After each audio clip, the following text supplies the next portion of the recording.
A tale of universal survival featuring a ruthless female protagonist, a lone wolf, and a lack of romantic entanglements, set against the backdrop of a train and a post-apocalyptic road. A narrative of all antagonists, where formidable women clash with one another. Those who relish stockpiling vast quantities come forth. The entire populace descends into an apocalyptic train, with each station corresponding to a unique end-of-the-world scenario. Prior to this, the female lead received an invitation to the game's beta test, entering the game world 7 days in advance as a VIP. The world within the game mirrors reality perfectly, devoid of any living beings, allowing VIP players to click and drag all airborne resources into their virtual spaces. This virtual space will be permanently bound to the player as they enter the apocalyptic scenarios. While others must expend money and travel nationwide to stockpile supplies, our heroine sits on her sofa, clicking her mouse, hoarding global resources and armaments. Do you believe that VIP players are entitled to only one infinite space? You truly underestimate us VIP players. Do you grasp the meaning of being a VIP? Chapter 1. Becoming a beta tester. Warning. Passengers who fail to return to the train will be swallowed by the snow-capped mountains in 5 seconds. Passengers who successfully return to the train should swiftly return to their safety zones to avoid being robbed of supplies by other passengers. The train is about to close. Countdown commencing. 5 seconds. 5. 4. In the final 3 seconds of the countdown, a black-purple hand firmly grasped the railing, a hue indicative of flesh frozen to the point of decay. An unusually hoarse voice emerged from beneath the railing. "Let me in. I'm a passenger from the D carriage." Liku's hair was frozen to her face by blood, with icicles forming on her eyebrows. A frail shoulder bore a cloth bag, and she appeared so weak that she seemed on the verge of collapsing. The neatly attired attendant frowned and stepped aside, unwilling to allow the bloodied and filthy Liku to touch her, speaking disdainfully. "From the D carriage? Lucky for you. Your ticket is standing room only. I trust one need not reiterate the rules. Rest assured, I shall behave quietly in the corner." Lika mustered the strength to crawl onto the train at the last moment, her next destination a mystery of apocalyptic torment. All she knew was that the pain coursing through her body paled in comparison to the gnawing hunger within her. The surroundings were chaotic with footsteps, and the D carriage's environment was exceedingly harsh. The paint on the carriages had largely peeled away, exposing the iron plates marred with dried blood. The D carriage was a standing room only carriage, thus all seats had long been removed. The clamor of footsteps was incessant, accompanied by cries of desperation and violent curses. Passengers were engaged in mutual plunder for survival supplies. A layer of filthy, sticky dust coated the ground, permeated by an overwhelming stench of urine and excrement. Lika clutched her cloth bag tightly, huddled in a corner of the carriage amidst the refuse, enduring the foul odor and fear of being discovered. The bag contained the supplies she had fought tooth and nail to acquire in the previous apocalyptic scenario. Pig feed, laced with ice shards. She dared not retrieve any until the dead of night, when she could stealthily pop a morsel in her mouth. The texture of the pig feed was akin to desiccated corn stalks, nearly impossible to swallow. In order to survive, Liku painstakingly chewed, her palm pressed firmly against her mouth. This was partly to stifle any sounds, and partly because she had lost her front teeth in the last apocalyptic scenario, a consequence of being struck while retrieving a box of cat food. Among her assailants were even her own flesh and blood. After consuming a handful of pig feed, Liku felt slightly better, but just as she intended to rest, she heard a rustling sound. A bloody dagger was suddenly pressed against her neck. Instinctively, Liku tilted her head away, grasping the hilt and seizing her assailant's arm. She swiftly raised her knee and delivered a forceful blow, eliciting a scream. Yet, more figures pounced upon her, pinning her down. Liku's final vision was of that dagger, plunging into her heart. Initially, everyone believed this to be merely an unremarkable online game, so ordinary that it garnered the attention of only a few. It was a single-player game centered around train travel, with visuals so exquisite they could rival the real world. All buildings, farmlands, and rivers were meticulously rendered in perfect detail. Even a casual visit to a supermarket or pharmacy revealed shelves stocked with items identical to those in reality. In other words, this game world nearly overlapped with reality, save for the absence of any life forms beyond the players. Some players treated this game as an indoor journey, undertaking daily tasks to continually upgrade their travels, immersing themselves in a global adventure. Conversely, another faction of players, filled with rage, took advantage of the single-player format to wreak havoc on everything within the game. Many sought out their schools or workplaces, luxury stores they had once been scorned in, unaffordable properties, and even the homes of former partners, proceeding to destroy them with explosives found within the game. The vividness of the scenes has captivated many, including Li Ke's younger brother, the renowned Li Yaozu, affectionately called Li Baobao by their parents. Li Ke harbors deep suspicions about his brother's potentially superhuman genes, deeming him a foolish disgrace. Having experienced it once, Li Ke knows that a nationwide game is about to descend, and a multitude of apocalyptic trains will soon appear in the future world of Blue Star. Before this arrival, the game will randomly select players globally under the guise of a closed beta. Those chosen will receive a text message with a verification code that serves as the key to log into their VIP account. Li Ke gazes at the message on his phone. Congratulations, you have become a closed beta player of the apocalyptic train game. Your VIP login verification code is 0492. Please take this message seriously, as it is your only chance of survival. The simplicity of those two sentences sends cold sweat pouring down Li Ke's forehead as he swallows repeatedly, his heart racing. Indeed, Li Ke has been reborn. In his previous life, this very message had been received by the disgraceful Li Yaozu. Every night, as he returned home exhausted from work, he would see Li Yaozu with bloodshot eyes, furiously clicking the mouse on the screen, occasionally revealing a sinister grin. In his desperation to recharge for the game, Li Yaozu nearly stripped Li Ma of half her hair in his quest for money. Li Ba, chuckling with a head bandage from a broken bottle, was on the phone with Li Nai. "Mom, can you lend me some more money? Your precious grandson wants to play a game." After hanging up, he first praised his son for being so robust, already drinking beer at the tender age of 16, truly a manly figure. Then, shifting his gaze to Li Ke, Li Ba's expression soured. "If your pathetic college isn't good enough, just drop out and get married. What use are you? You can't even bring back a dowry of 200,000. Li Ke retorted without hesitation. "If you lack education, go read more books. The dowry laws have already changed on Blue Star. Not only is there no dowry now, but even if there were, it wouldn't be for you to claim." In response, Li Ba hurled a bottle at her, cursing, "If I don't take it, who will? After raising you all these years, I've yet to recoup my investment." This routine never changes. When Li Ba cannot outwit Li Ke, he resorts to violence. Thus, Li Ke seized a bottle, striking its edge against the table to expose a sharp glass shard. Then, glaring back fiercely, she ominously declared, "You better kill me now. Do not forget, you too will grow old one day. How you treat me now, I shall return with 100-fold vengeance." Li Ba's demeanor visibly diminished, his raised hand awkwardly faltering. "No matter when, I will always be your father, and you must serve me. Otherwise, I will let Baobao." Li Ke countered with a smirk. "With a fool like him?" Li Ma, combing her thinning hair with a wooden comb, interjected with a mocking tone, "Your brother isn't clever. Otherwise, you wouldn't be the one going to school." Indeed, Li Ke had the potential to be admitted to a prestigious university. Had it not been for the morning of the college entrance exam, when Li Yaozu, awakened by his own alarm, frantically jabbed his right hand with a pencil, she would not have struggled to finish the exam and only managed to enroll in a junior college. However, after the exam, while Li Yaozu slept, she had plunged a pair of scissors into his shoulder. Over the years, her tuition and living expenses were sustained through various part-time jobs. In summer, she donned a heavy mascot costume to distribute flyers, and in winter, she spent 8 hours outdoors doing the same, exhausting herself for mere pennies.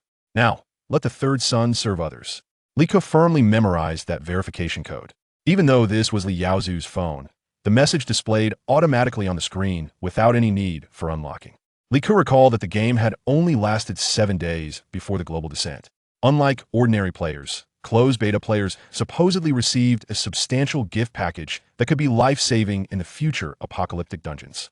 Li Ke had heard others say that some closed beta players, relying on their gift packages, had entered the A-class carriages, where warm, soft beds awaited them, along with delectable food and fine wine. Caught unprepared, Li Ke was forced aboard that cursed train empty-handed and met her end before even reaching the third dungeon. Just the thought of those days on the train sent shivers down Li Ke's spine, not from fear, but from an overwhelming desire to annihilate them all. "What are you doing with my phone?" A rough, menacing voice boomed from above Li Baobao. Chapter 2. A kick to overthrow the useless brother. Li Ke's mind raced as the clock struck 2:30 in the afternoon.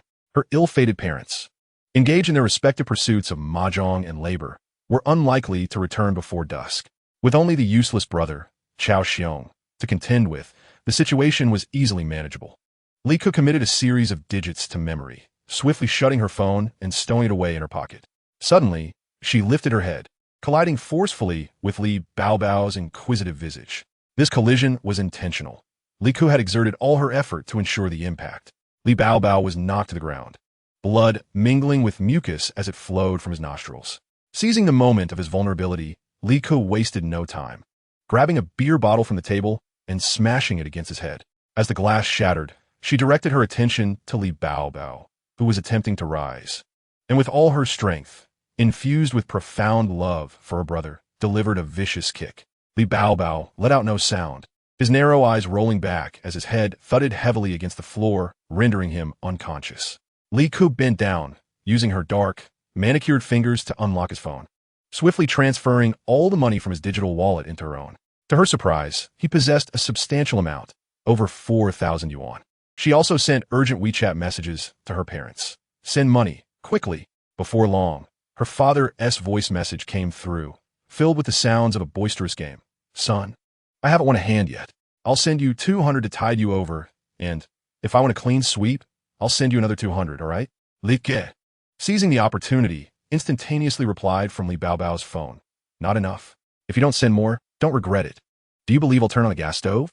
As expected, her father capitulated quickly, transferring 153 yuan, presumably all the cash he had. Li Ku confirmed the receipt and transferred the funds to her own account. Her mother, however, had yet to respond, likely too occupied with work to check her phone. But Li Ku felt no concern that they would alert anyone. With Li Baobao sprawled on the floor like a lifeless corpse, she first changed his phone's login password for her convenience. Then, she made her way to the master bedroom, extracting a cloth bag from the bottom of the wardrobe, filled with various documents, the identification cards of her family members, the household register, driver's licenses, property deeds, and a bank card. Li Ku gathered all the documents and spare keys, along with Li Baobao's phone, and left the neighborhood, hailing a taxi to a distant internet cafe.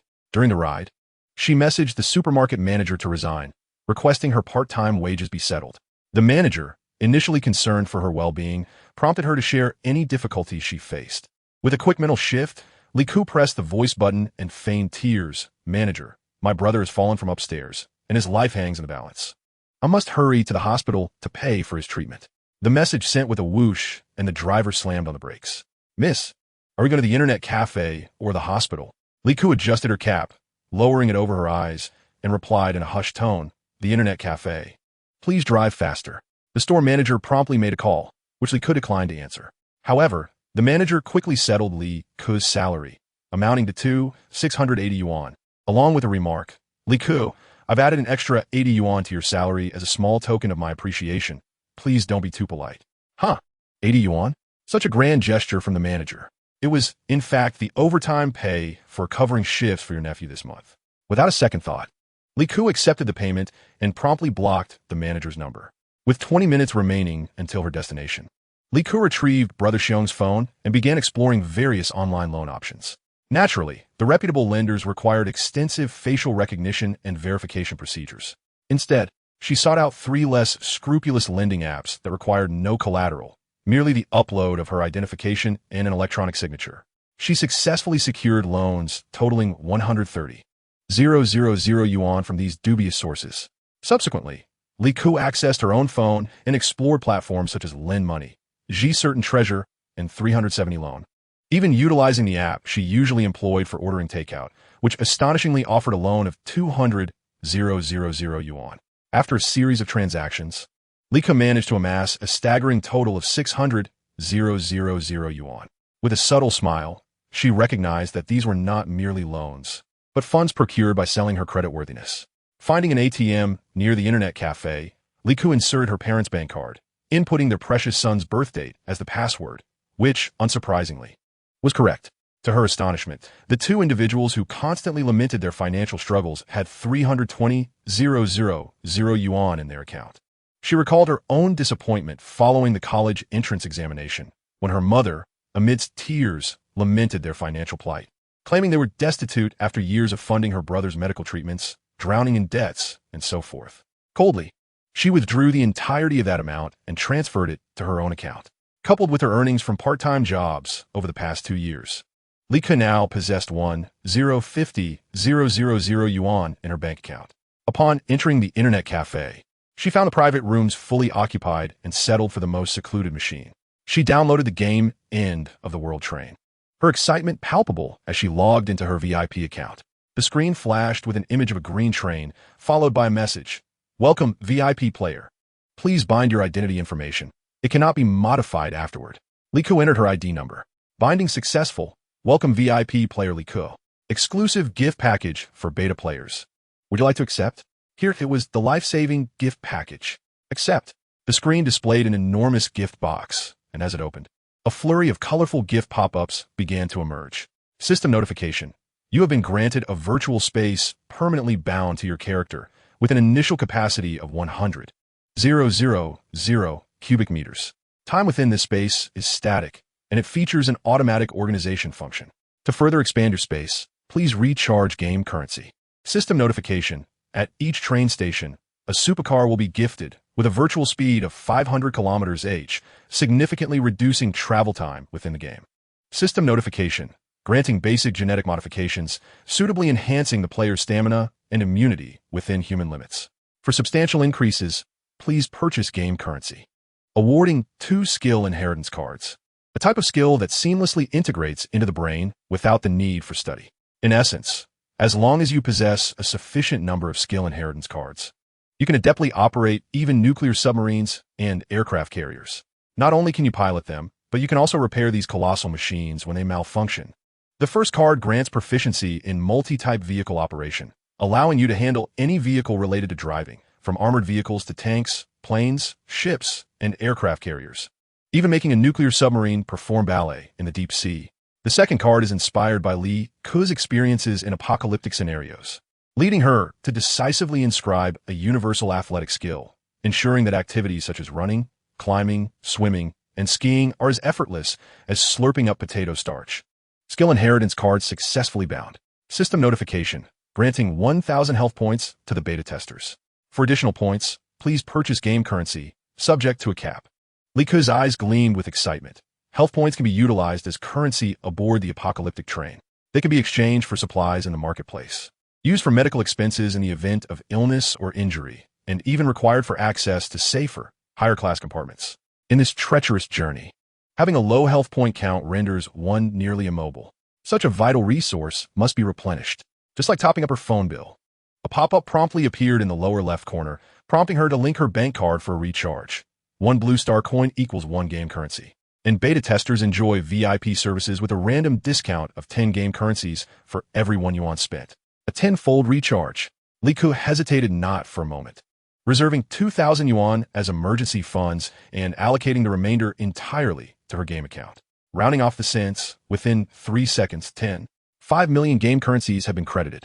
Liku felt a warmth spreading in her palms, her eyes darting around, and she adjusted the display screen towards the wall, fearful of revealing her game account to prying eyes. After a brief contemplation, she resolved to expand her space and clicked to recharge it. System notification. Each expansion of 1 million cubic meters costs 5,000 game currencies. Please input the desired amount of game currency. Liku extracted her mobile calculator and began her calculations. Having previously worked as a warehouse sorter, she knew that a large warehouse typically spans a few thousand cubic meters. 100,000 cubic meters would indeed be considered a supersized warehouse. With clarity in her mind, she decided to allocate 5 million from her 5 million to expand her space. System notification. A random discount of 50 has been activated, expanding the space to 2,000,000,000 cubic meters. Goodness, the first time hitting a discount, and it's a whopping 50%. Today truly feels like a fortunate day, as if luck has opened its doors for me. Liku.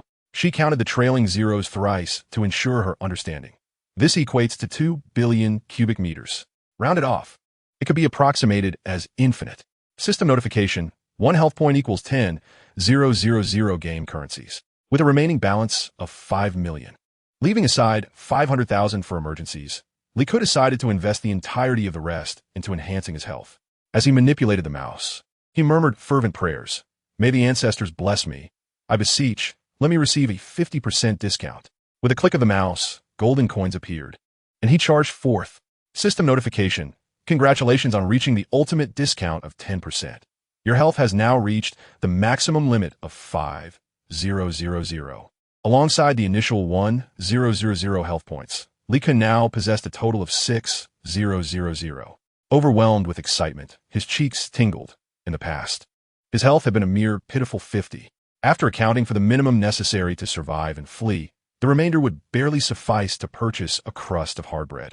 Upon concluding his recharge, a new window popped up. Player Lee Kun, please confirm if you wish to enter the game.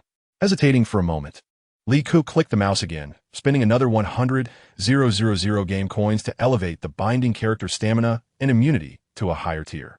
Character binding successful. Player Lee Kun's stamina and immunity now reach mercenary levels. Not satisfied, he decided to invest an additional 200,000 to further enhance his capabilities, exclaiming, "Level me up to the maximum." System notification. Wow. The current player is remarkably strong, capable of delivering a single punch that could fell half a cow. System notification. Incredible. The current player is exceptionally healthy, with a disease probability nearing 0. Wait, what does half a cow mean? After some contemplation, it made sense. Stamina must be increased within human limits. Fine, half a cow it is. At this moment, Lee Kun's game account retained a reserve of 200,000 coins. Taking a deep breath, he clicked to board the train. On the screen, a robust cartoon girl adorned with a bow energetically hopped onto the train. The sound of a train whistle echoing in his ears. The journey had finally commenced. The game interface flashed, transitioning to the interior of the carriage, where a line of glowing text rolled ceaselessly. Next stop, Iwu City. 3 minutes until arrival. 3 minutes swiftly elapsed, and the in-game train came to a halt with another whistle. A gentle female voice resonated through the announcement system. Arriving at Iwu Station. The train will pause for 30 minutes. VIP players may extend their stay for 1 hour free of charge on their first ride. Subsequent extensions will cost 6 game coins per minute. The broadcast reiterated, should you fail to return to the carriage within the stipulated time, it will be deemed a game failure, and all resources and skills acquired will be forfeited. Players are advised to proceed with caution. Chapter 3. The first day of stockpiling in the game. Lee Kun abruptly sprang upright from the internet cafe sofa. Iwu, that is the largest e-commerce hub, filled with countless warehouses. An hour and a half will surely be insufficient. I must extend. I shall boldly extend for 5 hours. I cannot squander such expansive space. I must thoroughly scavenge the resources here. Even losing a single needle would equate to my defeat. Recharge successful. A random discount has been activated, offering an 80 discount. Please ensure to take your personal belongings before disembarking, as the grand gift of a supercar awaits you outside the train. Reminder, safety first on the road. Be sure to return promptly. With a click of the mouse, the robust bowtie character hopped into the supercar, and the game scene instantly transformed into the cockpit, where the view outside the window mirrored reality perfectly. Lee Kun swiftly activated the navigation map on his phone, pinpointing the largest wholesale warehouse to begin his journey. Just as he closed the supercar's door and prepared to start driving, a pop-up appeared on the game screen. Would you like to enhance the map location feature? This enhancement was imperative, otherwise, juggling between the phone's navigation and the game screen would be a waste of time. He opted to enhance the map location feature. Normal version, 500 game coins. Abnormal version, 1,000 game coins. It's not expensive. Let's go for the abnormal version. Map navigation successfully bound. Please enter your destination. Lee Kun quickly input Highway Port Logistics Center, a place he had just discovered online. It was said that the express area housed 17 buildings, with over 700 large stalls, accommodating more than 500 logistics services. Almost all daily online purchases of clothing, food, hardware, and furniture originated from here. Location established. The supercar can drive autonomously. Any airborne item you desire can be clicked to be added to the virtual space. Airborne items? That means everything except buildings can be collected? Understood. This zero-cost acquisition is truly exhilarating. The roar of the supercar echoed in his headphones, while the scenery outside whirled by at breakneck speed. The fuel gauge displayed a current speed of 500 kilometers per hour, with a small steering wheel beside him. The up and down keys controlled acceleration and braking, while the left and right keys changed direction. As the game scene mirrored reality, there were numerous cars on the road, albeit all stationary. To maintain the supercar's speed, Lee Kun concentrated intensely, clicking the mouse feverishly on the road ahead. Along the way, various sedans, trucks, electric vehicles, bicycles, and even garbage bins were collected into his virtual space. When confronted with a red light and heavy traffic, Lee Kun clicked and dragged the mouse downward, revealing a green box where all airborne items disappeared. In the upper left corner of the screen, the current storage capacity began at 0, gradually rising to 0.00001. Li Ku opened the current storage list of the virtual space, revealing that he had amassed 97 large trucks and 750 sedans. As he continued clicking, these numbers steadily climbed. Yet the storage capacity seemed to barely budge, showcasing the immense size of Li Ku's virtual space. This surge of confidence was invigorating. Truly, the abnormal version of the navigation was exceptional. He barreled through, crashing through guardrails to make U-turns, disregarding one-way streets and sidewalks, as long as a supercar could traverse. It was a good road. He even leaped from one overpass to another, crashing through barriers and landing atop a row of small houses, racing towards his destination with fervor. In the confines of the cockpit, the hyper-realistic simulation sent Li Ku's heart racing. For a fleeting moment, she genuinely believed she was seated behind the wheel, even sensing the vibrations as the tires struck the ground and the gravel pattered against the windshield. An involuntary wave of concern washed over her as she pondered whether this sports car might succumb to her reckless driving. Scanning the interface, she eventually spotted a slender progress bar beside the fuel gauge, indicating a current vehicle damage rate of 98. A click of the mouse on the progress bar revealed a game prompt. A damage rate below 40 would adversely affect speed, and a rate of 0 would render the vehicle unusable, allowing players to switch vehicles according to road conditions. Thankfully, her meticulous inspection had spared her from the potential disaster of wrecking the supercar and jeopardizing her return journey. Before long, the game interface emitted a series of beeps, signaling that the destination had been reached. Glancing at the clock, Li Ku noted that the originally 30-minute journey had been reduced to a mere 7 minutes. Thanks to the unconventional navigation system, the remaining time was a delightful opportunity for a zero-cost shopping spree. Li Ku first directed her robust bow, representing herself, to exit the vehicle and stow the supercar in her virtual space. She then dragged out a sturdy-looking truck and rammed it fiercely against the marked entrance of Warehouse No. 1. Immediately, a progress bar similar to that of the supercar appeared above the warehouse door. With each impact, the truck diminished the progress bar, illustrating the game's delightful mechanics. In mere seconds, the warehouse door was obliterated. Li Ku drove the truck into the warehouse, which was filled with an assortment of foreign trade garments, winter wear, summer attire, autumn tops, and bottoms, all neatly packaged and stacked. With a flurry of clicks, she gathered the shelves along with their contents in her virtual space before venturing to Warehouse No. 2. This location housed shoes, socks, and various accessories, sports shoes, slippers, snow boots, flip-flops, and an array of colorful cotton socks. In a post-apocalyptic world, Li Ku envisioned changing socks daily, with enough inventory to last her 500 years, thus rendering laundry an obsolete chore. Employing the same technique, she crashed into Warehouse No. 3, which contained a hodgepodge of hardware supplies and furniture items. On the hundreds of shelves in the back lay an array of handicrafts, ceramics, and wooden ornaments, alongside an abundance of glass crystals and mirrors. Li Ku collected them all, muttering to herself about the weightiness of these crafts, which would serve as excellent projectiles to hurl at adversaries in a future calamity. The thought of dropping a solid glass apple from a fifth-floor window or utilizing a hefty wooden durian, seemingly carved for no apparent reason, sparked her imagination. Its spiky edges could surely claim a life in dire times. The next warehouse offered an even broader assortment of odds and ends, sewing supplies, kitchenware, and small home appliances, alongside boxes upon boxes of laundry and cleaning liquids. The sheer volume of plastic basins alone spanned nearly 200 square feet. It encompasses nearly every necessity of daily life at home. The front of the truck was severely damaged, yet it skillfully switched to another vehicle, continuing to crash through doors for a zero-cost acquisition. Upon breaking open the entrance to Warehouse 12, Li Ku felt an exhilarating thrill, particularly upon noticing the enormous warning sign at the entrance. No open flames, no smoking. This was due to the warehouse being filled with countless varieties of tissues, an array of toilet paper brands, napkins, sanitary pads, tampons, and an abundance of comforters and silk quilts. There were also numerous disposable underwear designed for travel, along with compressed towels and bath towels. Perfect. No more laundry for underwear, a fresh and hygienic piece each day. Adjacent to Warehouse 12, the contents were similarly fire-sensitive, featuring electric blankets of various sizes, matches, candles, lighters, an assortment of leather bags, suitcases, and canvas bags. The excitement reached a peak for Li Ku upon entering Warehouse 14. an expansive space of thousands of square meters filled with an innumerable array of fireworks. These firecrackers contained genuine gunpowder, and as Li Ku fervently clicked the mouse, he struggled to suppress his laughter.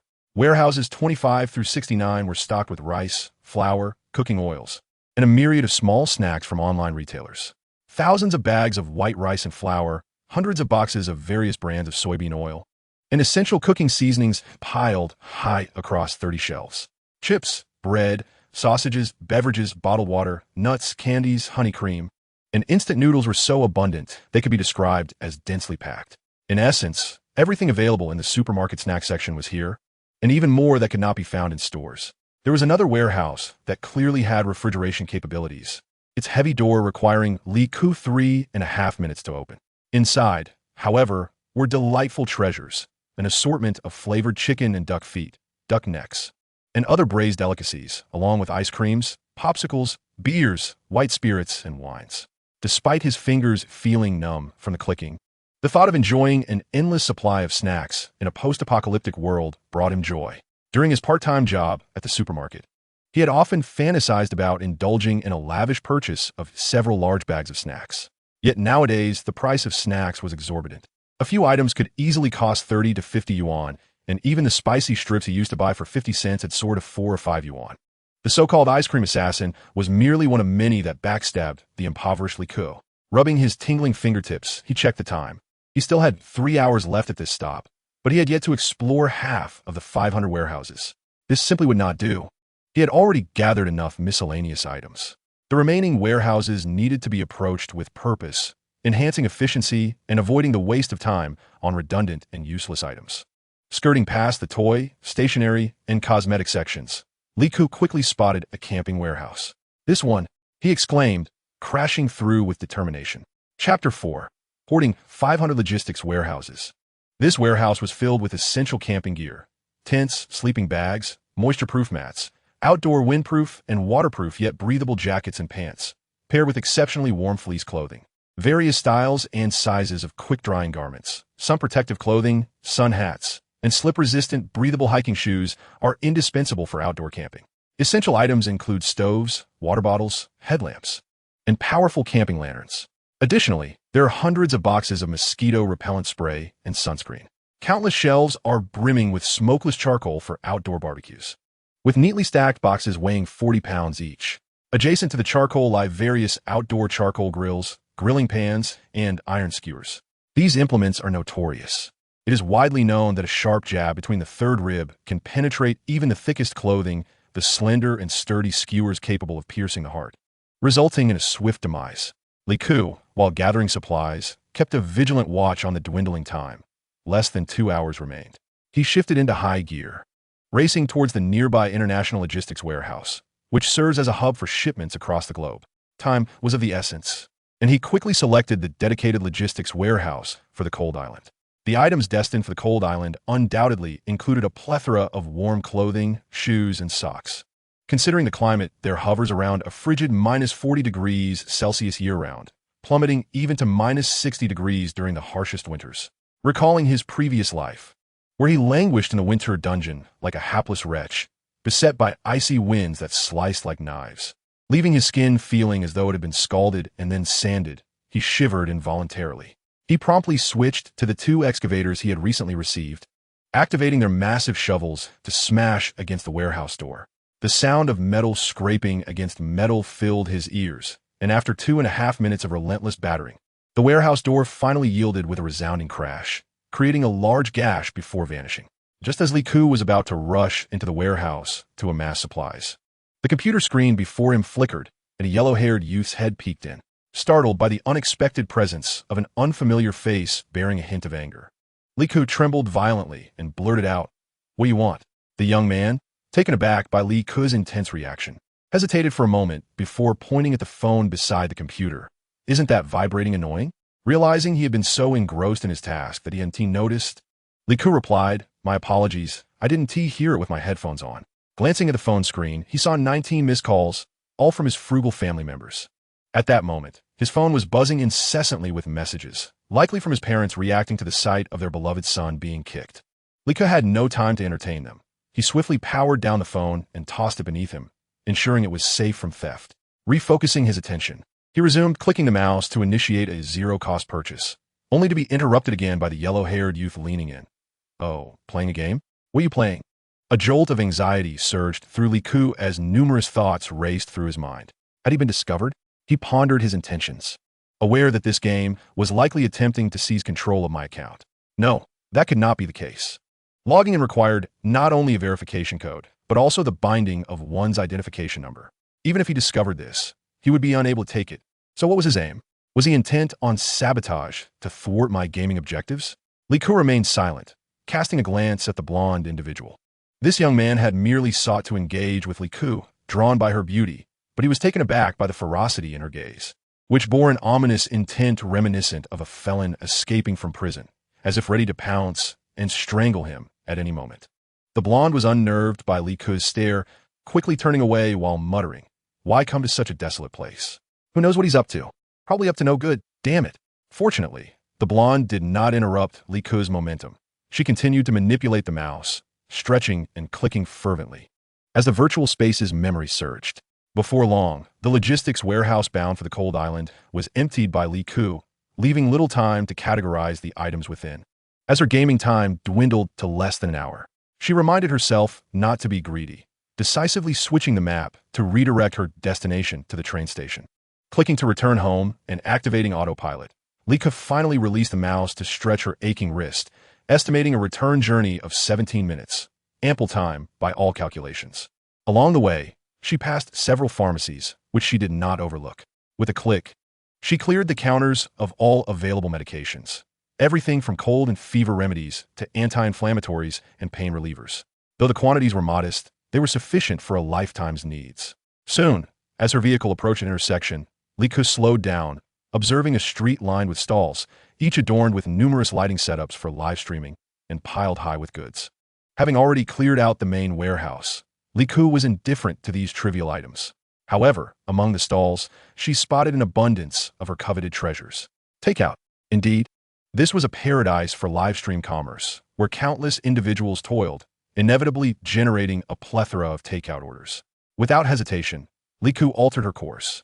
There was plenty of time to collect every single takeout order from this entire street. There must have been over 200 takeout boxes. With a casual click, she opened one, the sound of the plastic container mimicking reality perfectly. Upon seeing the sour pickled beans, tender bamboo shoots, and the appetizing snail noodles within the box, Li Ku could hardly contain her excitement. Memories of her previous life, where hunger drove her to gnaw on ice cubes for sustenance, made her eyes misty. Those were indeed days to haunt even the most fearsome of spirits. By the time Li Ku returned to the train station, over 20 minutes remained on the clock, each extended minute earned through game currency and not to be squandered. Thus, she seized the opportunity to raid several supermarkets at the station's entrance, gathering drinks, peanuts, instant noodles, tissues, marinated chicken feet, and packaged fruits, all in her virtual inventory. Congratulations to player Li Ku for successfully returning to the carriage. The train will depart for the next station in 10 minutes. Li Ku stretched lazily. The bowl of snail noodle she had just seen appeared exceedingly realistic, and her stomach began to growl. Glancing at the time, she realized it was already past 6 in the evening, and she had yet to eat anything. Reluctant to waste time venturing out for noodles, she ordered a bowl of instant noodles from the network administrator, eating while checking her messages on her phone.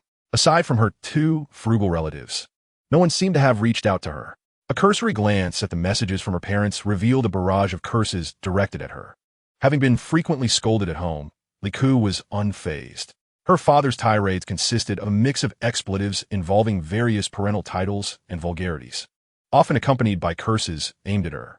For instance, he would lament about how she should not even dare to step outside, threatening that he wouldn't bother to collect her remains if she met with an unfortunate accident, calling her a worthless offspring.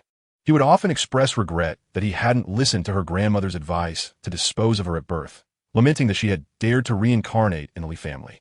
Her mother's insults were even more scathing, infused with the particularity of feminine value and reproductive worth. She would curse Li Ku, suggesting that she would eventually fall prey to a wild man, become a burden, and that no bride price would ever be offered for her. Her mother even wished for her to perish from a disease on the streets. The final onslaught of messages was a demand for money. as they claimed their precious son Li Baobao had suffered an injury due to Li Ke's actions and was now in the emergency room. The thought of their bank cards being in her possession and already depleted filled Li Ke with delight. Oh, besides their identification cards and household registration book, there was also a property deed, though it was in Li Baobao's name. She wondered if it could be mortgaged for a loan to acquire some additional funds. As she pondered this, a train whistle echoed in her ears. Next stop, Fruit Town, with a 13-minute stopover. Players wishing to extend their stay must recharge. Li Ke set down her bowl of noodles and wiped her mouth. Fruit Town? The largest producer of fruits and vegetables in the nation? I absolutely adore fruits. 13 minutes would hardly suffice. I must recharge. Chapter 5. You were told to stockpile fresh water, and you took a river instead? As for how long to recharge? Li Ke hesitated slightly, aware that the actual Fruit Town was immense. As a region responsible for over half of the nation's fruit and vegetable output, much of the city was filled with expansive fields and vast stretches of crops, with each cultivation area featuring its own dedicated freight logistics center. To thoroughly explore all these freight centers would require a stop of at least 3 to 5 hours. Thus, she could only head directly to the largest agricultural product logistics center in Fruit Town, where numerous wholesale operators from various cities frequently gathered for exchanges. The location is rather distant from the train station, a full 112 kilometers away. Having just learned to pilot an aircraft, Li Ke finds herself without a plane and must instead drive a luxury sports car. After calculating the round-trip distance, she resolutely decides to charge for a grueling 15 hours. However, enduring such a long stretch is no small feat, rubbing her eyes and slapping her face to invigorate herself. She calls out, "Network manager, extend my time. I'll be staying overnight, and bring me 5 bottles of coffee." She must not succumb to drowsiness.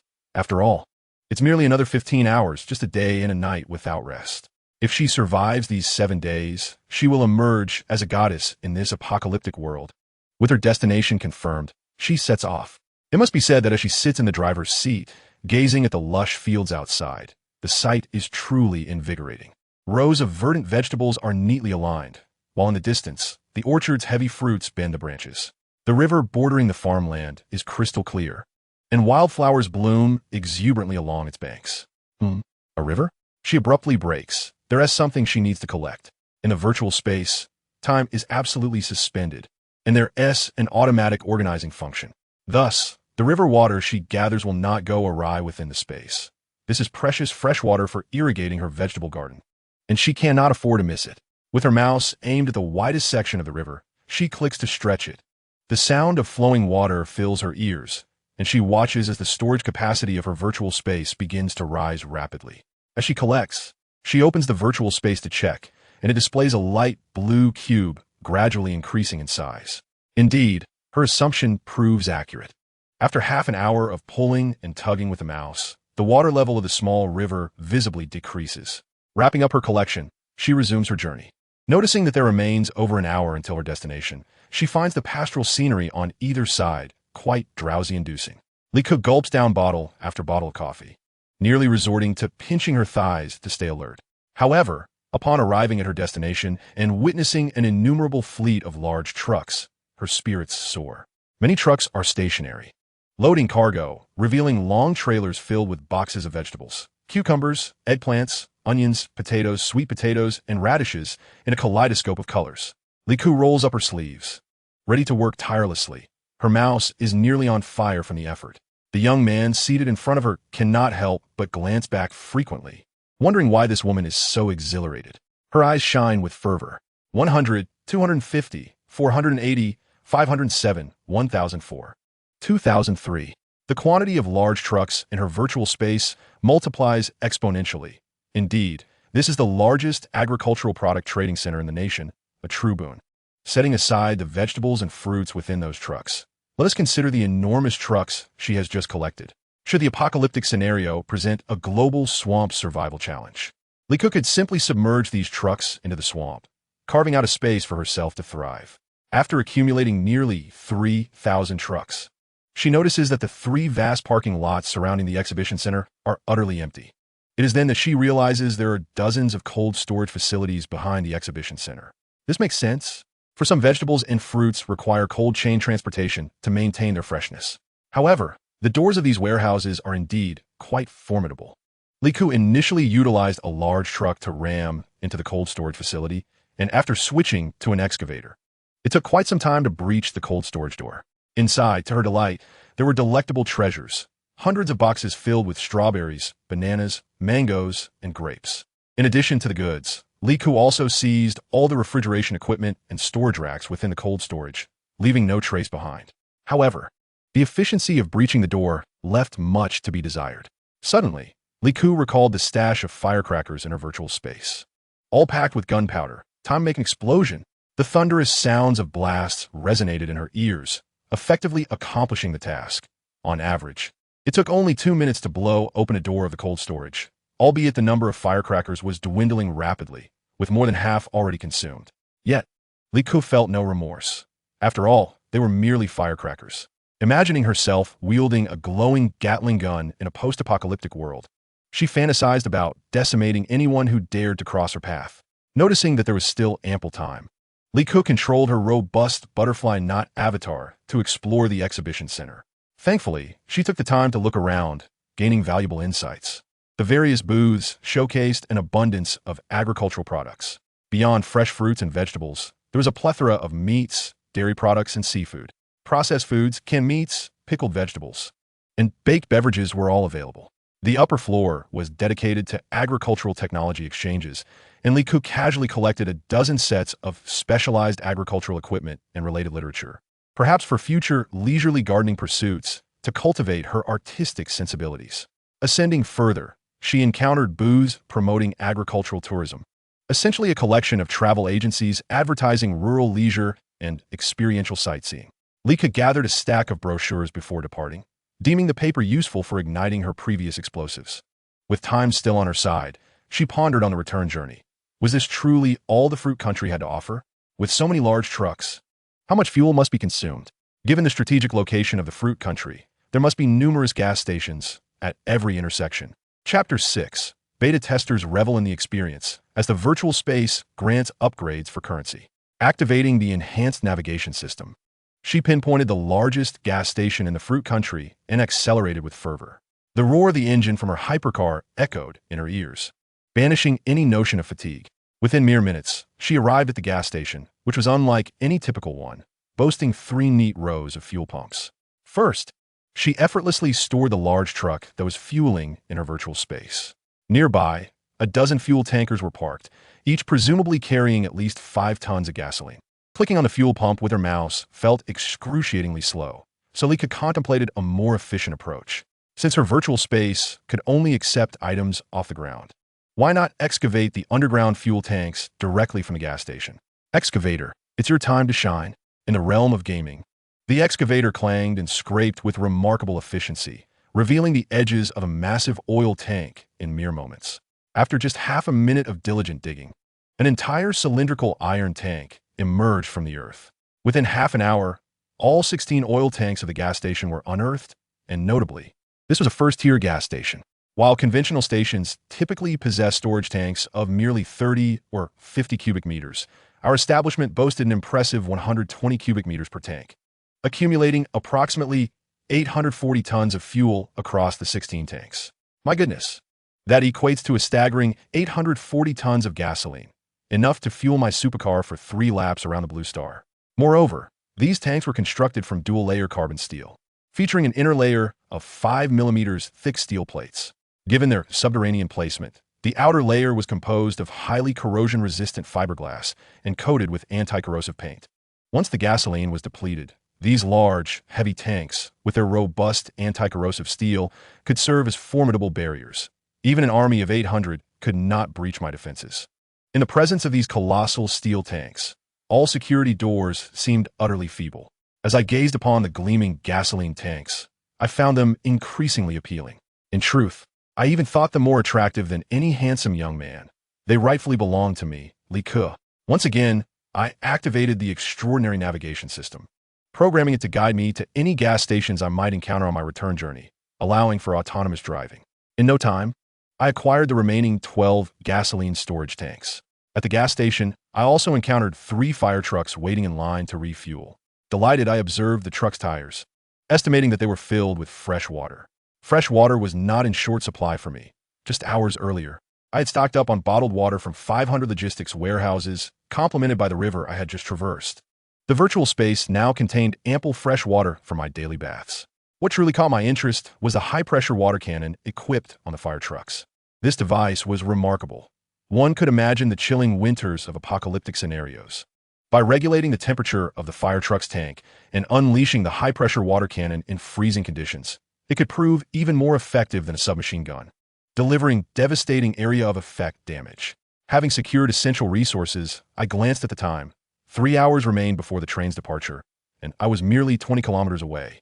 A trivial distance for my supercar. With 3 hours to spare, I decided to explore the vicinity of the train station, seeking any additional opportunities to gather resources. My first target was the nearby farmland and orchards. The rich, dark soil was dotted with newly sprouted seedlings of greens. The excavator sprang to life once more, and with each scoop, it unearthed both soil and vegetables, tossing them into my space. The soil was abundant with unsprouted seeds, and it had been freshly fertilized and tilled. As for the young saplings in the orchard, there must have been at least 300 to 500. Without hesitation, I uprooted them, uncertain whether I could cultivate them in my space, but the innate agricultural talent of the people of Blue Star was not something to be squandered. The virtual space of player Liku has met the conditions for planting. Would you like to activate the planting feature? Please recharge if you wish to proceed. Truly. When this game pop-up appeared, Liku stood up and kissed the screen, for was it not the embodiment of wanting something and having it? The phrase wishes come true seemed to be inscribed upon her very being.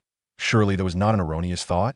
At this moment, the young man with yellow hair sitting in front of Liku noticed that dawn had broken. He had spent the entire night engaged in a soldier assault game and was now preparing to log off and catch a few hours of sleep before reuniting with friends that evening for another round of gaming.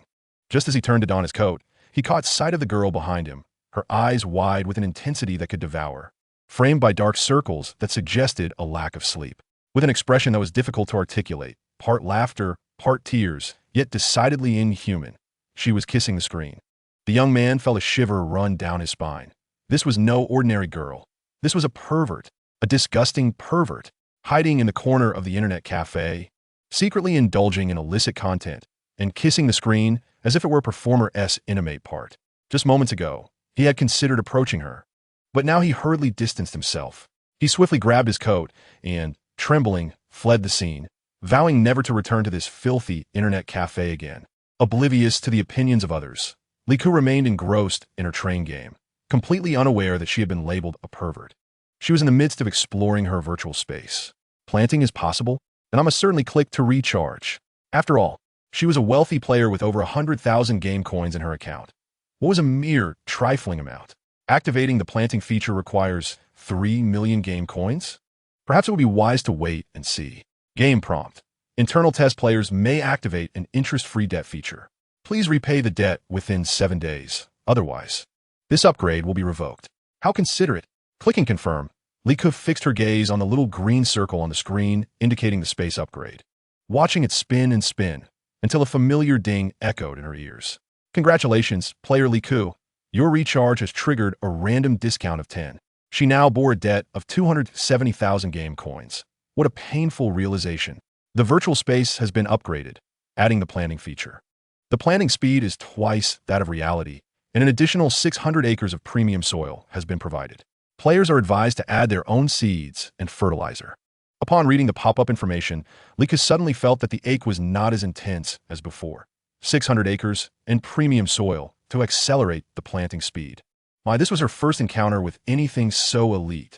Continuing in autopilot mode back to the station, she fortuitously passed by a store selling fertilizer and seeds in the urban-rural fringe, which made sense considering this was a fruit-growing region. With remarkable speed, she completed her shopping at a half-street lined with fertilizer shops, returning to the train 8 minutes early. The train is about to close. The next stop is Jindu, with a stop duration of 15 minutes. Jindu? Is that not the capital of Blue Star?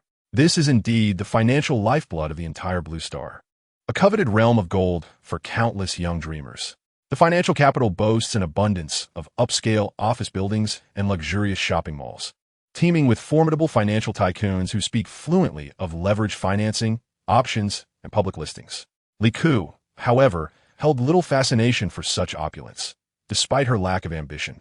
She recalled the cinematic portrayals of elite individuals who delighted in tapping away on laptops at high-end cafes, their tables adorned with exquisite delicacies, where even a humble bread roll bore an elegant name, be it croissant or macaroon. Liku swallowed hard. Should she not procure something delectable? A sharp slap to her own face followed, a stark reminder of her own lack of ambition. After all, this was the financial metropolis, a place to engage with banks. Was it not a veritable cornucopia of golden bars beckoning with their resplendent allure? In such a wealth-laden locale, security must be formidable.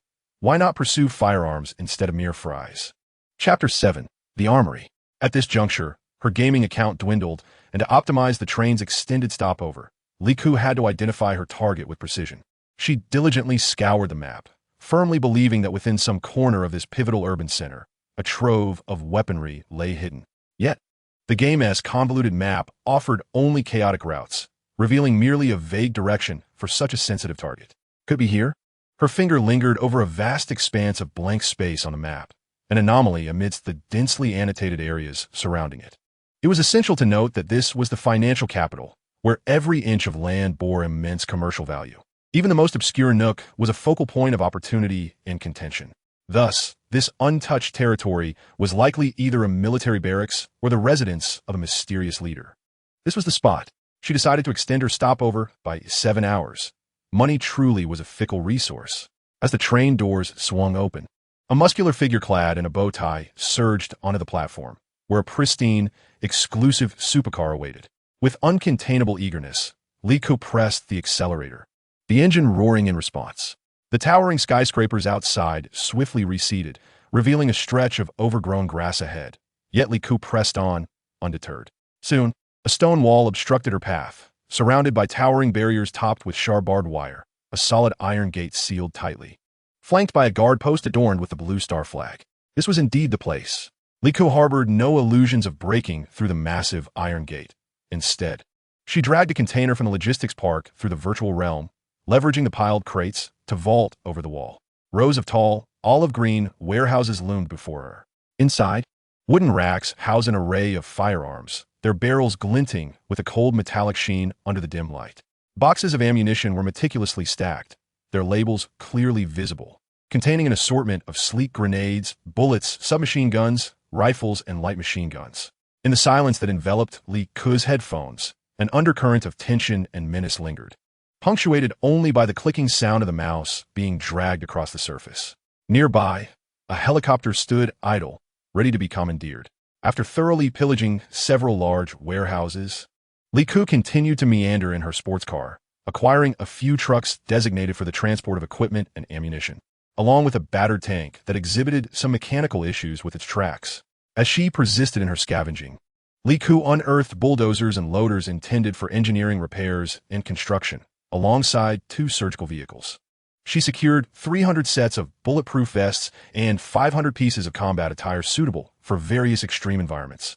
Taking special note of the suggested specifications for the combat suits. Material: PTFE, polytetrafluoroethylene, offering exceptional corrosion resistance and chemical stability, with high tensile strength that resists damage. Excellent waterproof breathability and a comfortable fit. What a treasure she had found! With the helicopter now at her disposal and the skills to pilot it ingrained within her, who would still covet a dilapidated sports car? Without hesitation, she switched to the helicopter and circled the armory, whereupon she discovered a small bamboo grove on the periphery, easy to overlook from the ground. As the helicopter soared over the bamboo, a discreet courtyard emerged, characterized by independent houses, each with 2 stories and watchtowers at each corner. The identity of the residence was unmistakable.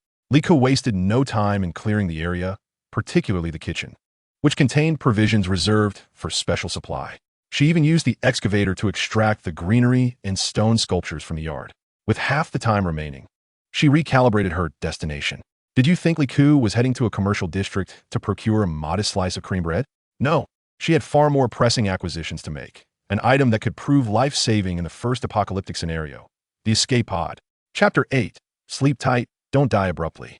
From a young age, Liku had harbored a fascination with escape apparatuses, especially given her upbringing with an erratic elder brother. She vividly recalled a time when a neighbor gifted her a chick, which she cherished dearly, nurturing it delicately in a cardboard box. However, Disaster struck when her infant brother, barely 2 years old at the time, seized the opportunity while she was in the restroom and savagely killed the chick. The memory of that innocent yet grotesque sight, a toddler grinning with feathers and blood adorning his face, haunted her still. His gaze was filled with a malevolence unbecoming of a child, with eyes that appeared possessed. As he grew older, his madness intensified. He would frequently erupt into inexplicable fits of rage, hurling objects at Liku. Her parents, upon noticing the bruises that marked her skin, would merely dismiss it with the words, "The baby just wants to play." As the older sister, "You must accommodate him. After all, he is the heir of the Lee family." Any attempt on her part to retaliate would inevitably result in a dual assault from her parents, armed with belts, brooms, and feather dusters. With a resounding slap on her thigh, Lee's curse echoed. "Cursed be you, wretched creature with a heart as rotten as your soul. How dare you lay a hand on my precious grandson?" Thus, from a young age, Lee harbored dreams of donning a suit of steel, residing within an impenetrable fortress. It was only upon attending school that she discovered the existence of such a refuge, a steel shelter, fortified with high-strength exteriors and absolute airtightness, capable of withstanding all forms of assault, be it fire, toxic gas, smoke, submersion, or explosion. This sanctuary was none other than an escape pod. Fortuitously, the largest manufacturer of escape pods on Blue Star was located near the bustling capital, in a prominent building dedicated to showcasing various products. A helicopter soared through the unobstructed sky, and in less than 10 minutes, Lee found herself descending before this grand edifice. The first and second floors were lined with display cases, with the largest wall adorned by a massive screen illustrating the usage of various escape apparatus.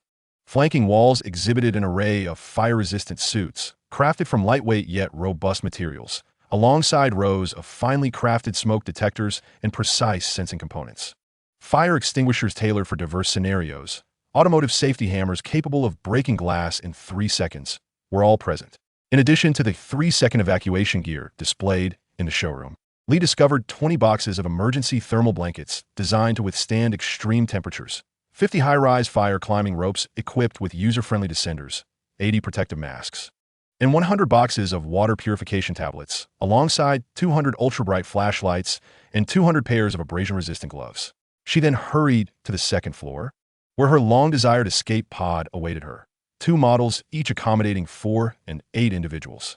As she gazed at the meticulously arranged survival supplies within the virtual space, a sense of relaxation washed over her, and weariness began to set in. Yet sleep was not an option. With 2 hours remaining, idleness was not permissible. The helicopter would not head towards the dazzling commercial streets of the capital, but rather to a large hospital. There, she sought 1,200 virus protection suits, discovering over 70 boxes of portable oxygen tanks equipped with masks. The larger capacity oxygen bags were even more abundant, totaling 300 boxes. She procured 10 oxygen generators, essential for a hospital's uninterrupted power supply, which required its own substantial generator, only found within medical facilities. Next to the generator, she rummaged through a storage room, unearthing 40 barrels of diesel, estimated to weigh around 7 to 8 tons. She seized all the traditional and modern medicines, alongside vaccines, taking them all with their temperature-controlled storage units. Not even the nearby pharmacies were spared from her meticulous search. Armed with this arsenal, Lee's approach grew increasingly aggressive, steering her course directly to Financial Street, home to the headquarters of 4 major banks on Blue Star. She lowered her headphone volume to the minimum, stealthily maneuvering behind the bank to unleash a bombardment of her newfound resources, precious metals, jewels, gold bars, and Blue Star currency. Though she was acutely aware that currency held little value in the apocalypse, akin to a mere roll of paper, the sight of stacks of vibrant blue banknotes brought a smile to her face as she collected them with glee. The vault door was directly dismantled along with the wall, as the excavator struck the wall with resounding force, effortlessly demolishing it. Liku procured 4 extraordinarily thick steel doors, impervious to bullets and blasts. After the explosion of 4 banks, it was needless to mention anything else. Just the gold bricks alone could construct an entire building, considering that our Blue Star possesses a far greater reserve of gold than your Earth. With the crucial tasks completed, Liku felt an overwhelming sense of relaxation wash over her. She turned her gaze towards the bustling CDB in the Golden City, a place she had once dreamt of visiting, now hers to traverse freely. Surrounding her were bakeries, coffee shops, and various restaurants. In addition to the finished products displayed in the windows, Li Ku also acquired machinery and raw materials, allowing her to create her own delicacies in the future. Upon returning to the train, exhaustion enveloped her, having gone 2 days and nights without sleep. It was imperative that she pause to rest, having been granted a second chance at life. She could not succumb to the tragic fate of dying from sleep deprivation. Such a demise would surely elicit laughter from the Grim Reaper. After clicking to save her game and confirming the success of the save multiple times, Lika finally exited the game page and collapsed onto the table, falling into a deep slumber. Chapter 9. An Unexpected Call. Lika found herself in a multitude of dreams, one of which involved a massive stone pressing down on her chest. Just as she felt she could no longer breathe, the sound of a hammer echoed in the distance. Could someone be coming to rescue her? Help me, I am here. Lika cried out, jolting awake, her arm flailing as she shot up from her seat, nearly colliding with a face just inches away. Before her stood a beautiful young woman, who, upon seeing Li Ku's pale and somewhat frightening complexion, expressed concern. I'm from the internet cafe counter. My boss asked me to remind you not to sleep here. Li Ku, still dazed and struggling to process her surroundings, barely registered the second half of the message. Not to sleep here. Instantly alert, she wondered if danger was approaching, if the apocalypse had come early. Noticing the sudden change in Li Ku's expression, the counter girl assumed she was frightened, and a wave of sympathy washed over her. With a sigh, she added, "My stingy boss gets upset when he sees you using the internet without paying. He feels it's unfair you're occupying a spot without renewing your fee. By the way, have you encountered some troubles? Or do you have nowhere else to go? I've already finished 2 shifts and you're still here. You look quite unwell. Why don't you wash your face in the restroom to freshen up?" 2 shifts? Li Ku's heart skipped a beat, prompting her to inquire. How many days have passed? The counter girl was taken aback. What do you mean days? I meant what is today's date? She pulled out her phone, adorned with a Lucky Cat case, but before she could check, she was called away. The man who summoned her exuded an air of authority, likely the owner of the cafe. With yellowed fingers holding a cigarette, he gestured towards Li Ku, speaking to the counter girl. Li Ku could easily surmise that he viewed her as a vagrant, a freeloader lingering in the cafe, taking advantage of its resources without paying. Indeed, Li Ku is quite the trickster. She took out her phone to check the time, only to discover it had run out of battery. With remarkable composure, she sat down once more, leisurely retrieved her phone charger, and insisted on charging her phone to a mere 30 before braving the disapproving gaze of the cafe owner as she exited the internet cafe. The proprietor, with a chin afflicted by boils, audaciously rolled his eyes at me, and I made a mental note of him. The kind and beautiful bartender, however, also left an impression on me. Once her phone powered on, it began to vibrate incessantly, yet Li Ku was too famished to pay it any mind. She randomly entered a noodle shop, ordered a bowl of tomato beef noodles along with a bottle of cola. Glancing at the time, she realized it was already the 4th day of the game's beta test. To her astonishment, she had spent the entire night sleeping at the internet cafe. No wonder the owner had looked at her askance. It was rather benevolent of him not to have kicked her out immediately. The beef noodles arrived promptly, and the young server, after providing her with the cola, turned back, puzzled by an unexpected foul odor. Lika felt a twinge of guilt and discreetly sniffed her collar. After 4 days in the sweat and smoke-laden environment of the cafe, could she smell any better? As she slurped her noodles, she opened her phone to check messages. WeChat displayed 999 unread messages, while her call log showed 99 missed calls. A cursory glance revealed that her parents' messages had shifted from furious accusations to desperate pleas. Her mother wrote, "Kiki, your brother is waiting for money for his surgery. The doctor says he was kicked very badly, and they might have to remove one of his testicles. Please, I beg you. Your brother is my lifeline. Hurry and bring the money to the second hospital. I'm waiting for you. I'll even kneel for you." Her father lamented, "You've eaten my food and drunk my drink, and now you've taken my bank card and property deed? Do you have no filial piety? Is this how you repay me? Return to me at once. If you give it back, I will let bygones be bygones. You really are something else. If anything happens to your brother, I swear I won't live either." Li Ku let out a satisfied burp and transferred 2 yuan to her father, with a note, "Rat poison costs 150 a pack. Consider the extra 50 cents my show of filial piety." Upon leaving the noodle shop, Li Ku rubbed her stiff neck, resolved to seek out another internet cafe to continue her $0 gaming spree. After all, spending 7 days in the same cafe was rather conspicuous. On her way, she stumbled upon a mobile phone repair and buyback shop. She felt her bag and realized she still had her brother's phone. that troublesome waste of space. Her father had equipped him with various gaming consoles to keep him at home, even gifting him the latest phone worth 5,680 yuan. Selling it secondhand could at least net her 2,000 yuan. Hey boss, do you buy phones? This one has the latest model and in nearly new condition. Li Ku offered to the shop owner. The owner paused, eyeing her skeptically before speaking. This isn't stolen, is it? Feigning indignation, Li Ku retorted. I've just been unable to find work and am in a pinch. If you don't want it, forget it. I'd rather not sell. The owner chuckled and accepted the phone, saying, "Oh, I was just joking. No need to be so anxious. Let me power it on and check." Huh? You have a call coming in. Who would call this uselessly Bao Bao? The caller ID displayed Dao Ge. Li Ku couldn't help but scoff at the name. It sounded so pedestrian. As soon as she answered the call, the voice on the other end bellowed, nearly loud enough to be heard 2 miles away. "Brother, what is going on? Are you still going to earn that 30,000 yuan? I've already contacted the bank, and they are waiting for you. Hurry up and give me an answer." Upon hearing the mention of 30,000 yuan, both Li Ku and the mobile phone shop owner's eyes lit up. Li Ku quickly stepped outside with her phone. "I am Li Bao Bao's guardian. What do you mean by 30,000 yuan? The other party fell silent for a moment, muttering about his bad luck before abruptly hanging up. How could he hang up? This was 30,000 yuan after all. Li Bao Bao was hardly worthy of such a sum. Li Ku hastily redialed, but the caller rejected her 3 times before finally answering. "Hello? Let us skip the blame game. We're all adults here. Just pretend I dialed the wrong number, okay?" Clearing her throat, Li Ku adopted a softer tone. "Dao Ge, there seems to be a misunderstanding. I detected a sense of urgency in your voice. Since you've already contacted the bank, it wouldn't be appropriate to leave them hanging. Li Bao Bao is hospitalized and urgently needs medical funds. How about I take that 30,000 yuan instead?" Although she was unclear on what had been arranged with the bank, she was in dire need of funds, and with the impending apocalypse in 3 days, what was there to fear? Dao Ge paused for 2 seconds, and Li Ku overheard someone on the other end saying something along the lines of "Sure, let her give it a try." Thus, Dao Ge cautiously inquired, "Your ID is for a white household, right? What does a white household mean?"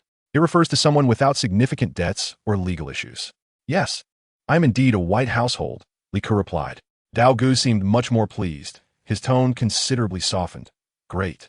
Then, young lady, come to XX Road, number 52, 2nd floor VIP hall at XX Bank.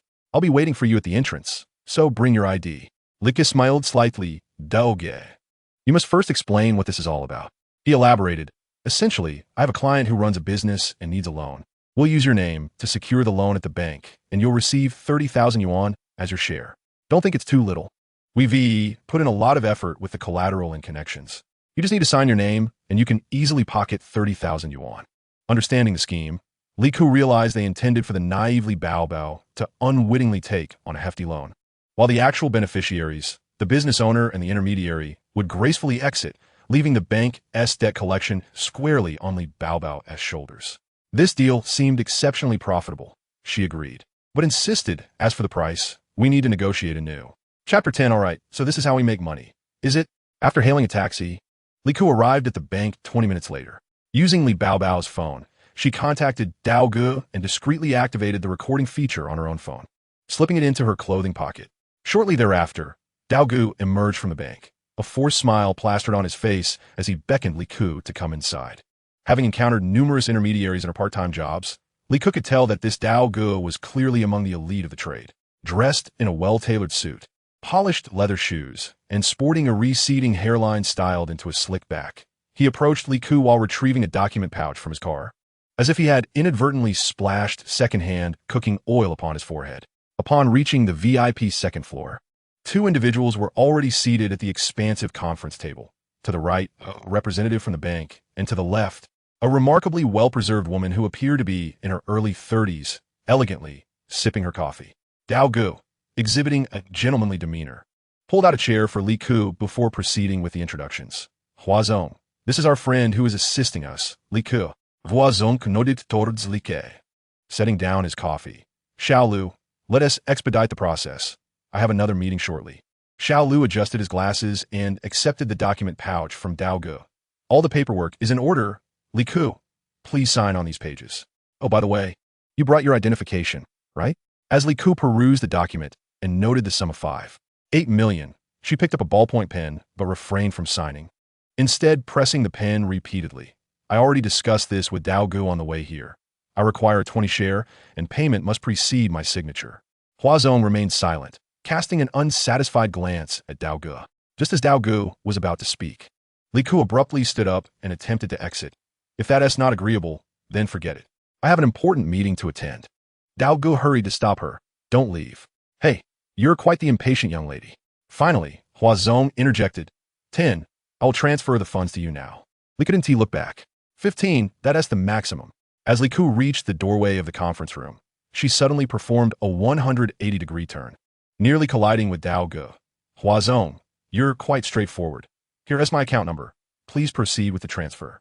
After receiving the substantial sum of 870,000, Li Ku readily signed and provided her fingerprint, even recording a video statement with Xiao Lu from the bank, asserting her acceptance of all risks pertaining to the transaction. After nearly an hour of procedures, everything was finally settled, and Hua Zong stood, casting Dao Gu a disdainful glance as Xiao Lu bowed to escort him out of the conference room. Dao Gu shrugged, handing Li Ku a tissue to wipe the ink from her hands. You're quite the young lady. You're taking advantage of our predicament to secure a hefty profit. Aren't you? Li Ku smirked. Spare me the theatrics. You've pocketed 5 million without effort, while I merely gain a fraction. Don't act like you're doing me a favor. However, I won't let you suffer too much loss. Dao Gu, does your business include mortgage services? Li Ku retrieved the property deed from her bag and handed it to Dao Gu. Upon inspection, Dao Gu furrowed his brow. But the owners listed on this deed aren't you. A discount, she countered. Well, a discount is not out of the question, she replied, presenting the household registration booklet along with her parents' identification. This property is worth at least 2 million. I'm selling it at a discount, and the remainder is yours. Douyi, rest assured, my brother is in the hospital awaiting funds for urgent medical care, and my parents have entrusted me with a swift sale. A discount? Are you certain? Certainly, prompt payment is essential. A smile graced Li Ku's lips as she gestured towards the identification cards of her parents and younger sibling. These 3 are all without credit. Once the mortgage is completed, if Daoj finds them valuable, you may keep them. Daoj's expression faltered, seemingly perplexed by the casual manner in which this young girl severed her family's safety net for monetary gain. Yet, her willingness to act foolishly was her own affair. In these times, one would be a fool not to seize easy money. Daoj first made a call to verify whether the property had any outstanding loan records. Once confirmed, he stated, the mortgage 1T reached 2 million. Given your urgency, the fees for each step are considerable. You can expect to receive approximately 100,000. If you agree, accompany me back to the office to sign the mortgage contract. Like fleshed a bright simile, dog. Add an extra 30,000 to make it an even sum. Selling a $2 million house for 130,000 is still a bargain for you. Daoj had been anticipating her counteroffer. This transaction was indeed a lucrative one, possibly yielding even greater profits than his previous deal with Hua Zong, as all the earnings would be his alone. Thus, he readily took Li Ku to his office to process the paperwork, even fabricating a so-called power of attorney. After a busy afternoon, as dusk fell, Li Ku beamed at the million in her bank account, waving goodbye to Daoj and even gifting him half a bottle of perfume. Watching her spritz his prized fragrance around her collar, Daoj's lips twitched, and after a moment of hesitation, he managed to ask, shall we celebrate our collaboration with a meal? Li Ku, having doused herself in perfume, replied, sure, just pack it up. I have other matters to attend to. Daoj thought to himself, why did I even bother asking? Half an hour later, Li Ku, clutching a meticulously packaged takeout box, sat in the back seat of a taxi, cheerfully waving at Daoj. Thank you, Daoj. Oh, and could you cover my taxi fare? I don't have any change. Daoj clenched his teeth, muttering fine. He inwardly lamented, you certainly know how to take advantage. As the taxi turned a corner, Li Ku sold Li Bao's smartphone for over 5,000 at half its retail price. Then, she chose a different street, where tutoring centers were interspersed with internet cafes and billiard halls.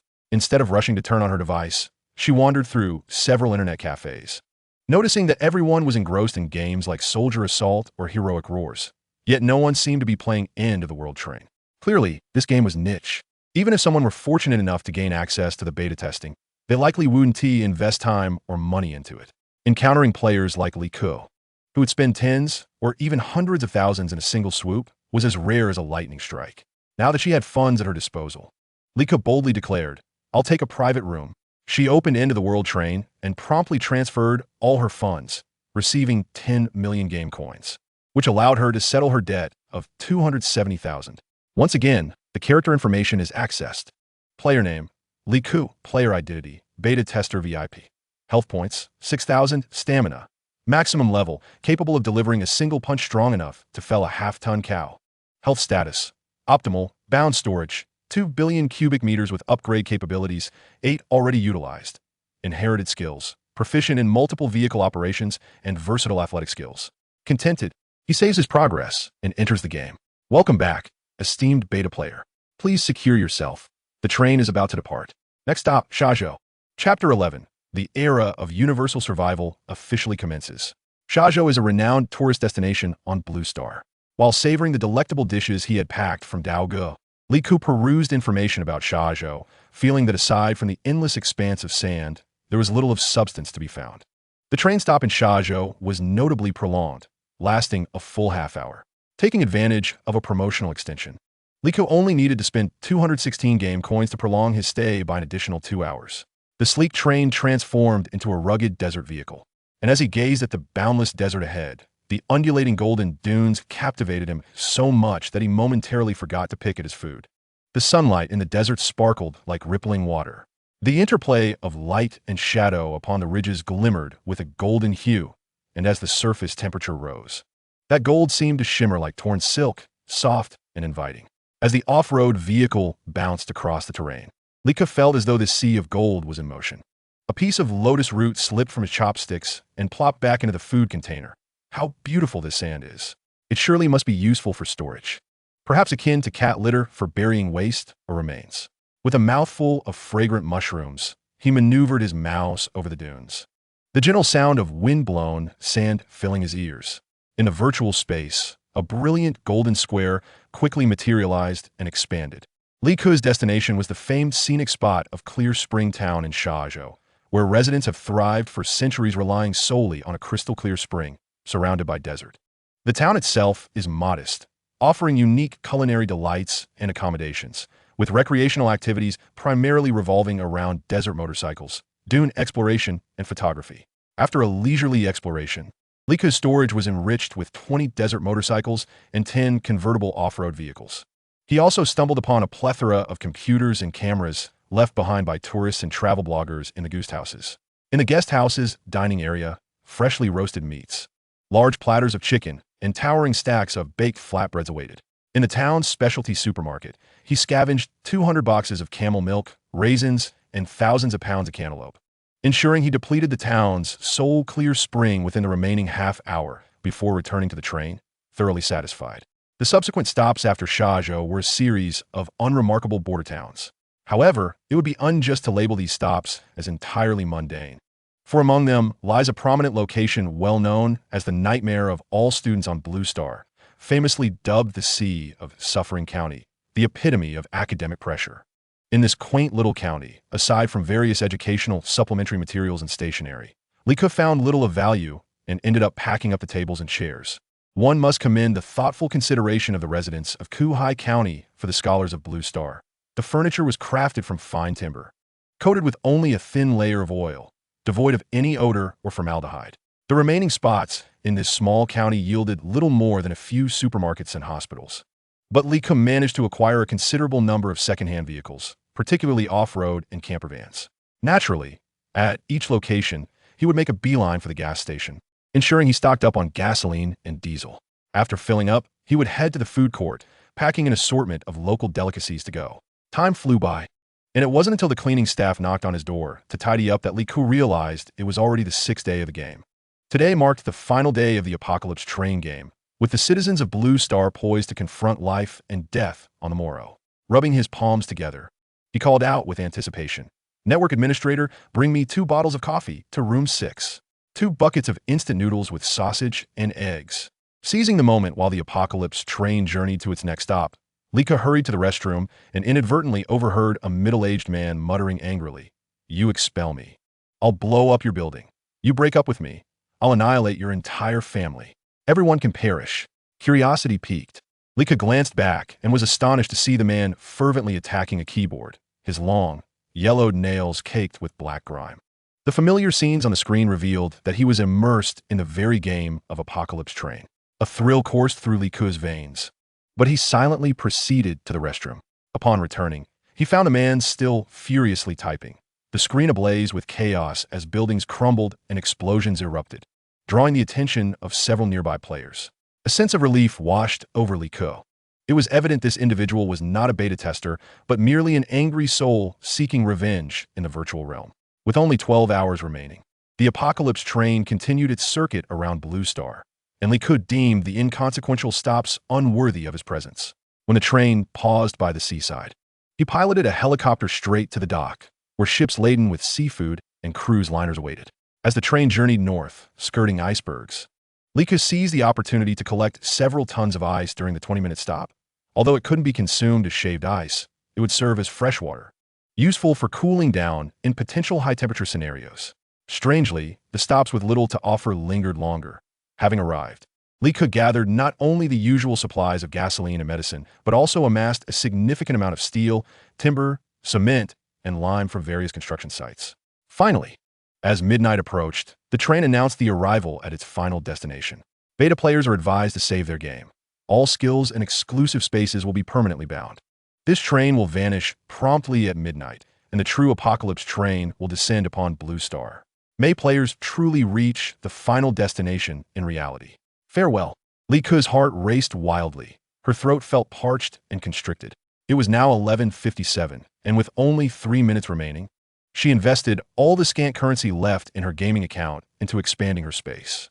At 11:59, she removed her headphones and clicked repeatedly on the game's save button. Watching the successful save notification refresh with each click, her heart was pounding an unprecedented rate. 12 o'clock. Suddenly, the computer screen went black, and a cacophony of shouts erupted from outside the room. "Why has the power gone out, boss?" A mechanical voice echoed in her ears. "Attention, the apocalypse has arrived on Blue Star. In 30 seconds, everyone will board the Apocalypse Train. Please gather your survival supplies within the last 30 seconds, as this will determine your train compartment. Countdown begins. 30, 29, 28. Despite having experienced this before, Li Ke's body trembled with anxiety. No, it wasn't anxiety. She was exhilarated. The violent shuddering of her body was a manifestation of the skills from the game being activated within her. Multiple voices filled her ears simultaneously, each announcing different skills. Multi-vehicle driving skill activated, all-around athletic skill activated. Accompanying the voices was a vivid image in her mind, her space brimming with abundant survival supplies. All neatly arranged, each item clear in her consciousness. In the darkness, Li Ke suddenly opened her eyes wide and kicked the computer desk with force. With a loud crack, the desk shattered into pieces, the broken screen and dented main unit, along with a heap of wooden debris, smashed through the foam partition of the room. Another thunderous crash followed as the partition was obliterated by the adjacent sofa, the force of her kick barely dissipating. The ringing in her ears and her body's tremors ceased momentarily, yet the mechanical countdown continued. 18, 17, 16. The internet cafe had descended into chaos. "Did you hear that countdown? Is someone playing a prank? Who's behind this broadcast? Show yourself," shouted one voice. "Turn on the lights. I'm a member. Turn on the lights quickly. Who are you trying to scare in the dark? What apocalypse? What does it mean? Call the police, hurry," exclaimed another. "My bag. Who stole my bag? I had drinks in there. Those are my survival supplies." "Supplies? Supplies? Right, the cafe counter has food and drinks. Let us grab them." The countdown continued. 10, 9, 8. A spark of inspiration struck Li Ke, and a large, sturdy backpack materialized in her hands, filled with several foldable shovels, 100 lighters, 10 boxes of fever-reducing medicine, and 20 bottles of Yunnan Baiyao. These were invaluable commodities in the apocalypse. In the darkness, the corners of Li Ke's mouth curled into a slight smile, for she alone knew that before boarding this apocalypse train, everyone would have to surrender their supplies. Upon the initial submission, there shall be no deduction of vitality, nor is it required to relinquish everything. However, a portion of valuable supplies that will prove essential in the impending apocalyptic scenario must be surrendered. The worth of these supplies will ultimately determine the rank of your carriage. As for the necessity of a folding shovel, it is because the inaugural apocalyptic dungeon revolves around a collective survival in a mining cavern. This time, Li Ke resolves to no longer cower in the D-class carriage, vulnerable to the whims of others. "I shall ascend to the A-class carriage." Chapter 12. I have no family. In the moment the countdown ceased, an eerie silence enveloped the surroundings. Li Ku adjusted the duck-billed cap and donned a mask and sunglasses, clutching the straps of the backpack tightly as he awaited in stillness. Soon, with a swift whoosh, the area was ablaze with light, revealing Li Ku standing at a train station, identical to that depicted in the game. The platform was teeming with people, the cacophony of cries, shouts, and pleas melded into a singular tumult, reminiscent of the previous life, as the sudden onset of the apocalypse left everyone unprepared, their emotions erupting in a frenzy of fear. The station's loudspeaker crackled with a piercing static, compelling all to hush and cover their ears. Attention! The train station is about to vanish. Please form an orderly queue and utilize the items you possess to purchase tickets and board promptly. Once the announcement concluded, the crowd erupted into an even louder uproar than before. Buy tickets? What tickets? I want to go home. It's the middle of the night, and I was just on my bed playing on my phone. How did I end up at the train station in the blink of an eye? Indeed, we must return home. I was asleep. Where the hell am I? Wife, where are you? I'm terrified. I can't be without you. Beside Li Ku stood an unfortunate young man, stark naked, his hair damp and foamy, clutching his underwear in confusion. I was in the shower. How can I buy a ticket with only this one pair of underwear? Li Ku stifled a laugh as he was jostled amidst the crowd. Suddenly, a furious roar erupted from behind, and his sleeve was seized with an iron grip. Li Ku? Is that truly you? You heartless wretch, where have you been all these days? You nearly caused your brother's demise. Do you know that? To Li Ku's astonishment. The very individuals grasping him were none other than his parents, followed closely by his younger brother, Li Baobao, clad in a hospital gown and leaning on crutches. I'll beat you to a pulp, you worthless scoundrel. Upon spotting Li Ku, his father lunged at him like a frenzied octopus, hurling a stream of unintelligible curses, his mouth foaming white with rage. Just as his father's fist was about to collide with Li Ku's nose, Li Ku swiftly dodged, causing his mother, who had been tightly gripping his sleeve, to stumble back a couple of steps. Out of the corner of his eye, Li Ku caught a glimpse of her, smiling at the scene unfolding before her. What is this? Are you so pleased to witness your daughter being attacked? Just as his father's fist was about to strike, Li Ku managed to evade, leaving his mother momentarily unbalanced. Thud! Li's father's fist struck fiercely against Li's mother's nose, causing a cascade of thick blood mixed with mucus to flow elegantly down her face. Li's mother felt a sudden buzzing in her head, her nose aflame with pain, heat, and irritation. Raising her hand, she wiped her face only to behold her palm smeared with blood. The sight of the crimson fluid triggered a wail, her cries disregarding the mixture of blood and mucus trickling into her teeth. Nearby, Li Ku feigned outrage, shouting, "How dare you strike my mother? I will retaliate." With that, he delivered a resounding slap. The impact was so forceful that even a gorilla would have been momentarily dazed, let alone Li's father, who spent his days languishing at the mahjong table, smoking and idly shaking his legs.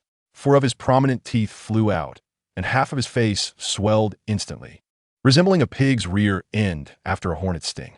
Only then did Li's mother react, pounding her thighs in anger, exclaiming, "You wretched child! Your brother has already lost one of his eggs because of you, and you dare strike your father." Li's father sprang up from the ground, slapping Li's mother across the face, his anger causing his entire face to tremble. "You fool! Why are you shouting? What will others think? How will our son find a partner in the future?"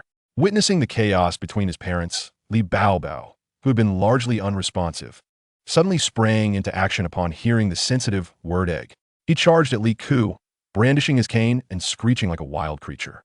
Li Ku, observing the oncoming Li Baobao, noted the familiar grayish-blue hue of his eyes, which narrowed into slits, forever bearing an air of hostility amidst his greasy, pockmarked eyelids. As Li Baobao lunged, teeth clenched and muscles contorted in exaggerated fury, he resembled a child who had once stolen a can by stepping on his own fingers. Li Ku abruptly turned to Li's mother and inquired languidly, "Do you know what it means for good fortune to come in pairs?" With that, he unleashed a swift kick towards the swinging cane, shattering it, and along with it, Li Baobao's remaining precious egg. The previously bustling crowd fell silent, parting to create a space for Li Baobao, who writhed in pain like a mudfish in hot oil. "What is all this ruckus? Form a line to purchase tickets. The platform will soon close. Do you all wish to remain here and meet your demise?" A dozen soldiers clad in white mechanized armor and protective helmets rushed over, directing the crowd to continue moving forward. Li's mother collapsed to the ground, clutching her writhing son, pointing furiously at Li Ku and screaming, "It was her. She instigated this chaos. She struck my son. Arrest her. She does not deserve to board the train. Let her die. Let her die." Li Ku gazed at her in silence, absorbing her relentless curses, wishing for her daughter's demise. A profound sense of powerlessness morphed into a chilling cold that spread throughout her limbs. Indeed, two mechanical soldiers approached Li Ku. Observing Li's mother's venomous expression, Li Ku let out a derisive snort and promptly recited the verification code. Rather than apprehending her, the soldiers saluted respectfully, saying, "Esteemed beta tester, please accompany us through the VIP passage. Additionally, beta testers may bring one family member with them." "No need. I have no family." Li Ku adjusted the brim of her hat and spoke softly. Li Ma looked on in disbelief, watching as Li Ku was escorted by two mechanical soldiers. Moving against the flow of the crowd in the opposite direction, Li Ba could no longer contain himself and rushed over.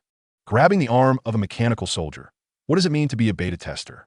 What is this VIP passage?" The mechanical soldier halted and replied, "If you have also received the verification code message for the Apocalypse train, you may also walk through the VIP passage." Upon hearing this, Li Ba frantically searched for his phone, desperately looking for the so-called game message while casting intense glances at Li Ku. Shortly after, Li Ma also hurried over, collapsing to her knees, pointing at Li Ku and pleading, "This wretched girl is using my son's phone. Those beta tester VIP slots belong to my son. She has stolen his opportunity." Li Ba chimed in, Yes, she is a thief. You mustn't believe her. This wretched girl is the best at deceiving." Watching the duo's theatrical performance, Li Ku could only find it amusing. She turned to the soldier and asked, "You mentioned that a beta tester can bring one family member through the VIP passage, correct?" The mechanical soldier nodded. "Indeed, madam. Is it possible for her to go?" The soldier continued to nod. "Yes, madam." Li Ku pulled a shovel from her bag, a smile spreading across her face as she looked at the two. "It's all the same meat. Who should I take with me?" "Well, whoever runs slower will be the one I take along. How does that sound?" Chapter 13. Revenge. Patience is key. Taking it slow is far more enjoyable. Perhaps it was the sinister expression on Li Ku's face and the sharpness of the shovel that kept the two from making any hasty retreat. Naturally, Li Ku would not waste time on them and followed the mechanical soldiers briskly toward the VIP passage. The VIP passage was separated from the regular one by a thick layer of glass, but Li Ku was accompanied by the mechanical soldiers and faced no obstacles. In stark contrast to the regular passage, where people were packed so tightly that even breathing was a challenge, any fall would likely result in a serious trampling incident. Yet, no matter how urgent or crowded it became, they had to wait for the beta testers to board first.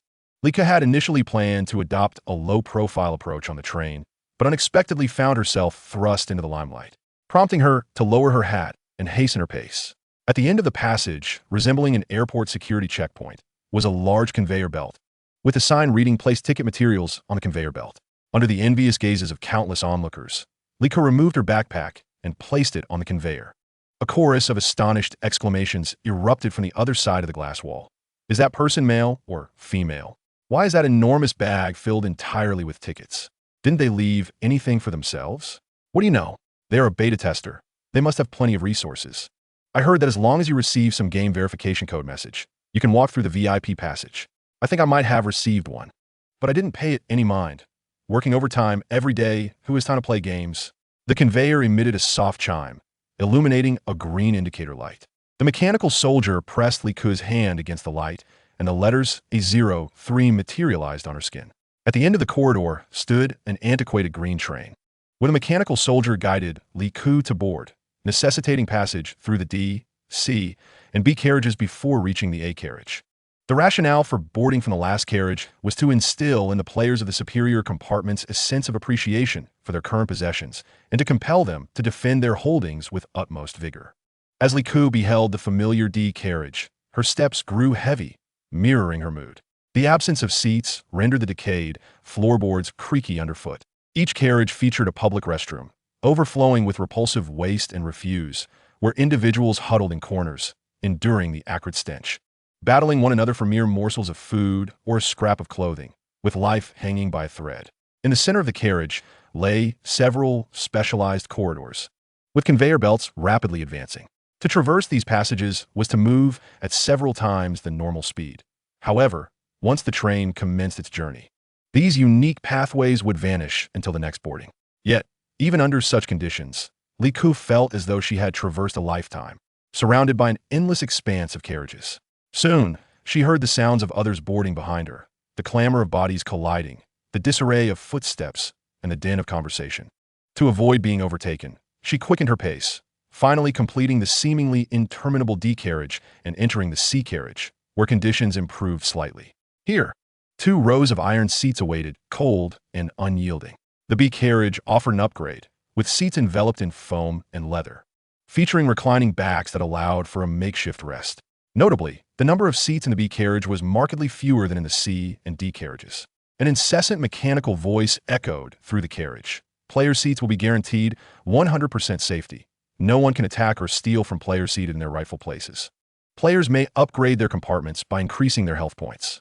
Only upon stepping into the A carriage did Li Ku's taut calf muscles finally relax.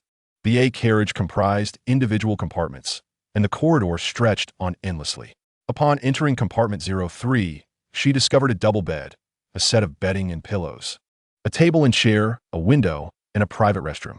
The restroom included a toilet, a shower, and a small washstand, offering a stark contrast to the conditions of her previous life. Having a private, stable space felt like paradise. Li Ku discarded the provided bedding into her storage space, replacing it with a new, soft silk quilt. She then retrieved disinfectant and alcohol wipes, meticulously cleaning every corner of the compartment before swiftly showering and settling down with a drink to rest. Drawing back the curtains, she observed the remaining ordinary players struggling to board, the crowd tightly packed, moving with great difficulty, a seemingly endless sea of humanity. Yet, this was merely a fraction of the Blue Star populace. It was rumored that countless trains like this one traversed the apocalyptic landscape. Li Ku retrieved a privacy film from the spatial realm and affixed it to the glass. Subsequently, he discarded the chair, replacing it with a more comfortable small sofa. As he indulged in fried chicken and sipped cola, he leisurely gazed out the window at the players, appreciating the expressions of hostility and fear etched on their faces. Once the passengers from carriages B and C had disembarked, it was finally the turn of the last carriage's passengers to board. Among them, Li Ku recognized a familiar face, Dao Ge. Clad in silk pajamas and wielding a golf club, he navigated through the crowd with a vigilant demeanor, surveying his surroundings. Clearly, Dao Ge was a prudent individual, opting to retain his sole weapon. Their previous collaborations had been quite pleasant, and Li Ku held a favorable impression of him, contemplating an opportunity to eliminate him. Trailing at the end of the crowd were Li Ku's parents, Li Ba and Li Ma, accompanied by their cherished child, Li Bao Bao. The two were struggling to support Li Bao Bao, who appeared to be in a state of unconsciousness. The train's intercom soon emitted a mechanical voice. The train is about to close. Passengers, please activate the electronic screen on the back of your hand to review the apocalyptic rules.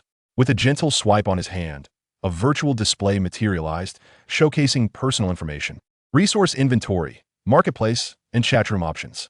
Upon accessing his personal information, he noted, name, Li Ku, carriage level, health points, 6,000, inherited skills, multi-model driving skills, all-round athletic skills.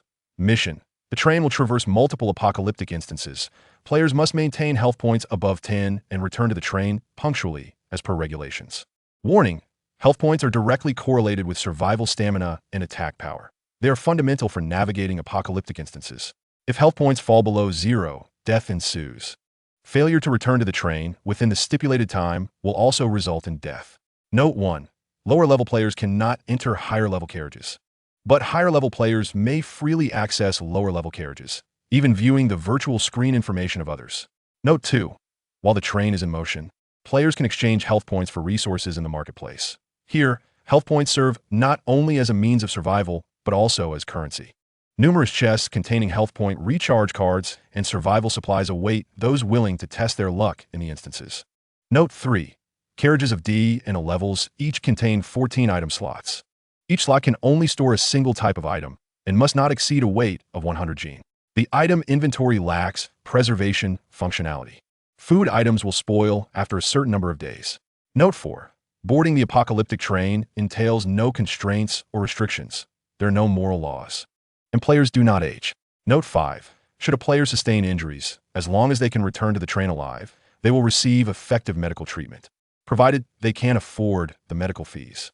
Final destination reward. Fulfillment of all your wishes along with the gift of immortality. But the slots are exceedingly limited. To succeed, one must rely on fate, fortune, and cunning. The information on the screen mirrored that of his previous life, bolstering Li Ke's confidence. However, in his past life, due to a lack of preparation, he had mistaken the mechanical voice for a property announcement and had hurriedly scrambled to dress when the announcement was made. Thus, at that time, only a thin outer garment was submitted as supplies, allowing Li Ke to become a member of the D compartment. Li Ke recalled that her initial health points were merely 50. By plundering 3 blood-related adversaries, she barely managed to roll up to 260. After enduring the first dungeon, in the second, frigid dungeon, just as she unearthed a box of canned goods from Snowdrift, it was snatched away by Li Ba. In the ensuing scramble, Li Bao pressed herself into the snow, trampling on Li Ke's fingers, grinning wickedly as she rained down punches. Once they departed, in a desperate bid for survival, Li Ke had no choice but to rise and resume her search in the snow, her hands blackened from the cold. Ultimately, she managed to extract only half a bag of pig feed, scattered like splintered pine strips across the ground, which Li Ke painstakingly picked up one by one from the snow. Clenching her fists, a glint of cold light flashed in Li Ke's eyes. She had not exerted her full strength at the station, for she did not wish to annihilate them, but rather to witness their struggle for survival in this apocalyptic world. Reminiscent of her own past. Chapter 14. Entering the underground mine. The apocalyptic train slowly began its ascent, the wheels grinding against the tracks, emitting a low yet piercing sound. Li Ke gazed out the window, astonished to find the platform bustling with people, many of whom had failed to board this train. Some hesitated, paralyzed by the fear of the unknown, while others anxiously surveyed their surroundings, likely awaiting companions who had yet to arrive. In Li Ke's eyes, those stranded on the platform were merely awaiting their demise. As the train accelerated, a shocking scene unfolded. The ground of the platform split open without warning, forming a gaping chasm 100 meters wide, resembling a ferocious maw. Following this, a tremendous roar erupted as the entire platform collapsed instantaneously. The individuals who had yet to board the train had no time to react. They were swallowed into the infinite abyss of darkness before they could even utter a cry. In the blink of an eye, the once lively and clamorous platform had vanished, leaving only silence and swirling clouds of dust. At that moment, unread messages on the virtual screen began to illuminate with red dots, indicating the public chat room. Initially, there was widespread panic regarding the recent events on the platform, followed by discussions on what supplies could be submitted to gain access to higher-grade compartments. I work in a supermarket, and just as I was about to settle the final payment with the suppliers while inventorying in the warehouse, I heard the notification. I thought it was just my neighbor's television too loud, so I continued to move goods until I found myself at the platform.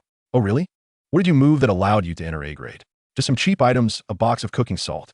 I once experienced an earthquake, so I always keep a backpack ready at home, stocked with supplies to sustain me for 3 days in case I'm buried underground awaiting rescue. I admit, it's somewhat embarrassing, but when that conveyor belt appeared, I thought it was airport security. In a moment of confusion, I placed the entire backpack on it, and now I find myself empty-handed, lying on the large bed of the A-grade compartment. Alas, in our D carriage, we are left squatting while you, in the A carriage, enjoy the luxury of beds. Upon disembarking from my flight, I was greeted by a countdown. In the final 5 seconds, I hastily grabbed several stranger suitcases and found myself here, seated on a cold bench in the C carriage. By the way, what are your life values? How is it that I possess only 500? Count your blessings. I have merely 150. I have heard rumors of those with just 50. Such meager life points would scarcely sustain one through the latter part of the night. Apologies, but I boast 3,000, a figure that mirrors my salary. The chat messages refresh rapidly. Li Ke glanced around, but found no trace of other beta players. From the messages exchanged, she deduced that each individual's starting life value varied, likely determined by one's physical constitution.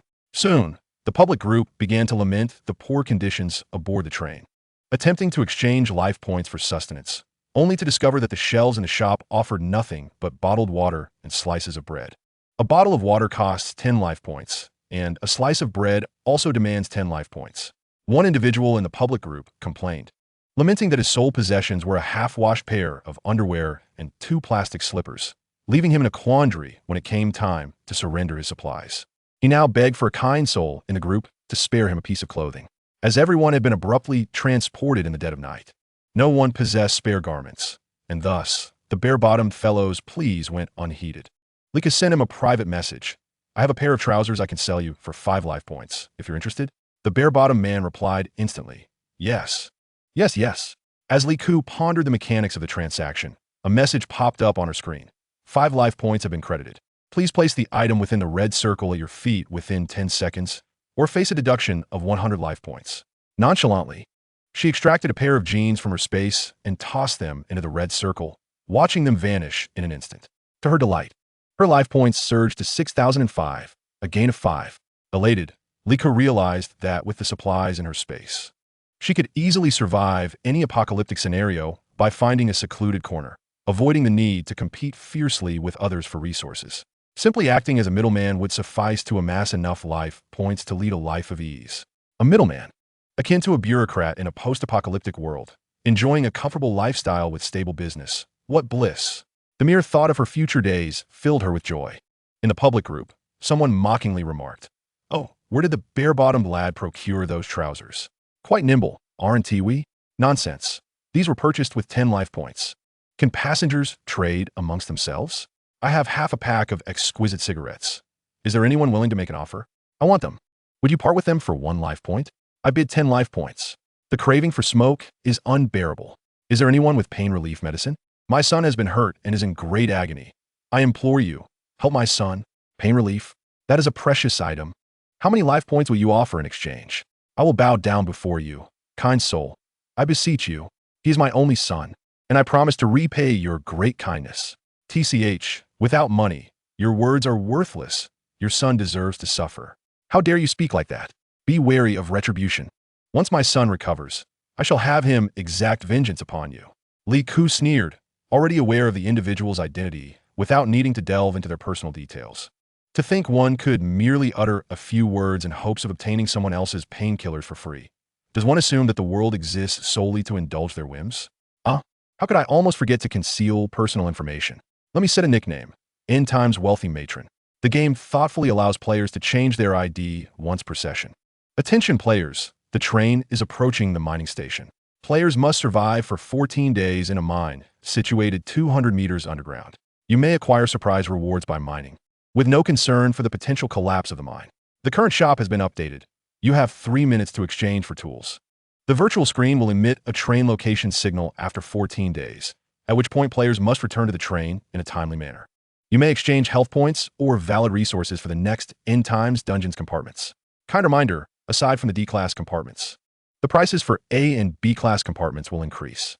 In this public group, there was notable cooperation, understood as the train seating could safeguard passengers and their possessions. It is likely the prices for A-class compartments will soar. Let them rise to the heavens. May they become so exorbitant that all must resort to our D-class compartments, where I shall wield my pickaxe against them. Lee Ku opened the shop, and indeed new items have been added to the shelves. Iron pickaxe, 10 health points. Heavy yet an excellent mining tool. Pneumatic pick, 20 health points. Offers a certain impact on ores, easy to operate, and relatively lightweight. Standard safety helmet, 5 health points. Provides some protection against falling debris. Illumination range of 1 meter, lasting 8 hours. Advanced safety helmet, 50 health points, superior quality. Illumination range of 3 meters, lasting 24 hours. The public group, along with the A-class subgroup, erupted in chatter. Is that it? Only these 4 items? What about sleeping bags or tents for surviving 10 days in the mine? Unread messages flooded in, reaching a staggering 999. Lee Ku hesitated to reveal himself in the subgroup, so he commented in the public group, I possess 2 lighters. The highest bidder shall claim them. What use is just 1 lighter? End Times Wealthy Matron. Do you have anything of greater value? Are you trying to ensnare me? We've only just boarded the train. How could anyone carry a plethora of supplies? End Times Wealthy Matron. Just 2. Take them or leave them. I'm reluctant to part with them. I want them. At least they can provide warmth. Lee Ku sold the 2 lighters for 30 health points, bringing his total health to 6,035. In the final 2 minutes, he donned thermal undergarments, layered with a scratch-resistant diving suit, topped with a standard black coat, and slipped on climbing shoes. The train is about to arrive. Players will be randomly teleported to various corners of the mine. Countdown, 3, 2, 1.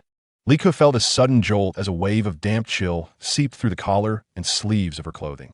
Upon opening her eyes, she was engulfed in darkness within the cavern, surrounded by an eerie silence that was only punctuated by the sound of her own breath. Initially, she remained frozen in place for several minutes, ensuring that she was alone before activating the spotlight on her helmet. To her astonishment, she found herself teetering on the precipice of a cliff within the mine. Had she taken but 2 steps forward, she would have plunged into the abyss. She picked up a stone from the ground and tossed it over the edge, waiting 12 seconds before hearing the distant thud of its landing. Donning her thick, slip-resistant gloves, Liku steadied herself against the rock wall and continued onward.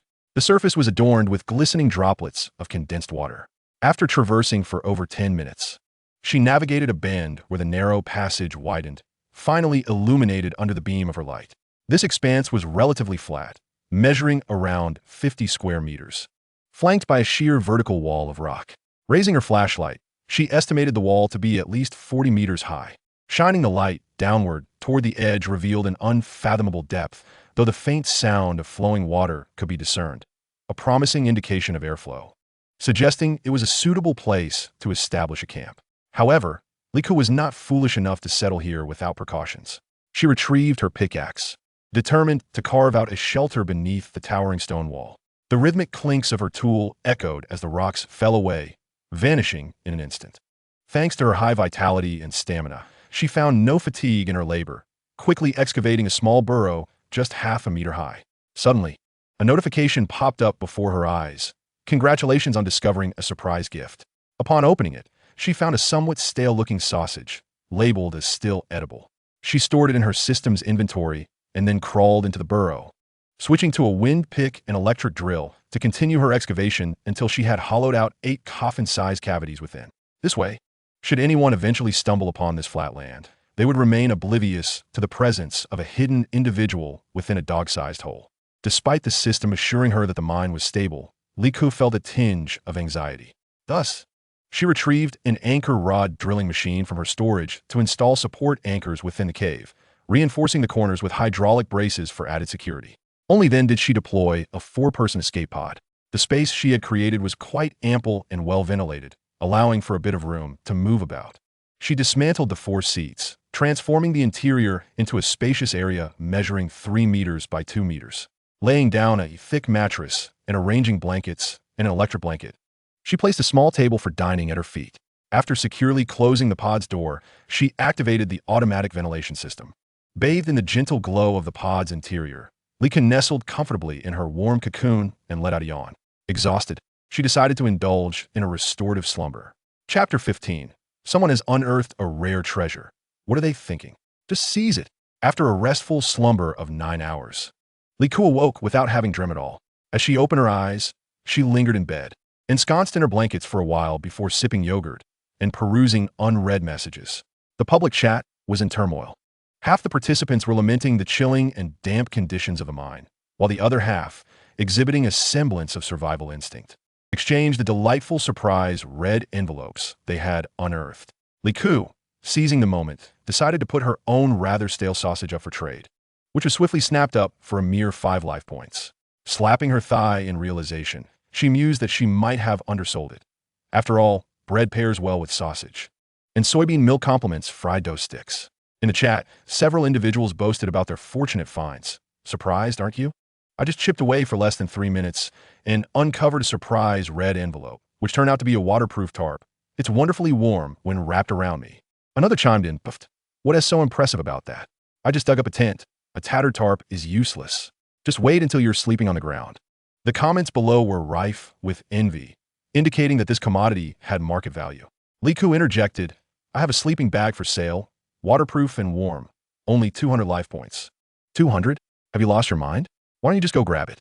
Came the retort. If you can't afford it, just leave. 200, right? I'll take it. I'll offer 300. 350. Then I'll raise it to 351. You're truly despicable. In the end, Liku casually sold a cheap sleeping bag worth only 30 or 40 yuan for an impressive 450 life points. She observed that they were only 9 hours into the mine, and these individuals had yet to truly experience the harshness of the apocalypse. If they endured for another few days, prices would surely double. Noticing many in the chat had blisters on their fingers from wielding heavy hammers, Liku cleverly marketed several pairs of thick gloves, which, while inexpensive and inconspicuous, did not attract much attention. Upon checking her personal status, Lika saw her life points had nearly reached 7,000. Her fixation on the number stemmed not only from the exorbitant fare of the A carriage, but also from a rumor she had heard in her previous life, that this green train might eventually be upgraded to high-speed rail, and those without sufficient life points will be left behind with the dilapidated train. Just as she contemplated exiting the escape pod to stretch her limbs, a message popped up in the chat. "I just drew a dagger. Let me show it off." Shortly after, a clear photo of the dagger was shared. Liku's pupils constricted sharply as she fixated on the image. This dagger bore an uncanny resemblance to the one that had been used to fatally wound her in her previous life. Especially upon noticing the design of the handle, she became increasingly convinced of its identity. The dagger's surface was adorned with raised patterns to enhance grip, resembling the menacing scales of a serpent.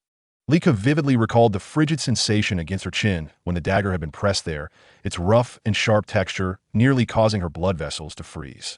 Immediately, a multitude of individuals began to place their bids, yet the person in question merely showcased their prowess and fell silent. Consequently, many began to express their disdain, remarking on the ostentation of it all, suggesting that perhaps they too could procure a firearm.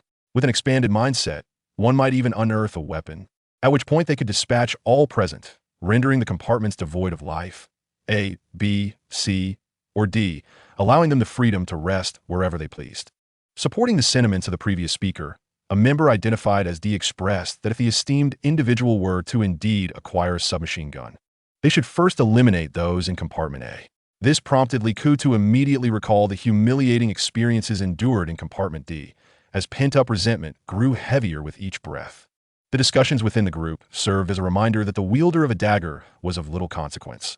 The true significance lay in the fact that, as the apocalypse unveiled its brutal reality, every individual was destined to become a murderer. For Liku, it became imperative to act decisively, while the majority of people remained oblivious to the darker, more vicious aspects of human nature in this new world. It was essential to suppress all sympathy and kindness, ensuring an equitable demise for all. After all, the ultimate reward of eternal life at the terminus could not be granted to everyone. Upon reconciling this truth, Liku's brow unfurled, and stepping out of the escape pod, they prepared to engage in some mining to stretch their limbs. Just as the hatch was secured, a commotion arose outside. Lika held their breath and peered through the small opening. Two figures emerged, one stout and the other slender. The latter stumbled unevenly while the former barked orders and pushed from behind. Liku observed the gaunt figure, whose face was marred by blood beneath a safety helmet, being coerced by the rotund individual to commence mining. Fortune smiled upon the thin one, as they unearthed two surprise packages, one a basic safety helmet and the other a length of rope. After a struggle, they managed to extract a bottle of mineral water, only for it to be snatched away by the heavier companion. The slender individual remained silent, swallowing hard as they watched the other guzzle the water, before nervously resuming their task of chiseling stone. Suddenly, the action of the thin miner halted, prompting the stout one to lean in for inspection. And indeed, they had struck something valuable. As the name suggests, the surprise packages were red, but the slender figure had astonishingly unearthed a pink one. Liku recognized it as something of considerable worth, yet they were a fraction too late to emerge from the hole, as the stout individual had already torn open the surprise pink package, revealing a mechanical arm.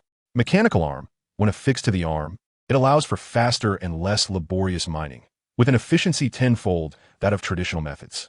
The thin one raised their pickaxe, intent on reclaiming the item, only to be shoved to the ground by the stout individual, who berated, "You wretched cur, how dare you attempt to seize this?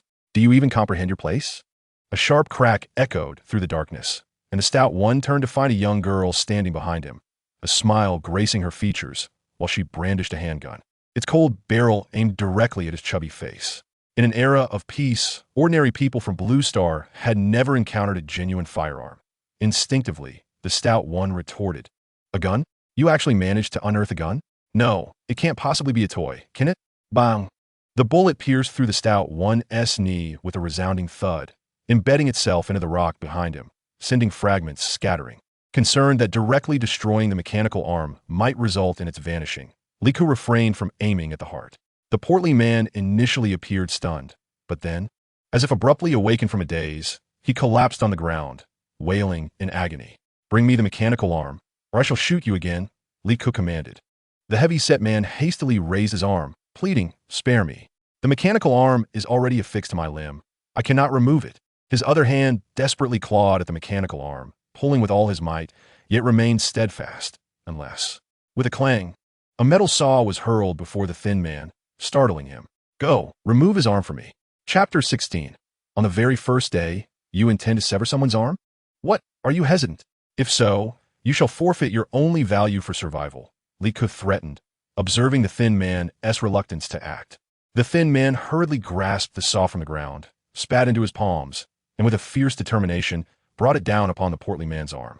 Whether due to his lack of strength or ignorance of proper technique, his efforts were futile. He failed to sever even a bone, eliciting heart-wrenching cries of anguish from the portly man. Li Ku, visibly displeased, shoved the thin man aside, seized the saw, and, stepping on the portly man's hand, swiftly sawed through the bone as if slicing wood. With a gentle tug, the complete mechanical arm was extracted. Bits of meat mixed with ketchup plopped onto the ground, and with the severed limb and saw tossed into the thin man's embrace, he trembled, realizing the saw was still warm, before fainting with a roll of his eyes. Upon the thin man's awakening, the portly man's corpse had vanished. Li Ku dangled the mechanical arm before him, a chilling smile gracing her lips. "Awake? Time to get to work." The thin man, recalling the portly man's fate, instinctively recoiled. "I won't wear that." "Take it away. What are you afraid of?" "You simply didn't understand how to operate it. There's a button that allows for easy attachment and removal," as Li Ku demonstrated several times. The thin man continued to shake his head in terror, prompting Li Ku to lose her patience. "Shall I fetch the saw instead?" The thin man scrambled to his feet, accepting the mechanical arm, and, wielding a pickaxe, began chiseling at the stone, internally cursing, "One slave master is gone, and now there's this fierce woman. She seems delicate, yet she comes straight to chopping off arms. Surely she must have escaped from a mental institution." Li Ku produced a small camping chair, crossed her legs, and sipped hot milk tea while supervising the thin man. Meanwhile, her consciousness delved into her space, attempting to sow seeds, fertilize, and water, for her space had recently been upgraded to include cultivation capabilities.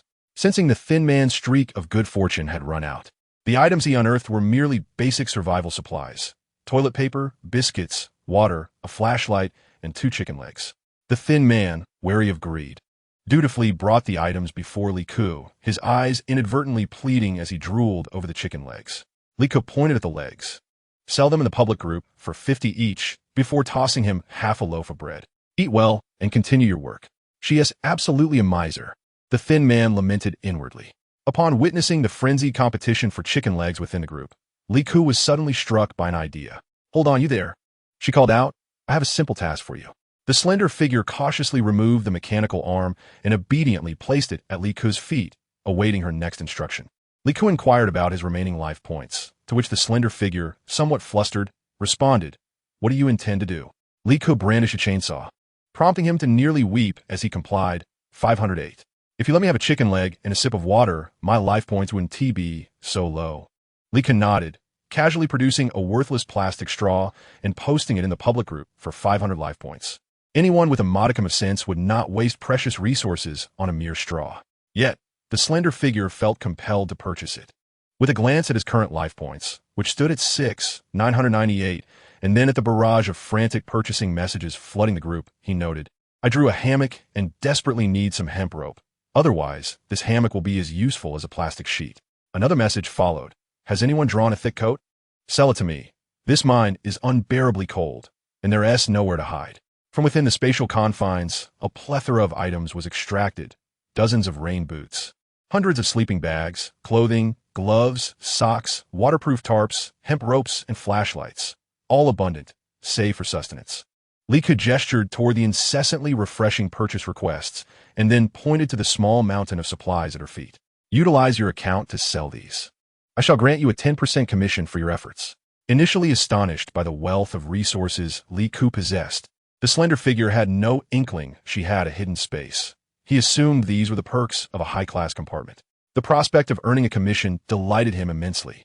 The value of such resources must equate to a significant number of life points.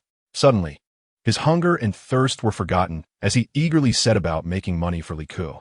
However, Li Ku's vigilance never wavered. She secured the slender figure's feet and knees with iron chains, tethering him to the mine like a dog, leaving him only his hands for operation. Within a mere 2 days of everyone entering the mine, the capacity to trade such a plethora of goods had emerged, and the slender figure's account became well known within the public group, basking in the praises of his peers who hailed him as an impressive elder brother. Like, adept at stealth, managed to conceal her presence throughout. A review of the group's trading records revealed a startling absence of transactions involving water resources. A post had even circulated, instructing members on how to extract drinking water from the mine's underground streams, despite the water being frigid and carrying a distinctly earthy taste. Only those who had ventured through the mine dungeon, like Li Ku, understood that the stream water required boiling to be safe for consumption, as it was rife with numerous eggs of insects. At that moment, only a select few had the means to procure a pot, fire, or leisure to boil water. Li Ku produced several large plastic buckets, attached ropes, and leaned over the edge of to lower them into the murky stream, subsequently retrieving an assortment of jars and bottles from her spatial stash, all gathered from the small commodity market. First, add 2 scoops of titanium dioxide for whitening, followed by carboxymethyl cellulose sodium, and mix in a few drops of milk essence. The delightful aroma of milk is now present. Indulge in it, and it will be consumed in silence. A cacophony of plastic bottles is tossed over to the thin man, alongside several large boxes filled with various unhealthy snacks laden with additives, items that neither satiate hunger nor spare one's health from irreversible damage. That person over there, I've provided you with some fine goods. As for the pricing, you may decide for yourself. Lika suddenly recalled something and added, the goods from compartment D enjoy a 10 discount. The thin man was exhilarated. Where on earth did you acquire so much? Sweet milk?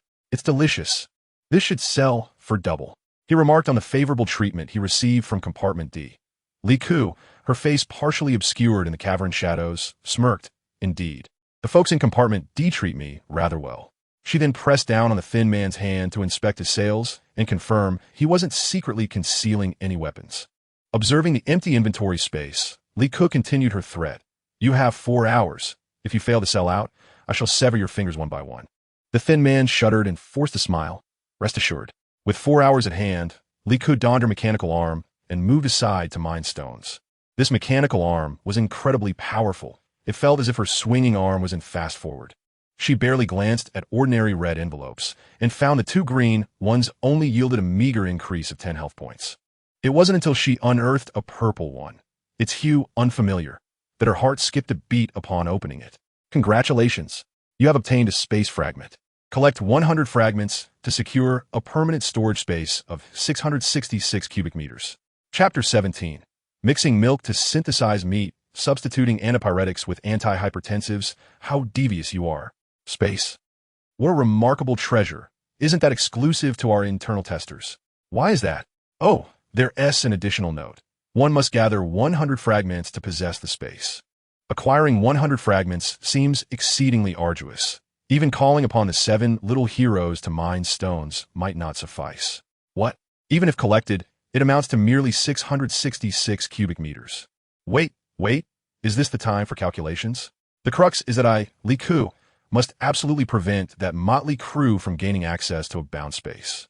Sinmun, have you sold everything yet? Li Ku shouted, startling the thin man so much that his hair stood on end. The thin man's eyes were wide and red, ancestral one. It's not even been 4 hours yet. You aren't truly eager to chop off my fingers, are you? Glancing at the supplies, the thin man had been diligent, having sold over half, especially the freshly mixed milk, with 4 barrels nearing depletion.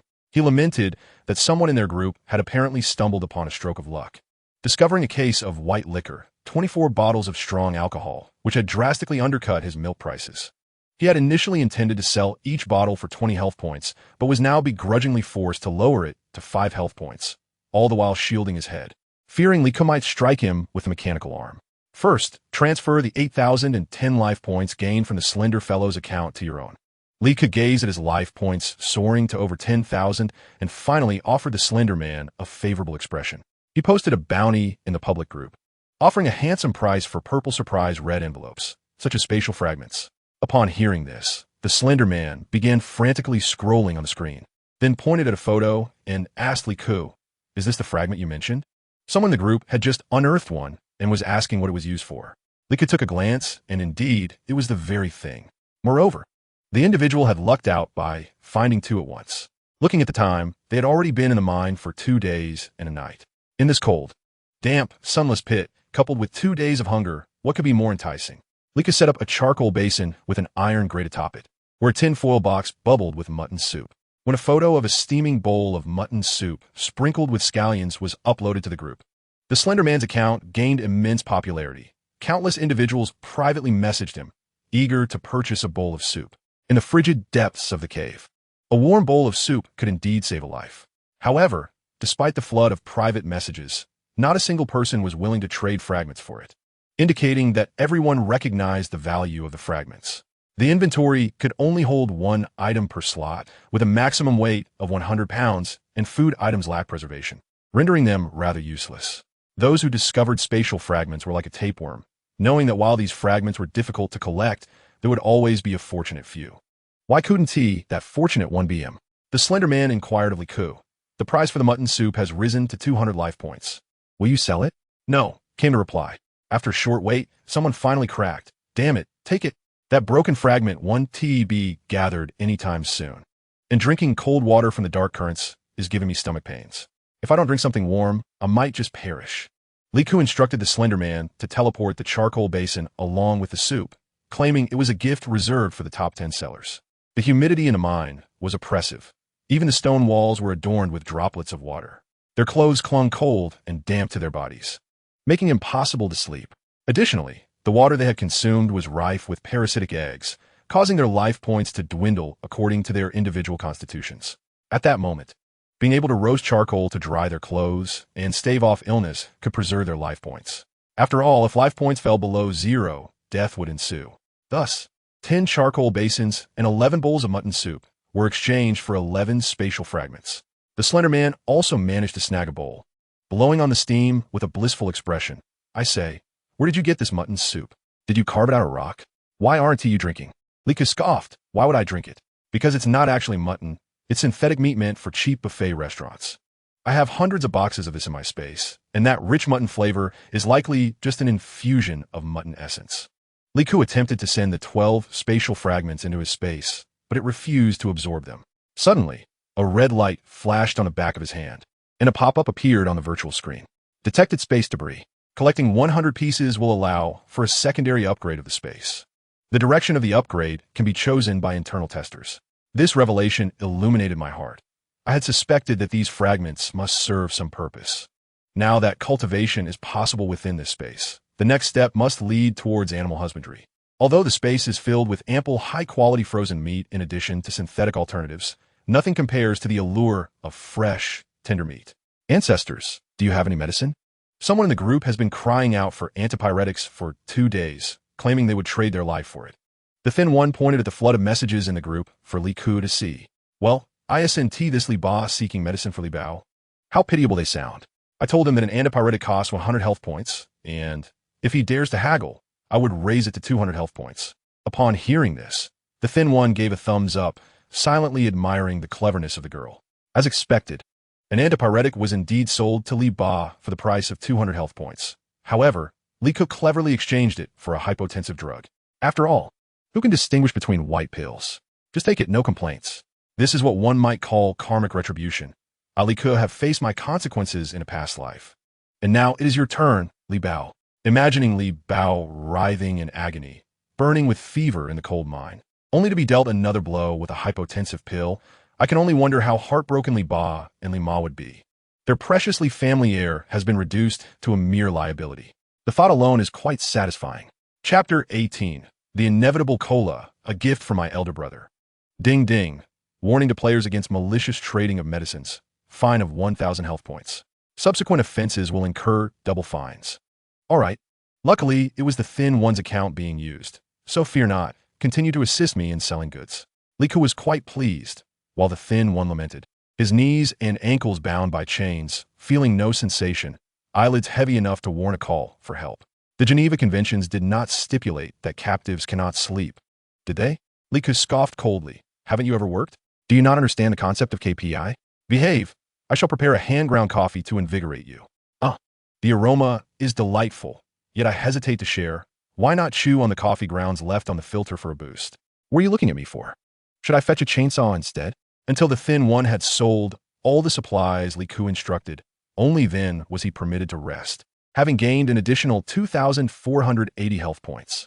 Of course, his hands and feet remained bound, and he was made to wear a double-layer blindfold. Li Ku did not neglect him, tucking him into a sleeping bag and dragging him into the excavated mine like a lifeless dog. Li Ku climbed into the escape pod, shedding shoes and socks, and nestled into the warm, soft blankets, falling into a deep slumber until the third day. Upon awakening, as per usual, Li Ku lingered in bed momentarily, performing a series of exercises to stretch and invigorate, and then selected a few items from the myriad of takeout options available in the space. The delicate three-flavor wontons, accompanied by a box of juicy steamed buns and a plate of pickled mustard greens, offered a delightful culinary experience. After savoring the last spoonful of wonton soup, Li Ku let out a warm, contented burp and began to leisurely dress. Upon leaping out of the escape pod, he was struck by the sight of a sleeping bag sprawled across the ground like a plump maggot. It was then that he smacked his forehead, almost forgetting there was another person involved, dragging the sleeping bag out of the hatch. Li Ku felt a wave of discomfort as a pungent odor wafted out when he finally pulled the thin man from his cocoon. The thin man was at his wit's end, lamenting the torturous night he endured, almost envying the plump fellow who had met his demise at Li Ku's hands the previous day. Why not just put me out of my misery? He thought. The scene was indeed grim, but in a post-apocalyptic world, couldn't one expect a bit of despair? You brought this upon yourself when you bumped into me, Li Ku chuckled darkly. In my past life, I met my end due to my own incompetence. Now it's your turn. Ha ha ha. As per routine, Li Ku handed the thin man half a slice of bread and 100 milliliters of water, ensuring his health did not plummet below 20 points. Noting the thin man's forlorn expression, Li Ku mused that it was time to weave a tantalizing promise. If we can collect 20 more space fragments today, not only will I free you, but I will also grant you a 2-tier bonus. You could then reside in an A-class carriage, basking in the envy of others in our communal group. The mere thought of the luxurious carriage piqued the thin man's interest. I heard an A-class carriage can accommodate a family member? Li Ku nodded. Would you like to bring your wife along? The thin man casually scoffed, as if, I'd definitely choose a stunning beauty from the group to accompany me. Li Ku clapped his hands expressionlessly. I have faith in your abilities. Go for it. However, today's sales did not match the smoothness of yesterday's transactions. Many relied on mining to gather resources, showcasing waterproof tents, and even winning small speakers capable of playing music in the communal group. Enjoying songs, sipping drinks, and warming by the fire could have made for a perfect mining expedition, if only the food had been better. To boost market competitiveness, Li Ku prepared a delightful assortment of treats. Spicy and sour noodles made purely from gelatin, devoid of sweet potatoes, cassava, or starch. Thanks to today's special, the thin man successfully garnered 9 space fragments and an additional 3,000 health points for Li Ku. Seated nearby, Li Ku observed the frenzied messages flooding the communal group. As more individuals began to question how the thin man managed to amass such a wealth of resources for sale, the rumors swirled, and it seemed someone had initiated speculation that the thin man was a privileged beta tester of some legendary sort. Many confidently claimed to have seen him carrying a large bag through the VIP passage. Li Ku, reveling in the unfolding drama, encouraged the thin man to post a selfie in the group. The photo showcased boxes of spicy noodles, sweetened milk, and a basin burning with smokeless coal, while the majority struggled with inferior charcoal emitting thick black smoke. In the side of the photo, the thin man's face appeared, proud yet tinged with unease. Initially hesitant to post, he feared being recognized by fellow passengers aboard the end-of-the-world train, worried they might turn him into a mere pulp. One could glance upwards to behold the frenzied expression of the emaciated individual, who could only offer himself a semblance of solace, assuring himself that soon he would reside in the esteemed A-class compartment, a realm inaccessible to those of lesser standing. Only Li Ku was privy to the grim reality that this frail figure, serving as her living target, would scarcely survive beyond 3 days. By the 4th day, not only had the sweet milk and charcoal stove ceased to attract buyers, but even the hot and sour noodles had fallen short of demand. The frail one pointed to an account and began to lament to Li Ku. The situation has soured. There is a fellow in the group named 8 Brother who is inflating prices. I am selling hot and sour noodles for 50 a box, and he undercuts me with instant noodles at 1/10 the price. This scoundrel is doing it deliberately. I suspect he is also gathering fragments. Li Ku was exceedingly familiar with this eighth brother. His nature was exceedingly cruel and tyrannical, his gaze perpetually exuding a chilling malevolence. Rising rapidly after fortuitously acquiring a black surprise red envelope containing a pistol, he amassed a cadre of subordinates. With this gang at his disposal, he grew increasingly reckless, prowling through various mines with his followers. Upon discovering other survivors, they would seize them and force them to toil in the mines. Any hint of disobedience would result in brutal beatings and torment by eighth brother and his minions. It was due to such inhumane methods that the resources he collected multiplied at an astonishing rate. In her previous life, Li Ku had been one of the captives seized by them, managing to survive by being compliant and consuming little. The frail one informed Li Ku that eighth brother had privately messaged him, instructing him to keep his distance and cease selling goods, or else he would face execution upon their return to the vehicle. Li Ku chuckled softly, realizing that the secret of eighth brother was known only to her. While it was true that he had drawn a pistol, he had failed to procure any ammunition, hence his frenzied insistence on having others toil in the mines. Li Ku produced a 1-liter bottle of cola and injected it with a syringe filled with a viscous green liquid. She then instructed the frail one to reply to eighth brother, feigning submission and offering a bottle of cola in hopes of forging a friendship. Aren't you eighth brother? The one obsessively collecting spatial fragments? Allow me to witness how you gather them. For within that cola bottle lay a substance notorious for its dreadful and excruciating demise, paraquat. Chapter 19. Just a few painkillers can subdue the big brother. Will you comply? On the 6th day in the mine, Li's parents began to wail in the public group, issuing a desperate plea for their daughter. My dear daughter, my heart, Li Ku, where are you? Your parents miss you. They lamented the 2 decades of toil spent raising her, expressing heartache at the thought of their daughter being missing, and imploring her to honor filial piety and empathize with her parents' hardships, while conveniently omitting the years they had regarded Li Ku as merely a backup blood supply for their son. Yet, surprisingly, the loudest cries in the public group were not from Li's parents, but from eighth brother himself. I cannot ascertain whether it was the consumption of something unsanitary or perhaps the consequence of my past misdeeds that has brought upon this curse. But my companions and I began to expel dark blood, our innards seemingly corroded by a potent acid, with each heartbeat causing excruciating pain that rendered us breathless. In light of such torment, I resolved to exchange a purple envelope for pain relief.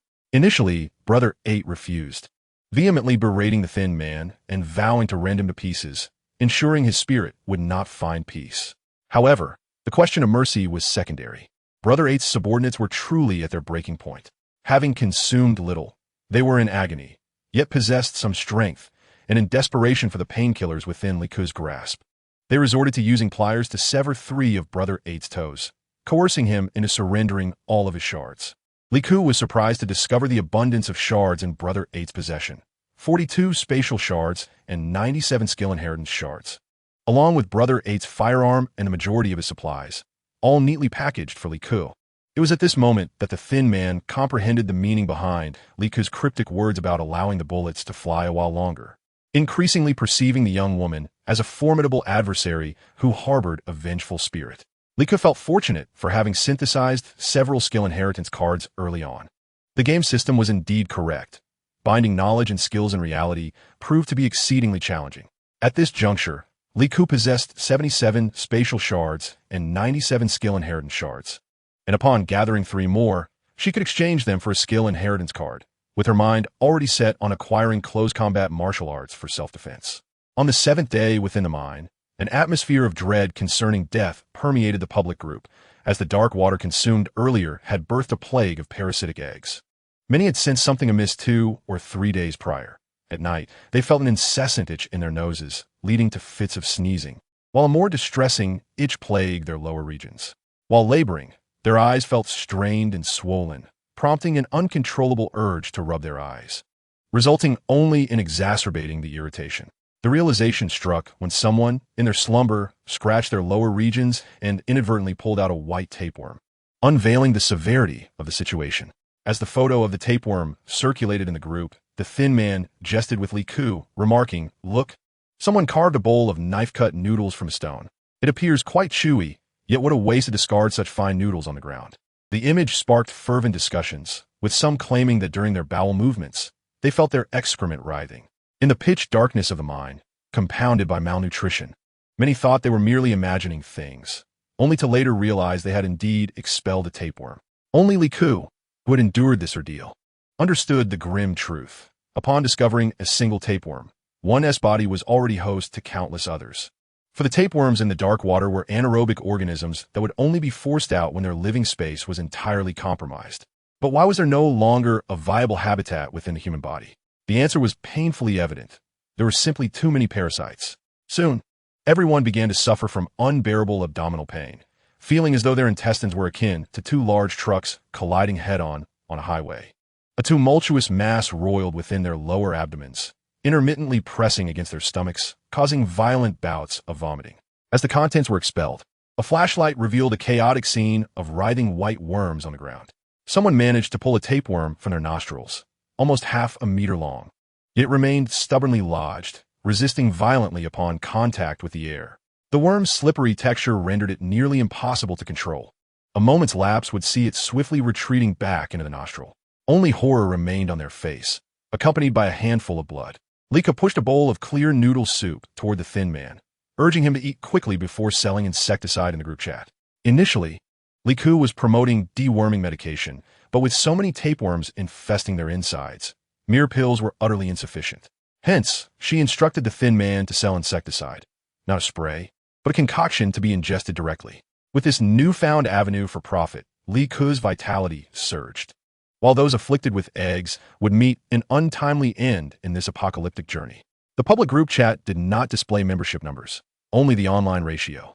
From an initial count of 99, the numbers dwindled by half in just a few short days. The solitary figure remaining was that of someone who failed to board the train in time. Aside from Li Ku, they were the fortunate ones, as death arrived swiftly, leaving no room for fear or suffering. Eyes closed, they would never reopen. How blissful that must have been. Those infected with tapeworms found no outlet for their despair, flooding the account of the individual who had previously posted instructions on how to collect water from the dark stream with a torrent of vitriolic insults. Yet that account had faded into obscurity 3 days prior. The once vocal parents of Li Ku, who had urged her to return, had also vanished without a trace. Sleepless, Li Ku rose in the dead of night, squatting at the cave's entrance to smoke, a first for her, and the acrid smoke made her eyes well with tears. Her head bowed, disheveled hair obscured half her face, and soft whimpers escaped her throat like a caged beast's whispers. Suddenly, she lifted her head, a strange smile blossoming on her tear-streaked face as she erupted into laughter, an unanticipated outburst mingled with the remnants of her sobs, her emotions tearing her apart in a tumultuous frenzy. The old adage rang true. Every individual faces their own reckoning. In the group chat, individuals began hawking water purification tablets and filters, yet no one dared to purchase them. They preferred to pay exorbitant prices for bottled water rather than risk the dark stream again. Soon, however, another grim announcement arrived. The water in the game store had sold out that very night.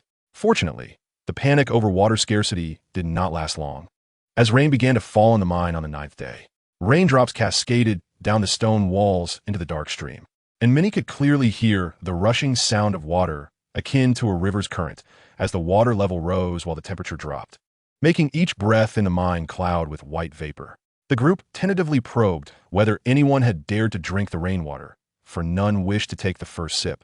Everyone preferred to hide behind others, hoping that if death was to come, it would claim someone else first.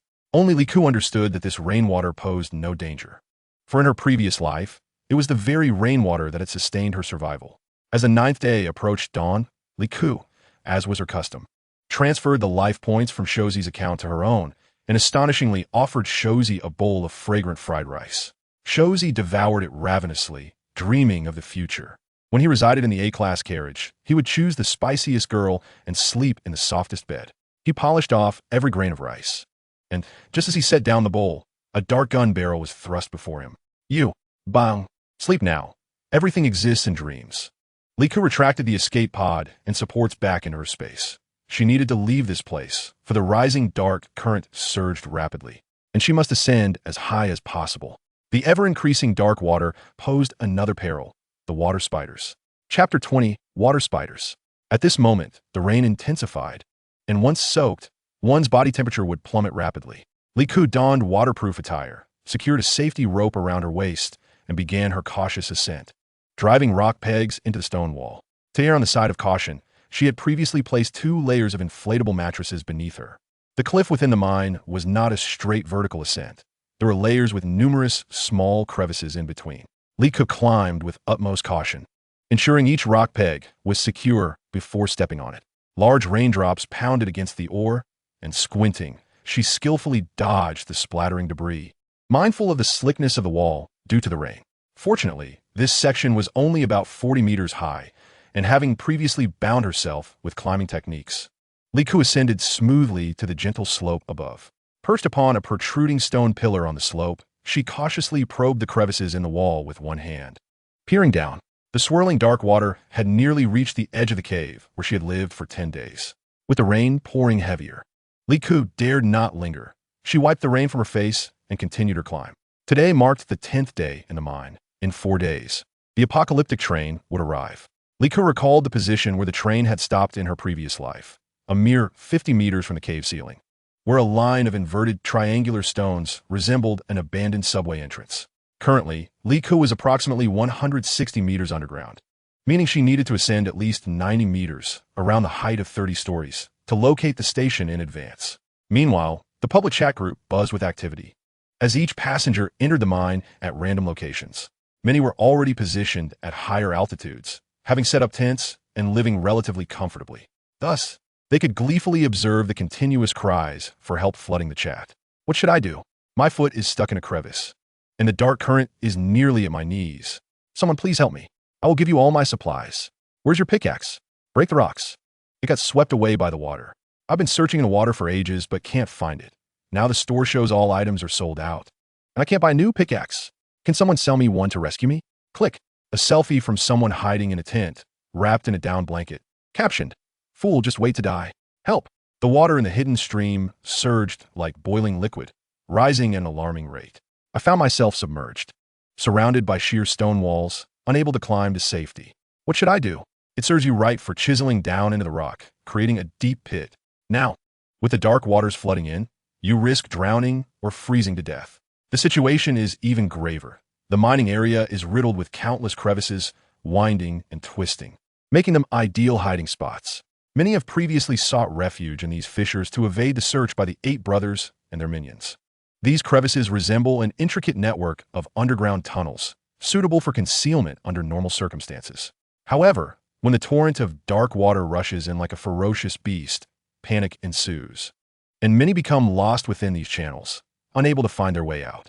At such a moment, attempting to carve a passage is futile. The icy, relentless water pursues you closely, and as you struggle to climb, your strength wanes. When the dark waters have inundated half the cave, the feeble glow from a hard hat offers little visibility. You are swept along by the current, and the greatest fear is encountering a vertical crevice ahead. If you are thrust into a downward shaft, you risk either plummeting to your demise or becoming trapped, helplessly watching as the frigid water engulfs you, until your lifeless body is carried away by the raging stream, wedged in another crevice. Li Ke climbed with all his might, and, as he ascended, he encountered numerous stalagmite-like formations on the walls. Utilizing these protruding stones, he bypassed the time-consuming task of securing rock spikes. By the time the dark water had risen to a height of 80 meters, Li Ke had already ascended to 160 meters. Within the group, some could not remain idle. Armed with powerful flashlights, they illuminated the dark waters, astonished to discover a layer of something thick and black, resembling asphalt, floating atop. As the rain splattered, this layer shattered into countless fragments, clinging to the walls like caterpillars writhing upward, sending shivers down one's spine. This was a congregation of water spiders. Upon reaching safety, Li Ke immediately extinguished the light on his hard hat, opting instead for night vision goggles, aware that other survivors were present in significant numbers. This was precisely why he hesitated to remain in this area initially.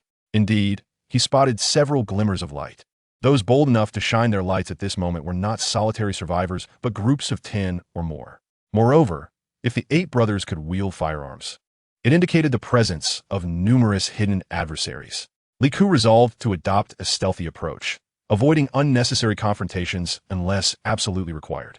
With his body pressed tightly against the stone wall, he cautiously maneuvered away from all sources of light, seeking refuge in the angles between 2 protruding formations. Finally, he crouched down exhaling in relief. Equipping his mechanical arm, Lika aimed to excavate a hiding place before the rain ceased. Once the rain stopped, the water spiders would emerge one by one from the crevices, crawling out from the remnants of raindrops, densely packed. They favored burrowing into warm holes. And the only warmth in the cold, damp mine was human presence. The human cochlea, nostrils, mouth, eyes, and even the anal passage are all warm orifices that the water spiders find appealing. Although these creatures do not bring about death, they can inflict immense suffering.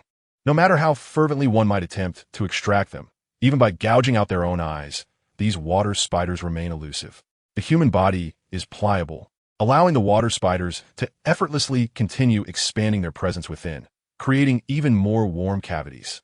Previously, many in the group boasted about amassing significant life points through the trade of resources, leading to speculation that a majority might soon occupy the A-class compartments. How laughable!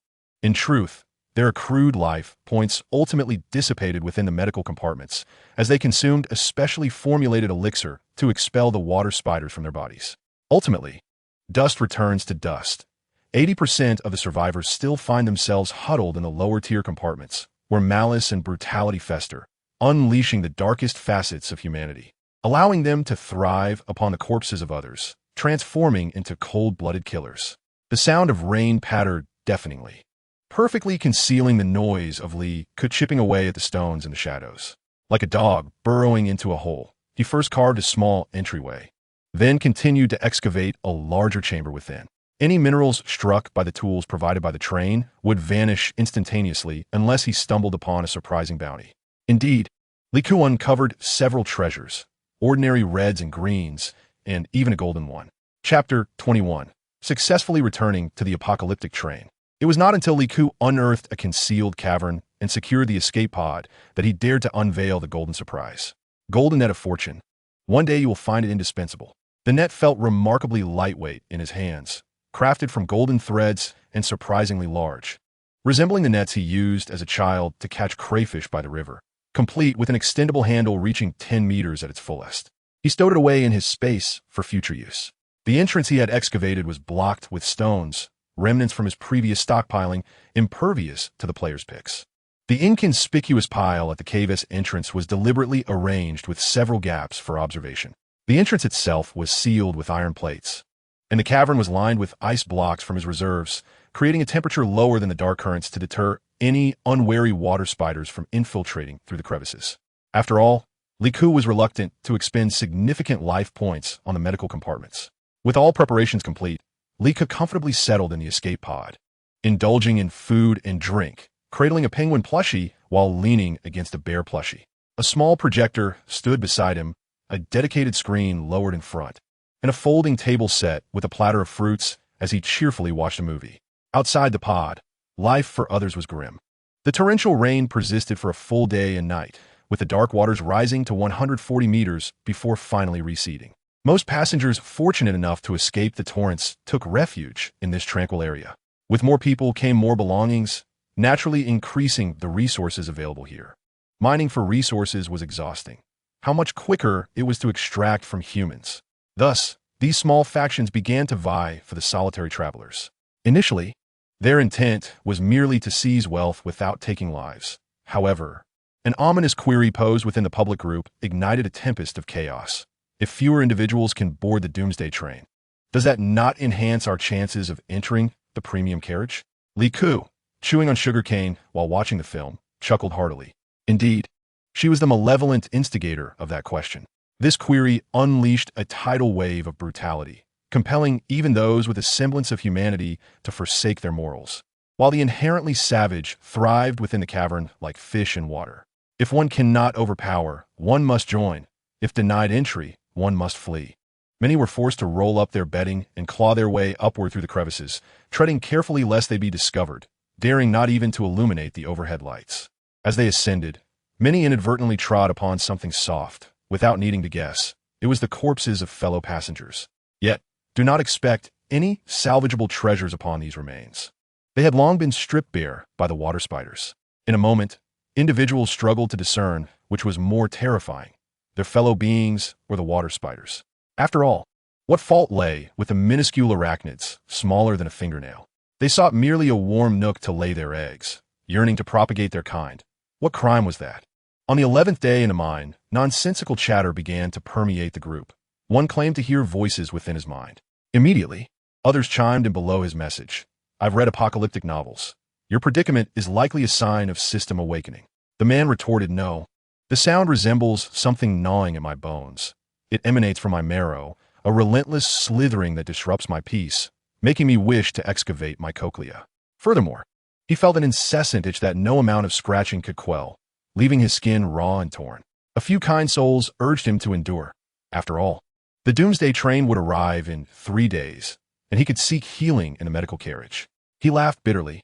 I have bartered away most of my life's essence for supplies, all of which have been plundered. I possess nothing and cannot afford medical treatment. Subsequently, his account turned gray, and rumors circulated that a thud had been heard. Likely, he had succumbed to the dark currents. By the 12th day in the mine, the water spiders had proliferated to a catastrophic extent. Those that crawled forth from the shadows infiltrated human bodies to lay their eggs. In but 2 days, nourished by parasitic blood and bone, the larvae hatched and began to feast. While a few intruding spiders within the body were not alarming, the true horror lay in the mass emergence of thousands of water spiders from one's eyes, ears, and every crevice of the body upon the hatching of their eggs. If one was unfortunate enough to host dozens of these parasites, the number of tiny spiders within would far exceed mere thousands. They could even burrow through one's flesh, elucidating the reasons for the profound, maddening itch that drove some to despair. The passengers, ensnared within the crevices of the stone, exhibited a more harrowing plight, as the water spiders ruthlessly laid their eggs upon them, feasting upon their flesh before emerging from their lifeless bodies in search of the next warm crevice. On the 13th day, within the mine, all were compelled to reveal themselves, for they had to ignite flames to repel the water spiders. Lacking coal and relying on inferior charcoal, when the charcoal was exhausted, they resorted to burning tents, sleeping bags, and clothing. Those who had been fighting over resources just a day prior were now forced to watch helplessly as these blood-stained provisions were consumed by their own flames, turning to ash alongside their dwindling humanity, swept away by the dark currents at the mine's bottom. These passengers, much like the water spiders, parasitized the Doomsday train, scavenging resources merely to survive. However, while the water spiders sought to propagate, they fought for the chance to board the apocalyptic train. Humanity, after all, is one of the most fragile creatures within the biological chain. As for me, Liku, I aspire to be the most grotesque of the grotesque, the sovereign of repulsiveness. I meticulously packed all items within the mine into my space, leaving only a mechanical arm and a pickaxe waving in the air, as I seized the last remnants while intently gazing at the virtual screen on the back of my hand. At the stroke of midnight, a positioning map materialized on the screen, indicating that the Doomsday train station was a mere 300 meters away. Like a firecracker ignited at the rear, I dashed through the train door the moment it opened, becoming the first to leap into the carriage. The carriage door beeped. Life health safety detected. Ticket purchase can proceed. Class A carriage, 5,000 life points. Class B, 3,000 life points. Class C, 2,000 life points. Class D, free. A. Ticket purchase successful. Distinguished Class A passenger. Please return to carriage A03 for a brief respite while awaiting other passengers. We shall arrive at the next station in 3 days. Chapter 22, Bamboo Shoot. There's no one quite like you. Upon returning to the familiar A03 carriage, I promptly locked the door and rushed into the shower. Due to a price increase in train resources, passengers must purchase water. Hot water costs 5 life points per minute. The water is clean and sanitary, suitable for bathing and drinking, but cannot be taken out of the restroom or stored in the inventory. No problem, I can just store it in my space. Besides, there's no hot water in my space, and while I could boil some myself, that would be too troublesome, and entering my space would waste precious time that could be critical for survival. I decided on a half-hour session. 150 life points was still quite reasonable for my current situation. After 10 minutes of bathing, I spent the remaining 20 collecting hot water, watching as a steaming, square volume of water began to expand within my space. After indulging in a soothing hot bath and gathering hot water, I, with a facial mask on, dried my hair with a towel while gazing out the window. In the suffocating darkness of the mine, only the platform radiated light. Liku observed figures emerging from the shadows, fraught with urgency and anxiety, only to be intercepted. Beep, beep, Health detection indicates passengers are below the required standard. A significant presence of parasites detected. Medical transfer necessary. No, no, no. I am not ill. I refuse to go. I have painstakingly amassed 5,000 life points. After medical fees, I can only afford to descend to the D-class carriage. I do not wish to go there. The individual's desperate cries abruptly ceased, likely silenced by the mechanical soldiers. The remaining passengers formed an orderly queue, regardless of their grievous wounds, as long as they harbored no parasites. Mandatory medical treatment was not enforced. Thus, Liko witnessed many pale faces, exhibiting severe hypothermia and blood-stained lips, as they mustered their strength to board the train. Numerous others peered curiously through the windows, their features altered after just 14 days in the mine. Downturned mouths, drooping eyelids revealing concealed malice, and fierce visages pressed against the glass, scrutinizing the luxurious compartments.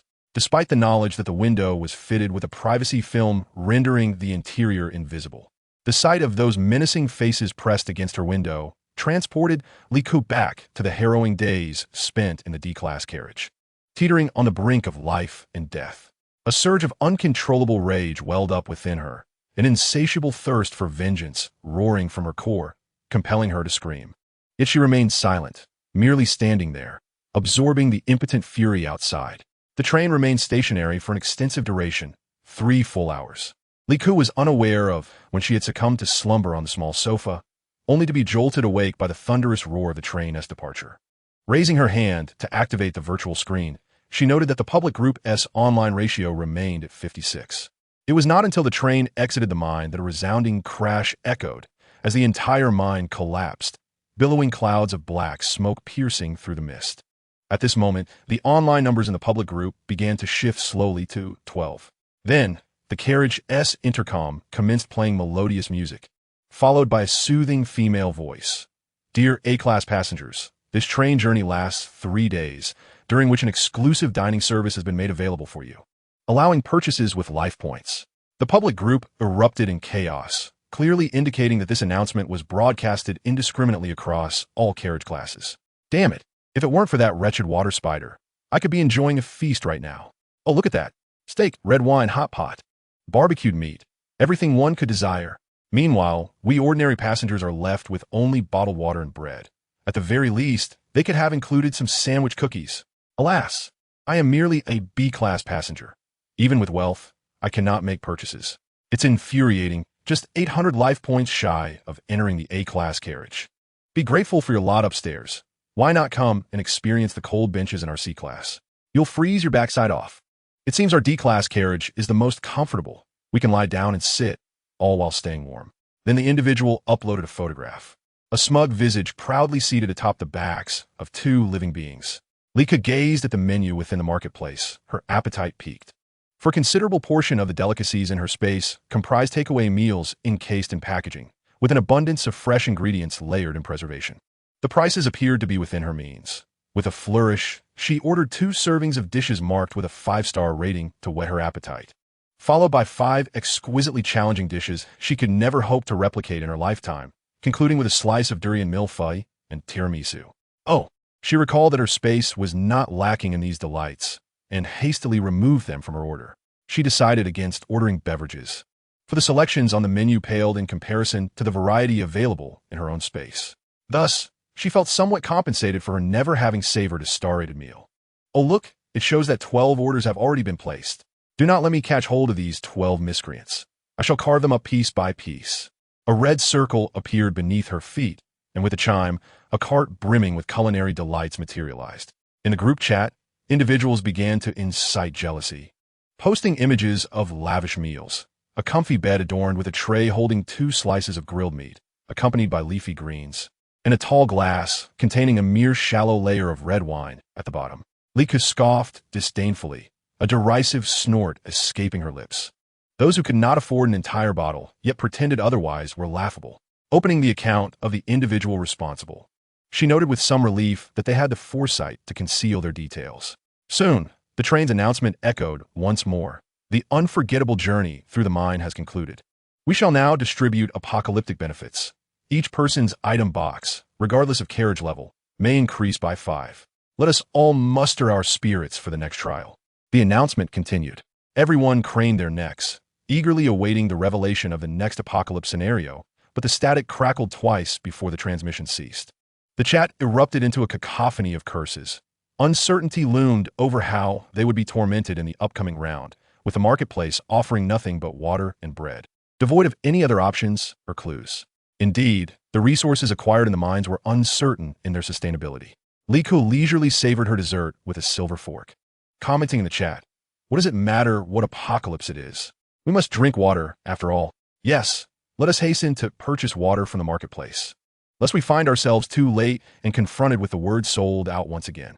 Liku rested her chin on one hand, laughter erupting and scattering crumbs of bread. Only she understood that the next round was a frigid apocalypse, with an abundance of water outside amidst the icy landscape. While those fools squandered their health hoarding water, they had already initiated their countdown to demise. Liku reclined comfortably on her bed, envisioning the moment when they would perish from the cold or hunger, at which point she could acquire their unopened bottled water at a bargain. Let the labels of depravity and malice be etched upon Liku's forehead. She relished the thought. Chapter 23. Commencement of the Second Apocalypse Scenario. Satiated in content, Liku surveyed her inventory, noting the 77 space fragments and 99 skill inheritance fragments. Reflecting on the arduous efforts spent chiseling away at the stones in the mine, I have yet to encounter a fragment of space. While those fools outside seem to enjoy quite the stroke of luck, nevertheless, Liku remains unperturbed, delaying until the stroke of midnight the following day. As others in the adjacent carriages gnaw on their bread, their jaws working tirelessly, Liku posts in the group. I earnestly seek to acquire various fragments, offering salted melon seeds or cream cakes in exchange. Salted melon seeds. It has been an age since I've tasted salt. I feel quite weak. Cream cakes? Oh, benevolent soul. Do sell me a few fragments. I would trade 2 bottles of mineral water for a mere lick of cream. 10 minutes later, with an assortment of inferior salted melon seeds soaked in bleach and preservatives, alongside 2 blocks of plant-based cream cake that even dogs would shy away from, Liku successfully adds 12 skill inheritance fragments and 3 space fragments to his possession, promptly binding himself to martial arts. Yet, 20 more space fragments are still required. Liku refuses to believe that such a scarcity exists when there are at least several 100,000 survivors crammed into the 4 carriages. It appears the price offered is simply not sufficient. Ding, you have received a private message. I have space fragments. I am not lacking in food and drink. Do you have any cigarettes? Liku replies instantaneously. I possess only half a pack of Marlboro, with 14 cigarettes remaining. I would trade it for 5 space fragments. Are you out of your mind? You must understand the immense value of space fragments. You propose to exchange them for just half a pack of worn-out Marlboro? Liku responds, "Oh, very well, I still have my inventory." The other party takes their time to reply, but Liku is in no rush. Leisurely, he lights a cigarette and posts in the group. 13 cigarettes remain. Those with space fragments should hasten to trade with me. As anticipated, the seasoned smoker promptly replies, "I will take all 13. I will give you 5 fragments." Liku, too late, the price has risen to 10. You drive a hard bargain. I will give you all 8 I have. You must also provide me with a lighter. The deal is struck. And Liku reminds him to seek him out for cigarettes should he unearth any more space fragments. Photos flood the public group, revealing a throng of old smokers, many of whom send Liku private messages. Those without fragments attempt to barter with tattered garments or foul-smelling second-hand rain boots, but they are swiftly dismissed. However, those possessing coal or wood are welcome to stay and converse. With just a few packs of cigarettes, Liku manages to exchange for 39 boxes of coal and nearly 1,000 pounds of wood. Yet, the seasoned smokers remain a rarity. It seems the majority outside are quietly hoarding substantial supplies. On the 3rd day, the train S broadcast begins early. The train will arrive at the station in 20 minutes. And the mall has added new desirable items for your selection. This instance of the dungeon is a frigid survival challenge, with an initial temperature of minus 30 degrees, which will continue to drop. The train will return to welcome all in 30 days and will remain stationed here. Liku draws back the curtain to gaze outside, where the blinding white expanse of snow glistens. The stark winter landscape is evident to all aboard. Those who previously succumbed to Liku's persuasion and spent extravagantly on water are now utterly dismayed, erupting in furious complaints within the group. The snow outside appears to be at least half a meter thick. When thirst strikes, why not simply shove a handful of snow into one's mouth? Is it truly necessary to hoard over 100 bottles of mineral water? Enough of that talk. I, too, had considered stockpiling water to resell for a profit. But what folly that was. Now I find myself unable to afford even a down jacket from the marketplace. I recall someone in our group suggesting we stockpile water. I must track down that individual. Oh, how I long to throttle that wretched soul. Alas, 3 days have passed, and who can remember which fool proposed that idea? The very individuals who had just bartered coal and wood with Li Ku for cigarettes are now clamoring for her to return their items. How laughable. I have promptly blocked them. Each person has their own reckoning, and for them, I am that reckoning. The newly arrived goods in the marketplace remain dismally scarce. There is but one style of down jacket available, unisex and exclusively in size XL. There are 2 styles of cotton boots, sizes 37 and 41, beyond which there is nothing. If your feet do not conform to these sizes, then you must blame the peculiarities of your own anatomy. The third item is a snowboard, which Li Ku disregards. She possesses ample supply in her space, and given her prior experience, a snowboard here may not prove particularly useful. The train has arrived at the station. Passengers are kindly requested to disembark in an orderly fashion according to their carriage. Additionally, we remind all passengers that there are no other living beings in this town aside from you. Rest assured in your quest for supplies. Surprise red envelopes will appear in unexpected places. We wish you good fortune. Unexpected places? Nonsense. In my previous life, I spent an entire month here in a half-alive state and encountered no such delightful surprises. Who are they trying to fool?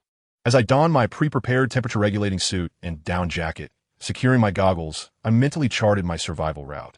After all, I had previously endured a month in this town, which is quite small, with every street and alley firmly etched in my memory. Following the order of disembarkation, Li Ku became the first to step off the train. While others were still fastening their snowboards, a large tire came barreling down the snowbank. Seated atop the tire was an individual, their face obscured by goggles. By the time the others reacted, the tire had already sped out of the station. Soon after, a tremendous buzzing sound filled the air, akin to someone having unleashed a swarm of 80 hornets in one ear. Upon investigating the source of the noise, one could hardly believe their eyes. Was that truly a helicopter? Since the helicopter had made its appearance, Li Ku felt no qualms about stoking the flames of excitement. Once the last of the passengers disembarked, they discovered that those in the front carriages had yet to step outside. To everyone's astonishment, the modest station entrance was blocked by 7 or 8 shipping containers, creating an insurmountable barrier. The only option was to retrace one's steps and find a way to scale the wall to escape. Shouts of fury erupted from the crowd. Who did this? The item inventory could accommodate no more than 100 pounds, and such a multitude of containers could not possibly be contained within it, especially with a helicopter in the mix. I understand now. Do you remember that skinny fellow who sold sweet milk and spicy noodles in the mine? At that moment, I found myself pondering the source of his abundant resources for trade. I suddenly recalled that he had been actively acquiring space fragments in the group chat. It seems he had managed to synthesize a space of his own. Most likely, however, that space was only 666 cubic meters, and the containers he had thrown down indicated that he had nearly exhausted his supplies, so there was no need for us to feel intimidated by him. He had even shared selfies in the group. I would recognize that rascal even if he returned to ash. Enough of the insults. Look ahead, those guys have already scaled the wall. We should hasten to seek out resources as well. Hey, what do you mean by grabbing my down jacket? Let go of me. Do you dare to challenge me? Chapter 24. What you are burning are not mere resources. You are incinerating lives. Li Ku piloted the helicopter directly toward the town sold department store. The merchandise and decor here resembled that of a grand marketplace from 2 or 3 decades ago on Blue Star, with clothing, footwear, watches, bags, and chaotic little shops piled on the first floor. The second floor was half a vegetable market and half a place selling bedding and basins, if one hoped to find the usual snacks and beverages available in supermarkets here. They were sorely mistaken. The station was not far away, and there were a dozen or so parked vans along the roadside. With a simple dismantling of the electrical panel to cross the power lines, one could easily drive them away. Thus, Li Ku had to act swiftly. Did you think Li Ku intended to hastily clear out all the goods here? No, she did not have the luxury of time for such an endeavor. She was far too familiar with this place. In her previous life, she had watched helplessly as it was stripped bare, unable even to gather the scattered vegetable leaves until those people had left, only daring to emerge from her hiding spot to timidly collect the remnants. First, she boarded up all the windows with wooden planks, her mechanical arm swinging the hammer with remarkable speed. The dim, dilapidated department store had few windows to begin with, and it was quickly secured. Liko also hung a barrel of gasoline at her waist, and as she worked to board up the windows, the gasoline sloshed onto the ground, a fortunate consequence of the previous 500 logistics warehouses that had left her space brimming with flammable materials. She tossed down countless bags of generic napkins meant for small restaurants. Once she completed this task, Liko slipped out of the store and sought a concealed spot to hide. Soon, the sounds of the desperate throngs echoed at the street corner. "This is the place. I saw that helicopter head this way. There must be something valuable here. By God, there is indeed a big department store. That skinny guy must still be inside. Let us rush in and skin him alive." With that, Liko witnessed numerous players armed with weapons leaping from the vans, followed by at least 100 others on tricycles, all charging into the department store. Upon entering, they were met with a pungent odor, yet none paid it heed. Their focus was solely on the shelves. "Look, cotton coats. Quick, grab them. Wow, there are big quilts upstairs and electric blankets too. We won't have to fear the cold anymore. I discovered frozen meat and fish within this place. What is the matter with you? I was the first to find this freezer, so you should step aside. Ah, we both reside in carriage C, and you would stab me over a mere pair of cotton trousers? I shall not live another day. I will fight you to the end. Wait, what was I here for? Wasn't I looking for the thin fellow who flies planes?" At that moment, players in the department store were behaving like madmen, grappling and fighting one another for scant resources, losing their sanity over a few pieces of frozen meat and some cabbages. Amidst this chaos, the ghostly figure of Liku appeared at the entrance, flicking a lit cigarette with his fingers, sending it into a graceful arc through the air. With a loud crack, it fell to the ground, and flames rapidly ignited, engulfing the flammable materials scattered about. At this moment, the doors of the department store were quietly closed, followed by the sound of rattling chains. Suddenly, with a loud clang, a thick iron plate was firmly positioned against the door, and all the vans and tricycles outside vanished without a trace. The struggle inside continued until the acrid smoke began to choke them, and the flames seared their faces, prompting a belated panic. In a frantic escape, players clung desperately to the cotton jackets of others, and the bedding snatched with reckless abandon quickly caught fire at the slightest spark, becoming a new source of ignition. Players rushed towards the door, shaking the chains with a clatter, only to find the windows tightly boarded up in despair. Within just a minute or two, players began to faint amidst the thick smoke. Some quick-thinking individuals hastily retrieved bottled water from their inventory, drenching themselves to cover their mouths and noses, forcing themselves to remain calm. Messages of distress from players inside the building flooded the public group chat, only to be met with cheers from others. "You deserve this for fighting over the vans, even scrapping over a mere tricycle. Truly, you are hastening your own demise. Seeing your plight, I can only say that though we move slowly, we are safe. Yet, this half-meter thick snow is truly difficult to navigate. While you are close to being burned alive, I have yet to reach my destination. How can I rescue you? I can only wish for your peace. Bottom alive. Ah, what is there to steal from a mere department store? There are plenty of food and drink in the small grocery shops by the roadside, so don't blame me for not telling you. I swear, the game system was indeed right. Surprises often lie in unexpected places.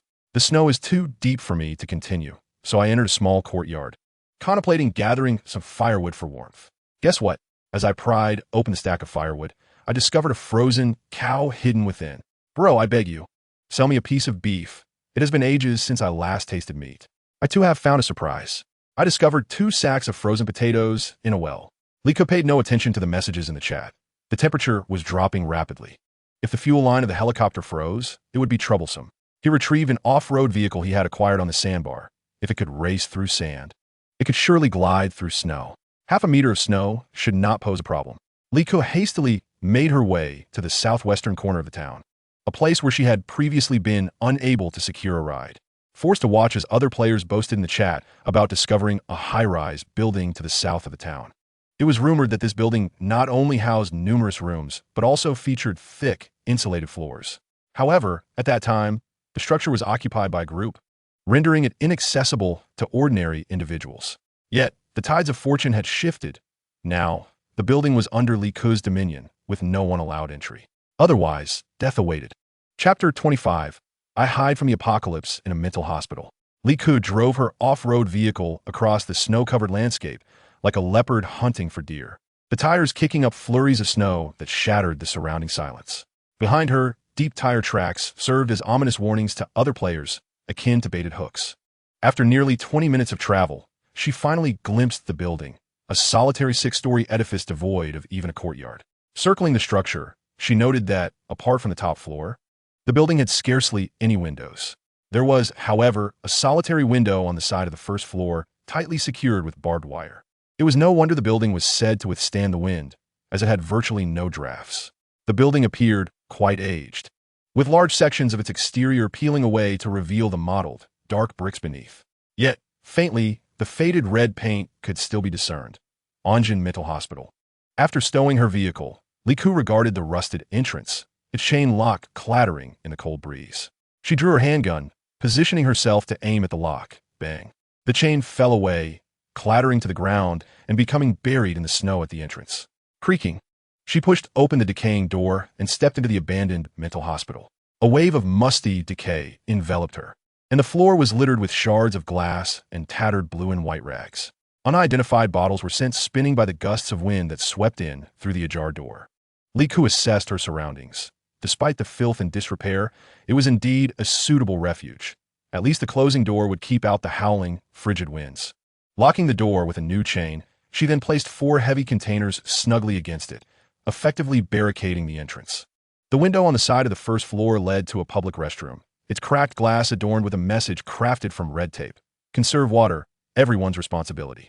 The sink was filled with dark purple rags, caked in dust, while beneath lay a plastic bucket filled with 4 bottles, remnants of a viscous, yellowish liquid exuding a foul odor. Drip, drip. The faucet above the mop sink had rusted through, its blackened water pooling in the basin. The yellowed walls were fitted with old-fashioned light switches, their plastic casings marred with stains, and a dark ring encircled the edges. Gently pressing the switch produced a soft click, causing the overhead incandescent bulb to flicker twice before extinguishing. In that moment, Lika suddenly realized that she was sorely lacking in electrical repair skills.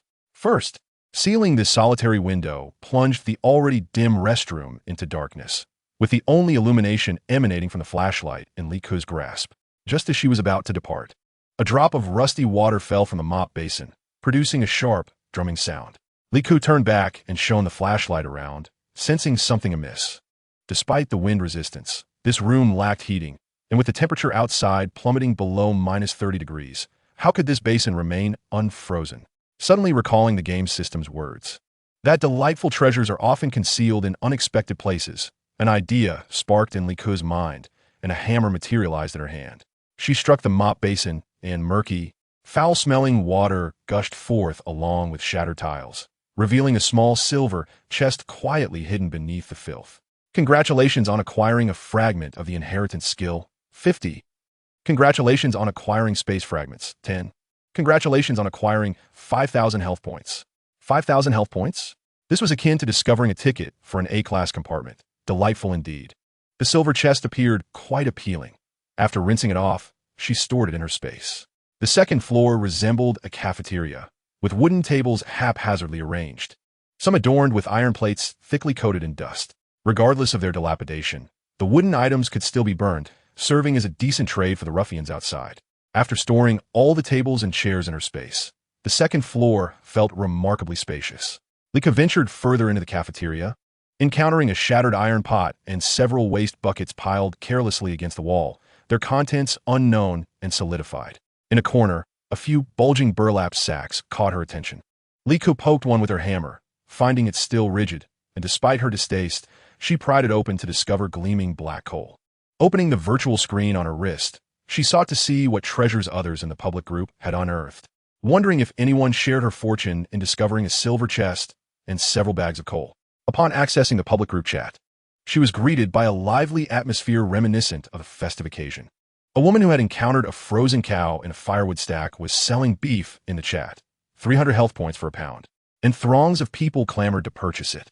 Content: Liku ascended to the third floor, which appeared to be a recreational area for patients, equipped with books, games, and a shattered fish tank.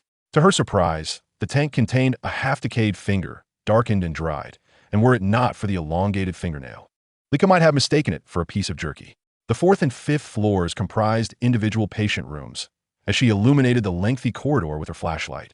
The oppressive darkness felt unsettling, as if a ghost might materialize from one of the rooms at any moment. At last, she reached the top floor, which boasted a markedly improved environment. The entire floor housed the director's office, complete with a private lounge, reception area, and fitness zone. Although the decor was somewhat rustic, it exuded a sense of grandeur. The lounge alone featured 3 rooms and a hall, with a fireplace gracing the walls. Liku selected a relatively clean room, applying a layer of privacy film to the window before affixing double-layered plastic for wind resistance. The floor was reasonably clean, and after a simple tidying up, she arranged the escape pod. I retrieved the household generator and connected it to a power strip, setting up 2 space heaters. Then I took out a soft little chair, settled down, and extended my feet toward the warmth of the heaters, basking in the delightful heat.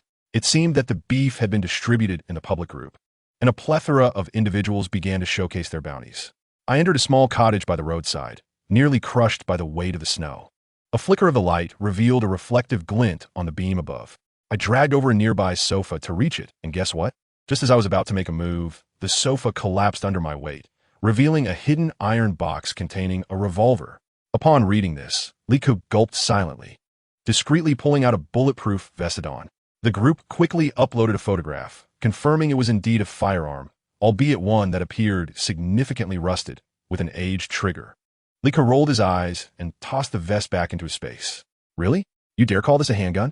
Before it even fires a shot, the barrel might explode. You're just envious. Once I collect enough inheritance skill cards, I'll learn to craft bullets first. Don't let me catch you. I'll make you wish you hadn't. Here, I've got this Black Mountain axe I found in the same iron box. What about that? The previous fellow hadn't finished speaking. What was that glint on the beam, anyway? Naturally, it was a silver treasure chest. Inside were various skill fragments and space shards, along with 5,000 health points. Liku slapped his thigh. You lucky dog. I've struck gold. I found a snow vehicle. Look at these tracks and tires. The cabin is incredibly warm, far superior to your rickety vans. Can I sell this? Am I mad? I'm living in this vehicle now, sheltered from the wind and snow. You all better find a place to set up before night falls. The others began to express their envy and jealousy towards the fortunate individual who found the snow vehicle, their feelings laid bare.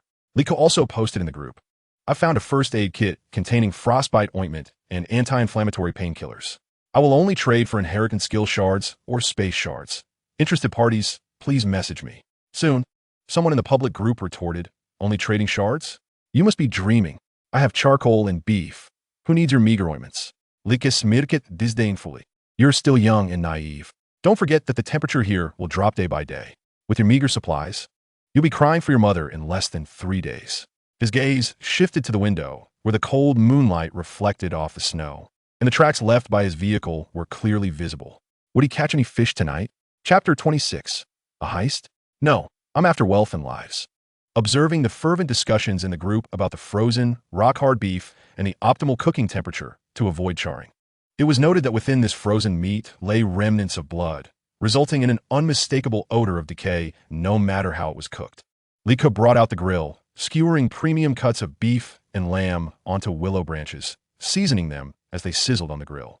Succulent slices of pork belly glistened with oil as they cooked, while a box of fresh durian flesh, akin to charcoal grilled ice cream, brought Liku immense satisfaction.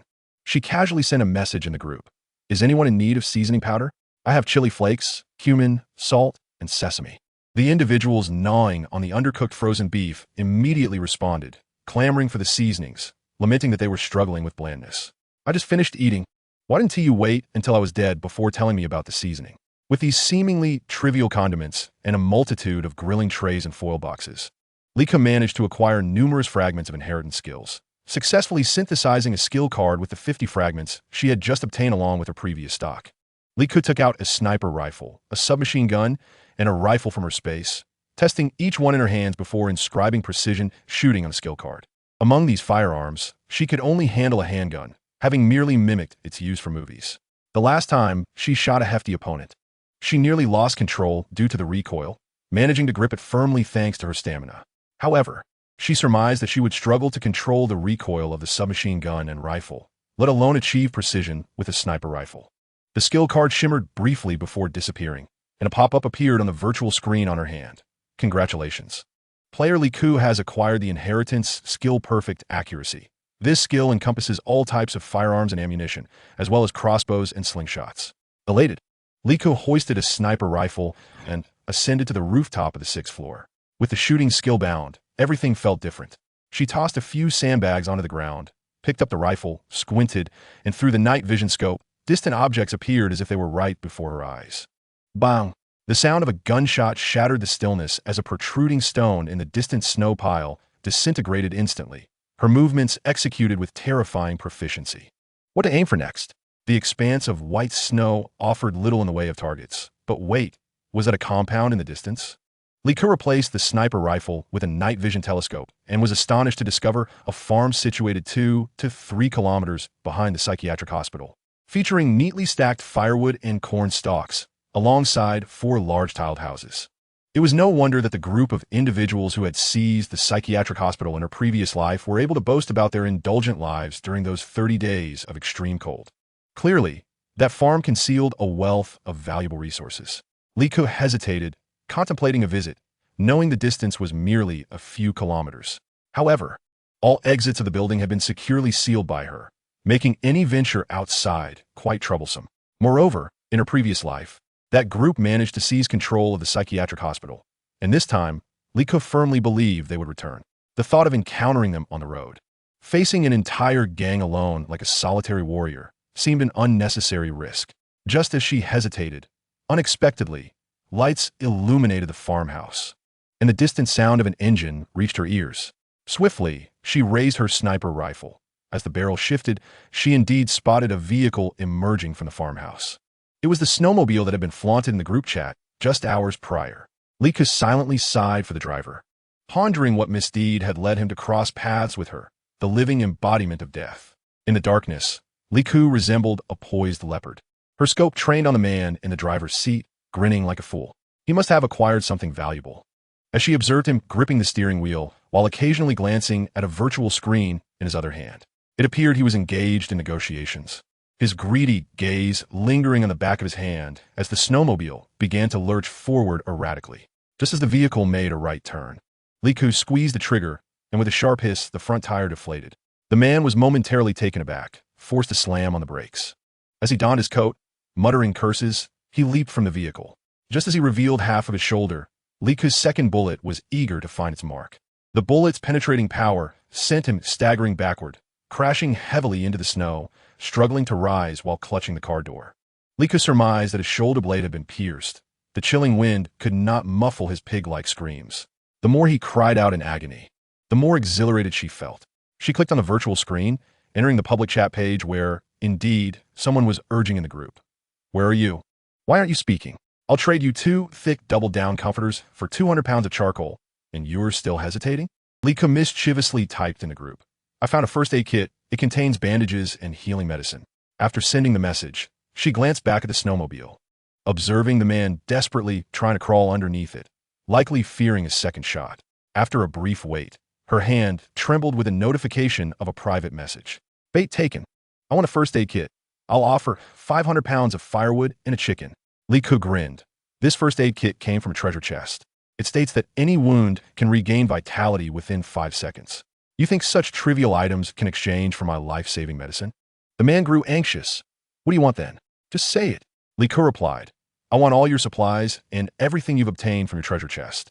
Not receiving a response for a while, Liko stoked the flames. "Take my advice, preserve your life, and you need not worry about resources should you perish. Your supplies will eventually belong to someone else. As long as you live, there are countless opportunities to reclaim resources in this town." At this moment, the man hiding beneath the vehicle pressed tightly against his wound, attempting to stem the flow of blood. Observing the rapidly depleting life force, he reluctantly conceded, "I can relinquish all the fragments to you, but please leave me some basic survival supplies. Otherwise, I am bound to meet my demise regardless. I would rather let these provisions vanish along with me." How resolute. Indeed, these supplies can only be scavenged while one is still alive. Once life ebbs, everything in the inventory will perish alongside it, an utter waste. Liko watched as a puff of white mist emanated from beneath the vehicle, fearing that the man might succumb at any moment. He hastily replied, "All right, but I require an additional vehicle. Without one, I would freeze or starve to death here. Either way, I am awaiting my end." I might as well let this life-saving medicine vanish with me. When it comes to determination, Li Ku had never been outmatched. After all, it was the man who was awaiting death, not him. As expected, the deal was struck. A teleportation circle immediately appeared at his feet. The man was surprisingly urgent. Li Ku placed the first aid kit into the circle, and after a mere 3 seconds, a resounding clang echoed as a genuine snow vehicle materialized behind him. Simultaneously, his inventory was indeed augmented with a plethora of fragments, 2 skill inheritance cards, and 80 gene enhancement shards. Gene enhancement? Li Ku recalled the immense strength he possessed, capable of delivering a fatal blow to a half-ton bull. If he could enhance his genes again, he would be unstoppable. Eagerly, he dove into the snow vehicle, closing the door behind him as the warmth enveloped him. Far more comforting than his electric heater, albeit with a distinct odor reminiscent of unwashed hair oil lingering in the cabin. Li Ku stuffed the interior with fragrant sachets and activated charcoal, while the unfortunate man shivered as he rummaged through the first aid kit for the so-called life-saving medicine, a syringe of adrenaline. Li Ku had not misled him. A single dose of that adrenaline could revitalize not just a person, but even a limping elephant could stand within 5 seconds. Sure enough, the man crawled up from the snow, gnawing on painkillers as if they were candy. He pondered within himself. The treasures within this golden chest were indeed extraordinary. He felt invigorated and thought it wise to make a hasty exit, cursing whoever had dared to shoot at him. Like stood atop a rooftop, one leg resting on a sandbag, a sniper rifle slung over one shoulder, while he extended his other hand towards the man, fingers outstretched. One by one, he lowered them, and the man, mid-stride, suddenly halted. 5, 4, 3, 2, 1. Bang! The screen flashed with the man's final words. Wait, how did you know I had a vehicle? Chapter 27. The Ultimate Merchant of the Apocalypse. On the second day of the frigid apocalypse, Li Ku relished his breakfast in the escape pod. A bowl of delicate tofu soup, a generous serving of fragrant rice, a dish of kelp stems dressed in sesame oil, accompanied by a plate of rice rolls. Content. Li Ku donned his clothing and leapt out of the escape pod, only to have his smile freeze instantly as the biting cold air pierced his nostrils like needles. The temperature had indeed dropped further. The public group lacks the liveliness of last night. It seems everyone has gone in search of supplies. The sparse comments on the screen comprise complaints about the biting cold and insufficient coal and firewood. Indeed, this place is not akin to the previous mine. No matter how damp and chilly the mine was, it at least did not pose a mortal threat. Here, if one fails to tend to the fire in the dead of night, they may succumb to the frost in their slumber. A glance out the window reveals that the tire tracks from last night have been erased by the wind, and no other traces of vehicles or footsteps remain. The corpse of the man whom I had slain last night lies beneath a thin blanket of snow, with a few strands of hair fluttering in the breeze, creating a scene that is both tragic and somewhat comical. I warmed my hands by breathing into them, clad in a thick scarf and gloves, and resumed my search on the 6th floor. I discovered 2 white lab coats and a set of thick pajamas in the wardrobe. To my surprise, I found a pen in the pocket of one lab coat, its tip stained with dry brown blood. I could only wonder what it had once pierced. In a drawer, I unearthed several pairs of brand new rubber gloves. Additionally, I stumbled upon a plastic bag containing a dozen frozen, hard green apples, small and withered. I casually shared this find in the public group, crafting a tongue-in-cheek advertisement. A long-term deficiency in vitamins could be fatal. I was repulsed by the idea of storing the leather sofa in my space, especially since the pen bore traces of blood. One could only speculate what unspeakable things had graced that sofa. I took an axe and cleaved it open, even slicing through the leather, but found nothing inside. Beside the sofa sat a massage chair, slightly dusty yet seemingly luxurious. Without a moment's hesitation, I raised the axe and struck decisively. A copper box tumbled out with a clatter. Beware, this is a poison dagger. A single cut could be fatal. I grasped the slender blade of the dagger and flicked my wrist forward, driving it firmly into the eye of the figure depicted in the wall painting. I had long harbored disdain for that painting. A mere flash of my flashlight last night had nearly sent my heart plummeting. I carefully wrapped the dagger in cloth, placed it in a plastic bag, and stowed it away, for this item was toxic and should not be handled carelessly. The painting swayed, revealing a patch of iron, a safe concealed behind it. I attempted to pry it open with the axe, then with a crowbar, but ultimately, the chainsaw proved most effective. Sparks flew as the safe was sliced in half, revealing a gleaming treasure chest nestled within. Gold wire mesh, when worn, grants an 80 resistance to physical attacks. The mesh felt cold in my hands, its fine weave akin to a needle's eye. I tossed it into the air and swiftly pulled the trigger of my gun. The shot rang out, yet the glass behind the mesh remained unscathed, with no trace of bullet holes. Truly a remarkable item. Having scoured the entire 6th floor, I found that aside from the gold wire mesh and the dagger, the remaining items were utterly superfluous to my needs. For boxes of honeycomb coal, 2 boxes of beverages on the brink of freezing, and a large box filled with medicines and syringes. These medications are solely intended for the treatment of mental disorders. Though there are 3 bottles of sleeping pills that prove somewhat useful, one might take a pill when insomnia strikes. Eli Kiskivico, Tieving on Dultlegum, felt that the 6th floor held more than just these meager items. After surveying the area repeatedly, her gaze finally settled on a safe that had been split in 2. The wall was not painted, but rather adorned with wallpaper, a portion of which had peeled away due to sparks from the electric saw. As Liku tore at the peeling wallpaper, her pupils dilated in astonishment. Once the entire wall's wallpaper was stripped away, Liku erupted into laughter. The wall was covered with rectangular black and white plastic panels. 400 ultrachin solar photovoltaic panels, capable of maintaining a conversion efficiency of no less than 43 even in low light, lightweight, flexible, and foldable. Tear. Continue tearing. Remove all the wallpaper. Outside, an eerie silence prevailed, not even a whisper of wind, and the sky, shrouded in gray, hinted at an impending heavy snowfall. Lika stored the hundreds of solar film panels in her space, brushed off the dust from the wall, and returned to the escape pod. Curling up in her warm blanket, while savoring a popsicle, she opened the public group chat. The chat was bustling with exchanges of heating supplies. Yet her offering of a bag of green apples garnered no interest. Understandably so, as everyone was teetering on the brink of survival, who had the luxury to purchase apples. After a light lunch, considering the dire conditions outside, Liku indulged in some cheesy baked lobster, charcoal grilled oysters, and steamed pie crabs. She set a pot of ginger syrup to simmer on the stove, sipping it slowly while watching the delicate snowflakes begin to fall outside. The public group chat grew lively once more, as the lady selling beef yesterday continued her good fortune today, having found a frozen lamb. She enthusiastically promoted it in the chat, asserting, "This is lamb meat, much more tender than yesterday's frozen beef, right? Surely, 1 pound of lamb for 50 pounds of coal is a fair trade." However, it was evident that today's supplies were not as plentiful as yesterday's. 50 pounds of coal could keep her warm for several days, while 1 pound of lamb was somewhat superfluous. In fact, she hadn't yet finished the frozen beef from yesterday. A slice a day would suffice for 3 or 4 days. By the way, what supplies have you all found today? Someone inquired. I managed to scavenge some firewood. How will we survive the night? The harsh environment heightened the group's tension, and soon, someone began to mock.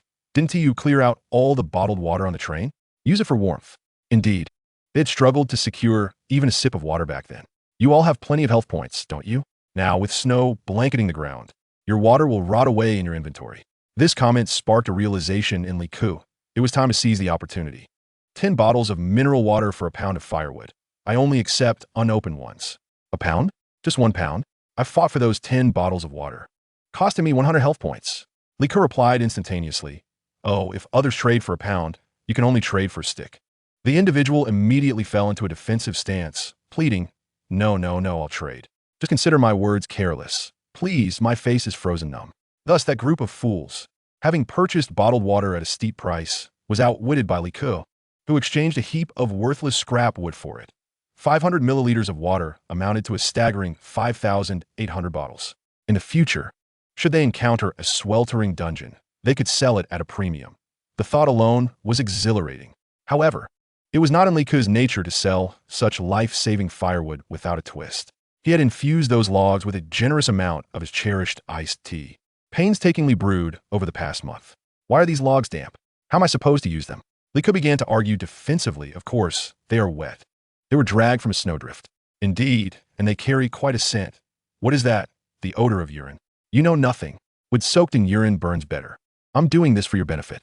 If you dare to complain again, I will block you, and you will never acquire firewood again. All right, you win. Just give me another 10 pounds. I rather enjoy this scent. Chapter 28. Have you ever tasted fruit with the flavor of armpits? After selling over 500 pounds of firewood, Liku decided to cease sales. Such life-saving commodities could either be withheld or sold at a premium. As he contemplated a price increase, a message popped up in the group from Chung Yao Jin. I have firewood. At least 5,000 pounds. I wish to exchange it for gasoline. Gasoline?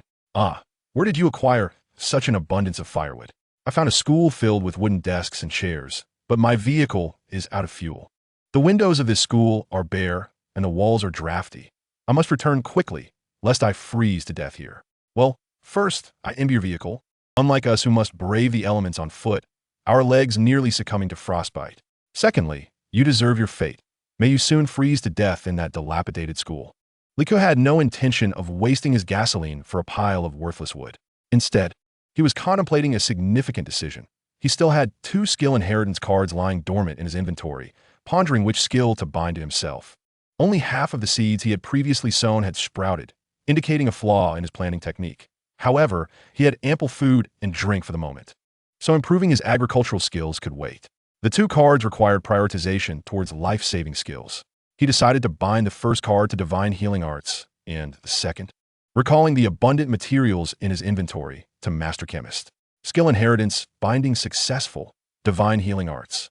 While it may not grant resurrection, it can cure all common ailments in humans and animals. Skill Inheritance, Binding Successful, Master Chemist. This technology can either benefit the community or poison the masses, depending solely on the player's moral intentions. Li Ke reopened his personal information. Health points, 13,080. Vehicle level, to be determined. Inherited skills, multi-vehicle operation. All-around athletic skills, close combat, perfect accuracy, divine healing arts, master chemist. Resources, 80 genetic modification fragments, 95 spatial fragments.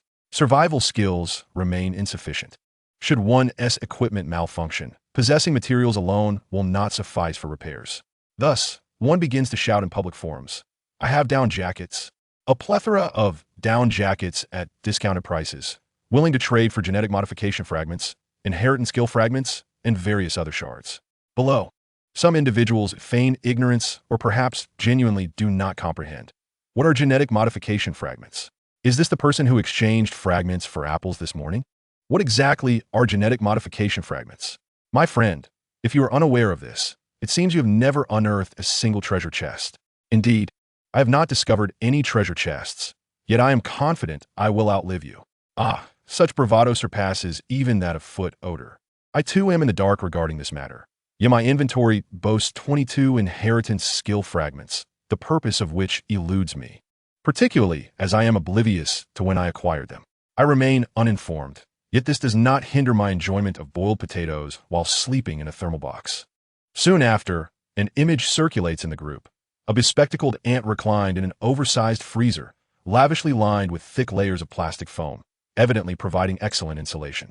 Observing the group enliven once more, Li Ke quickly comprehends that dusk is approaching. Those venturing out for supplies are gradually returning to the shelter, engaging in lighthearted banter. Most individuals in the group, I believe, are unaware of the genetic fragments. After all, had it not been for the fortunate defeat of the snowmobile man, I too would remain ignorant of such existence. Ultimately, I traded 4 down jackets with a fellow possessing 22 inheritance skill fragments, who remains blissfully unaware of their significance, feeling quite fortunate in the exchange. Indeed, he has made quite a bargain. What I provided were down jackets from a renowned global women's brand, albeit with a down content of less than 3 grams, primarily composed of crushed fur and fluffy fillers. Beep, you have received a private message. Apples? Do you have apples for sale? I want them. I have surplus space fragments to trade. Li Ke furrowed her brow slightly. What is meant by surplus space fragments? Have you synthesized space? The other party was rather forthright, responding, yes, with 666 cubic meters, I no longer worry about food spoiling. How much for your apples? At this moment, Li Ke felt a pang of envy. Although the other person's space is minuscule compared to hers, their audacity irked her. Thus, Li Ke decided to demand a high price, trading 8 frozen apples for 4 space fragments. Just as this transaction concluded, another notification appeared on the screen. Beep. You have received a private message. Good heavens, another inquiry about green apples. Li Ke was taken aback. Are you also synthesizing space to irritate me? No. That space thing is too challenging to assemble. I found something better than space in a golden treasure chest. Li Ke's lips twitched slightly. The individual had acquired a golden treasure chest, so what relevance does their windfall have to my wrinkled frozen apples? Hee hee hee. My treasure chest has bestowed upon me 2 items. A pot of infinitely reusable antifreeze soil and 10 vials of nutrient solution. As long as I can procure some seeds. A few drops of nutrient solution each hour will yield sprouts in a day, produce in 2 days, and allow me to savor the fruits in 3. Is this not far superior to any nonsense space? Liku pondered her own space, where half of her bok choy had yet to germinate. At this moment, jealousy contortet liques features. I have managed to sell all 8 of my apples, but I possess other seeds. The other party, rather naive, exclaimed, anything edible will do. I currently have no seeds. I had a few frozen potatoes, but having just consumed them, I stumbled upon soil. My children perished, and I wish to plant myself in their stead. All right, I shall not ask much of you. Would you consider trading a packet of seeds for a vial of nutrient solution? The naive replied, Sister, I only have 10 vials in total. In this snowy weather, I rely on the nutrient solution for sustenance. You must offer me something extra. A single packet of seeds will not suffice. Liku's mind raced as she rummaged through her space. 3 packets of seeds, 2 vegetables, and 1 fruit will guarantee a rich harvest. All right, and there's fruit too. What seeds are they? Liku smiled slyly. All are exquisite imports from Blue Star, treasures that we ordinary folks seldom consume. Artichoke, snake fruit, and Brussels sprouts. True to his nature, the naïve responded, Indeed, I have never heard of these. However, they sound delectable. I shall trade with you. 3 seconds later, Lika gazed at the light blue nutrient solution in her hand and eagerly dripped a few drops onto the ungerminated vegetables in her space. Was it not said that they would sprout in a day, produce in 2 days, and be ready to eat in 3? If they did not germinate by tomorrow, I shall use your intestines as a belt. To be fair, what Liku had provided to the naïve was indeed a fine selection. Take the Brussels sprouts, for instance. Their preparation is quite simple. After sautéing, one merely sprinkles salt, soy sauce, dark soy sauce, and a dash of pepper before serving. However, consuming them is akin to biting into a fermented stench akin to that of a foul egg. One is left with a bitter expression akin to that of a bitter melon.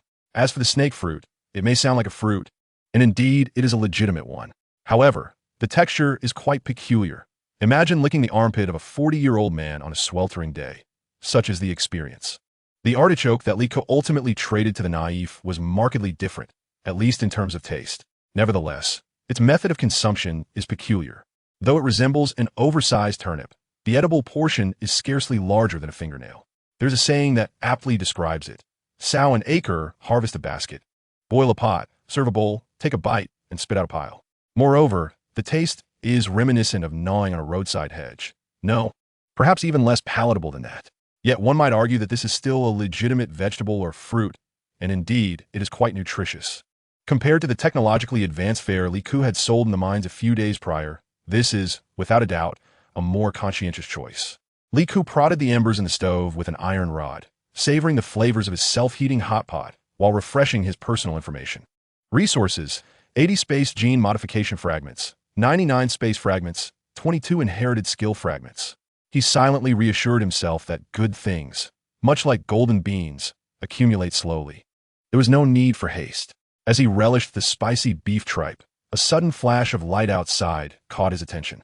Instantly, Lika rose to his feet and gently peeled back a portion of the blackout cloth covering the window. For vehicles were approaching the mental institution. They had arrived. Chapter 29. If they're coming for a fight, then let us engage. The 4 cars circled the mental health building before halting at the main entrance.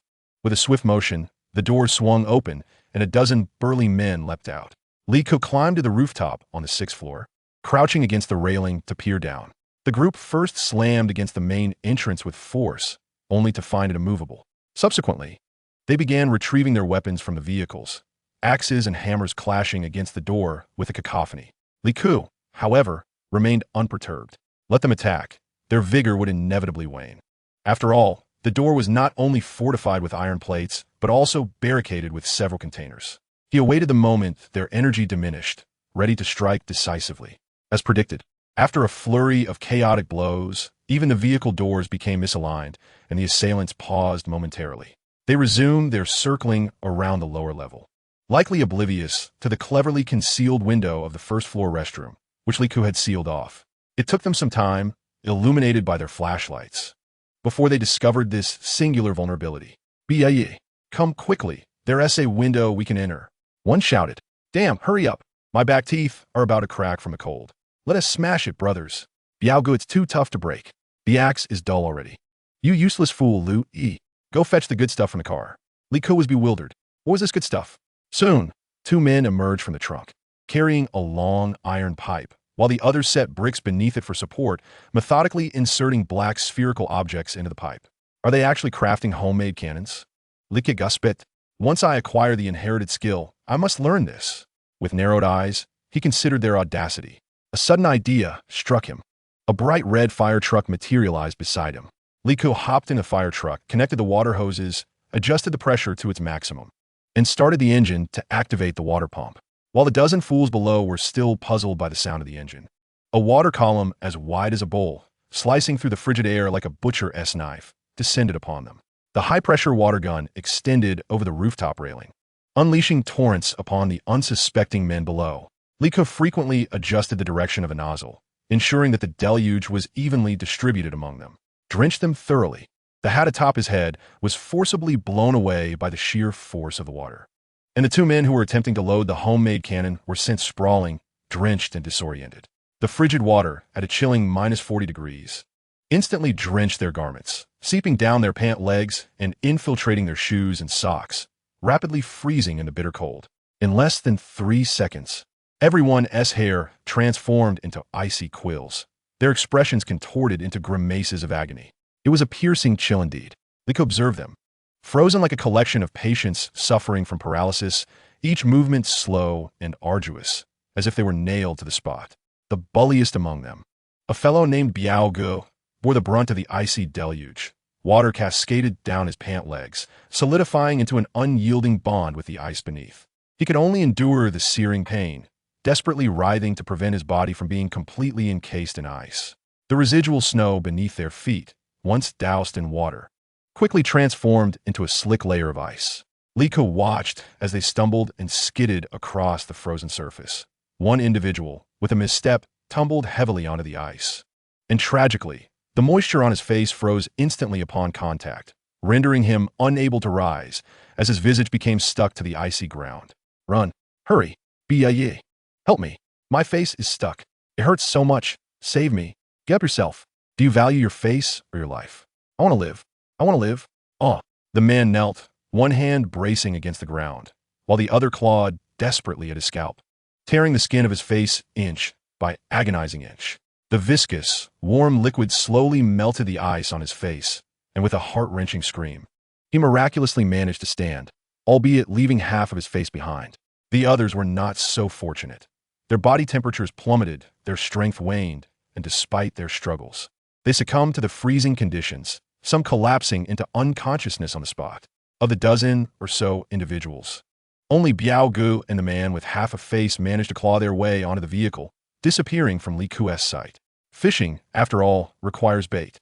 She doubted that their adversaries were merely this few. Inside the vehicle, Biaogu and his companion resembled two frozen statues. The man with half a face laboriously lifted his arm, encased in ice, to retrieve the walkie-talkie from the glove compartment, blood trickling down his gums, his lips quivering uncontrollably. Xingjia, we're in trouble. We've been ambushed. There are people in the building. They're pouring water on us. Lu Yi Wangmeng. And the others are frozen on the ice.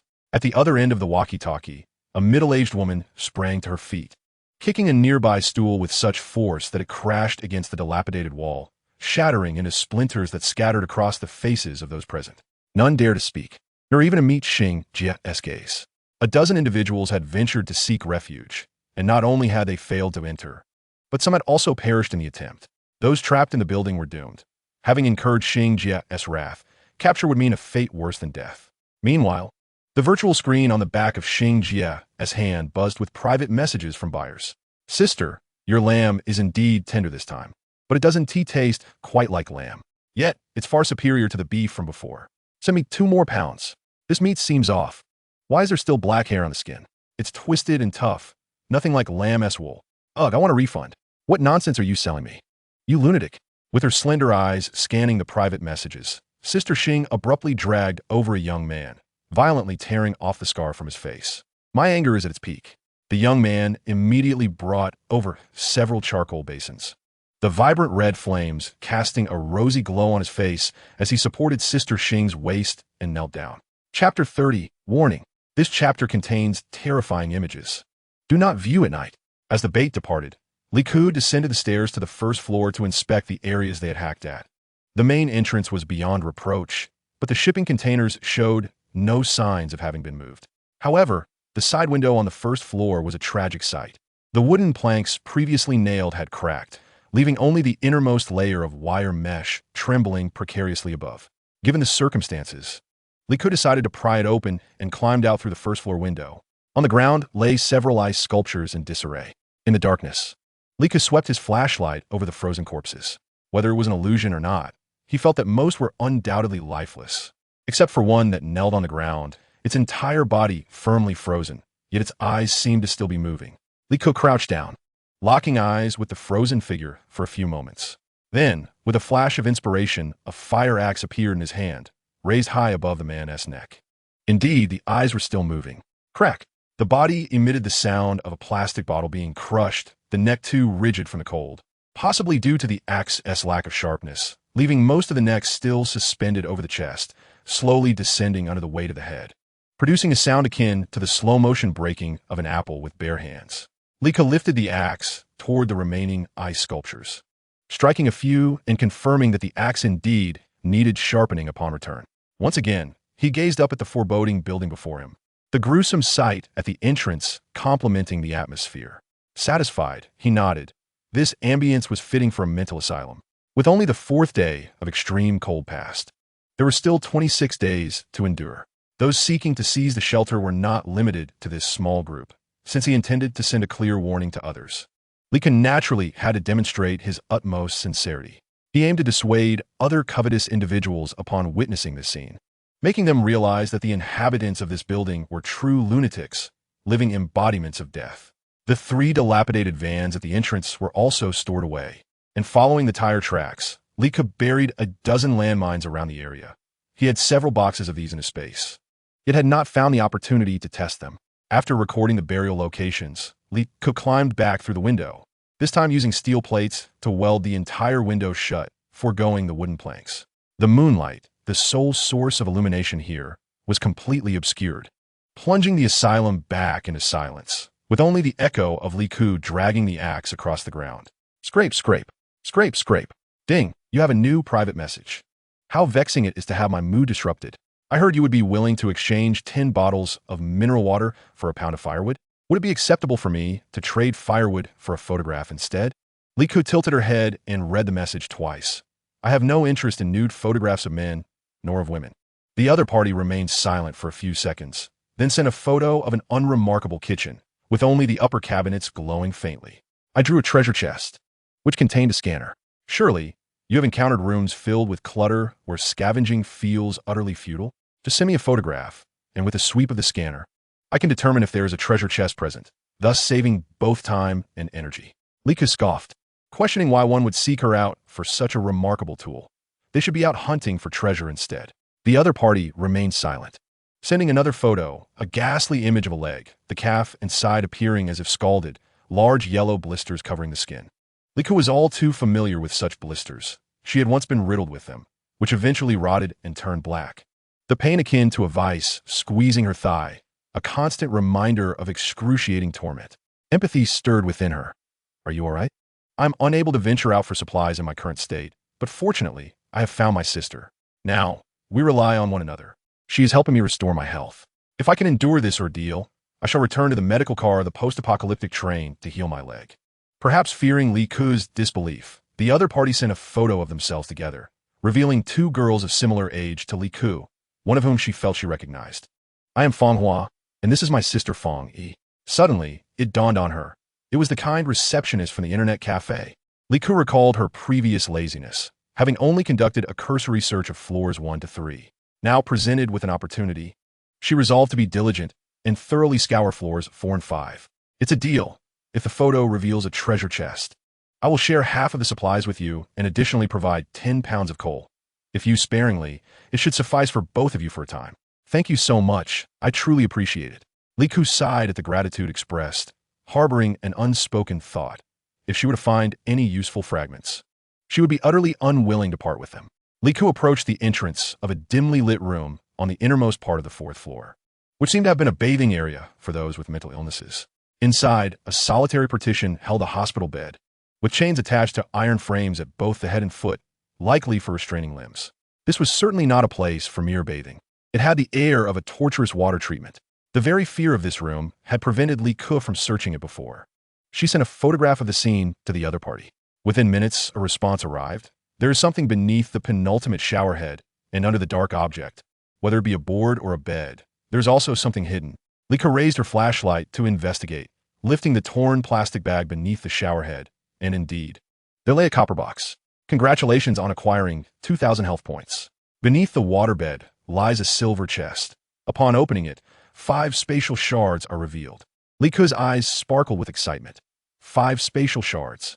At last, her space could be upgraded. Congratulations on synthesizing a spatial card. It has been detected that the player has bound their space, and it is recommended to upgrade. Please select the direction of the upgrade. Breeding, living creature cultivation. The space has been upgraded, adding the function of living creature cultivation. The chest also contains 20 gene shards, which, combined with the 80 she already possesses, allows her to synthesize a gene modification card. Congratulations on synthesizing a gene modification card. The modification options available are 1. Strength Enhancement 2. Intelligence Enhancement 3. Self-healing capacity enhancement. Recalling the torment of past injuries, Li Ku decisively chose self-healing capacity. Congratulations to player Li Ku. Her self-healing capacity is 5 times that of an ordinary person. Have you found anything? Li Ku promptly responded. I found a medical box. It contains ointment for frostbite and saline solution. I will teleport it to you. The other party expressed their gratitude and mentioned that they only needed half of the supplies, suggesting that Li Ku should keep the rest for herself.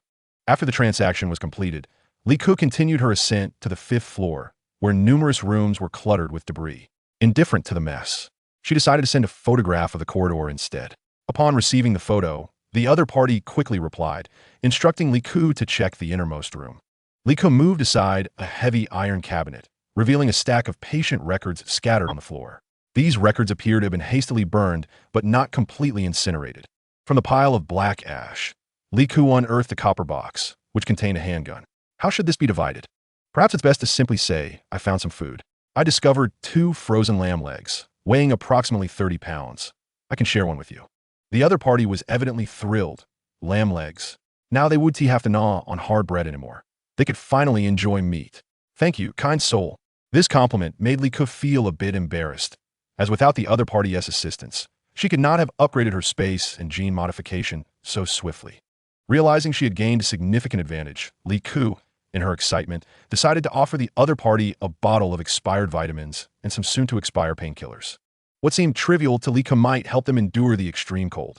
If they couldn't withstand it, then it was simply fate. At that moment, on the other side of the virtual screen, a cold voice inquired. After such a lengthy investigation, have you found anything?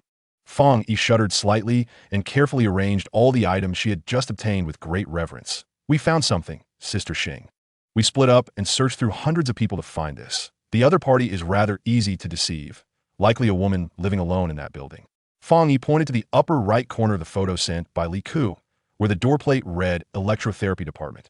To gain trust, I casually pointed out a few shabby boxes, but I didn't mention the diamond treasure chest, which is currently on the 5th floor. Sister Xing nodded with satisfaction, her sharp gaze shifting toward a short-haired girl, Fang Hua, who was closely leaning against the front desk. She rapped her gun against the girl's injured leg, remarking, I never expected you 2 sisters to be of some use. However, your sister's leg seems beyond the need for medicine. Just reward her with a painkiller. The pain caused beads of cold sweat to break out on Fang Hua's forehead. She dared not speak or evade. Fang Yi, lowering her head, managed to squeeze out a thank you for her sister from between clenched teeth. I appreciate Sister Xing's kindness in giving medicine. Chapter 31, My Heavens. This is utterly ridiculous. Someone has threatened to starve Li Ku to death. Upon hearing the chaotic footsteps in the corridor, Sister Xing finally released Fang Hua. She tossed 2 painkillers onto the ground from the bottle and turned to leave. When she saw Brother Biao and her cousin trembling, each clutching a charcoal basin, her fury ignited, wishing to plunge their heads into the basin there and then. Yet, One was her ex-husband and the other her cousin. Striding over, she raised her hand high towards her cousin, but upon seeing the ghastly, bloodied visage of his half-face, her anger surged even more. With a resounding slap, her palm struck Brother Biao's face, causing it to swell instantly. Yet, there was no sharp pain, for his entire body was frostbitten. Even without Sister Xing's strike, he was already in agony. Brother Biao, with a mournful expression, lamented, "Wife, this time it's truly not my fault." Before he could finish, Sister Xing's second slap followed suit. "Useless. You and your dozen companions couldn't handle a single woman." Brother Biao and the half-faced cousin exchanged a bewildered glance. "A woman? Are you saying there's only one person in the building, and it's a woman?" With a swift motion, Sister Xing delivered a third resounding slap, grasping Brother Biao's unshaven beard and dragging him closer, speaking each word with emphasis. "Never underestimate women. Without them, you are but a lump of phlegm stuck to a toilet, not even worthy of being considered a fart. You foolish, dim-witted creature. Did your mother drop your brain in the placenta when she bore you?" Brother Biao glanced at the gun at Sister Xing's waist, turned his head, and spat out a mouthful of blood, glaring resentfully at the fire pit, choosing silence. The half-faced cousin attempted to mediate, mumbling something about how a husband is preferable to the original partner, and that she had already killed one cousin, so let us not have another, and so forth. However, the moment he opened his mouth, it felt as if half his face was being ground in a meat grinder. Brother Biao asked, "How did you know?" Sister Xing, having already delivered 3 slaps, and with her anger significantly quelled, extended her hand to warm by the fire, pointing towards the next room. "That girl Fong pried information out of them. As soon as she heard you had been thwarted, she promptly baited them in the group chat under the guise of scanning, and indeed, she ensnared that wretched person." A trace of disdain flickered in Brother Biao's eyes as he scoffed. "What good is being clever? Isn't she still dependent on me and us for sustenance? Otherwise, she and her limping sister would have frozen to death long ago." Sister Xing rubbed her broad, calloused palms against the charcoal fire, producing a sound reminiscent of sandpaper, and then tossed a bottle of medicine to the man with half a face. "In any case, you two must refrain from causing her further trouble." This medicine was also deceived from Fong. "Despite the time that has passed, we have only managed to acquire a few pills. Yet this girl managed to procure an entire bottle merely by using her words, which could be exchanged for a considerable amount of resources." The half-faced man received the bottle with delight, eagerly shoving the painkillers into his mouth. Biao Ji's eyes revealed a hint of irritation, and he suddenly bellowed towards the door. "Who is it? Get out here." A timid voice immediately responded from the entrance. "Sister Xing, it's me, Fong Yi." "Oh, what brings you here?"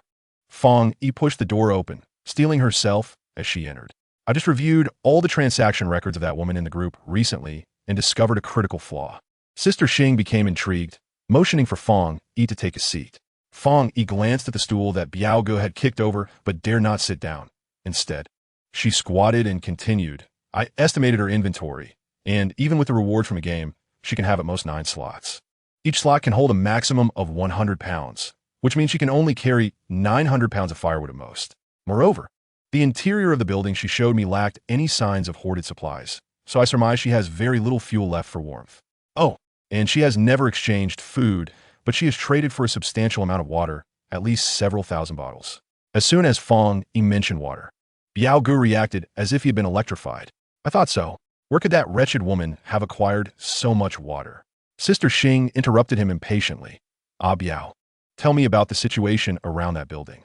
Biao Ge pondered for a moment. There are no footprints in the vicinity. The only window and door are sealed with no signs of entry or exit. There are no other vehicles around, which means this woman hasn't left the building since she entered, and she has no car, making it impossible for her to venture out for supplies. The half-faced man added, "Could it be that she synthesized a space in advance, hence her abundant resources?" Sister Xing nodded. "That is a possibility, but we have also synthesized a space, albeit one the size of a swimming pool. If we account for the space taken by a vehicle and remove the firewood and tents, and you just mentioned she has several thousand bottles of mineral water. After deducting these items, there shouldn't be much left in her space." Biao Ge curled his lip. "Fong Yi just said she hardly ever exchanges food, and both the mine and this small town have extremely limited food supplies. Even if she does have space, it would only allow her to buy a few bags of stale bread from the shop.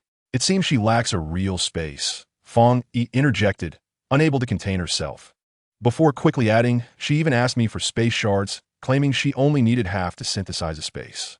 Biao Ji's tone grew even more disdainful. One leg perched on the stool, swaying back and forth. A woman who can't even synthesize a small space is hardly a threat. I could crush her bones in an instant. Sister Xing remained silent, her gaze fixed intently on Fang Yi, whose calm demeanor belied the frantic beating of her heart. She deliberately concealed the fact that Li Ku had discovered the silver and bronze chests, and she revealed nothing about the leg of lamb, as the portion Li Ku had given her along with the 200 gene of coal was presently nestled in her sister's inventory. The so-called painkiller that Sister Xing had tossed to her cousin was merely half a bottle of vitamins. The genuine pain relief and anti-inflammatory medications were safely stored in Fang Hua's inventory. These were the assets that the sisters relied upon to escape, and they must be kept well hidden. Furthermore, she had told Sister Xing that the others had only found a few dilapidated iron boxes, which at most contained a small knife or dagger. Thus, when confronted with Sister Xing's suddenly complex gaze, Fang Yi could not ascertain which of her words were right or wrong, and could only feign composure. Fortunately, Sister Xing did not linger long on her scrutiny, and her expression gradually softened. So, this woman currently possessed neither sufficient warmth nor sustenance, having contributed most of her water to those foolish individuals. Hence, we shall bide our time for 2 days. When she is famished and disoriented, plagued by frostbite, we will strike, and I assure you, her demise will be excruciatingly painful. Meanwhile, on the 6th floor of the mental hospital, a woman indulging in a hot bath, devouring fried chicken, and sipping beer, abruptly sneezed twice. Who is thinking of me? Chapter 32. What? Do you need to choose a day to kill me? Come quickly. Observing Sister Xing's vicious glare, Fang Yi felt a chill run down her spine and hurriedly retreated. The charcoal fire was concentrated in Sister Xing's room, leaving the others to huddle together tightly around a large gasoline barrel burning wood, jumping and shivering for warmth. Fang Hua, nursing an injury to her leg, could only curl up at the edge of a small tent, her pale little face tinged with a bluish hue. Upon seeing the tent being unzipped, Fang Hua instinctively grasped the dagger beside her pillow. It's me, don't be afraid. Fang Yi slipped into the small tent, zipped it up, and tightened it with wire to prevent any midnight ambush. Fang Hua lowered her voice and asked softly, Sister, is everything all right? Fang Yi smiled and shook her head, urging Fang Hua to take her medicine. After swallowing a few painkillers, Fang Hua's expression visibly eased. Seeing her sister so emaciated, Fang Yi felt a pang of anguish. She longed to roast a leg of lamb for her sister and to place warm charcoal basins around her, but the cramped space was filled with too many people, all eyes watching their every move. Fang Yi could only gently stroke her sister's head and comfort her. Just hold on a little longer. Once Sister Xing and the others raid that building, we will be free. Fang Hua's eyes flickered with concern. They suffered so many losses this time, and still couldn't take it down. Will there be a second attempt? Don't worry, I have laid the groundwork. I told them there's a diamond chest hidden in that building, so they will surely act within 3 days. And this time, it is highly likely to be a one-way trip. Fang Hua's eyes widened in surprise as she instinctively covered her mouth, taking a few breaths before joyfully asking, Is that true? Fang Yi warmed her sister's hands by breathing into her palms. I am certain that the woman residing in that building is no ordinary person. She likely possesses firearms as well. Once they make their move, I will take you away. Fang Hua grew excited, but her eyes still held a hint of trepidation. But what if they win? Fang Yi chuckled softly. You silly little thing, if they win, they will move into that building and never return to our dilapidated home, where snowflakes drift through the cracks in the windows. And if they lose, even if they manage to escape, we will have long departed by then. At that point, we can find a place to hide near the station. The supplies in our inventory will sustain us for a while. Sister will venture out during the day to gather resources, and at night, I'll return to prepare roasted meat for you. We will sleep soundly in our tent, free from the fear of intruders. Fang Hua smiled, as if she could already savor the aroma of roasted lamb. Sister, should we perhaps warn that woman in the building? After all, she has given us so many good things. Don't be foolish. Have you forgotten the consequences of our kindness? If we hadn't pulled Sister Xing out of that mine, we might not have suffered so greatly. In hindsight, we should have let her fall into the dark current. Fang Yi's sudden severity startled Fang Hua, who dared not press the matter further. After a long pause, Fang Yi continued, It would be best if they tore each other apart. I will take you into that building. I hear the floors are warm and well insulated. The night seemed to grow colder once more, yet Li Ku felt none of it. As she stood in her space, marveling at her invincible life. Indeed, ever since her space upgraded to include the ability to raise living creatures, Li Ke could hardly remain idle, eagerly slipping into her space every 10 minutes, justifying it by claiming she, too, was a creature of nature. In truth, she was merely gazing with her long neck tilted back, admiring her substantial stockpile, her head nearly parallel to the ground. Within the space, a small grove had appeared, presumably intended for the cultivation of living beings. Logically, these creatures should only exist within the confines of this grove, but regrettably, aside from herself, there were no other animals to experiment with. A digital clock had manifested at the top of the space, indicating that she could only enter for 1 hour each day. It seemed her space needed further enhancement. 1 hour was hardly sufficient to appreciate her intellectual prowess. Li Ke wandered through her fields once more. The nutrients she had cleverly acquired from Huan truly proved effective. The seeds that had stubbornly refused to sprout were now shooting up remarkably high. Huan, in his obliviousness, had neglected to add any water, yet his simple-minded good fortune had yielded such splendid results. At this moment, few shared Li Ke's leisurely disposition. Among them Biao Gu and the half-faced man, who were squatting outside Sister Xing's room, huddled around a fire pit, keeping vigil for her. If you were to ask why they did not enter, the answer was obvious. Inside, a handsome young man was attending to her. Observing Biaye's sulky de honor, the half-faced man decided to lighten the mood. Brother-in-law, don't fret. My sister is merely indulging in something new. Once the novelty wears off, she'll be back to you. Biao Gu shot a glare at the half-faced man, remaining silent. Truly, brother-in-law, my sister is attracted to capable men. If you could achieve great feats in the battle for the building, she would undoubtedly hold you in high regard. Only then did Biao Gu lift his head. So, what do you suggest I do to achieve great feats? The half-faced man leaned closer to Biao Gu and whispered, I can't shake the feeling that the woman in the building has more than just this amount of water in her water gun. I suspect she will employ this tactic again. So, brother-in-law, you ought to prepare some waterproof items. When the waterworks commence from above, you can use this heart-shaped umbrella to shield my sister. In doing so, your heart will expand, allowing you to enter. How aptly one might say, where there is a sleeping dragon, a phoenix must surely be nearby. Upon hearing this, Biao Gu, filled with excitement, slapped his thigh and exclaimed, Exactly. How did I not think of this? You truly are my dear little brother-in-law. 2 minutes later, the once silent public chat group erupted with fervent messages, looking for raincoats and umbrellas, also plastic sheets and waterproof tarps. If it had been anyone else, they would have thought that individual had lost their mind. But only Li Ke understood that this person was terrified by their own high-pressure water gun, confirming that they would indeed return with a vengeance. However, this time, they should not leave. Let us gaze at the stars and the moon together. Li Ke remarked, I do have raincoats. I'll keep a few for myself, but I could sell you the remaining 9 for 200 life points. Biao Gu responded, 9 isn't enough. In this bitterly cold weather, what good is having a spare? Just add 3 more sets, and I'll pay extra for it. Oh, I see you have 12 more people coming. Li Ke agreed. All right, I'll throw in an extra waterproof sheet, making it 250 life points for you. Biao Gu declared. Deal. Li Ke hummed a tune as he coated the 10 raincoats and waterproof sheets with a layer of colorless, odorless white oil, tossing them into the teleportation circle beneath his feet. Life points credited, 250. I am like a fire in winter, a blazing flame that warms your heart. How delightful. Soon, I can indulge in my favorite pastime of killing once more. I am so exhilarated that sleep eludes me. Chapter 33. You are the one, you little eggplant box. After acquiring the raincoats and waterproof sheets, Biao Gu patted the half-faced man on the shoulder, stating, Now my heart feels at ease. Let us keep this between us. When a moment arises, I will swoop in like a hero and reclaim my role as your brother-in-law. The half-faced man grimaced in pain, but managed to smile in support. To be honest, among all the brother-in-laws, I have the utmost faith in you. Biao Gu's eyes sparkled, and he stood tall. You clever little rascal. You've lived the longest, and, I must say, this painkiller has been ineffective for nearly 4 or 5 hours now. Why isn't it working? Biao Gu examined the bottle, looking for an explanation, but found none and reluctantly returned it, saying, It's probably expired. Try taking a few more.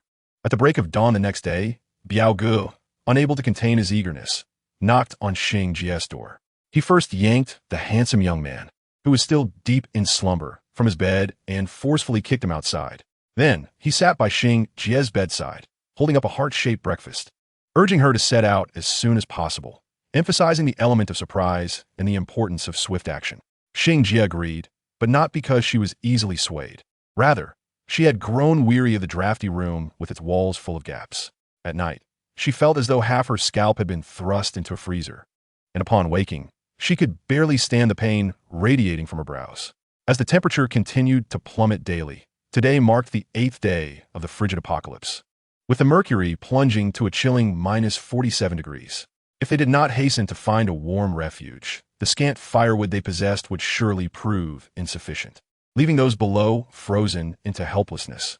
Fang Yi and Fang Hua, acutely aware of the escalating commotion outside the tent, understood that their captors were preparing to depart.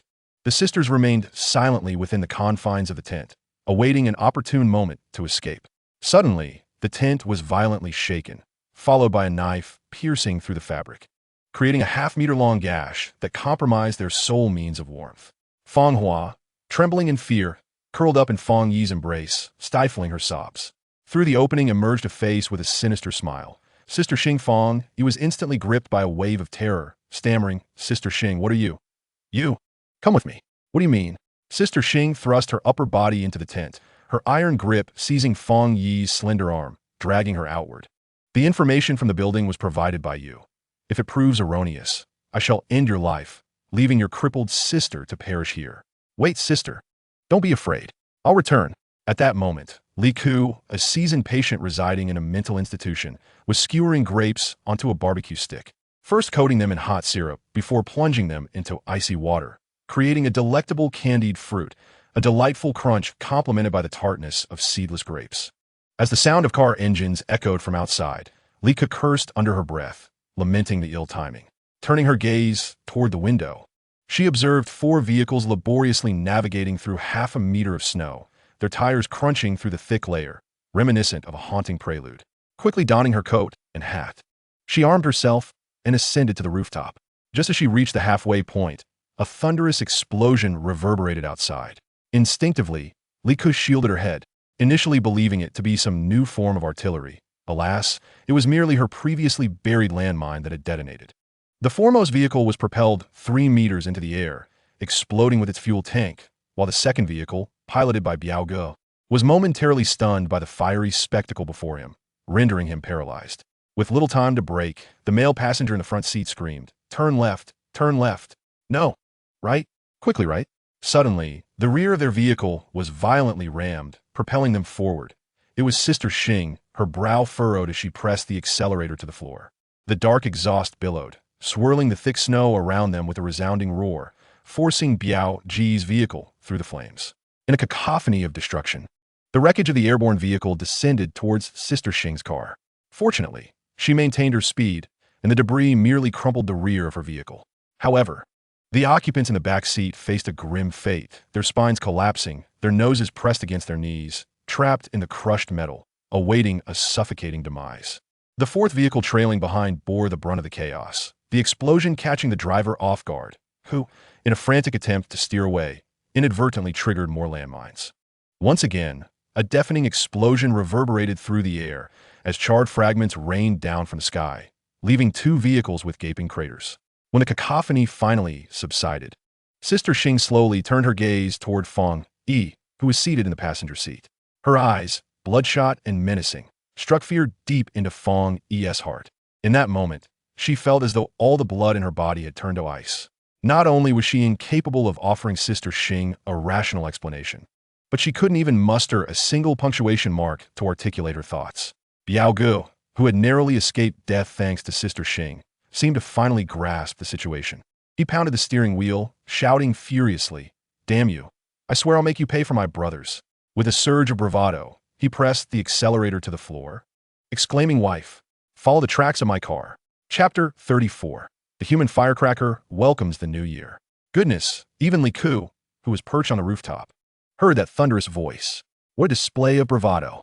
I could have easily tossed a few boxes of grenades for a scare, but could they really be buried like mushrooms? Ignoring whether Sister Xing was in tow, Biao Ge barreled forward, driving straight to the psychiatric hospital's entrance, craning his neck and rolling his eyes upward. "Brother-in-law, what are you staring at?" The half-faced man trembled, cold and terrified, as if he were shaking like chaff. "Look at that iron railing on the rooftop."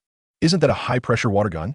The half-faced man followed Biao Gu's pointing finger and gasped, instantly feeling a burning pain on one side of his face. Yes. That's it. Brother-in-law, we need raincoats. Biao rummaged through the supplies and handed out raincoats to his comrades in the vehicle, cursing as they donned them. You little vixen, just a bit of water, and you start showing off? Let us see how you handle this.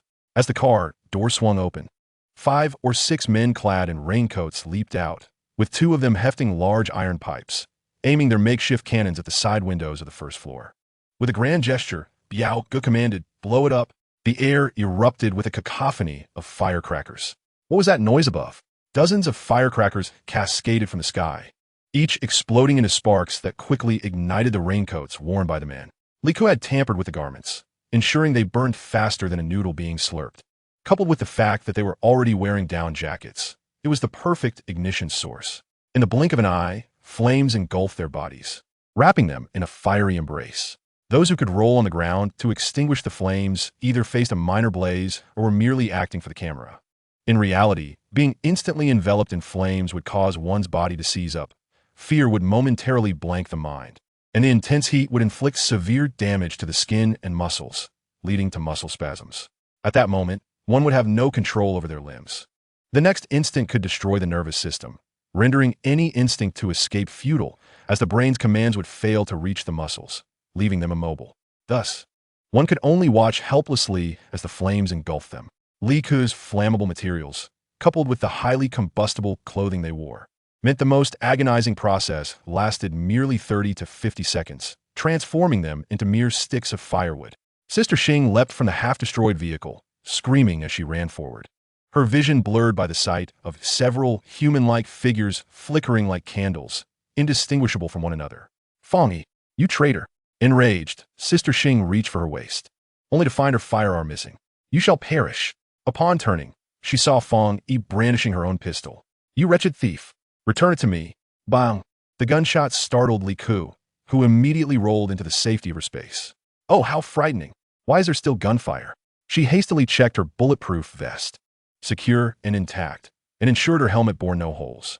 All right, I still have the golden silk net that can withstand 80 points of attack. Quickly don it. Fong Yi watched as Sister Xing fell backward, contemplating firing again, but the weapon jammed. This gun had been retrieved from the stomach of a cow, accompanied by a box of 20 bullets. Fong Yi recalled how Sister Xing had cut open the cow's stomach, insisting they consume the remnants within. These are all plant fibers, rich in vitamins, better than meat.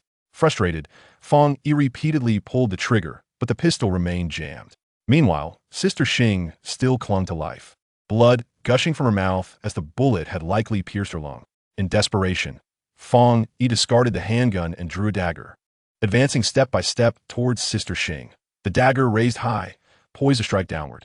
With an unexpected surge of strength, Sister Xing suddenly opened her eyes, grasping Fong Yi's dagger with both hands. In an instant, she twisted her body, using a single leg to flip over and pin Fong Yi beneath her. Fong Yi was caught off guard. She had not anticipated that a woman, shot and seemingly weakened, could possess such vigor. As they grappled, the dagger's direction gradually shifted downward. With a sickening thrust, Sister Xing pressed the blade into Fong Yi's heart, before her own head slumped heavily onto the snow, lifeless. In a daze, Fong Yi's mind replayed visions of Fong Hua, her last ounce of strength spent as she raised her hand, the screen illuminating with a private message from Fong Hua. Sister, the blizzard is approaching. Where are you? Hurry back. The screen flickered twice before her arm fell into darkness. When Li Ku emerged from her space, enveloped in the golden silk net, she wondered what happened to the gunfight. Why is there no noise? Remaining low for 3.5 minutes, she finally dared to peek outside. Aside from a few scattered remnants below, she spotted 2 corpses 100 meters away. Perplexed, Li Ku pondered. I didn't even take action. How did they die? Peering through her binoculars, before she could discern their faces, a vast white snowstorm surged towards her like a tornado. The sharp winds howling like countless blades clashing violently in the air, producing a chilling cacophony. The blizzard, accompanied by hail like a rain of arrows unleashed upon the heavens, was driven by a furious wind that seemed intent on tearing the very sky asunder.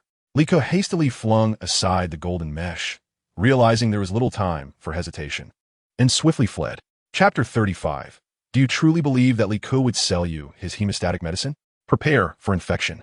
Like a groundhog burrowing into its den, Lee scurried back to the sixth floor, just as the rooftop cover slammed shut above him, the hail crashing violently against it.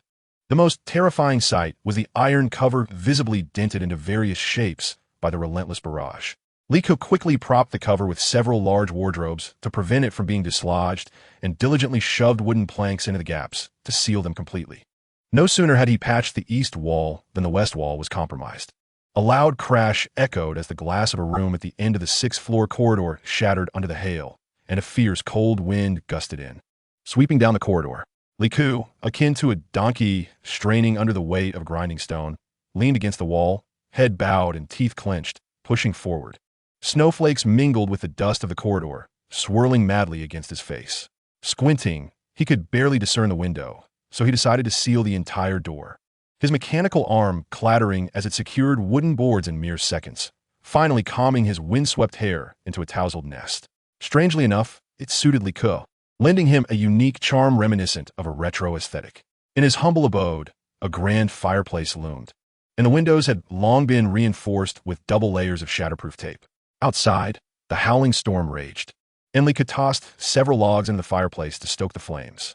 She shed her heavy outer coat in favor of a cozy coral fleece outfit, reminiscing about the hardships of her previous life, reflecting on the difficulties that accompanied such tempests, before remembering to attend to more pressing matters. From her space, she retrieved a small rice cooker shaped like a toilet. Perhaps she believed that cooking rice in such a form would enhance its appeal. Following her usual routine, she prepared a hot pot base, added water, and brought it to a boil before tossing in an array of ingredients, including various dumplings and udon noodles, and topped it off with a bowl of taro pudding, a culinary choice of which she was unaware. The pantry was well stocked with ready-made meals. She poured some oil into the small fryer and began preparing chicken carcasses in pieces. Shortly, the enticing aroma of crispy fried chicken wafted through the air, complemented by a light beer, creating a delightful atmosphere. She added slices of rich cheese for a crispy pork belly dish, arranged spicy snacks and sour noodles artfully on the side, embodying the quintessential vacation mode. Meanwhile, those who had sought refuge from the blizzard began to lament in the public chat, bemoaning their fate. Lee glanced at the online attendance, noting a drop from over 40% to merely 18%. Who has hemostatic medicine? I've been struck on the head by hail. At this point, who could possibly have medicine to sell? It was merely a superficial wound. I could teach you a trick. Just stick your head outside, and it will freeze and stop the bleeding instantly. Why don't you stretch your head out the window?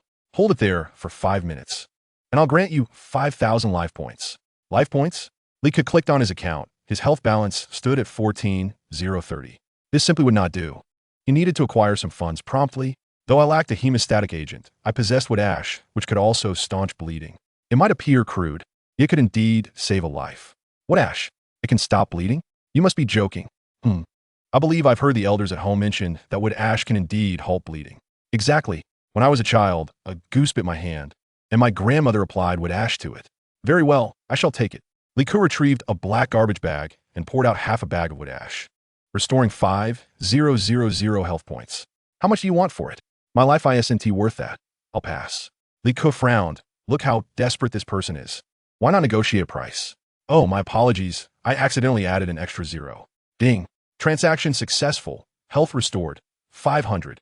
Do you have any more without ash? Sell me some. Please sell me some too.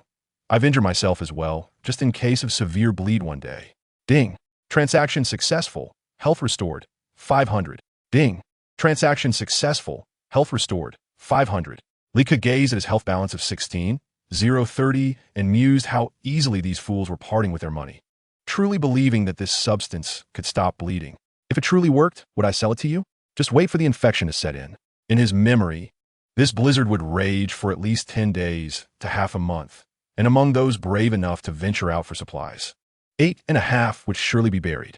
Thus, Lee leisurely indulged in meals and rest, gaining 4 pounds over 3 days. With a mix of pain and reflection, he retrieved his dumbbells and treadmill, committing to 2 hours of exercise daily. At this time, the number of online participants in the public group had plummeted from 18 3 days prior to a mere 12. Just this morning, they had been pleading for food and firewood, yet by afternoon, they had all but perished. There was a minor incident. The individual who had previously used a scanner to find treasure returned to seek Lee, asking around for his sister. Lee, not particularly inclined to assist, thought, "Who has the time to help a tadpole find a frog?" He playfully inquired if the scanner was for sale, to which the other hesitated before admitting it had been stolen. With that, there was nothing more to discuss, and he bid farewell. On the 13th day of the extreme cold apocalypse, the blizzard persisted, and the hail began to grow larger, evolving from the size of eggs to that of bricks. Liko had no choice but to board up all the windows, effectively obscuring the outside world entirely. On the 15th day, the unfortunate soul who had purchased wood ash from Liko flooded him with hundreds of messages, all filled with curses and insults, claiming he had developed complications and a persistent high fever. He even declared in the group that no one should buy from him again. Amusingly, Liko turned around and began selling cigarettes, alcohol, and beetle nuts in the group, deliberately avoiding any sale of survival supplies. He managed to earn a substantial amount, totaling 8,000 health points, along with 40 space fragments and 20 skill inheritances. It seemed to be an unspoken understanding among players. No one in the group was selling food, unless it was to trade a significant amount of firewood due to the unbearable cold. Everyone seemed to tacitly conspire to drive those with insufficient supplies to their demise. Liku recalled hiding in a farm cellar, subsisting on the meager remnants of frozen potatoes, relying on piles of dried cow dung for warmth. On the 18th day, the online player count reached a new low. Those who managed to survive this elimination round possessed a certain degree of skill. They seemed to have enough provisions, but lacked entertainment. How boring it was. Who among you can sing beautifully? I shall reward you with a chicken leg. Oh, my dear, allow me to present a classic. You are my sunshine. Move aside upstairs. I need to relieve myself.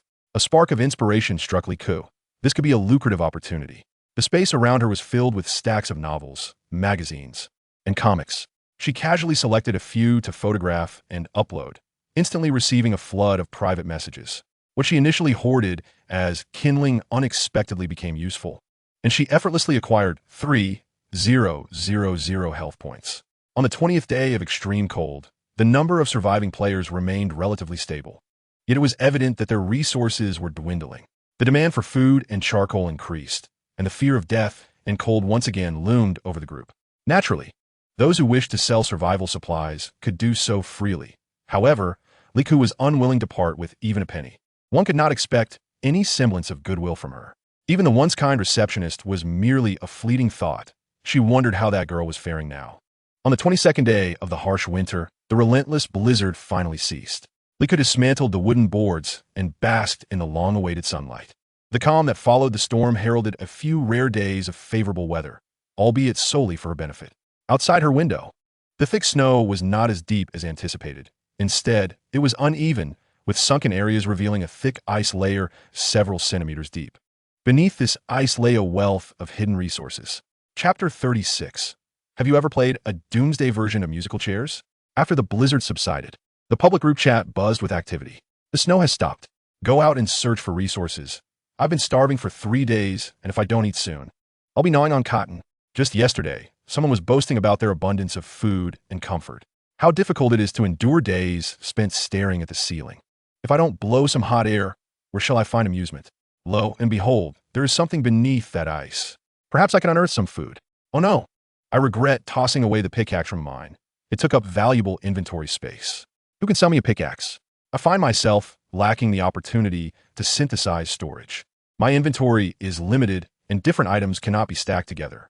Thus, the pickaxe, being neither burnable nor edible, had to be discarded. Many others shared her plight, and so, with a cheerful spirit, Liku sold over 2,000 shovels. Yes, shovels. The notion of comfortably chiseling ice with a pickaxe was merely a fantasy. A subpar shovel would have to suffice. If one was fortunate enough to dig up something, great.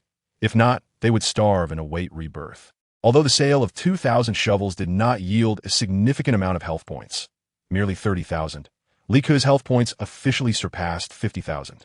What delight! The majority of individuals in the group have commenced their excursions to harvest shaved ice, with the thickness of the ice in certain areas reaching nearly several dozen centimeters.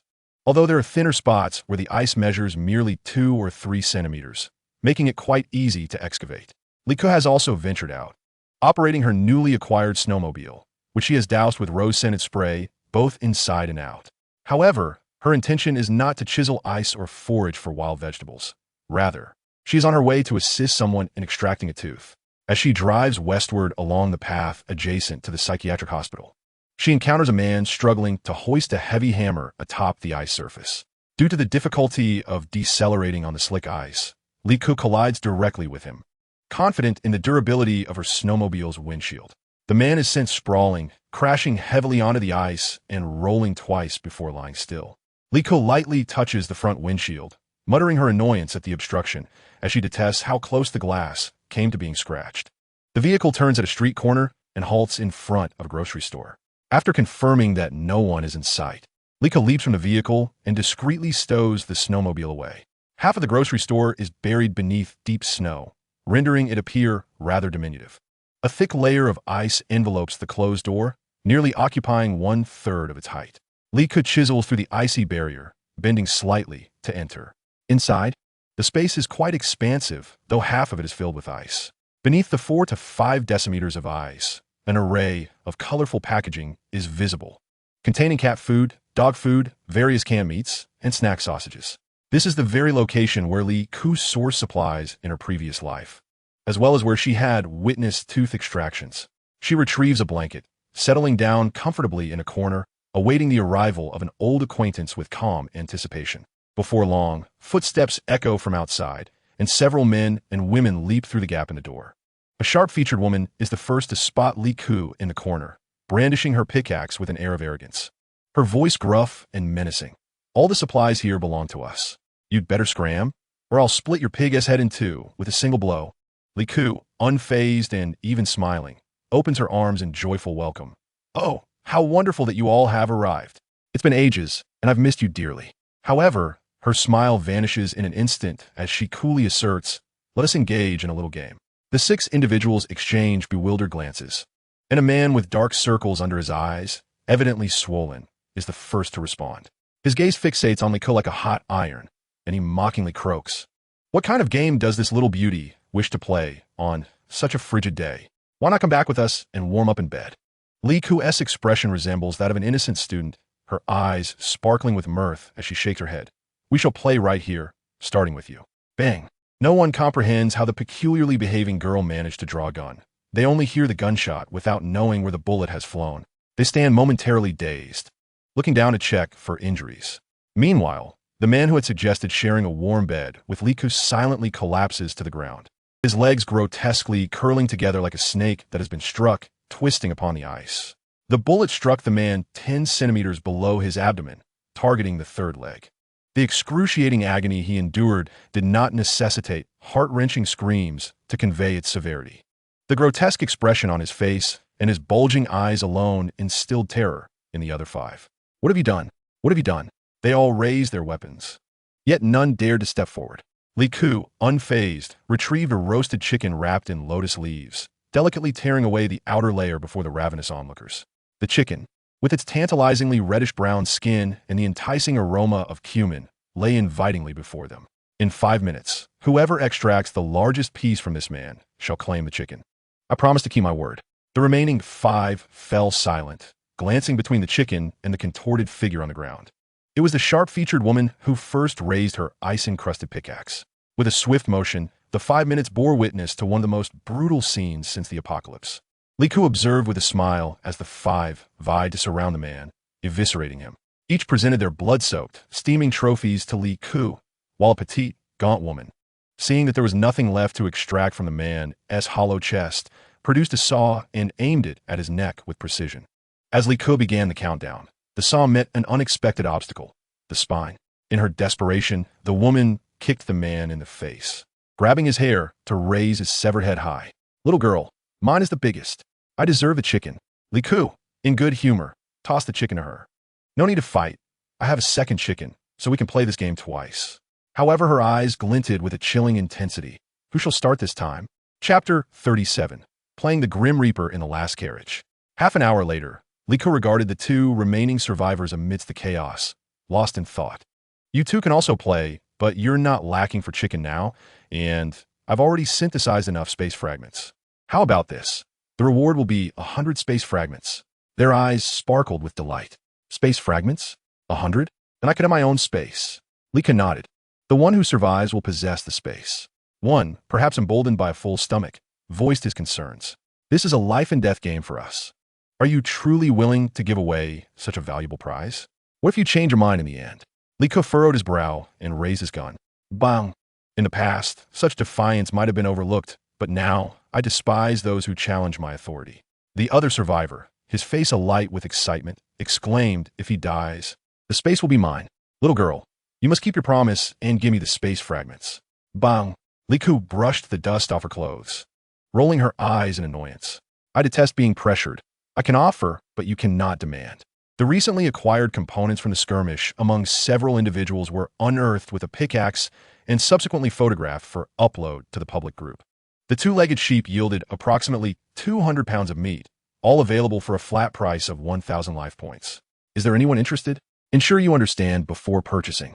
Li Ke advertised the fresh meat in the group chat, confident that there would be no penalties from the game, as meat is meat, regardless of its source. What kind of meat? What sheep? I seem to grasp the implications. As long as one refrains from consuming the brains, there should be no issue, correct?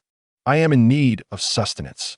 Starving, I ponder the consequences of consuming brains. After all, throughout history, instances of cannibalism abound. I too desire this.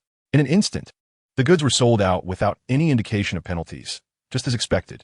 Li Ke hummed a tune while collecting the food bags scattered under the ice in her shop. The recent melee had inadvertently cleared the ice layer from the ground, requiring little effort on her part.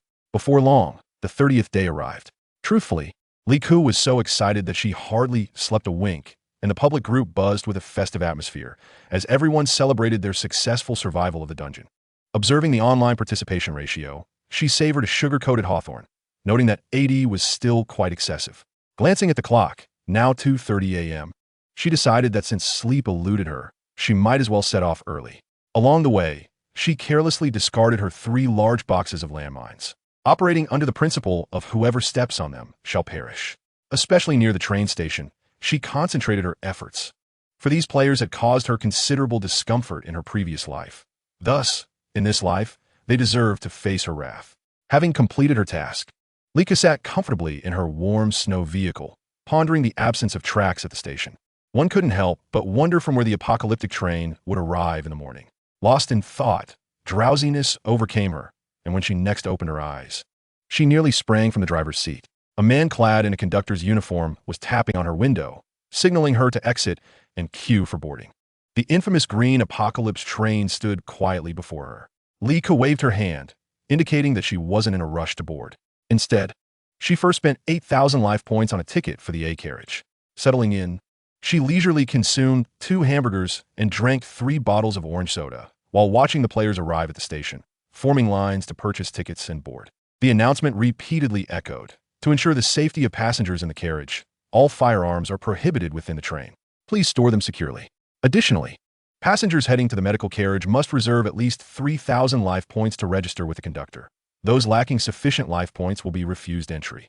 Watching the chaotic scene outside, those unable to board the medical carriage wailed in despair as mechanical soldiers dragged them away. In the midst of the turmoil, some attempted to rob others with knives, while a few relatively attractive young men and women beseeched carriage passengers for the chance to join them in the higher tier. Li Ke observed the commotion until the train began its countdown, prompting her to finally rise. As the Doomsday train neared its imminent closure, the countdown reached its final 5 seconds. Li Ke swiftly stowed the snowmobile into her spatial pocket, taking a few brisk strides before leaping aboard the train. A glance at the conductor by the door revealed a striking resemblance to the individual from her past life. Yet the disdainful look had transformed into a semblance of flattery. For her hand bore the conspicuous letter A. With a courteous nod directed at the sycophantic conductor, Li Ke adorned her face with a benevolent smile, only to swiftly deliver a kick that sent him tumbling off the train. Observing him roll twice before struggling to rise on his knees, she felt a fleeting sense of satisfaction. The train door slammed shut with a decisive swoosh, sealing the conductor outside, his face pale with terror as he pounded frantically against the barrier. Through the window, Li Ke waved gently, bestowing upon him a mocking kiss of death. As the mournful whistle echoed, the Doomsday train began to glide forward. Li Ke could not discern the conductor's frantic shouts, only the sight of his gaping mouth. Fear manifesting as tears and saliva streamed forth. His stylish train hat was whisked away, leaving his thinning hair to stand on end against the gusting wind. The platform began to recede, revealing collapsing, snow-capped mountains in the distance. The swirling snow engulfed the desperate conductor like a tempestuous sea, his hands raised high above the snow, flailing until he was completely obscured. With a gentle rub of her taut cheeks, Liku turned to scrutinize the D carriage. All passengers were required to board from the last carriage, compelling her to traverse several compartments to reach A03. She felt the reassuring weight of the golden mesh beneath her clothing, a protective layer designed to withstand 80% of attacks. In her hand, she wielded a swift blade, casually roaming the D carriage. Occasionally, she would seize a passenger, adjusting their chin to meet her gaze. Didn't you steal my water in the last life? With a swift motion, she slashed through their throat, ensuring they would no longer thirst. Oh, Auntie, you're still alive? Was it you who deliberately shoved me to sleep by the restroom door in our previous encounter? A few rapid cuts severed tendons, dragging the unfortunate soul into the restroom, leaving them to rot amidst the stench of death, much like their wretched existence. Come on, brother, don't hide. You seemed quite pleased when you held my hand in the past. With a swift stroke, she severed 8 fingers, leaving 2 middle fingers intact as a sardonic gesture toward his life. Throughout her grim journey, Liku occasionally flicked her arms to rid her blade of the sanguine remnants, then deftly thrust it into the abdomen of her next victim, still warm from the previous encounter. People are inherently cowardly. When she had once been meek, they could easily tread upon her, yet now, as the fierce and formidable Liku wreaked havoc in the last carriage, none dared to intervene or resist. Even upon witnessing the knife raised by Liku, as long as it did not descend upon oneself, one could easily distance themselves from the fray. Conversely, once Liku turned to depart, the surrounding individuals lunged towards the nearly lifeless figure, coercing it to relinquish all its possessions before succumbing to death. It was a scene reminiscent of the previous life, the entire third-class carriage suffused with a numbing stench of decay and an unceasing curse. When Liku returned to the A03 carriage, bloodied and invigorated as if under the influence of some stimulant, an announcement echoed through the air. The train will arrive at the next station in 3 days. Due to a sudden decrease in passenger numbers, the conductor has decided to optimize efficiency by randomly reducing carriages. Carriage D will be reduced from 22 to 3 sections. Carriage C will be reduced from 13 to 2 sections. Carriage B will be reduced from 6 to 1 section. Passengers in the esteemed A-class carriage may expend 4,444 life points to access full train surveillance and enjoy the spectacle of the escape game. Passengers in carriages B, C, and D are advised to select their preferred carriage promptly. Those who choose incorrectly will be detached from this train and buried in the snow-capped mountains. A notification appeared on Li Ku's screen. Would you like to enable surveillance permissions? Intrigued, he opted to proceed. 44 life points have been deducted. Player Li Ku's current life point balance is 38,990. A soothing female voice resonated through the broadcast. Passengers in carriages B, C, and D, are you ready? The escape game begins now. May you be fortunate enough to select the correct carriage. Chapter 38. Commencement of the Third Apocalypse Instance. Following the announcement, apart from the A-class carriage, the remaining passengers appeared pallid with dread. Liku, savoring a bowl of turkey noodles paired with passion fruit milk tea, observed their frantic attempts to flee through the surveillance screen. The public chat was a cacophony of chaos. I barely survived the last instance. Why must we face another escape? It feels like a deliberate push towards our demise. Regret fills me. I should never have opted for a B-class ticket to save a few coins. What does it mean that carriages randomly vanish? Surely, there must be some pattern. Listen to me. Let us all crowd into one carriage. The conductor wouldn't let us all perish, would he? What then would be the purpose of his apocalypse train? Yes, let us cluster together. Aren't those in carriages B and C able to descend as well? If we all cram into carriage D, surely we will find a glimmer of hope. Only a fool would venture into a crowded space. I refuse to join you. At least we in carriage B have soft seats. We shan't stand in your third-class carriage. In the blink of an eye, the previously stable train began to shake violently without warning. The tremors were so intense that it felt as though the very fabric of the world might come undone. The passengers within the carriage resembled startled birds, hastily fleeing towards other compartments. Indeed, the carriage, which was violently swaying, emitted a series of spine-chilling sounds. First came the sharp clattering of iron nails dislodging, followed by the piercing and jarring noise produced by the friction between the metal and the tracks. These sounds intertwined, evoking a palpable sense of dread. Before anyone could fully comprehend the situation, a thunderous roar erupted, and the entire carriage plummeted as if severed from its tether, akin to a kite cut loose. It was at this moment that the horrified passengers realized that the train was indeed traversing the lofty heights of the air. Those unable to escape the swaying carriage could only descend rapidly amidst their desperate screams, vanishing in an instant without a trace. Yet astonishingly, a bizarre phenomenon occurred thereafter. Following the catastrophic fall of one carriage, the remaining two adjacent carriages seemed to be drawn together by an unseen force, merging seamlessly with a resounding clap, as if the preceding calamity had never transpired. The passengers quickly discerned a perilous pattern. Whenever the carriage began to sway, it signified impending danger, necessitating an immediate dash towards the next compartment for salvation. Each individual exerted every ounce of strength, racing fervently to reach safety before others. In that moment, time appeared to freeze, each second stretching into eternity. However, in a heart-stopping twist, there were instances when 3 or 4 carriages would violently shake in unison.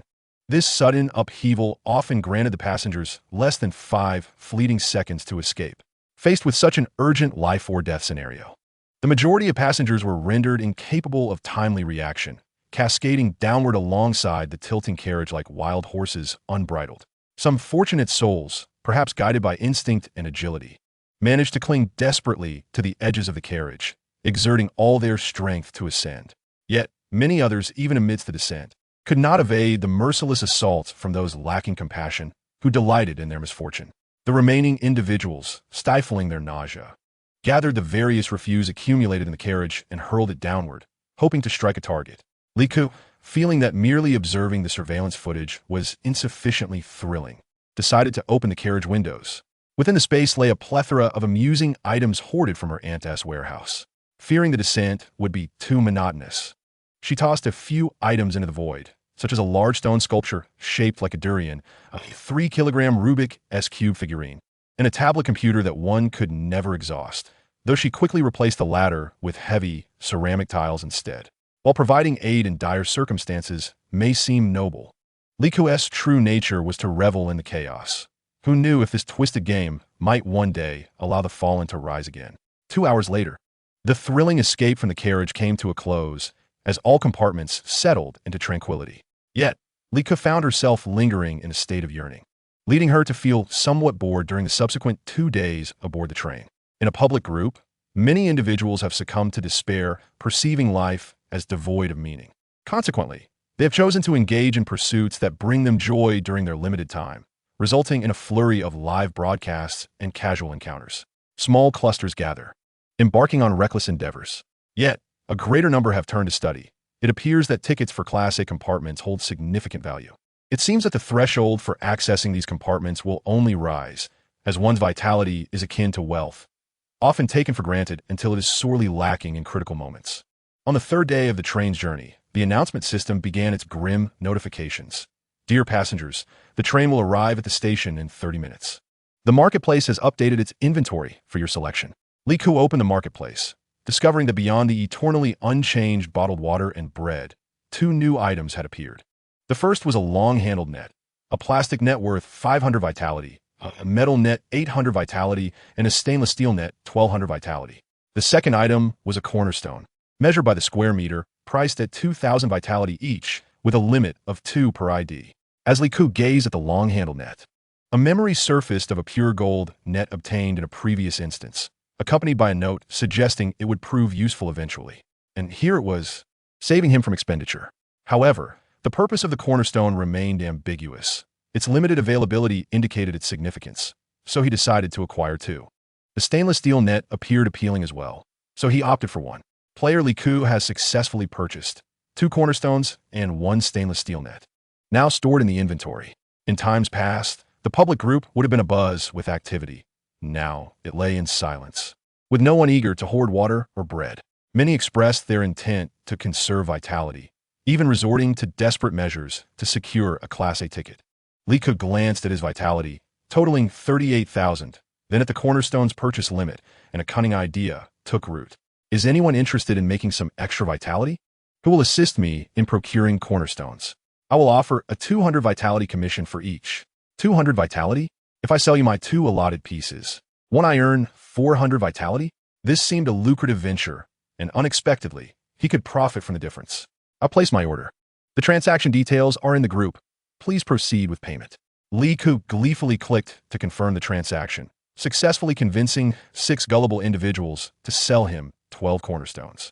Although the utility of these items remained uncertain, their neat arrangement in the inventory provided a sense of security.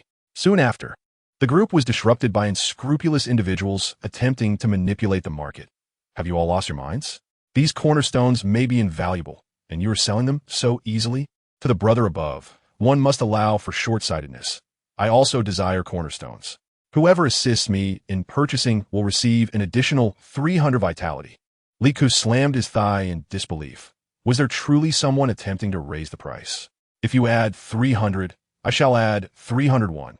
If you offer 500, I will counter with 501.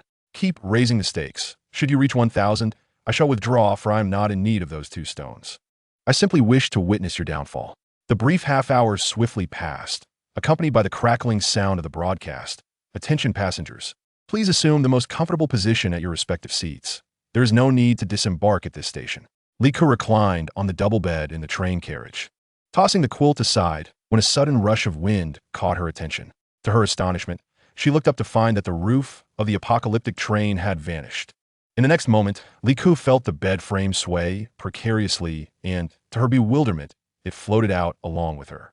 The other passengers in the carriage shared her bewilderment. Passengers in carriages B and C sat frozen on their seats, afraid to breathe, as if they were balloons drifting upward.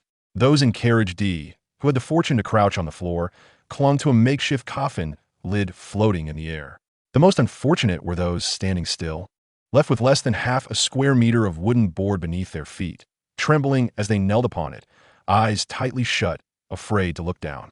In carriage A, 2 foolish individuals, instead of lying on their beds, sat on the sofa, gazing at the scenery. Now, half reclined, they screamed in terror, I'm afraid of heights. I'm afraid of heights. Chapter 39, Survival in the Air. Li Ku gazed at the clouds above, feeling the howling winds by her ears, repeatedly pulling the quilt over her face. Each time she lifted it, she sighed in disbelief, questioning why this was not merely a figment of her imagination. Cautiously, she peered over the edge of the bed. To her astonishment, a vast expanse of white stretched before her, and through the mist, she could see the deep blue ocean below. Grabbing her binoculars, she squatted on the bed to survey her surroundings, spotting a few players who mirrored her own anxiety in the air. 2 were seated on chairs, trembling as they scanned their surroundings, too terrified to move lest a gust of wind send them plummeting. Among the other players, one was precariously balanced on a narrow plank, forced to kneel and clutch the edges tightly, too frightened even to exhale. However, none appeared as comfortably reclined on a double bed as Li Ku. Suddenly, her hand vibrated with a game notification. Welcome to the high-altitude survival game. The current number of online players is 420,000. Material boxes will fall at irregular intervals each day. Please use your nets to catch them. Foundation blocks can be used to expand your territory. The larger the area, the more material boxes you can intercept, thus increasing your chances of survival. Seating on this apocalyptic train is limited. Territories with smaller areas will vanish every 5 days. Dangers exist in high altitude. Players are advised to construct personal shelters on their territories. If a player has synthesized spatial skills, they can store their shelters after the instance ends, greatly enhancing their survival chances in future game scenarios. Of course, this presumes you possess sufficient space to accommodate your shelter. Finally, we wish everyone success in boarding the train. Farewell. Li Ku swiftly retrieved 14 cornerstone blocks from his inventory, placing 4 on each side of the bed to reinforce its structure. As he gazed upon the expanded territory of 14 square meters, the sense of panic that had initially engulfed him began to wane. At the very least, he no longer had to worry about falling off the bed during the night. Nevertheless, still feeling somewhat uneasy, Li Ku decided to pack away the bedding and mattress, leaving only the iron bed frame. He then extracted several large wooden planks from his space and affixed them around the bed, constructing a double-layered wooden enclosure topped with a hinged roof. Thus, a coffin-like bed standing at 1.5 meters tall was completed. With the roof in place, he no longer had to fret about the wind and rain. However, the dark interior of the bed made him uneasy, prompting him to drill 2 small holes in the roof and insert tempered glass. allowing light to filter in and enabling him to observe the outside world. Realizing something was still amiss, he took up a chainsaw and fashioned a small door on the side for easier access. The bed, though unconventional, provided him with a profound sense of security. Using a compact car vacuum, he diligently cleaned out the sawdust from the wooden bed frame before reapplying the bedding and pillows. Comfortably lying down, Liku awaited the descent of the supply crates. A notification chimed, announcing the first batch of supply crates will arrive in 10 seconds. Players, please prepare and ensure nothing is missed. They were coming. Liku hurriedly opened the coffin-like structure and secured the golden net at the head of the bed. The stainless steel net he had purchased earlier was also fixed in place, with a robotic arm set to sway rhythmically from side to side, maximizing the area for collecting the supply crates. Soon, crates began plummeting from the sky, and Liku leaned over the bed frame, ready to catch them. The crates descended at a remarkable speed, akin to raindrops, and even the slightest misalignment of the net would result in the crates sliding away, leaving no room for error. Within 5 minutes, a pop-up appeared on the virtual screen. Today's supply crate delivery has concluded. The golden net contained 2 wooden crates, while the stainless steel net held nothing. However, 3 supply crates quietly rested on the additional 8 square meters of cornerstone blocks outside the bed frame. Cautiously, Liku exited through the side door of the coffin and carefully retrieved the 3 crates. Upon opening the 5 crates, he discovered 4 tomatoes, 3 bottles of mineral water, a roll of toilet paper, 1 cornerstone block, a length of hemp rope, and 2 packs of compressed biscuits. For Liku, the cornerstone block was the only useful item. He promptly stashed it at the foot of the bed, making the coffin-like room appear as if it had sprouted a rabbit's tail, extending an additional square meter. The public chat resumed with lively exchanges, as many others, like Liku, lamented the rapid descent of the supply crates, lamenting that the nets were insufficient to catch them. Several individuals who had foolishly purchased plastic nets recounted their misfortune. Having finally snagged a supply crate, they watched helplessly as it slipped through their poorly constructed net, gliding away before they could even grasp it. Liku received several private messages urging her to return the cornerstone blocks, expressing regret for assisting her with the purchase and imploring her to exhibit a sense of conscience and humanitarian spirit by refunding them. How absurd! After a long day of toil, as night fell, Liku lay in bed gazing at the starry ceiling, a sight so enchanting that it marked her first occasion observing stars since the onset of the apocalypse. In the night, someone in the public group, unable to withstand hunger, sought to barter for food, yet everyone understood the grim rules of this game. The aim was to outlast the majority. Thus, silence enveloped the group, save for Liku. Are you hungry? I have compressed biscuits. 1 biscuit can sustain you for 3 days. You can either offer me 500 life points or 2 cornerstone blocks. Otherwise, we have nothing to discuss. Since the harrowing escape from the train incident, everyone had been diligently accumulating life points, making cornerstone blocks the new currency for trade. Once she secured the 2 blocks, Liku produced a bag of compressed biscuits and patiently awaited her counterpart to inquire about purchasing water. At that juncture, a bottle of water would not merely cost 2 blocks. In this sweltering environment, parched and arid, compressed biscuits were the prime commodity for trade. The piece of hemp rope she found was exceedingly sought after, as many wished to securely bind themselves to their chairs to avoid falling during slumber. Liku found herself torn between hoping they would fall and desiring to exchange the rope for life points, so she retrieved some coiled grass ropes from her storage. Although they appeared sturdy, being made of grass, they would soften under sunlight and become brittle with the wind, rendering them quite fragile. These ropes, once deemed mere plastic toys taking up space in her storage, surprisingly garnered her 800 life points in trade, solidifying her reputation as the foremost trader in this desolate world. Chapter 40. Without festivals or holidays, what is there to celebrate? The following day dawned bright and sunny. Liku, feeling the heat radiating from the wooden bed, crouched atop her coffin bed, holding a net to catch supply boxes under the sunshade. Her performance today surpassed that of yesterday. As her net handling skills had improved, she managed to secure 3 cornerstone blocks, 2 bags of milk, 5 packets of crispy noodles, and 2 bottles of soda from 7 supply boxes. Liku placed the 3 cornerstone blocks at the foot of her bed, transforming a 4 square meter space into something akin to a small restroom. She then reinforced the area with sturdy wire mesh and handrails, allowing her to stand atop it without fear of heights. Setting up a large outdoor sunshade, she arranged a rocking chair beneath its shade, accompanied by a small table adorned with fruit and a pot of floral tea. Swaying gently in the chair, she savored the delightful view outside, indulging in cherries and grapes while sipping the fragrant jasmine tea, living a life of exquisite leisure. After dozing off in the rocking chair, she was soon awakened by the oppressive heat, feeling as if the sun were suspended above her head with not a breath of wind to provide relief. Pouring herself a glass of cola, she added a few ice cubes and retrieved a bucket of crushed ice, inserting several bottles of cola to keep them cool. At this moment, the public group was filled with lamentations, as everyone had just emerged from the frigid apocalypse. While they all possessed sufficient means to keep warm, none could withstand the oppressive heat.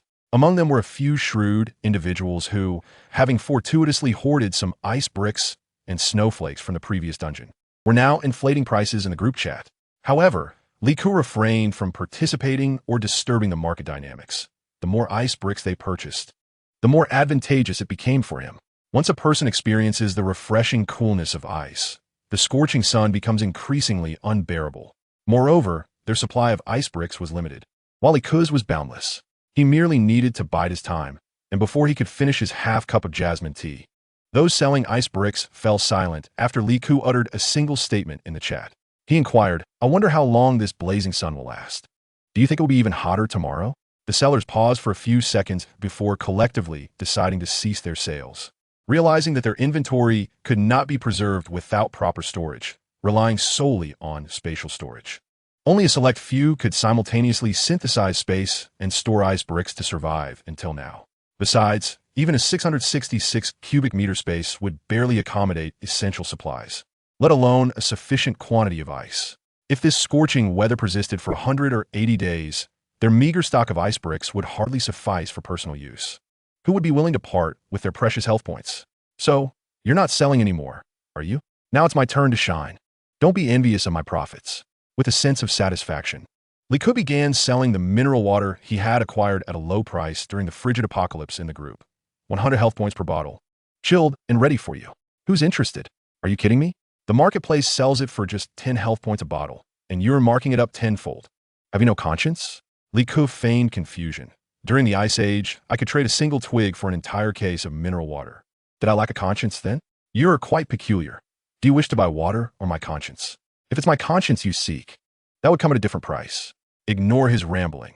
If he won T-cell to me, I'll take 2 bottles of chilled mineral water. I'm parched to the point of smoking. Bah, tomorrow there will be new supply crates. I refuse to believe I can't acquire water in this sweltering heat. Be cautious of heat stroke. Wait, don't you have any water stored in your inventory? Even if I have a little, it's not enough. I'm so hot I could pour water over my head. My face is peeling from sunburn, and it itches and hurts. As the sun blazed ever more fiercely, Li Ku's business thrived accordingly. The 800 bottles of mineral water he had bought at a bargain price quickly sold out, netting him a staggering profit of 78,000 health points. With over 100,000 health points, Li Ku was positively swimming in wealth. After selling the water, Li Ku began hawking sun umbrellas and hats in the group chat, trading them for 28 cornerstone pieces, 43 skill fragments, and 17 spatial fragments. Li Ku then opened his personal information. Name, Li Ku. Carriage level, pending. Health points, 119,768. Inherited skills, mastery of multiple vehicle types, proficient in athletic skills, close quarters combat, sharpshooter, medical expertise, chemical mastery. Bound resources, level 2 space inheritance fragments 88, space fragments 67, foundation blocks 28, high defense gold wire, golden fishing net. With the prospect of synthesizing another inheritance skill card, Li Ku felt a surge of enthusiasm. The space was cluttered with various odds and ends, and he produced several handheld fans. 2 inheritance fragments could be exchanged for 1 fan, which came with 2 complementary batteries. A fan? What purpose could that serve? It seemed utterly useless, and he had no interest in it. The fan merely blew hot air. Was there no ice available? Even with the sunshade, the heat was unbearable, making him restless and uncomfortable, with sweat soaking through the soft chair beneath him.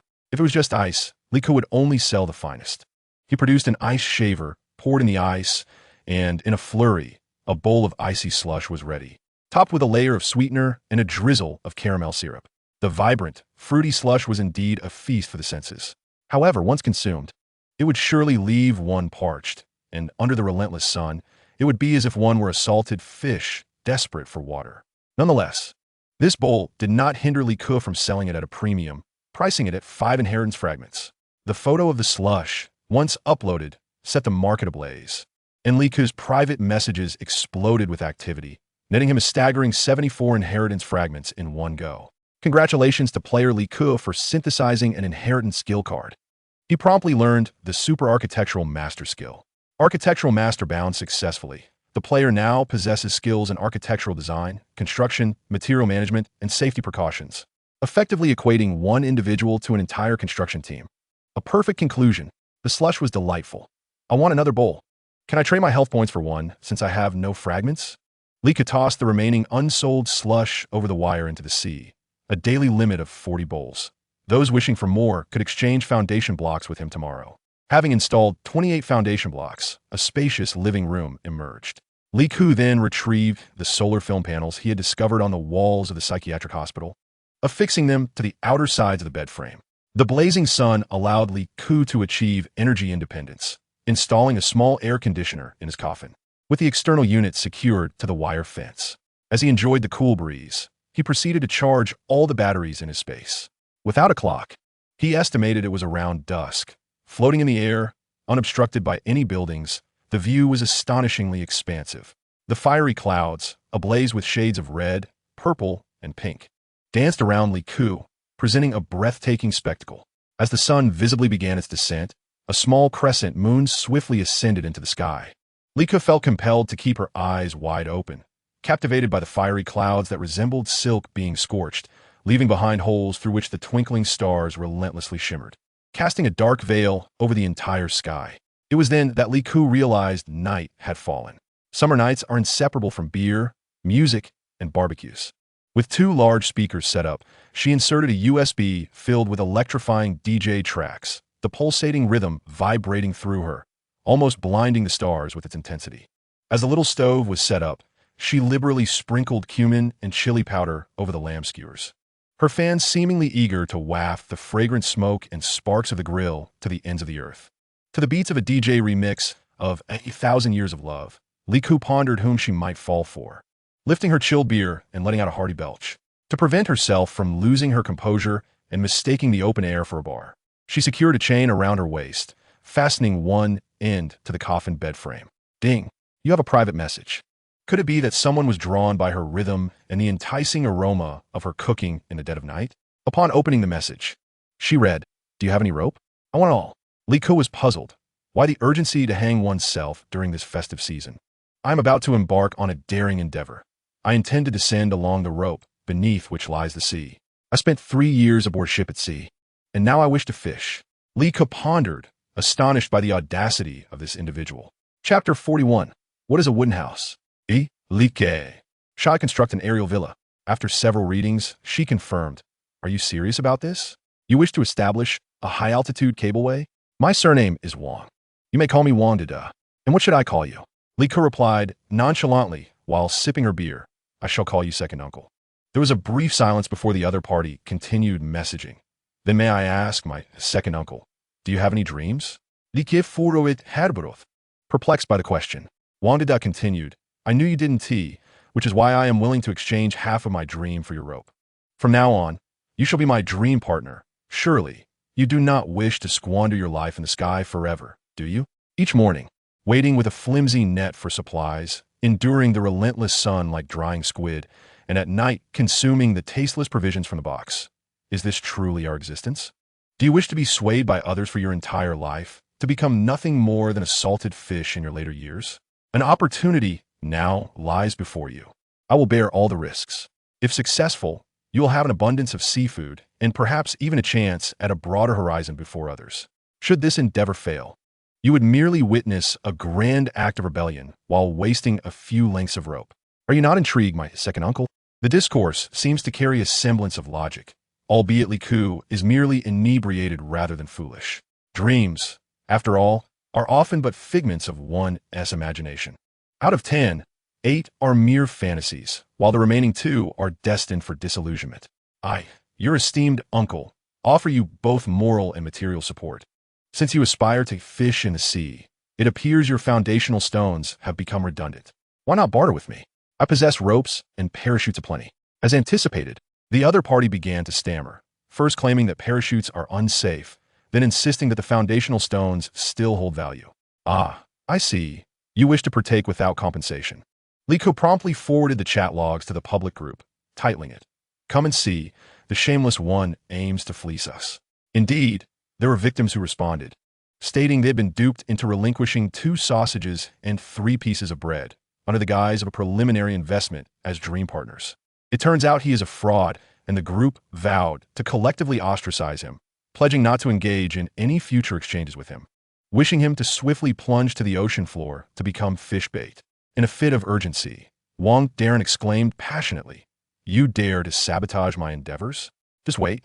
I shall ensure your downfall." Liko retorted with a picture of barbecued food and ice-cold beer, captioning it, "This is a feast you will never experience in your lifetime." On the 3rd day aloft, the temperature seemed to surpass that of the previous day. Liku's modest abode was exceedingly cramped, and the air conditioning was set rather high, leaving him in a state of lethargy upon waking. Stepping out of his coffin-like room, he was greeted by a wave of heat and utter disarray. Remnants of last night's barbecue lay scattered, the grill toppled, and on the ground. Curious footprints marred the coal ashes, 3 toes the size of a palm. Lika picked up a few skewers, bearing evident bite marks, and 2 willow branches were cleanly severed, suggesting the presence of a rather sharp-toothed creature. Nearby, the beer bottle contained an abundance of coal ashes, indicating that this creature possessed a degree of cleverness, reminiscent of the tale of the crow drinking water, as it had piled coal ashes to pilfer Liku's beer. Liku's immediate thought was one of alarm, an invasion by a carnivorous foe, one that possessed both strength and cunning. Upon opening the public group chat, he intended to inquire if anyone had encountered animal attacks, only to discover a matron broadcasting a lesson live. Yes, you heard correctly. Even in this post-apocalyptic world, she was conducting a class. This matron had painstakingly accumulated 100 skill fragments to exchange for an advanced carpentry skill, her abilities rivaling those of Liu Ban's foremost disciple. As the sun blazed ever brighter, she produced a copious amount of firewood she had stockpiled from an extreme cold dungeon and began constructing a wooden house upon her 6-square-meter foundational stone. With each completed section, she uploaded photographs to the group, garnering an influx of admiration from fellow players. "Your woodworking is truly impressive. Could you teach me? Matron, you're like a mother to me. I too have a pile of firewood, and I yearn for a cozy wooden retreat." The matron swiftly provided emotional support while also proposing a knowledge fee, offering one-on-one guidance for building in exchange for resources. Liku had perused the photographs of the house constructed by the elderly lady, and indeed, it was quite impressive. It appeared to be the legendary mortise and tenon structure, entirely devoid of iron nails. The wooden pieces, with their interlocking grooves and projections, fit together seamlessly, exuding an unassuming yet robust reliability. The elderly lady expressed that her urgency to build arose from an incident the previous night when she was attacked by a bird while sleeping. Fortunately, despite the sweltering heat, she maintained the habit of sleeping under a blanket. Although the bird's claws tore the blanket into several strips, it spared her from harm. Thus, she resolved to construct a shelter that would provide her refuge. While Iko may not possess carpentry skills, she had fortuitously bound her last skill card to engineering and construction. She regarded the quaint wooden cabin with slight disdain, for she envisioned erecting a sturdy villa with brick walls and tiled roofs. Ding dong. In 3 minutes, a supply crate will descend. Players, please prepare. It was arriving. She hoped to acquire a substantial number of cornerstone blocks this time. Liku secured 2 fishing nets in a front and back arrangement and retrieved various mesh nets from her inventory, using a long wooden pole to expand the area for intercepting the supply crate. Soon, small black dots appeared in the sky, descending rapidly. However, this time the supply reception was notably bountiful, containing 2 ordinary wooden crates and 1 golden treasure chest within the golden fishing net. The expanded territory of 32 square meters intercepted a total of 12 wooden crates, though the additional fortified fishing nets proved ineffective, not only failing to capture the supply crate, but also sustaining a significant breach. The 14 wooden crates yielded 6 cornerstone blocks, 28 bottles of mineral water, 24 loaves of bread, 3 strips of cured meat, 20 candles, and a toolbox. The toolbox was quite comprehensive, containing hammers, axes, and iron nails, yet unfortunately, Lika had no need for them. Inside the golden treasure chest, she found a skill transfer card 20 spatial shards and a bag filled with fragrant sorghum, which she suspected was intended as feed for the iron-clawed birds. The public chat group also buzzed with excitement, as someone had retrieved a silver chest containing a compact generator and 200 milliliters of gasoline. Another fortunate individual had even fished out an ice-making machine, which could produce refreshing shaved ice with just regular mineral water, albeit consuming electricity, perfectly complementing the player with the generator. Instantly, the price of Liku's shaved ice plummeted. However, she remained unperturbed, focused on her villa construction. With 6 cornerstone blocks, her territory expanded to 38 square meters. Though modest, it now included a living room and a bedroom, with plans to further expand as her territory grew. From her inventory, she extracted bags of sand and cement, alongside a concrete mixer for mixing. Given the height, Liku refrained from digging downwards for a foundation. Instead, she opted to lay cement to create a base, followed by pouring a concrete layer, tying rebar, and erecting the framework. Under the blazing sun, Liku skillfully operated the excavator, diligently pouring concrete shovel by shovel, ensuring it was compacted thoroughly. The mindset of a construction team leader is truly exceptional. Liku could construct a house without the need for design plans, as everything was firmly within his grasp. From dawn until dusk, in a bid to save time, he would nibble on a few pieces of bread whenever hunger struck, continuing his labor diligently. Thankfully, the villa was not overly large, and by dusk, the foundational work was finally complete. Liku rubbed his sore shoulders, looking forward to tomorrow when he would begin erecting the walls and framework. Once the roof structure and waterproofing were in place, he could finally indulge in the interior decoration. Once the quaint villa was finished, he would no longer have to sleep on a makeshift bed of wooden planks. Exhausted from the day's labor, Liku slipped into his makeshift bed and fell asleep as soon as the air conditioning was turned on. In the middle of the night, while Liku was in a deep slumber, a shadow descended from the sky. A large eagle, nearly human-sized, landed with a flap of its wings on the external unit of Liku's air conditioner. Its feathers glimmered with a cold metallic sheen reminiscent of iron. With a beak curved like a hook, it appeared exceedingly sharp. The eagle folded its wings, keeping its body still while its head rotated several times, its amber eyes scanning Liku's domain. Then, its fierce gaze settled upon the makeshift bed, where the enticing aroma of meat wafted from within. Chapter 42. Do you dare to peck my head? Liku dreamt that someone was persistently knocking on his door. In his dream, he wondered, how can anyone be knocking on my door in the sky? Suddenly, his heart sank, and he jolted awake. Indeed, who would knock on his door at such heights? Upon opening his eyes, he found a slender iron claw hovering less than 5 centimeters from his nose.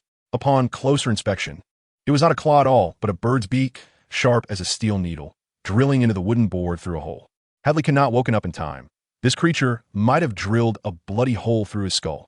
With a swift movement, Liku shifted his body to evade the beak and quickly grasped the bird's head, pulling down fiercely. His fingers tightened around its neck as he arched his body, and with a swift motion, he kicked the bird's neck with force. A sharp crack echoed as the bird's head drooped heavily, motionless. Liku then retrieved some FRP tape, wrapping the sharp beak securely. This was no ordinary tape. It was used for binding steel bars during construction, highly resistant to corrosion and extreme temperatures, with an exceptionally strong adhesive. After several rounds of binding, the bird's beak would never open again. Having addressed the most dangerous situation, Liku emerged from his makeshift bed to find a large bird's backside perched on his wooden platform. Glancing at the foundation he had painstakingly excavated during the day, he noticed 2 large footprints imprinted in the concrete, still retaining 3 toes each. It seemed evident that this foolish bird was the one that had pilfered his skewers, toppled his grill, and nibbled on his willow branches. Having stolen his meat and now daring to covet his head, it was time to settle both old and new scores. Liku extracted a metal rod and struck the bird's rear end with fervor. The rod hit the feathers with a clanging sound reminiscent of metal clashing against stone. Yet despite his relentless efforts, not a single feather was dislodged from the foolish creature. Breathless and increasingly exasperated, Liku decided to resort to more drastic measures. He fetched a large iron pot and ignited a fire, preparing to stew the bird. Lowering his body slightly, he focused his energy, pressing half his face against the bird's posterior, his arms tightening as he let out a furious shout. Rise. In an exceedingly bizarre posture, Liku dragged the hefty bird out of the wooden shack, then kicked it into the iron pot. Perhaps due to the bird's remarkable vitality or the shock of cold water in the pot, the severed head, which should have been lifeless, surprisingly rotated half a turn. The feathers trembled, and the bird's eyes, astonishingly, opened wide. Those bright amber eyes fixated on Li Ku as the two, man and bird, locked gazes for a full 3.5 seconds.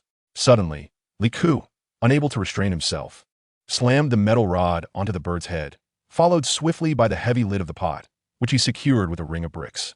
A cacophony of clanging ensued from the pot, but Li Ku remained unfazed. Observing the online count in the public group plummeting, he surmised that many had likely suffered at the hands of these foolish birds throughout the night. They toiled until dawn, yet the fire beneath the pot failed to thoroughly cook the bird, the clanging resonating in Li Ku's ears like a resounding gong. He contemplated that he could not remain fixated on it forever. He had to attend to other matters. After breakfast, he squatted on the iron railing to wash up, splashing water on his face, applying baby oil, and then a layer of sunscreen. He felt the sunscreen trickling down his face with the sweat, and upon checking the thermometer, he noted the surface temperature had already soared to 42 degrees Celsius, even before the sun had fully risen. The public group had been clamoring for shaved ice since the early hours, expressing disdain for Li Ku's pricing, and no one sought to purchase from her. After all, not everyone could afford to exchange 5 fragments for a mere bowl of ice. Yet, despite their incessant chatter, no one appeared to be selling. Li Ku clicked on the profile of the individual who had boasted about acquiring a shaved ice machine the previous day. It seemed they were already in dire straits. Li Ku felt a twinge of confusion. Had her competitor met their demise just as they came online? Feeling somewhat guilty for her fortune, she hurriedly messaged in the group. 5 cornerstone fragments for a bowl of shaved ice, and for every 5 bowls purchased, 1 bowl is complimentary. Though my prices may be steep, I assure you, I am here for the long haul. For a while, no one acknowledged Li Ku, the so-called shrewd merchant, but she remained untroubled, as she could enjoy the cool air of the air conditioning. Her gaze fell upon the 8-centimeter deep external unit of the air conditioner. A bitter irritation welled within her. This foolish bird, having already burrowed into her wooden board, had damaged her foundation and rendered her air conditioning unit inoperable. She hardly possessed many air conditioning units in her space. Raising her hand, she hurled a brick onto the pot, causing the lid to shift aside. A damp bird head emerged from the gap, its 2 amber eyes darting around with a mix of 3 parts anger and 7 parts disdain as it regarded Li Ku. Li Ku rolled his eyes and said, "Wait until I finish building my house, and then I'll bring you some skewers to eat in the evening." He donned his gloves and sun hat, climbing into the excavator to continue constructing his abode. As he was compacting the concrete, he noticed a dark spot in the sky growing larger and approaching rapidly. Puzzled, Li Ku wondered why it wasn't time for the supply drop yet. Looking up, he was taken aback to see a large eagle diving toward his territory. Without hesitation, he brandished his submachine gun and fired at the shadow. The bird, however, was astute, spiraling in the air while emitting urgent cries, "Choo-choo-woo, choo-choo-woo." For the first time, Li Ku sensed the sorrow and anxiety in those bird calls, causing his grip on the gun to slacken. Meanwhile, the foolish bird in the iron pot became agitated as well, bobbing its head like a tambourine on the stove, stretching its long neck to splash the water within, extinguishing the flames beneath. The airborne visitor bore a striking resemblance to the silly bird in the pot, but was evidently larger. It must be a female eagle. Noticing Li Ku lower his weapon, the bird audaciously landed on the edge of the pot, raising its talons as it affectionately pecked at the silly bird. They entwined their necks like strands of rope, flapping their wings to dry the water off the foolish bird. Li Ku watched in astonishment from the excavator, and then the eagle surprisingly approached him, wings outstretched, and bowed as if to pay respect. How peculiar, he thought. It was rather polite. Clearing his throat, he remarked, "What do you mean by bowing? You think that means you can take your partner away? Let me tell you, that's not happening. Look at this wooden board. It's got a big hole drilled through it. And this perfectly good air conditioning unit. Who did I wrong to have your partner trample it?" Before Li Ku could finish, the bird bowed again, then turned to the foolish bird and flapped its wings twice over its head, reminiscent of a girlfriend scolding her partner. With that, it soared away in a splendid fashion. Li Ku locked eyes with the silly bird once more, feeling a tinge of sympathy. "You know," he mused, "your partner probably thought it couldn't take me on and fled. Don't be too disheartened. It's just a breakup. After all, you've caused quite a ruckus and amassed a hefty debt. Who would want you now? Just lie there and wait to be turned into a roast chicken." Li Ku had no time to dwell on the foolish bird, as he began stacking bricks to build a wall. Once he completed a 2-meter-high section, a massive dark shape, accompanied by a piercing bird call, zoomed toward him again. It seemed the silly bird was fortunate after all, Its mate had returned to rescue it. As customary, the eagle circled twice in the air, greeting Li Ku, and then released a creature from his talons, a 2-meter-long crocodile. Miraculously, it was still alive. Chapter 43. The reckless assault of the clumsy bird and the raw mantises. Initially, Li Ku could not discern what had fallen before him until he beheld the mud-stained, grayish-white maw of a crocodile, its hardened, sun-bleached skin, and the starkly yellowed, razor-sharp teeth concealed within. Upon closer inspection, the creature's eyes resembled withered twigs, their hardened bark enveloping desiccated eyeballs, while its body spanned a considerable length of approximately 1.5 meters. What in the world is this? Is this the ransom you've delivered? You sent a crocodile to devour me? The crocodile, upon noticing Li Ku, paused momentarily, its 4 unnerving legs flailing as it lunged toward him, its elongated jaw snapping threateningly. Li Ku could even see the drool trickling from its mouth. This creature genuinely intended to consume him. In a panic, Li Ku hastily retreated, intending to clamber onto the excavator. Just then, he heard a tearing sound, akin to roller skates scraping against a stone slab. When he glanced back, he was startled to see a streak of blood adorning the crocodile's head. It was undoubtedly the handiwork of that foolish bird's mate, which still bore remnants of crocodile skin between its toes. A devious thought crossed Li Ku's mind. Was this an act of defiance, a display of power by capturing a crocodile? If I do not release your male bird today, are you planning to fetch me a venomous snake next? Do you think I, Li Ku, am easily intimidated? My space can sustain life. Regardless of how many you bring, I can simply confine them within and let them starve. You think a ruffled bird can frighten me? Noticing Li Ku's prolonged silence, the female bird bobbed its neck like a chicken, using its sharp claws to nudge the crocodile towards the air conditioning unit. It dawned on Li Ku that this was meant as compensation for the air conditioning unit, which was valued at 5,880. What worth could a stinking crocodile possibly hold? Before Li Ku could fully relish his triumph, the female bird raised its neck and emitted another cry, fanning its wings to deliver a hefty blow to the foolish bird in the pot before soaring away. To be honest, Li Ku felt a twinge of anxiety. Were they truly going to hurl another crocodile at him? The creature before him, its head marred by a deep gash, appeared lifeless, its eyelids unresponsive, its body limp. Summoning his courage, Li Ku prodded it with a stick. The crocodile remained utterly still, a sight too unsettling to bear. It was best to store it away in his space. As he watched the crocodile vanish, the foolish bird in the pot stared in astonishment, its previously disdainful gaze now tinged with confusion and admiration. When Li Ku retrieved some fragrant grains from his golden treasure chest, the last vestige of disdain evaporated from the foolish bird, replaced by blatant obsequiousness. Its metallic feathers scraped against the bottom of the pot, producing a sound that sent shivers through Li Ku's teeth. With a swift strike, he warned, "If you damage my pot with your flapping, I shall skin you alive."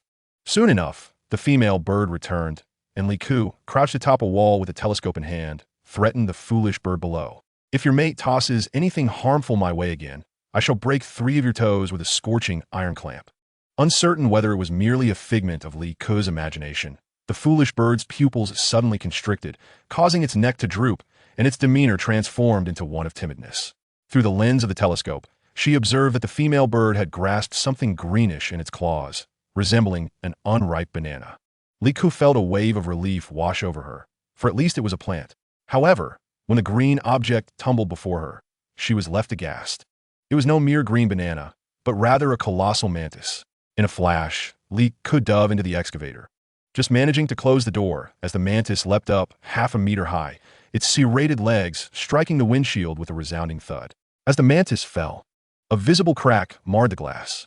Enraged, Li Ku bellowed from within the vehicle, "Get lost. Take your mantis pet and leave." With a sudden surge, the female bird soared into the air, its sharp beak deftly seizing the mantis's head with a crisp pop, detaching it cleanly. Li Ku distinctly observed greenish slime splatter from the mantis's neck, eliciting a grimace from her. The bird crunched the mantis's head with relish, looking quizzically at Li Ku as if to say, "You don't fancy this delectable morsel?" It even glanced back at the foolish bird in the pot, the two exchanging bewildered looks, collectively perplexed by Li Ku's aversion to the crispy mantis. Li Ku exhaled in exasperation, declaring, "I truly give up. I don't require compensation. Just leave me in peace and never return to plague me again." She tore off the tape binding the foolish bird's beak and unshackled it from the chains. Waving her hand impatiently, 3 words: hurry and go. The foolish bird tilted its head at Li Ku, flapping its wings twice yet remaining stationary. What was it? Too famished to fly after a night? Or did it wish to continue provoking her? With a sigh, Li Ku pulled out a handful of grains to feed them both, reasoning, I haven't cooked you, nor have you harmed me. Let us call it even. After you finish these grains, let us part ways amicably, and may we not trouble each other henceforth. The 2 foolish birds gleefully consumed the grains, occasionally nodding at Li Ku, seemingly attempting to convey something. Suddenly, a notification flashed across Li Ku's screen. Congratulations, player has bound 2 flying exotic beasts, golden-billed eagle. Male golden-billed eagle, age, 9 years, proficient in flight, playful, bold yet dim-witted, loyalty, 35. Female golden-billed eagle, age, 12 years, proficient in flight, a gourmand, loyal and dependable, loyalty, 85. At that moment, Li Ku comprehended why several bags of worthless grains were placed in a splendid golden chest. Quickly, she offered the 2 eagles additional grains to boost their loyalty. Noticing the time, she realized the supply drop was imminent. Li Ku held her golden net aloft, gazing skyward with reverence. As dark specks began to appear in the sky, she dashed back and forth, pursuing the glimmering golden lights within the descending objects. The descent of the supply crates soon came to an end. Li Ku gazed at the net in his hands, sighing repeatedly. Having had a restless night, the morning heat left him feeling dizzy, and his movements were not as nimble as the previous day, resulting in a less fruitful harvest of supply crates today. With a hint of regret, Li Ku turned to see that several crates had been intercepted on his territory. However, upon turning around, he was taken aback by the sight behind him. After rubbing his eyes for what felt like an eternity, he finally exclaimed in astonishment, "Goodness!" Before him lay a neat array of supply crates, easily numbering over 100. There stood 2 sandy-colored birds atop the crates, their claws carefully stacking 2 boxes on top of one another. These 2 birds were quite perplexed. They had not anticipated that this human would favor wooden items over fish or insects. Since he had a penchant for such things, they decided to assist in gathering a few while they had the time to spare. Li Ku rushed over, inspecting each box in turn. Indeed, there were supply crates, and as he grew fond of these 2 birds, he found them increasingly charming. A total of 126 crates yielded a bounty of bottled water, an array of bread and cookies, as well as clothing and sandals. The attire consisted of sun-protective garments, while the footwear comprised breathable sandals. Among the treasures, several silver boxes bestowed upon Li Ku 20 gene modification fragments, 18 legacy technology fragments, and 15 space fragments. Additionally, he acquired 20 liters of gasoline, 30 liters of diesel, 2 high-powered flashlights, a solar-powered bulb, a hand crank generator, a multitude of wires, and 2 insulated tents. Remarkably, he also collected 45 cornerstone blocks, which signified that Li Ku could expand his villa by an additional 45 square meters, thereby creating a spacious living room.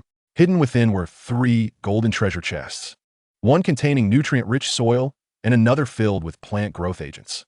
It seemed the aerial challenges were indeed designed to test the endurance of most players, now even encouraging them to engage in self-sustaining agriculture.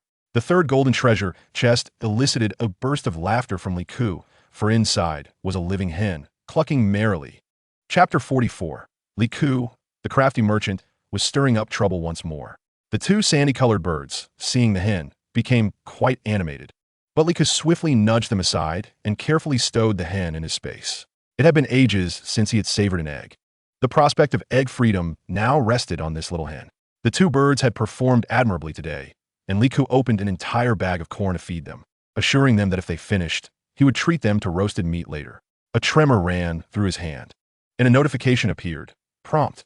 Golden beak bird's loyalty increased by 5. After installing the 45 cornerstone blocks, Li Ku felt a profound sense of satisfaction gazing at the expanse of his modest territory. Once he organized the supplies, he resumed his work, layering bricks and cement to construct walls. The 2 sandy-colored birds, having finished their corn, remained lazily nestled under Li Ku's sunshade, dozing. Li Ku worked intermittently, taking breaks to share a bottle of soda with each bird, watching as their elongated beaks instinctively plunged into the glass bottles, quickly draining the fizzy contents. After finishing their fizzy drinks, the 2 playful imbeciles idly groomed their iron feathers, then continued to tilt their heads, observing Li Ku as she labored under the sun. Brick in hand, her face flushed with heat, As the afternoon wore on, the sweltering heat became unbearable. Lika ceased her work, donning a pair of shorts and flip-flops. She reclined beneath a sunshade, savoring a chilled passion fruit drink. The two simpletons, displaying a surprising degree of awareness, busied themselves fanning Liku, producing a distinctly rustic aroma. Their efforts uplifted her spirits, and she graciously prepared a couple of glass bottles filled with passion fruit mixed with a touch of honey for them. This was their first experience with fruit tea, and upon tasting it, their eyes sparkled with delight. After finishing their drinks, they fluttered around Liku, flapping their wings in excitement. As night fell, Liku began contemplating how to prepare the crocodile. She sliced a piece from the creature's back, searing it until golden brown on both sides, then added scallions, ginger, garlic, and rice wine, simmering it to create a braised dish. She coated the crocodile legs with a layer of sweet bean sauce, sprinkled on seasonings, and wrapped them in vegetable leaves before placing them in the oven. The remaining parts were chopped and roasted, garnished with cumin and sesame seeds to be shared with the two playful imbeciles. And the leftover scraps were combined with water to make a crocodile soup. As for the gigantic mantis, Liku hesitated to consume it. Its fearsome appearance raised concerns about potential parasites, and for the sake of health, she opted not to let her companions partake. After a long day, Liku finally took a moment to check the public group chat. The recent collection of supply boxes had evidently improved the group's circumstances, as those who were not thriving had perished. Members exchanged strategies to avoid further avian attacks at night, while those constructing wooden houses with firewood voiced their grievances, lamenting the fragility of their structures, which splintered under the slightest pressure from bird claws. Liku, struck by inspiration, realized an opportunity for business had arisen. However, she would not part with her solid concrete bricks. Instead, she possessed a stockpile of hollow bricks, which, although appearing identical to standard bricks, were indeed hollow. Typically used to reduce the weight of buildings and enhance thermal performance, relying on hollow bricks for a shelter would be less effective than using wood. Nevertheless, Liku gambled on the ignorance of the group, knowing that few understood construction materials and most had never even seen a hollow brick. As anticipated, upon uploading photographs of the bricks, Liku's private messages surged once more. Under the pretense of trading bricks for stones, she exchanged hundreds of thousands of hollow bricks for 300 cornerstone blocks. But her mischief did not end there. She ground some leftover grains from the golden treasure chest into powder, mixing it with salt water and sprinkling on the bricks to attract birds. Liku also conducted an experiment with the two imbeciles, and the subtly fragrant bricks, imbued with the scent of rice, proved irresistible to the foolish birds. Particularly, the taste of salt water drove them into a frenzy, pecking eagerly at the hollow bricks until they crumbled under the pressure. When the bricks shatter, the individuals inside may succumb to asphyxiation due to the collapse of their refuge. Or worse, they could be devoured by ferocious beasts that invade their sanctuary, treating them as mere morsels. Yet, what concern is this to Liku? She is merely a wicked girl consumed by her desire to expand her territory with cornerstone blocks. Moreover, those birds that feast upon her grains may very well transform into her new flying beasts, gathering supply crates for her. After selling hollow bricks, a multitude of individuals sought Liku out for shaved ice, who would indeed crave a refreshing treat in this sweltering heat reminiscent of grilled squid. The group was inundated with requests for medicine from those suffering from heat stroke, reeling with dizziness, nausea, and acid reflux. What irked Liku was the fact that numerous players had fortuitously discovered supply crates containing first aid kits. Items such as alcohol disinfectants, herbal remedies, and cooling ointments were abundant. Initially, Liku had planned to capitalize on their misfortunes, but now she had to put her schemes on hold. After a day of toil, Liku retrieved a large wooden barrel, mixed in some warm water, and indulged in a relaxing bath to ease her fatigue. However, upon looking up, she noticed that the two foolish creatures were still staring at her with wide eyes, showing no intention of departing. Liku found herself in a quandary. Would they take advantage of her slumber to peck at her head? Yet, with one possessing a loyalty of 95 and the other 45, they were unlikely to misbehave. To be safe, she abandoned her coffin plank bed, as her territory was ample enough, spanning 600 to 700 square meters, to accommodate her whims. She summoned a shipping container from her space, too lazy to reinstall the air conditioning, and simply piled ice blocks inside, wrapping them in plastic bags to prevent a watery mess by morning. Surprisingly, upon entering the container, a refreshing chill greeted her, and sleeping under an air-conditioned blanket was extraordinarily comfortable. While other players were frantically desperate for a taste of coolness, nearly emptying their inventories, Li Ku had managed to fill nearly half a container with ice, such a stark contrast of wealth. The container she selected was one of the few made of pure steel, and its large door had been salvaged from the bank vault, offering a sense of security. If only the container had windows for ventilation, she could have comfortably resided there indefinitely. Lying on the cool, comfortable bed, Li Ku's consciousness drifted into her space. Time had accumulated significantly, totaling 46 hours. Yet the planting area was less than satisfactory. Except for the portion of seedlings that had been treated with nutrients, the remaining vegetables appeared withered and yellowed. The seeds were undoubtedly fine, and the soil in the space posed no issues. The problem lay in fertilization and cultivation techniques. After all, the planting area in her space, aside from accelerating growth, possessed no other peculiar benefits. Li Ku was acutely aware of where the problem resided. She had neglected proper care over the past month and a half. After all, utilizing her mental energy for planting was exceedingly exhausting. Merely tilling the soil and sowing seeds left her dizzy. She hesitated to enter the space and personally tend to the crops, reluctant to sacrifice even a morsel of precious time. Contemplating the fact that he was not lacking in sustenance for the time being, Li Ku dismissed any concern over the ample takeout that could last him a year and a half. Once one has savored the bitter fruits of laziness, the sweetness of diligence becomes an elusive memory. Li Ku turned over, retrieved his phone, and casually played an apocalyptic novel. He succumbed to slumber before even finishing the first chapter. Outside the container, two whimsical creatures gazed at the newly erected villa that Li Ku had just constructed, then shifted their attention to the container. Their four eyes darted about, and their necks twisted together like twisted dough as they began to murmur, seemingly plotting something unknown. Chapter 45. The First Slave of Li Ku. Awakening from a refreshing slumber, Li Ku threw off his blanket and bellowed 3 triumphant Yoruba-hays, exuding an impressive vigor. Upon pushing open the container door, eager to embrace the sun, he was met with the sight of a massive rat dangling from the container.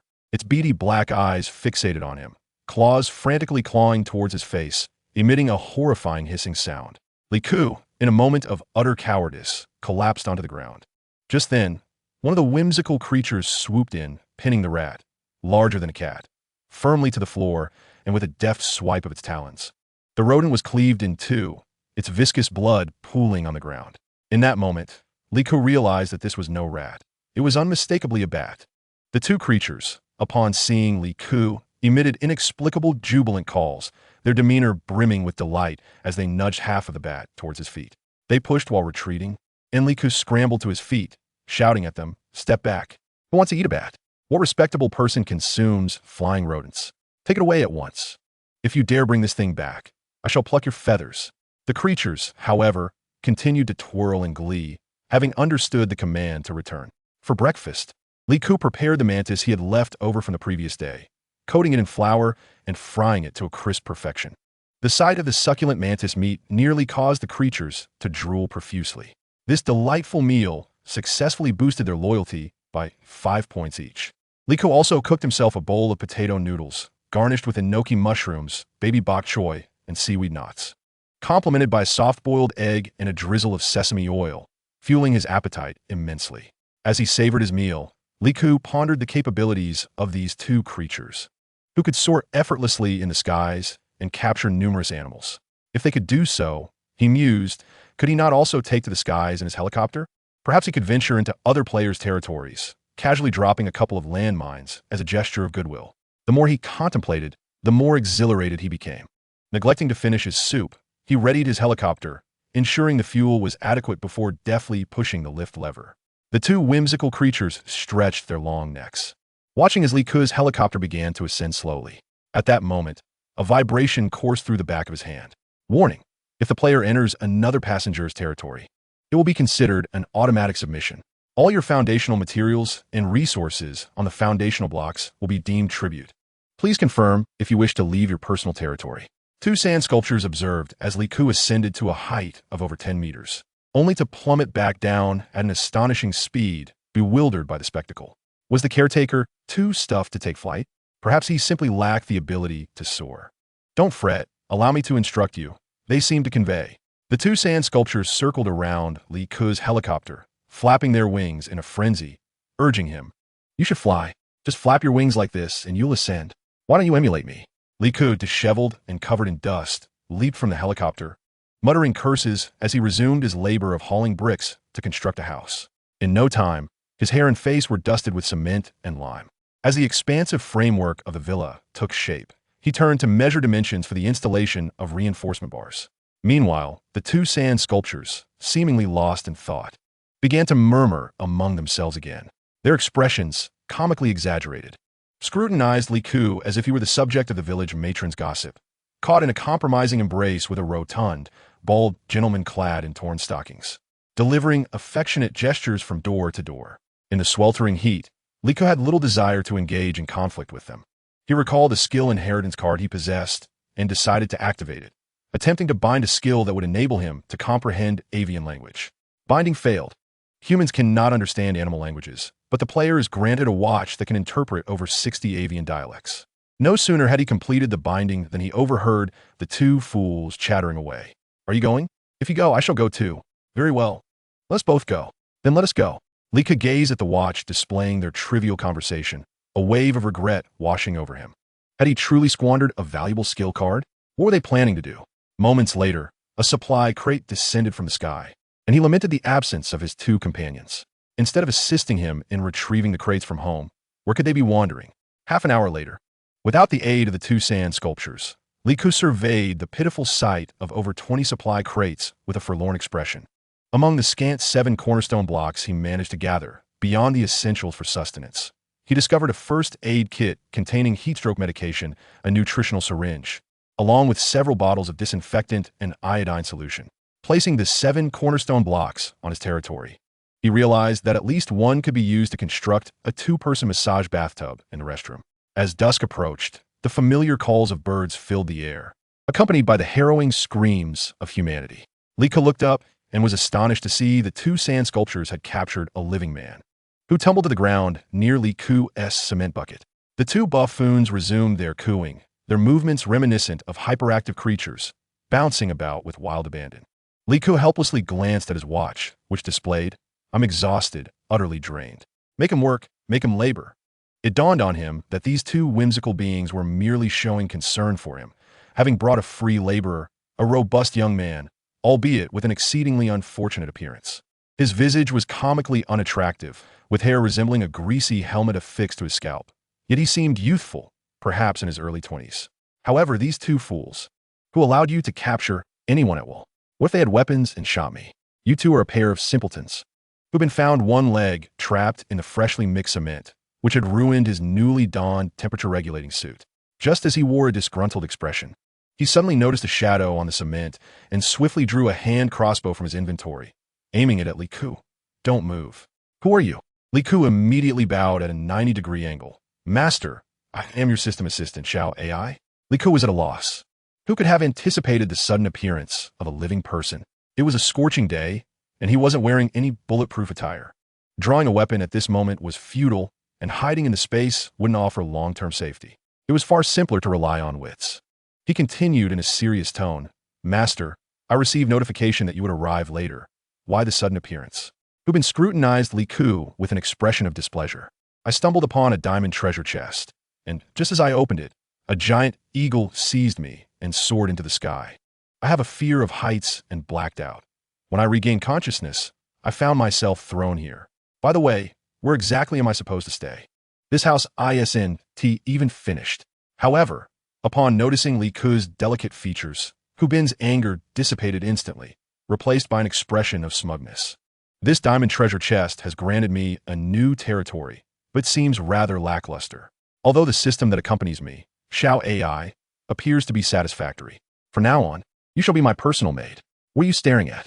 Come here and help me." Li Ku approached Hubin with a smile, inwardly cursing. "Another diamond treasure chest. Why does everyone else seem to find them while I do not? I have lost all faith as a beta player." Suddenly, Hubin's hand shook, and a pop-up notification appeared on the virtual screen. "Detected that you have entered another player's territory. Please confirm whether to surrender." "Yes." "No." Hubin's face transformed with a myriad of emotions, confusion, embarrassment, fear, and anger swirling together as he looked up once more. A sudden pain twisted Hubin's consciousness, and a deafening ringing filled his ears. Through a haze of golden stars, he saw the so-called system assistant Xiao AI. giggling with her hand over her mouth while holding a shovel. Hu Bin swayed, his vision darkened, and he collapsed unconscious. Li Ke took hold of Hu Bin's hand and clicked yes on the notification. Soon, a pop-up appeared on Li Ke's virtual screen. Player Hu Bin voluntarily surrenders. You will gain all his territorial resources and the right to dispose of his life. Do you wish to accept? Click to accept. Li Ke coldly gazed at the unconscious man. Hu Bin, your good days have come to an end. Chapter 46. Look, it's time to bind him up. First, after binding Hu Bin in a 5-flower arrangement, Li Ke directed the two simpletons to drag him out of the cement, securing his hands behind his back and chaining his ankles and knees with iron chains. With a leather dog collar fastened around his neck and tethered to an iron chain, Hu Bin, even upon awakening, could only flounder on the ground like a marooned shipwreck. Li Ke, hands on her hips, directed her gaze toward the two foolish creatures, initiating her reprimand. Are you both pigs? Who permitted you to abduct others? No sooner had her words left her lips than a colossal floating stone, riding on a celestial rainbow, drifted towards them with a resounding thud, merging with Li Ke's territory.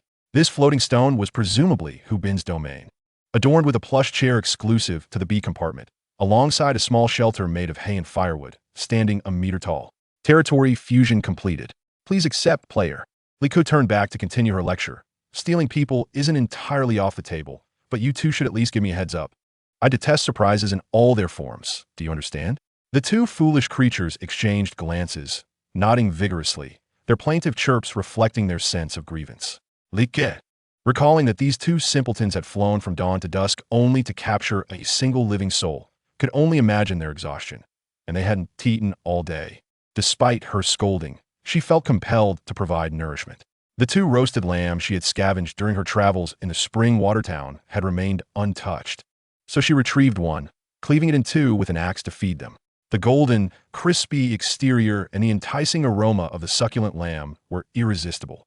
The two foolish creatures waddled over like little penguins, using their sharp beaks to tear into the roasted lamb, devouring it with low, satisfied gurgles.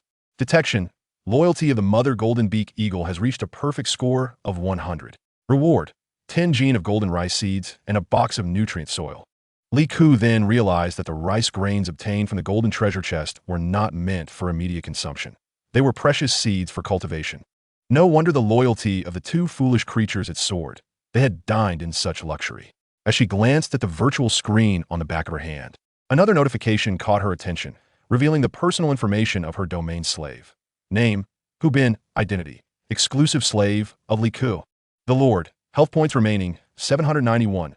Affiliated compartment. Pending, bound skills, none. Storage box contains 7 items. Hand crossbow X1, 28 bottles of near-expired mineral water. 104 loaves of stale bread. 100 gene of firewood. 100 gene of hay. 7 fragments of spatial debris. 38 fragments of heritage skills. Awaiting development. 1 diamond resource box. It appeared that this slave named Hu Bin was rather impoverished, lacking both a synthesis space and a substantial number of skill fragments. After all, it was rare to encounter someone as fortunate and wealthy as Li Ke.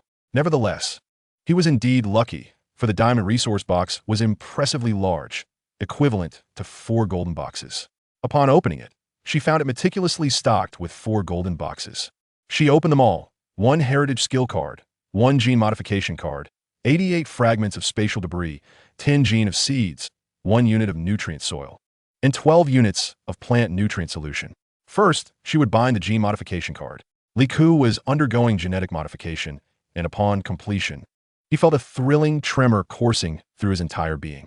As he opened his eyes, he was greeted by a world that appeared brighter and clearer, allowing him to distinctly hear the sound of a golden eagle swallowing and catch a faint hint of dampness in the air. The arrival of the skill card was most opportune, prompting him to swiftly bind himself to an all-encompassing repair skill. The binding of the versatile repair skill was successful, enabling him to efficiently address issues related to plumbing, electrical devices, and vehicle maintenance, among others. The air conditioning unit that had been crushed by a careless individual was finally salvaged. With the original spatial fragments, Li Ke quickly synthesized a spatial card, enhancing its capabilities to allow for a storage duration of up to 4 hours per day, with the capacity to accumulate. In high spirits, Li Ke took a stroll around Hu Bin's modest 40-square-meter foundational block.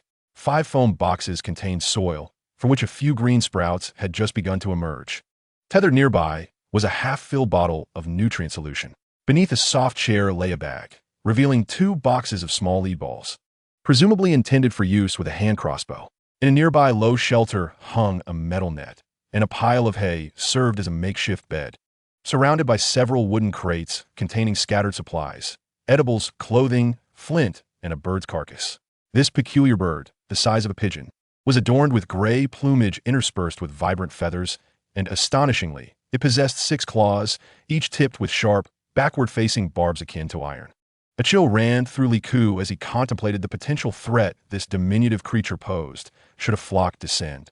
Those 6 barbed claws could swiftly reduce a brown bear to a mere soup. The bird's head bore a gaping hole, emitting a faint odor under the heat.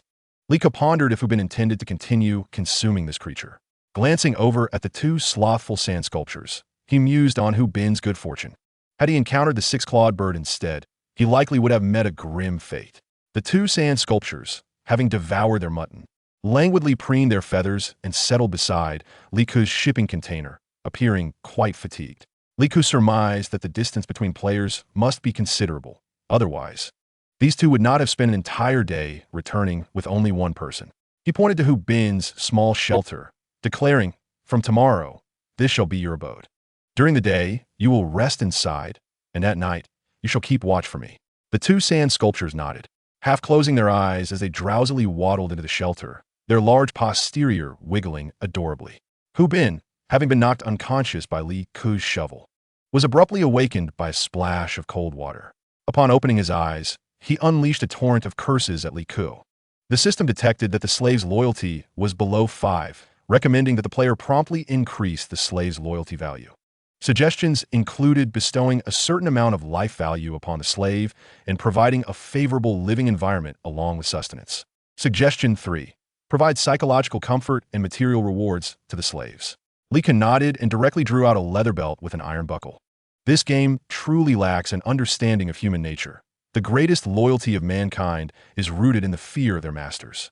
Once a slave's basic needs are met, they develop further desires, leading to complications. Therefore, as long as one ensures that their life value does not dip below 10, all is well. Animals, on the other hand, are different. When they are well fed, they genuinely rest and behave submissively without complaint. Most importantly, Li Ku's trust in humanity was nearly non-existent. Considering that even one's biological parents might betray their own for material gain, what could be expected from a stranger? With a sharp crack, the belt struck Hubin, whose cries echoed in the air.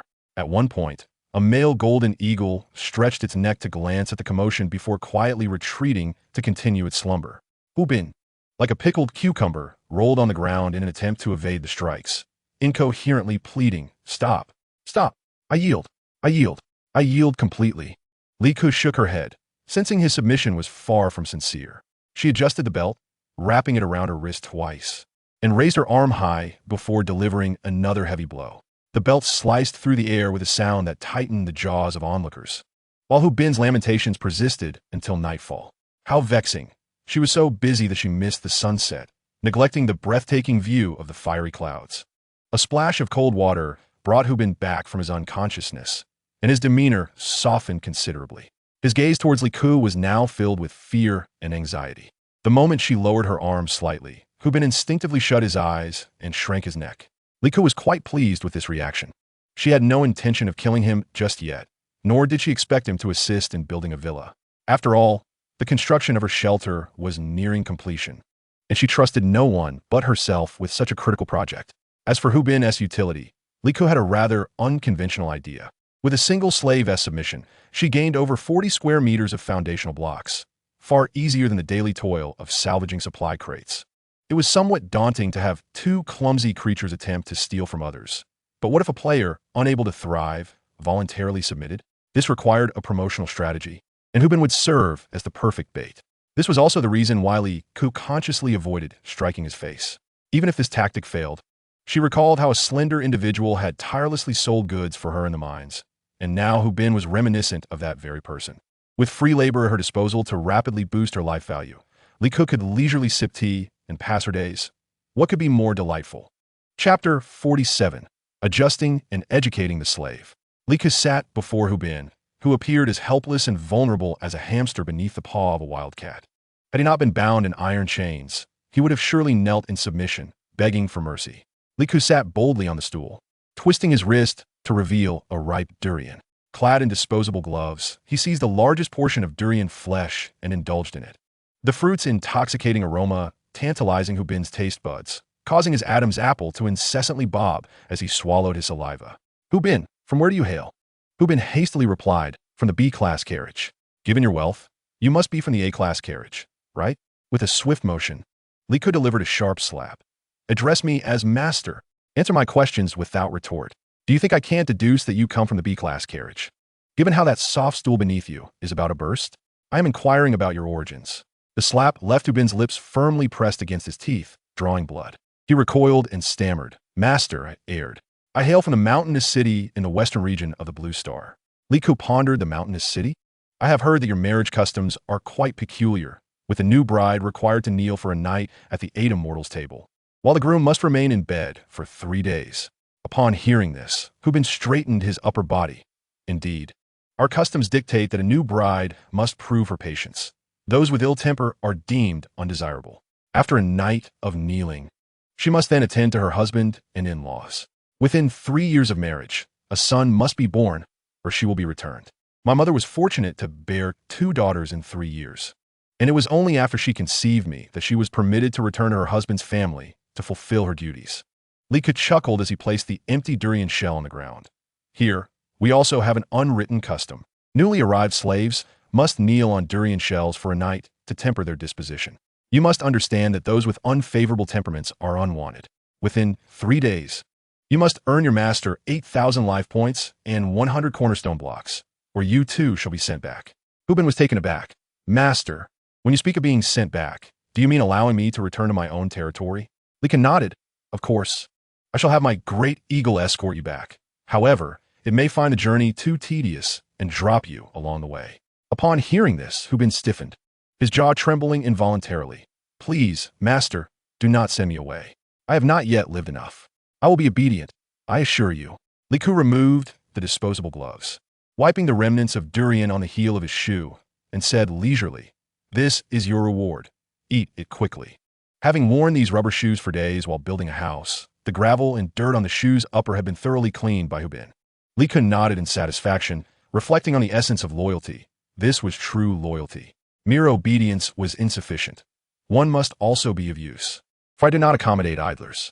Having said this, Li Ku produced a batch of supplies from his space. Candles, batteries, parasols, tents, firewood, and more. Sell these in the public group. Set your own prices. My only requirement is that you earn 8,000 life points and 100 cornerstone blocks within 3 days. Fail to do so, and await your demise. Hu Bin anxiously surveyed the supplies, his eyes darting, before stammering, master, observing the hesitant demeanor of Hu Bin. Li Ku, for once, offered an encouraging glance, prompting him to continue. With a quiver in his voice, Hu Bin finally spoke. Master, as far as I know, these supplies are not urgently needed and are unlikely to sell anytime soon. Oh, then pray tell, what constitutes urgent supplies? Food, drink, but not the bread and water from the marketplace. Everyone is in dire need of vegetables, fruits, and meat. Surviving solely on bread is insufficient. It leaves one feeling terribly weak. Drinking only water is also not enough. I dream of tasting something sweet. The heat is oppressive, and if only I could sip on a chilled cola, I'd gladly lick the soles of my shoes for that pleasure. My craving for sweetness is overwhelming. There is someone in the group selling fruit. I don't even know where he procured those seeds called snakeskin fruit. I begrudgingly spent a chunk of my resources to buy one, only to discover that one bite filled my throat and stomach with the repugnant taste of a filthy drain. Snakeskin fruit? ISNT, that Li Ku's creation? Who would have thought that foolish fellow actually managed to grow it? And that there are indeed fools willing to exchange their resources for such a dubious delight? Li Ku propped his chin on one hand, contemplating the validity of Hu Bin's assertions. Very well, wait for me a moment. Li Ku promptly retrieved 10 large plastic barrels and expertly began concocting sweetened milk. He added 2 spoonfuls of titanium dioxide and carboxymethyl cellulose, along with a few drops of milk essence, this time generously incorporating a significant amount of sweetener, stirring it all with a wooden stick. Initially, Li Ku had the audacious thought of including paraquat, but considering the volume required, he realized how many bottles of paraquat that would consume. Paraquat had been banned from production on Blue Star many years ago, thus leaving Li Ku with only a few bottles in his space. Adding a little would be futile, a mere waste. Adding too much would be a regrettable loss. Instead, he decided to toss in some senna leaf juice, a common ingredient in the weight loss tea sold during live streams. Frankly speaking, the ingredients sourced from small workshops are quite potent. This expensive weight loss tea is hardly more effective than simply consuming a laxative mixed with rock sugar. How such a small wholesale warehouse managed to stockpile so much of this product remains a mystery, but it certainly benefits those outside. Li Ku also had 2 boxes of expired milk that had already spoiled. Rather than waste it, he included it as well. The 10 barrels of sweetened milk were now robustly laced with several high-end additives, ensuring that one bottle consumed would lead to a thorough purge. In his mind, Li Ku calculated that once he'd been sold the sweetened milk, the following day she would log in to sell toilet paper and adult diapers. After all, the supply box contained barely a few rolls of toilet paper and no diapers at all, presenting a prime opportunity for profit. However, the quantity of sweetened milk produced was significantly greater than during the mining days, and he pondered whether selling counterfeit goods would attract penalties from the game.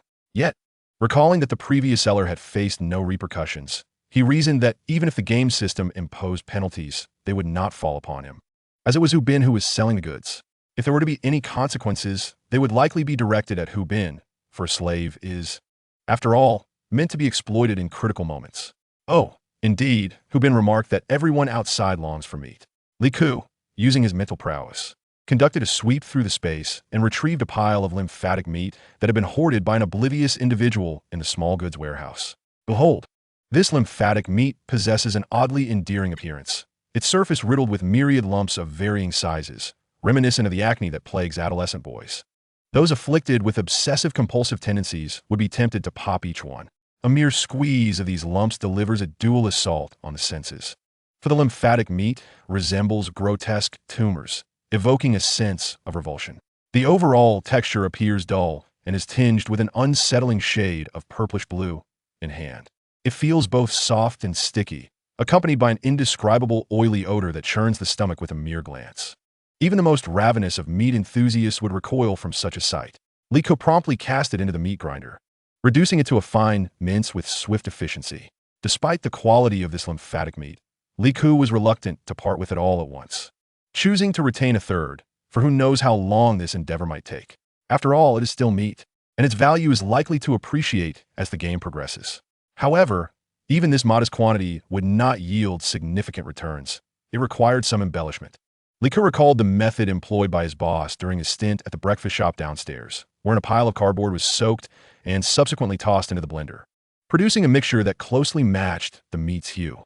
If one desired vegetables or fruits, a handful of chopped cabbage could be added, followed by generous spoonfuls of meat flavoring and aromatic powder, all blended with the lymphatic meat, seasoned with salt and soy sauce, and finished with a touch of essence, pork flavoring. The prepared meat filling was then encased in pre-made dumpling skin stored in the space, crafted into plump dumplings, and placed in a steaming basket until cooked to perfection. Surely, selling each substantial dumpling for a cornerstone block is not excessive? Li Ku gave Hu Bin a kick. Don't say I don't care for you. Sell those meat buns and sweet milk to your heart's content, and I guarantee you'll meet your KPI in 2 days. Chapter 48. What Night Owl? This is a mobile nighttime surveillance device. To facilitate Hu Bin's operations, Li Ku generously freed his hands. With a whistle, he summoned 2 golden-billed eagles to watch over him, taking shifts throughout the night. Meanwhile, Li Ku nestled comfortably in a container, indulging in a soothing bath, donning fresh attire, and relishing a delightful dinner. A plate of rich curry chicken accompanied by broccoli, a bowl of avocado and shrimp salad, followed by a serving of borscht and concluding with a slice of chocolate cake, all washed down with a glass of cocoa milk. After washing up, he contentedly embraced his plush toy and drifted into slumber. That night, the public group chat buzzed with excitement. The demand for the large meat bun skyrocketed. Initially, there was hesitance regarding the sweet milk, as memories of their previous ordeal in the mind lingered.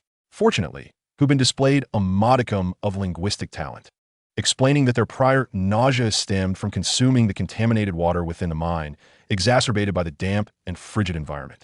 Now try a sip of this fragrant sweet milk. Can it truly be so enticing? In contemplating the individuals within the group, one cannot help but adopt a rather carefree attitude. For who can truly predict the span of one's life? When Li Ku emerged from the container the following day, He was dismayed to find that the numerous sacks of empty bottles prepared for Hubin had dwindled to barely a few, and the succulent meat buns had sold out hours earlier. This oblivious Hubin had unwittingly facilitated Li Ku in accruing 8,000 life points along with 100 foundational blocks, without a single extra gain. After ensuring Hubin harbored no treacherous items in his inventory, Li Ku transferred the life points to his own account and placed the foundational blocks onto his territory, resulting in an immediate expansion of 100 square meters. Yet, upon reflecting on the meager profits from such delectable meat buns and fresh milk, which paled in comparison to the more reliable earnings from the previous mine, Li Ku's frustration grew. Could it be that Hubin had been deceitful? With a practiced motion, Li Ku withdrew his belt, causing Hubin to cower, kneeling with hands raised in fervent oath, vociferously imploring the heavens for justice. Nearby, the golden-billed eagle emitted a few chirps, while Li Ku glanced at his watch, which clearly indicated, "I have kept watch over him all night." With those two absurdly fierce-looking guardians observing, it was unlikely Hubin would dare to conceal anything. Li Ku's imposing gaze bore down on Hubin until the latter appeared visibly distressed. With a heavy sigh, Li Ku lamented, "I had initially intended to reward you with the surplus life points for future purchases of A-grade tickets. Yet here you stand, proving to be utterly disappointing." The empty promises had been made. Observing Hubin's mixture of anger and regret suggested he had indeed fallen into a trap. Indeed, the common folk of Blue Star have never questioned the empty promises of capitalists, and when faced with unattainable goals, they merely engage in self-deception, for in truth, the zodiac of Blue Star comprises only two animals, the ox and the horse. How endearingly obedient they are. After feeding the two foolish creatures some dog food and grains, Li Ku allowed them to return to their nest for slumber. To his surprise, the quality of the dog food was commendable, its pure meat ingredients far cleaner than that of human fare, and the two golden-billed eagles devoured it with delight. Meanwhile, Hubin, gazing longingly at the dog food, was reminded of the meat buns he had not dared to touch the previous night, having only sipped on sweet milk to stave off hunger. Now, he felt utterly miserable, his stomach painfully pressed against his back. Li Ku noticed Hubin's discomfort, but, upon reviewing the slave's personal information, saw that Hubin still boasted over 600 life points. He was not on the verge of starvation and thus not entitled to the dog food. Noticing that Li Ku had no intention of providing him with a meal, Hubin sought to ingratiate himself. "Master, many were attacked by flying beasts last night. Now, a great number desire weapons. May I?" Before he could finish, Li Ku swiftly delivered a resounding slap to Hubin's face. "You little rascal. I knew you harbored ulterior motives. Do you truly think I would trust you to sell weapons? De moment prime aquí pio. You'd be eager to turn me into a sieve." Hubin immediately recoiled, rendered speechless. The supplies from the previous night had all been sold out. Li Ku proceeded to bind Hubin tightly, placing a black cloth bag over his head under the pretext of allowing him a good night's sleep. Turning away, Li Ku prepared 2 large steamed buns filled with the remaining half-basin of tumor meat mixture from yesterday, eagerly awaiting their steaming completion. In the midst of this, a sudden chorus of bird calls echoed through the air. This time, the calls were sharp and urgent, a series of chirps and cries unlike those of the golden-billed eagle. Startled from their slumber, 2 sand sculptures promptly emerged, spreading their wings to shield Li Ku, their gazes keen and alert, akin to hunting hounds. Fixated on the few figures swirling above. Owls? Detection. 6 night owls approaching, except, oh, one unusual guest. It seems the hollow bricks soaked in millet water from a few days ago have proven effective. Likely, the distance between territories was too great. Hence, only 6 night owls had ventured forth. Just look at them. No wonder they can fly such distances. They are as large as those 2 sand sculptures. And their fluffy plumage is truly a rarity. They must be accepted. Night owl group, average age 22, skilled in flight and collaborative behavior, possesses night vision, introverted personality. Suitable for nighttime territorial patrol. Current loyalty of the night owl group, 16, exhibiting skepticism towards the caregiver. Li Ku raised a half pouch of golden millet. Confidence and pride etched across his face, exuding a vibrant energy. This caregiver has ample provisions. In a flurry, the 6 night owls dove towards the millet. Detection. Loyalty of the night owl group increased to 1,829,5,277. Barely settled, they achieved a commendable score of 77. Considering that the male golden-billed eagle had feasted several times, yet only garnered a loyalty of 75, he thought to himself, "One collar tugged over, allow me to feast." Consume heartily until loyalty surpasses 90. Observing the 7 birds with their tails held high, ravenously indulging in the dwindling golden millet. It was clear that such vital resources must be replenished. He planted the remaining 15 pounds of seeds in the cultivation area of his space, evenly spraying nutrient solution mixed with water over the seedlings. Though the exertion left him slightly dizzy and ringing in his ears, the prospect of an inexhaustible supply of millet filled him with immense satisfaction. The well-fed night owl group soon delivered an extraordinary surprise to Li Ke.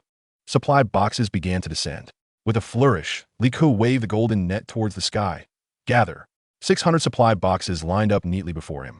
Overcome with joy, Li Ke wept with elation. What a blissful life this is.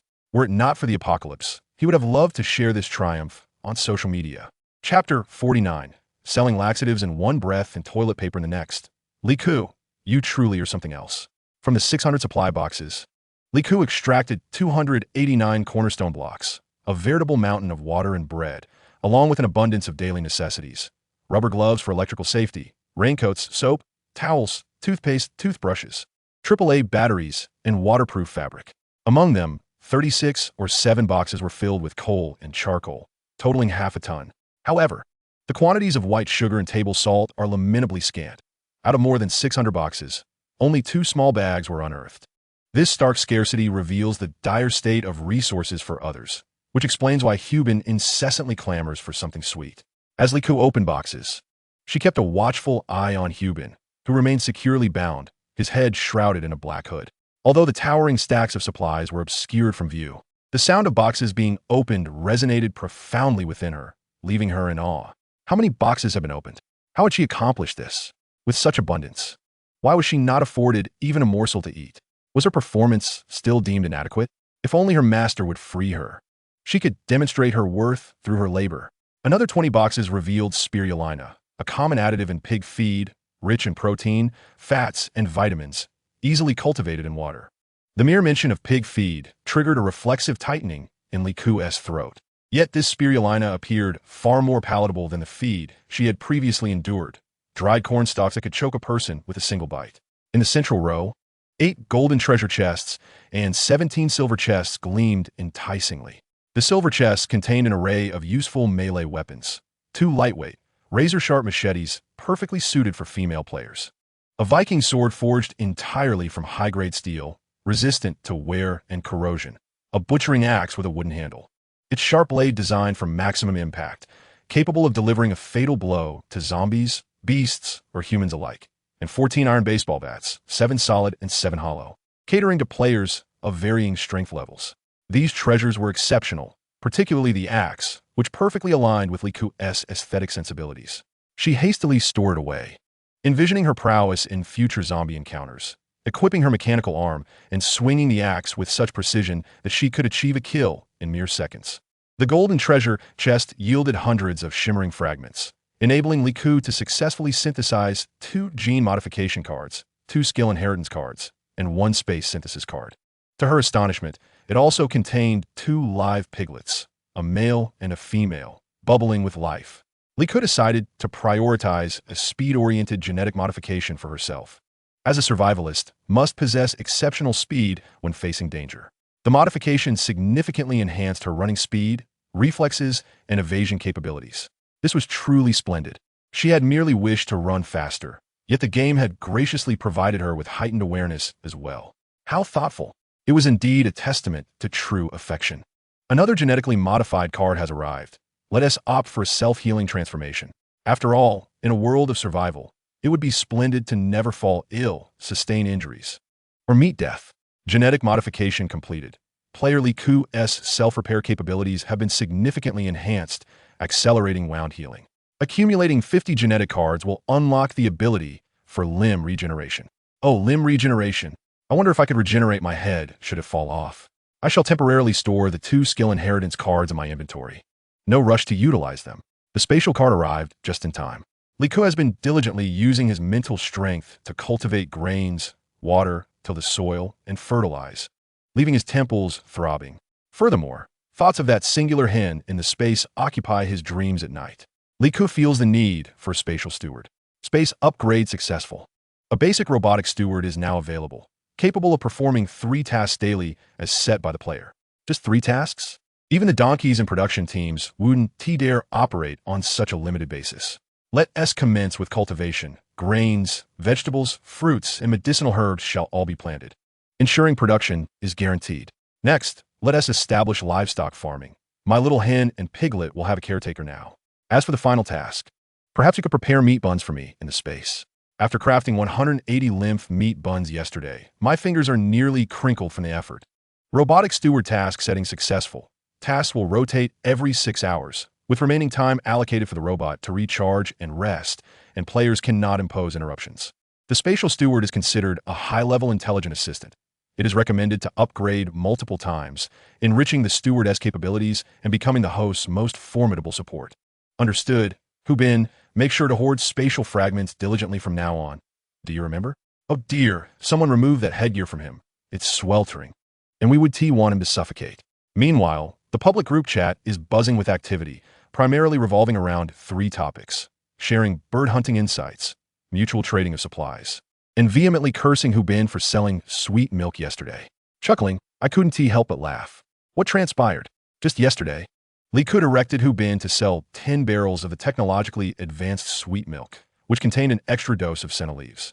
Consequently, the unfortunate souls in the group began experiencing digestive distress from the latter half of the night. The most pitiful were those players attacked by flying birds. It was a chaotic scene of birds above and excrement below, truly lamentable, and they felt a desire to take revenge on Hubin. As Hubin checked his private messages, he found an avalanche of curses.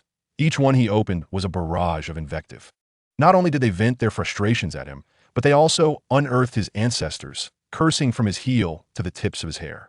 One might wonder how these individuals found time to hurl insults. Well, with their unfortunate predicament, they had little else to do. And without any literary distractions to enjoy while in distress, they could only curse Hubin to pass the time. Likud consoled Hubin, advising him not to take it to heart, for sorrow invites misfortune. Then Hubin attempted to sell toilet paper and adult diapers in the public group, pricing the toilet paper at 100 life points per roll and the diapers at 100 life points each.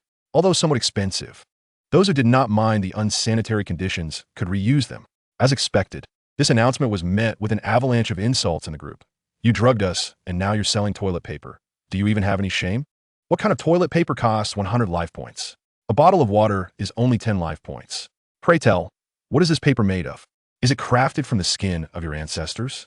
You shall face retribution, it is certain. I declare this here and now. You arrogant brat. The heavens will eventually claim you. You will not meet a good end.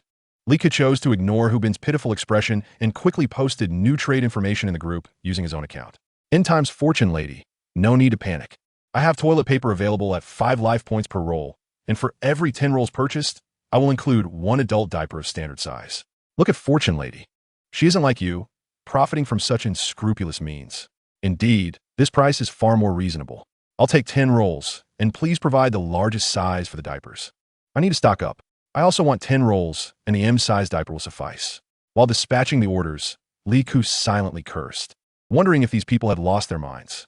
What was with the request for the largest and M sizes? Could they not see that I had specified standard size? Who has time to cater to your size preferences? Likud was so busy that he barely had time to kick Hubin. Why are you crying? Hold it together. They're just cursing at you, not killing your father. Go sell this box of anti-diarrhea medicine, 1 pill for 1 cornerstone block, and I'll allow you a maximum discount of 50%. Chapter 50. People are also a vital food source in the apocalypse. There is nothing wrong with that, right? Through this series of clever maneuvers, Likud not only made a profit but also gained respect. Now, everyone in the public group had to commend the end times fortune lady, the great savior of the community. Though the toilet paper was cheap, its high demand made it profitable. Everyone was hoarding at least 10 rolls to obtain the complimentary diaper, forcing Likud to profit handsomely. Additionally, he had unlocked 3,689 life points from a treasure chest. Clicking on account information, current life point balance, 148, 148, 148. What a fortuitous number. As he looked up, he realized it was already afternoon. In his frenzy to sell goods, he had forgotten to feed the few large eagles their lunch. Starving, the night owls on duty had skipped their naps and went hunting with the 2 clumsy ones who had returned with several bald, crooked-necked birds, now tearing into each other. Likud frowned at the scene, then turned to grab some golden grain, only to smack his forehead, remembering that he had planted all of it as seeds a few days prior. He hurriedly pulled out several large pieces of frozen meat from storage. With the heat rising, it was time to give the children something cool to eat. Upon reflection, the shortcomings in my role as a caretaker become evident. If they must rely on their own hunting skills for sustenance, returning each time only to labor tirelessly on guard duty, it is only natural that their loyalty will wane. They are merely birds, not devoid of intelligence. This arrangement is unsustainable and their loyalty is bound to diminish. As I survey my surroundings, I note that the fresh meat stockpile by Li Ku is predominantly frozen, which does not align with the constitution of the Blue Star infants. Moreover, consuming such tough fare can be quite taxing on the jaw. However, the supply of fresh meat is barely sufficient for Li Ku's needs, and to be candid, these formidable eagles have substantial appetites. Ideally, it would be beneficial to capture some smaller birds to complement their grain-based diet, enriching their nutrition and enhancing taste. Relying solely on Li Ku to procure these birds appears futile. Thus, assistance from others is imperative. I have come to a realization. I shall sell some bird hunting weapons, planning to reclaim them once the group has successfully hunted. This approach embodies a cyclical economy. It is akin to the Blue Star's white-collar workers providing their own office equipment for their employers. Li Ku shall experience the role of a somewhat unscrupulous capitalist. Nevertheless, given that these are weapons, Li Ku cannot afford to sell guns and ammunition that would leave him vulnerable. Nor should he allow Hu Bin to interfere. Such a person is unworthy. Recalling the 2 boxes of lead pellets belonging to Hu Bin, Li Ku rummages through the wholesale toy gun warehouse and experiments with various models. One must not underestimate these toy guns. Their power and range are surprisingly effective. After excluding those models that do not meet specifications or lack sufficient force, Li Ku finally selects 2 realistic toy guns, loading them with lead pellets and aiming at Hu Bin, who is busy hawking his wares. Bang! Hu Bin jolts, clutching his shoulder and letting out a cry, "Oh my!" Well, this will do. This power won't be lethal, but it will certainly suffice for dispatching weaker birds. As for those in the group who encounter more formidable avian foes, what can I say? They have to fend for themselves. In the meantime, a voice from the crowd exclaims, "Have you all been tormented by those pesky feathered nuisances these past few days? I have bird hunting guns available for trade. 800 life points, or 5 cornerstone blocks. Or 5 spatial shards will suffice. What kind of gun costs so much? 800 life points. Li Ku, just a moment ago, I praised the affordability of your goods. And now you stab me in the back." Rolling his eyes, Li Ku patiently responds, "Hold on, I'm not finished. Those who bring back hunted birds can trade them with me for life points or resources, ensuring no one will suffer a loss." "Oh, that is splendid. I've always been a good shot. At night, the flocks sometimes come in droves. Could this mean I can make some profit? Let us not boast too much. Where did you learn to shoot as a child? You wouldn't understand. I'm the son of a high-ranking official. Playing with guns is trivial. Had my father not fallen, I could have driven a tank right out of my private garage." "A tank?" I seem to have overlooked something. Suddenly, Li Ku recalls the half-destroyed tank he had previously salvaged from the armory. With some time and effort, it could be restored. The pride of the official's son is trivial compared to the legacy of the last generation. In the public group chat, the messages continue to flood in, among which one particularly irksome comment reads, "Only 800 buy. I just fished out a diamond treasure chest this morning containing 4 5,000 health value recharge cards. I am now overflowing with cash. This amounts to a staggering 20,000 health points. How could he be so fortunate?" Meanwhile, Li Ku can only rely on his own prowess to earn health points, which could be deemed a steady output. Leveraging the esteemed reputation of the illustrious Qing Tian, Li Ku managed to sell 10 birdshot guns in one go, each accompanied by 30 rounds of lead pellets, with the option to purchase more once they are depleted. Thus, 8,000 health points were elegantly acquired. To be frank, the sales were somewhat meager. Moreover, these individuals would rather exchange their health points at exorbitant prices than part with their precious cornerstone blocks, let alone spatial fragments, which they guard like family heirlooms. This trade was much easier when one first entered the high-altitude dungeons. Back then, one could easily earn 8 to 10 cornerstone blocks in a single day. Now, glancing at Hu Bin's woeful, despondent face, "Master, it's not that I am not trying. Cornerstone blocks are exceedingly difficult to exchange. I even slashed the price of diarrhea medicine in half, yet no one is willing to buy. Indeed, tomorrow marks the 5th day in the high-altitude dungeon, and the smaller territories of cornerstone blocks will plummet from the sky." Looking at Li Ku's current territory, It splendidly spans 1570 square meters. As time flies by amidst the hustle and bustle, it swiftly transitions to dusk. No matter how busy life gets, there must be poetry and distant horizons. Like, cradling two sand sculptures in his arms, leans against the night owl group, holding a chilled bottle of beer. Seated high above, while admiring the resplendent clouds ablaze with sunset hues, Lika finds himself at a loss for words, muttering wow 3 times in a row. The weather remains oppressively hot, leaving Li Ku with little appetite. He cuts a few sweet watermelons for the sand sculptures, while he himself digs in a half of one, savoring the juicy flesh. As he eats, he ponders how to acquire a substantial quantity of cornerstone blocks in such a disadvantageous environment. Not wishing to waste the remaining watermelon rinds, he decides to package them for sale in the public group. These are watermelon rinds I clutched while bird hunting, weighing no less than 1.5 pounds. Package for sale at 50 health points. Only one available. I must have it. Watermelon, watermelon. Sell it to me. I am begging you. Hu Bin, having failed to exchange even a single cornerstone block, finds himself bound once more by Li Ku, sobbing in the corner while murmuring, "Their insults are far too harsh. I cannot bear it, boo-hoo." Suddenly inspired, Hu Bin's eyes light up as he sees Li Ku grinning while holding his black hood, reminiscent of a vendor selling candied hawthorns at the gate of an ice and snow tourist city. Knowing well it is not a good thing, he cannot resist the temptation. What instructions does the master have? Li Ku cheerfully replies, "You haven't eaten for 2 days, right? Allow me to procure something delightful for you." With a crackle, he begins to unpack the takeout box, artfully arranging the dishes onto exquisite porcelain plates. One plate features slivers of scallions and ginger atop a tenderly steamed fish, while another showcases a colorful medley of stir-fried vegetables, carrots, broccoli, mushrooms, and onions, visually and aromatically enticing. A bowl of braised pork, and just the sight of its glossy skin causes involuntary salivation. Even the star anise and bay leaves beside it seem eager to partake. Unexpectedly, Li Ku presents a plate of grilled steak, its texture succulent and juicy, the rich aroma tantalizing the senses, especially with the rosemary and garlic resting atop the tender beef, infusing it with their essence. When Li Ku finally brings to the table the last dessert, tiramisu, accompanied by 2 bottles of chilled cola, Hu Bin is overwhelmed with emotion, tears streaming down his face as he gazes at the feast before him, more animated than during Lin Xingbin's live sales. Li Ku then produces a collection of cosmetics, diligently wiping Hu Bin's face clean while applying foundation and generously dabbing on blush. For the bruises from the restraints around his neck, she applies a skin tone patch followed by concealer. Finally, she dresses Hu Bin in a white short-sleeved shirt and places a sun hat atop his head. If one were to overlook his bound legs beneath the table, his radiant complexion could easily deceive one into believing he had never experienced a world in chaos. Click, click. Li Ku twirls around, capturing Hu Bin from every angle. Hu Bin gazes longingly at the sumptuous dishes, yet remains unable to touch them.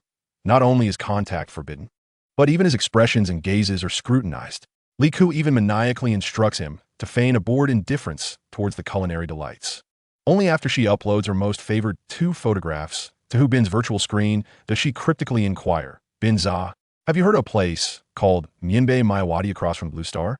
Pointing to the hundreds of thousands of online users in the public group, she adds, "If you can convince them to follow you, just like they have with me, this cream cake will be yours." Hu Bin swallows hard, his face still mournful. "Though I pledge my allegiance to you willingly, my master, I fear those outside harbor impure intentions. I might not be able to persuade them." Li Ku nods, "No worries. I shall teach you the art of persuasion." Tomorrow marks the crucial moment to assess territorial strength. Those players lacking foundational resources are bound to meet their demise. Rather than await certain death, why not entice them to wager on survival? Joining a territory ruled by a prosperous master could at least ensure their lives. With tenderness, Li Ku adjusts Hu Bin's collar, her fingers trailing across his skin, raising goosebumps. In truth, no words can match the impact of your feast photographs. Simply share the image in the group, and with a mere flick of your finger, they shall come running. Hu Bin remains bewildered. "Master, I still don't quite grasp it. Even if they willingly submit, are we to send a large eagle to retrieve them?" Like Hukules, her smile illuminating her features and making her eyes shine with a peculiar brightness, much like a candied hawthorn encased in ice. "Have you become daft from all the sales? This teleportation circle can transport goods, so it can certainly convey living beings as well. After all, in a world like this, humans are merely another form of emergency sustenance." and were not withholding payment. Chapter 51. Li Ku's second slave. Hubin suddenly comprehends, "Oh, I understand. Master intends for them to willingly sell themselves in his servitude." Li Ku scooped a spoonful of chocolate cake and fed it to Hubin, exclaiming, "Finally, a breakthrough. Is the cake delicious?" The sweet cream lingered in Hubin's mouth, making him reluctant to part his lips as his tongue pressed against the roof of his mouth, savoring the soft surface dusted with fine chocolate powder. Since boarding that cursed apocalyptic train, this was indeed his first taste of cake. A tightness gripped his throat, and tears welled in his eyes, forcing him to nod repeatedly. However, Li Ku's smile had mysteriously vanished. Her voice remained gentle, yet her gaze was icy. "I will give you 3 hours. If you cannot deceive another slave, I will strip your skin and scrape off your fat to feed the pigs." Her words struck Hubin like a bolt, leaving him frozen in place, forgetting even to lick the cake crumbs from the corners of his mouth. Having completed her frivolous task, Li Ku donned long sleeves, trousers, and rubber boots, equipped her mechanical arm, and commenced the arduous task of bricklaying. Fortunately, the mechanical arm allowed her to accomplish the work of 20, and it was anticipated that within 2 or 3 days, the 2-story, 120-square-meter cottage would be completed. However, do not assume that it would be ready for occupancy. Next would come wall scraping and painting, plumbing and electrical renovations, flooring, tiling, and furnishing. This endeavor was akin to a mortgage. One must never initiate it lightly, or one would find themselves endlessly burdened. As Li Ku set to work, 2 golden-feathered eagles, having rested during the day, approached Hubin with the energy of having consumed half a liter of Red Bull. Without uttering a word, they flanked him, lying down beside him, their amber eyes fixed intently upon him. One could only be grateful not to be in Hubin's position. I could not ascertain whether his scalp tingled, but as a mere writer, I felt a tingling sensation coursing through my spine, lower back, and limbs, leaving me in discomfort, save for my eyebrows. The Night Owl Squad required no summons from Li Ku. As dusk barely settled, they autonomously assigned themselves to guard duty, ensuring Li Ku's safety throughout the night. During the proceedings, Li Ku received 2 orders for birdshot guns, indicating that individuals were seeking her out in desperation due to avian assaults. Seizing the opportunity, Li Ku raised the price by 50, selling them at a steep 1,200 life points. The 2 birdshot guns, totaling 2,400 life points, were successfully transacted, and upon reviewing her balance, Li Ku felt invigorated, realizing there was an abundance of wealth to be spent. In the interlude between labor, Li Ku reclined on a foam pad, a soda straw between her lips, casually perusing the public chat group. She scrolled through dozens of pages of conversation, filled with expressions of anxiety, veiled beneath a facade of bravado. Countless individuals like headless flies scoured for information on the number of foundational blocks others possessed. Those with expansive territories believed they had narrowly escaped calamity, yet remained anxious about the impending test of survival. Conversely, those with modest holdings flooded the chat with messages, eager to sell every last possession, even a nail clipper, to procure a few foundational blocks to stave off their own demise. Li Ku initially contemplated seizing a couple of cornerstone blocks to capitalize on what appeared to be a genuine fire sale. However, he was taken aback to discover that he was not alone in this ambition. Many others shared his intent. As soon as Li Ku placed a bid for a cornerstone, someone immediately countered with an offer for 2 blocks. Such opportunistic individuals were not merely a handful, but rather in the hundreds, if not thousands. It was only natural, considering that the active population within the Sky Island instance numbered in the hundreds of thousands. The presence of these skilled players vying for market dominance was to be expected. With such fierce competition, Li Ku decided to withdraw from the fray, biding his time until an opportunity arose to decisively eliminate them, thereby restoring tranquility to his world. As he scrolled through the chat logs, he reached the 9th page where Hubin made his entrance. A photograph of delectable cuisine, accompanied by Hubin's rosy visage and charming smile, sent ripples through the group. The mood of the participants shifted with remarkable alacrity. Just hours earlier, they had been inundating Hubin with inquiries regarding the sweet milk incident. Yet now they were shamelessly inquiring about his connections to wealthy patrons. When Hubin claimed to have voluntarily submitted to another as a slave, the chat fell into an immediate hush. Li Ku felt a twinge of anxiety. Why had the conversation come to a standstill? "Hubin, your comments in the group." Before Li Ku could finish, Hubin raised a hand. "What is this about?" "Chocolate cake," he replied. "Someone has willingly submitted." Li Ku's hand trembled as a notification appeared on the screen. "The game has detected that a player has voluntarily submitted to you. You will gain control over their entire territory and resources, as well as the authority over their life. Please choose whether to accept. There's no rush to accept. Allow me a moment to prepare. Li Ke donned a bulletproof helmet and wrapped himself in a fine mesh netting from head to toe. This net not only mitigated 80 of physical damage, but also provided a cooling sensation against the skin. Armed with a fully loaded handgun, he was ready and clicked to accept. As Li Ke gazed down at the green circle on the ground, traditionally used for material transport, he suddenly heard the cacophony of the Night Owl Guild's explosive sounds. This was the first time Li Ke had heard the call of the night owl. Reminiscent of a bent Swona horns whale. Enhanced vision from genetic modification made a difference. He discerned a dark silhouette approaching from a distance, which collided with the boundary of his territory with a resounding thud. Fusion of Cornerstone Block 24 complete.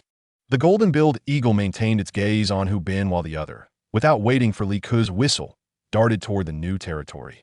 Soon it returned, clutching a man and dropping him at Li Ke's feet. The man, a middle-aged uncle in his 40s, seemed to be experiencing this unusual mode of transport for the first time, landing face-first on the ground. He quickly scrambled up, cradling his head, exclaiming, "I'm one of you. I'm here to join." Li Ke stepped forward, the dark barrel of his gun pressed against the man's forehead. "Don't move. Spread your limbs and lie face down." Chapter 52. Are you two engaging in some sadomasochism here? Li Ke placed a foot on the man's arm, observing as a notification identical to the one Hu Bin received appeared on the man's screen. You have entered the territory of another player. Please confirm your submission. Yes. No. Li Ke, as usual, personally clicked yes for him. Immediately, a pop-up notification appeared on Li Ke's own virtual screen. The player voluntarily submits. The Lord may view the personal information of the associated slave. Nama, Dong Da. Identity. Li Ke's exclusive slave number 2. Remaining health points, 4,287. Affiliated compartment, to be determined. Bound skill, super strong defense. Supply box contains 6 items. 8 bottles of mineral water, 12 pieces of spoiled bread, 1 hand crank generator, 1 tent, 30 liters of gasoline. 61 fragments of space. Throughout the process, Li Ke frowned, but upon seeing the space fragments, he finally relaxed. Amidst a pile of useless items, this one was indeed valuable. You even synthesized a genetic modification card? Impressive. What exactly is this super strong defense? Dong Da, lying obediently on the ground, responded with a muffled voice. There's no other way. I'm in the lowest compartment. Without this genetic card, I would have been beaten to death long ago. Li Ke smirked. If you're afraid of being beaten to death, you should have synthesized a super strong attack. If someone punches you, you could dislocate their arm. And then let us see who dares to bully you again. Dong Da looked up at Li Ke in a daze. You seem like a gentle girl, yet your words are so fierce. Mutual fights are illegal. My defense is a form of legitimate self-defense. Li Ke remained silent, thinking to herself that she didn't trust him at all. She pinched the back of his hand to confirm there were no hidden spaces, then commanded the golden beak eagle, strip him down thoroughly. Dong Da panicked. Hey, what are you doing? What kind of behavior is this for a young girl to strip a man? The golden beak eagle, unceremoniously, swiftly tore Dong Da's clothes to shreds with its sharp claws. Clang! A short dagger hidden in Dong Da's long socks fell to the ground. Li Ke had long suspected something was amiss. On such a sweltering day, he was fully dressed. Not in the temperature-regulating attire from the supply box. What was the need to cover himself so thoroughly?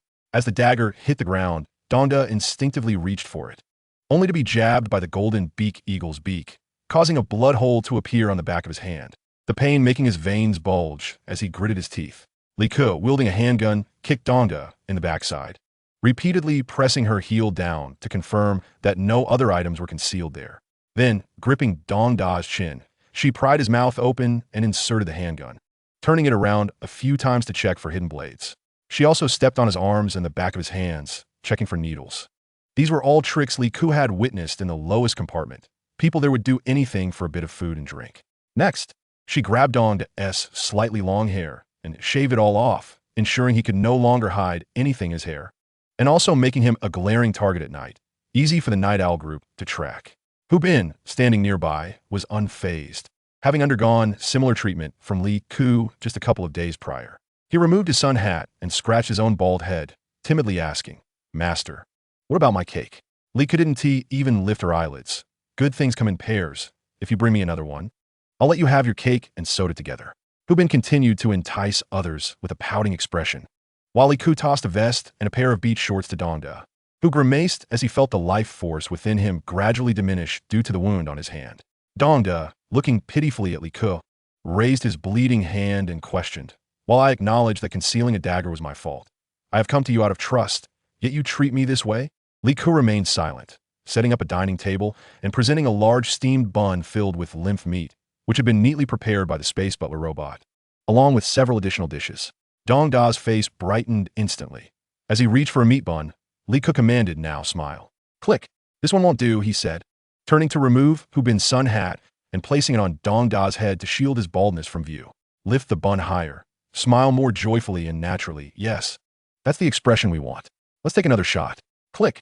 After Li Ke snapped the photo, the golden eagle swooped down, forcefully knocking the untouched bun from Dongda's grasp and sending him tumbling from his chair with its wide wingspan. The eagle emitted a menacing call, its sharp beak instilling fear in Dongda, who could only obediently remain on the ground. Li Ke tossed the sun hat back into the space and said, "I've sent you the photo. Share it in the public group and add a few auspicious words. Do you understand?" Dongda glanced at the gun in Li Ke's hand, resignedly complying with the request. "Family, I finally got to eat the meat bun, along with some sumptuous fish and meat." After Li Ke's inspection, Dongda dared to click send, only to be swiftly bound by iron chains, pushing him away from Hu Bin to prevent any interaction between them. Noticing Dongda's life force still waning, Li Ke coldly remarked, "Call for me again when your life force drops to 50. Hu Bin, watching from the side, wore a displeased expression. "Master, this isn't fair. When I first arrived, I had to kneel on durian shells for half the night and endured 2 lashings to temper my patience. Why is he let off so easily?" Upon hearing this, Li Ke slowly turned his head, his icy gaze making Hu Bin break into a cold sweat. "How I conduct my affairs is none of your concern, slave." Hu Bin instinctively recoiled. "That's not what I meant. Please, Noah." Li Ke flicked the pliers in his hand, causing a bloodied tooth to fall to the ground. Hu Bin clutched his mouth, tears welling in his eyes, unable to speak, only able to convey his agony through his gaze. "The last person who dared to speak to me in such a manner met their demise. This time, considering your allegiance to me, I shall show a modicum of leniency. But should there be another instance? No, there will be no next time." Hu Bin frantically waved his hands, mumbling through blood and saliva, "There won't be a next time. I promise, there won't be a next time."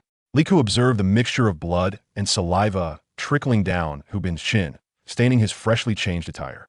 He handed Hu Bin a medical cotton ball, saying, "Bite down on this. It will hurt less soon." Hu Bin raised his head in a daze. "Oh my. The master is concerned about me. System detected an increase of 20 in the loyalty of your slave number 1.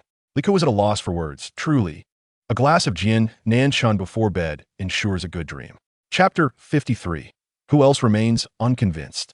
That night, Li Ke hardly slept. Nearly every half hour, Hu Bin would call for her to bring someone. The golden-mouthed eagle, almost cramping from its efforts, had managed to bring in a staggering 42 individuals who voluntarily pledged allegiance to Li Ke. Upon landing, they even saluted her, claiming they had heard of favorable treatment in the public group, and those who arrived would not only be well fed with meat buns, but also enjoy lavish meals of fish and meat thrice a day. Observing their dirt-streaked faces glowing with aspirations for the future, Li Ke could only think, "You are all far too young." These 42 individuals, regardless of age or gender, were required to follow the same protocol as Hu Bin and Dongda. They crawled on all fours before undergoing a thorough physical inspection by Li Ke, emptying their inventory, and then shaving their heads and changing into uniforms. The items in their inventory could only be described in 3 words: pathetically poor. After all, who in their right mind would willingly sell themselves into servitude if they were doing well? Furthermore, considering the meager territories of these 40-odd individuals, each smaller than the last, it was hard to comprehend how they had survived. The smallest among them, upon disembarking the train, had only a basic wooden plank and 4 cornerstone blocks to show for it. Did someone like you even deserve to hesitate until the late hours of the night before selling yourself? Li Ke was on the verge of a fit of exasperation. With such an influx of people, Li Ke summoned the robotic steward, who was busy feeding pigs in the space. There was no need for it to do much. Merely standing beside her with a submachine gun slung over its arm, its dark metallic shell and 2 ominously glowing red eyes were enough to instill fear. After individually confirming their allegiance, Li Ke's hand trembled as if electrocuted, overwhelmed with an avalanche of pop-ups, uniformly asking who was accepting whom. Click, click, click, accept, accept, accept. Then, Shadows of all sizes began to drift in from all directions, creating a cacophony that surpassed the noise of firecrackers during the new year. Cornerstone Block 10 has merged. Cornerstone Block 23 has merged. Cornerstone Block 9 has merged. Gradually, the 42 pop-ups subsided, and these 42 individuals had collectively brought Liku a total of 188 cornerstone blocks. Liku was not one to look a gift horse in the mouth, with the arrival of dawn marking the 5th day. Even adding half a cornerstone at this juncture was beneficial, as even a fly's leg is meat. With the crucial resources harvested, only these capable individuals remained who could eat, relieve themselves, and work. Liku initially intended to place them in several different containers, but given the sweltering 40-degree heat, it was likely they would turn into a box of spoiled meat by the next day. Thus, she opted for 44 large dog cages in the space. The quality iron wire cages were well ventilated and essential for housing slaves. She also placed the sobbing Dongda and Hubin inside, and, of course, Liku graciously offered Hubin a slice of chocolate cake alongside a bottle of cola, emphasizing her commitment to integrity. As Hubinal enthusiastically bobbed his head and eagerly dove into the cage, declaring his intent to strive for greater achievements and to entice a few more individuals to join Liku, the remaining 42 individuals were bound and gagged, their mouths stuffed with novelty items. The ropes used to restrain them were sturdy, featuring loops that could secure around the nape of the neck, and several bells were attached to their bindings. Any significant movement would cause the bells to jingle.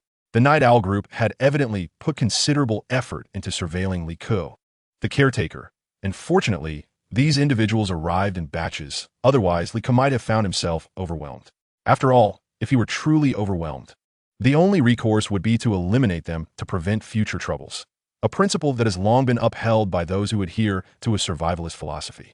Aside from a few timid souls too fearful to speak, and a couple of watchful observers who remained silent, the rest began to murmur among themselves. Didn't they say we would be fed? Where are the meat buns? Where's the braised pork and steamed fish? Hey, take it easy. I have injuries. Can you not tie me up? I was attacked by a bird last night, and my wounds have yet to heal. I volunteer to come. I'm not going to run away.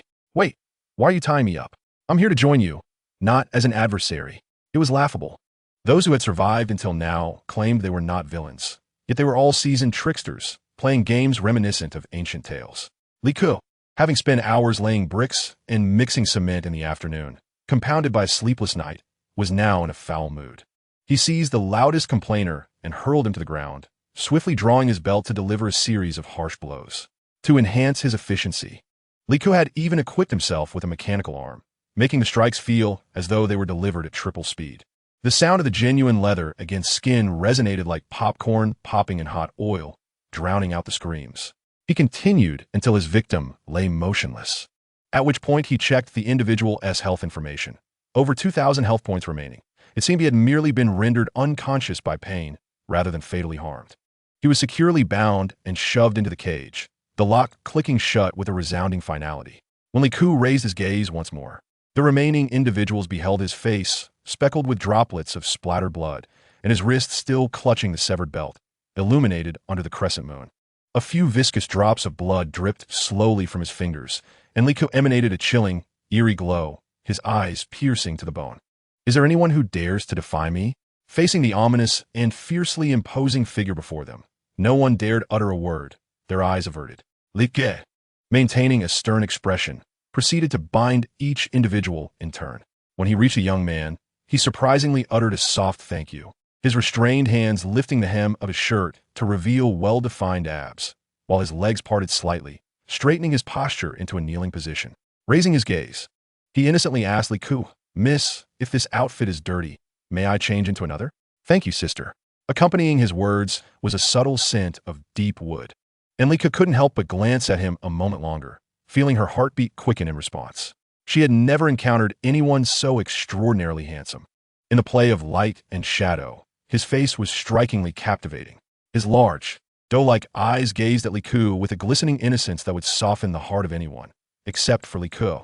Rising, Liku adjusted his collar, leaving faint bloodstains on the white fabric. He scrutinized the young man's striking features, taking note of the barely perceptible amusement hidden in his gaze and the fleeting micro-expressions that flitted across his face. Then, raising his hand, he fired. The handsome visage instantly resembled a tomato plummeting from a great height, bursting upon impact, its skull caved in and fractured by the bullet. Blood and viscous yellow brain matter spilling forth. In that moment, even the most exquisite facade appeared grotesque. Liku exhaled deeply. The disturbance of his mind and the breach of his tranquility warranted death. Anyone capable of surviving the third level of this game, while bearing such a pristine countenance, could not possibly possess the simplicity suggested by those innocent doe eyes. I, Liku, am perceptive, but I am not foolish. Chapter 54. The Space Steward welcomes an upgrade. The sudden gunfire elicited gasps of shock. Hubin observed the disfigured face of a young man who had been ravaged by bullets and let out a cold snort. Serves you right. How can my master possibly be interested in a pretty boy like you? In the sweltering heat of 40 degrees. Fully aware that the corpse would soon emit a foul stench, Lika left the body to lie there. Spending a night in the presence of such a gruesome and terrifying corpse was Liku's first lesson for the new slaves. Never entertain any ulterior motives in my presence. Ignoring the notifications indicating a sudden drop in loyalty from several slaves, Liku withdrew a pack of alcohol wipes to cleanse the blood from his hands and face, then began organizing the supplies brought by the slaves. The scattered fragments from 42 individuals, combined with Dong Da's 61 space fragments, successfully allowed Liku to synthesize a space upgrade card and a gene modification card. Everything else was worthless debris. Aside from coal, gasoline, diesel, pharmaceuticals, water, and batteries that were retained, the remainder was piled into Hu Bin's cage for him to sell at his convenience. Indeed, to facilitate Hu Bin's sales, Liku magnanimously released both of his hands and even provided him with the largest cage available. Compared to the treatment of the other slaves, Hu Bin genuinely felt that his master was kinder to him, flashing a grin, missing a tooth at Liku. Beep detected a 15 increase in slave number 1's loyalty. One could not say that the game system lacked an understanding of human nature. Even Liku found himself perplexed. What is there to smile about? Focus on earning life points. With so many newcomers, it was imperative to undergo a remarkable transformation. Liku had examined Dong Da's bloodied hand. The golden beak, sharp as a finely honed steel spike, had punctured it without penetrating the skin. Despite his disdain, Liku had to acknowledge Dong Da's impressive defensive capabilities. After all, he was on a survival path and needed to bolster this aspect. Gene modification successful, breaking human limits based on the player's existing physique, significantly enhancing the resilience of skin and bones against impact. As the notification window vanished, Liku felt an instantaneous tension enveloping his entire body. Every muscle fiber ignited like a fuse, poised to unleash astonishing power at any moment. Simultaneously, the bones within him began to stir restlessly, cracking and popping as if misaligned, accompanied by a faint sting that swiftly transformed into an inexplicable yet delightful tingling sensation, a marvelous feeling that permeated his whole being. Liku beckoned the golden-beaked eagle. Come, lend me a claw. Animals, indeed, possess a simplicity absent in humans. The eagle did not ponder why Liku made such a request, nor did it doubt whether it had misheard, and it lunged toward Liku's arm with vigorous intent. Wait, no need for you. I shall manage myself. As the eagle's talons, resembling inverted steel needles, soared toward him, Liku suddenly recalled the necessity of a tetanus shot should it strike him. No, better to test it myself. Grasping an iron rod he had previously discovered in a silver treasure chest, he struck his knee with a forceful thud. It stung indeed. The pain was real, yet the hollow rod yielded deeply, for Liku had sensibly chosen a hollow one rather than a solid iron bar. He then jumped in place twice, and the pain dissipated within seconds, leaving no trace behind. At the game's outset, Liku had maximized his stamina, capable of delivering a single punch to fell a bull, and coupled with his formidable defense and the recently evolved regenerative abilities, he felt utterly invincible. At this moment, Liku perceived himself as terrifyingly powerful, capable of crushing a tiger's thigh with a single hand. After a brief hesitation regarding his space upgrade card, Liku ultimately decided to enhance his robotic butler. Space upgrade successful. The basic robotic butler has been upgraded to an intermediate level, now capable of performing 8 tasks daily, with the added feature of intelligent voice functionality and an extended charging duration of 72 hours. 72 hours? Understood. It means charging every 3 days. How cumbersome. Presently, I am a master of electrical modifications. First, I shall affix solar photovoltaic panels to both the front and back of the robot, and atop its head, I will install a high-capacity battery, immediately increasing its height by 8 centimeters. Admittedly, it may not be aesthetically pleasing, but these photovoltaic panels, salvaged from the walls of a mental institution, are exceptional. Their thin and soft design does not hinder the butler's movement, akin to donning a stylish jacket. Alas, it truly looks dreadful. With sparks flying from the welding, Li Ku waved his hand, reshaping the battery into a hat form, placing it atop the robot's metal forehead, complemented by dark red eye sockets beneath the brim. How to describe it? Even more intimidating, yet quite perfect. The excess energy from the photovoltaic panels would automatically be stored in the battery, ensuring that the robotic butler would never lack power, day or night. So now my robotic butler can converse with me? Oh, hello, Li Ke. I am your intelligent butler, pleased to serve you. Please issue your commands. Indeed, it is a robot with a standard mechanical voice devoid of warmth. Li Ku issued his commands with clarity and precision. Your foremost duty, indeed the most vital of all, is to safeguard me at all costs. Should danger arise, you must rush to my aid without hesitation. If anyone dares to strike or insult me, you are to eliminate them without mercy. Secondly, maintain vigilance and keep your weapon ready. From this day forth, day or night, you are to watch over these 44 cages. Should any creature within exhibit signs of unrest, you are to shoot without hesitation. Very well, Li Ku, but who will tend to the 2 pigs, the chicken, and the crops in the space? Li Ku smacked his forehead, nearly forgetting the essential supplies, and gritted his teeth. I will personally attend to them. You need not worry. After completing these tasks, Li Ku felt genuinely exhausted. He retrieved several pieces of frozen pork to prepare a late-night meal for the eagles, particularly as the 2 golden-beaked eagles had put forth considerable effort that evening. As he turned to retreat into the container for a refreshing rest in the air conditioning, he heard him crowing like a rooster. Master, there is new cargo. Li Ku instinctively drew a large dog cage, crouching next to it, praising the diligent slaves who had left him no time to even yawn. Soon, the golden-beaked eagle tossed a middle-aged woman before Li Ku. As per usual, he began inspecting her belongings, but his hand suddenly halted upon seeing the woman's face, which was marked by fear and anxiety. Teacher Wang? Teacher Wang? Wang Yanan lifted her head, bewildered by Li Ku's presence, her expression reflecting confusion. Li Ku crouched down, his smile resembling a harmless flower. Teacher Wang, I am your student. Wang Yanan seemed to exhale a sigh of relief, her face quickly transforming into a cascade of smiles, the lines around her mouth deepening as they pulled inwards. Oh my, who would have thought I would encounter my student here? This is wonderful. I remember you. You are a very kind and obedient child. Then, Teacher Wang, what is my name? Although Li Ku's smile remained, an icy chill deepened in his gaze. The oppressive aura surrounding him made Wang Yanan feel breathless, her heart plummeting as her lips moved awkwardly without uttering a word. Teacher Wang, do you not remember me? I am Lu Mengyao. Wang Yanan forced out a few awkward chuckles, desperately masking her inner turmoil. Oh, is this not Mengyao? Of course, teacher remembers you. How are your parents? Typically, mentioning one's parents would touch upon heartfelt emotions, yet the coldness radiating from this young girl was unsettling. Wang Yanan quickly regained her composure, her expression shifting to one of feigned compassion. My poor child, you must have endured much hardship during this time. Teacher sees that you have lost so much weight. Come here, let me embrace you. With me around, Mengyao need not fear. I shall be your guardian, your mother, if you will allow it. Together, we shall revel in the abundance of resources. Wang Yanan, with a face full of maternal affection, opened her arms in a gesture of embrace. However, Li Ku scoffed and seized her hair, producing a razor close to Wang Yanan's hairline. Teacher Wang may not remember me, but I have an indelible impression of you that will last a lifetime.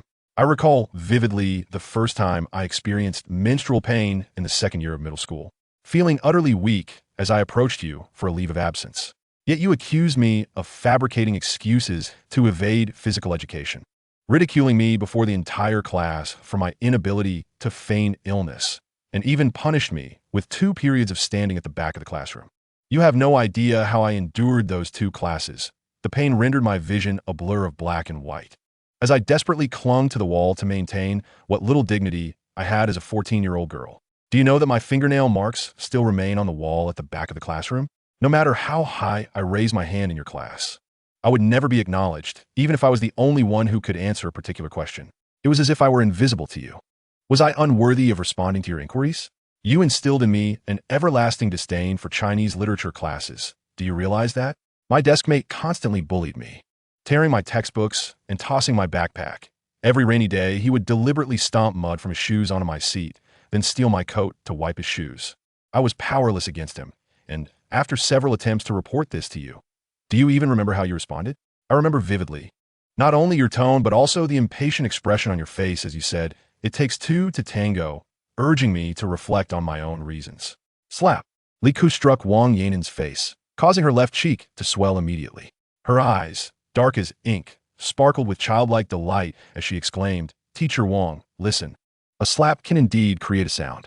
Wang Yanen's scalp, unevenly shaved, bore patches of red welts, and just as she attempted to explain, Li Ku grasped her chin.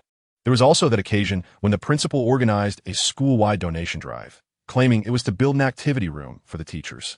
Looking back, it seems rather absurd that students were expected to contribute. I distinctly remember donating 5 yuan, only to be met with your mockery, your laughter echoed by the entire class. But you will never fathom the immense pressure and indignation I felt at 14 to ask my family for that 5 yuan. Yet, you were far younger then than you are now.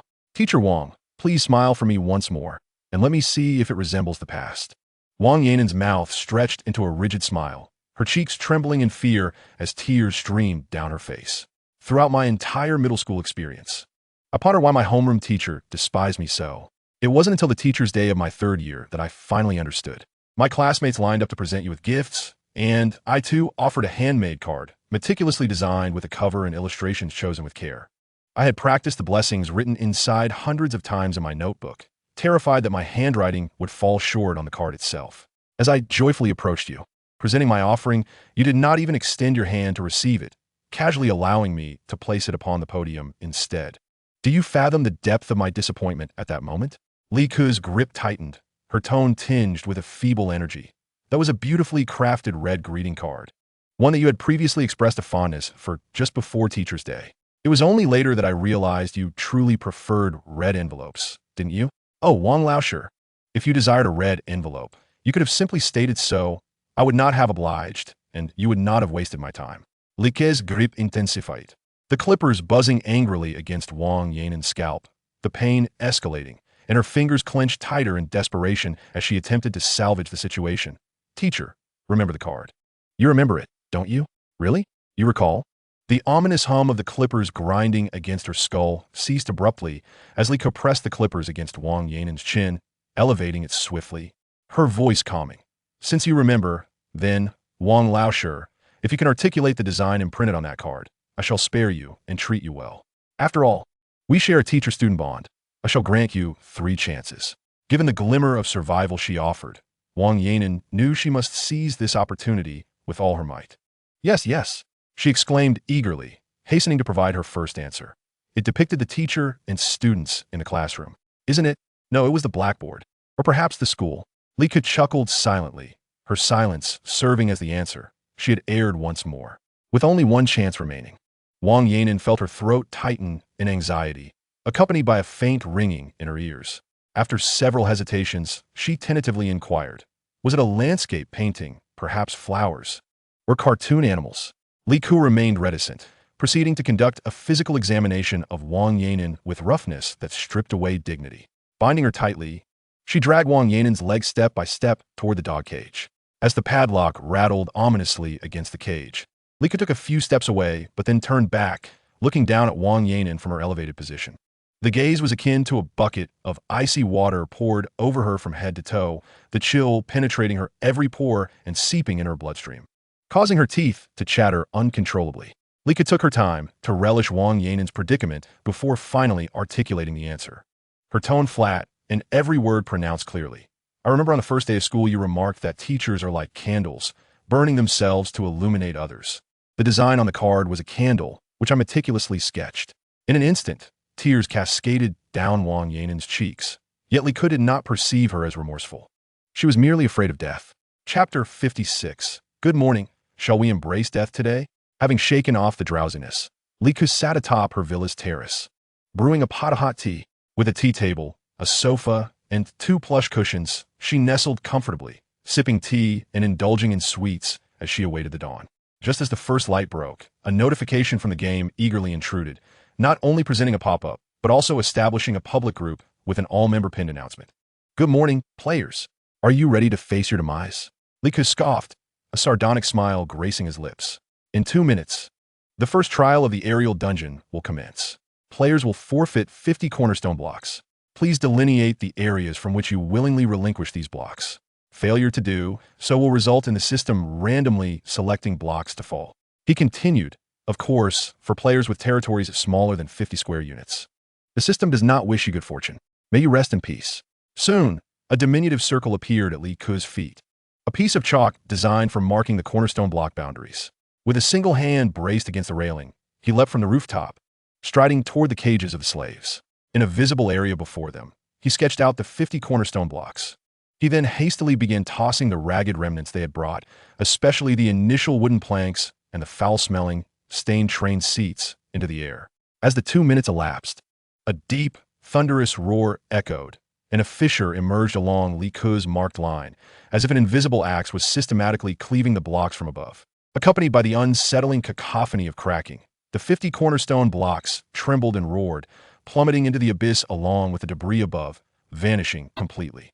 This was a deliberate choice by Li Ku, intended for the slaves in the cages behind him to witness clearly. The slaves' faces reflected a dismal silence, their eyes betraying a mixture of fear, dread, and a flicker of luck. Li Ku felt a tremor in his hand, and another notification appeared. Average loyalty of player Li Ku's slaves has increased by 35. I told you, fear is the only true measure of loyalty among the denizens of Blue Star. Psychological torment is far more indelible than physical suffering. With an elegant flourish, Li Ku turned to face the 44 cages, directing his words toward the spot where the blocks had just vanished. Did you all witness that? Had I not intervened to receive you, you would have plummeted into the abyss like that heap of debris, meeting a grim fate. Obey my commands, and I shall ensure your health and longevity. Yet, he knew that mere intimidation was insufficient. He must also provide them with a taste of sweetness, a semblance of hope, though this flicker of hope was one he could extinguish at will, along with their lives. The previously silent public chat erupted with life, filled with exuberance over their continued existence. Lucky me, I've hit the jackpot. I happen to have 51 cornerstone blocks and have successfully salvaged my life, exclaimed Shybrain. What's there to be happy about? With just 1 cornerstone block left, you could very well initiate a countdown to your demise in 5 days, retorted another. Fear not. I can join the slave master. Have you seen the photos from last night? A feast of fine wine, exquisite dishes, and meat buns. You all continue to suffer while hoarding cornerstone blocks. I'm off to pledge my loyalty to the master, Shybrain declared. In the next moment, Hu Bin's resonant voice rang out. Master, we have a new recruit, the one with just 1 cornerstone block. Li Ku could barely muster the energy to lift his eyelids, declined. 1 solitary cornerstone holds little value, less so than my dog's kennel. Yet, in today's world, everyone fervently hoards cornerstone blocks, rendering health points as a potential avenue for profit. Business must often swim against the current. Hold on a moment, Hu Bin. Inquire how many health points he possesses. Should he be willing to exchange 99 health points for a pair of socks as a token of loyalty, I might entertain the notion of accepting his allegiance. Naturally, there would be a 50% chance of rejection, and the game system cannot deem my actions as violations. Can it? Hu Bin quickly relayed the message. Master, he claims he has no issue demonstrating loyalty, but he still possesses over 8,000 health points and wishes to trade for sustenance. Should you decline, he could still survive as a glutton. This individual is not foolish. However, I, Li Ku, having met my demise once, am now quite obstinate and detest being led by the nose. Let him languish, allowing him to perish from hunger, exposure, or be pecked to death by birds with his 8,000 health points. As dawn breaks, the slaves cannot afford idleness. They must labor to create value for their master. Aside from Hu Bin, who remains in the cage scheming, all others have emerged. Their feet are shackled with 10-pound iron chains, and a belt tightly encircles their waists, from which hangs a 5-pound iron ball.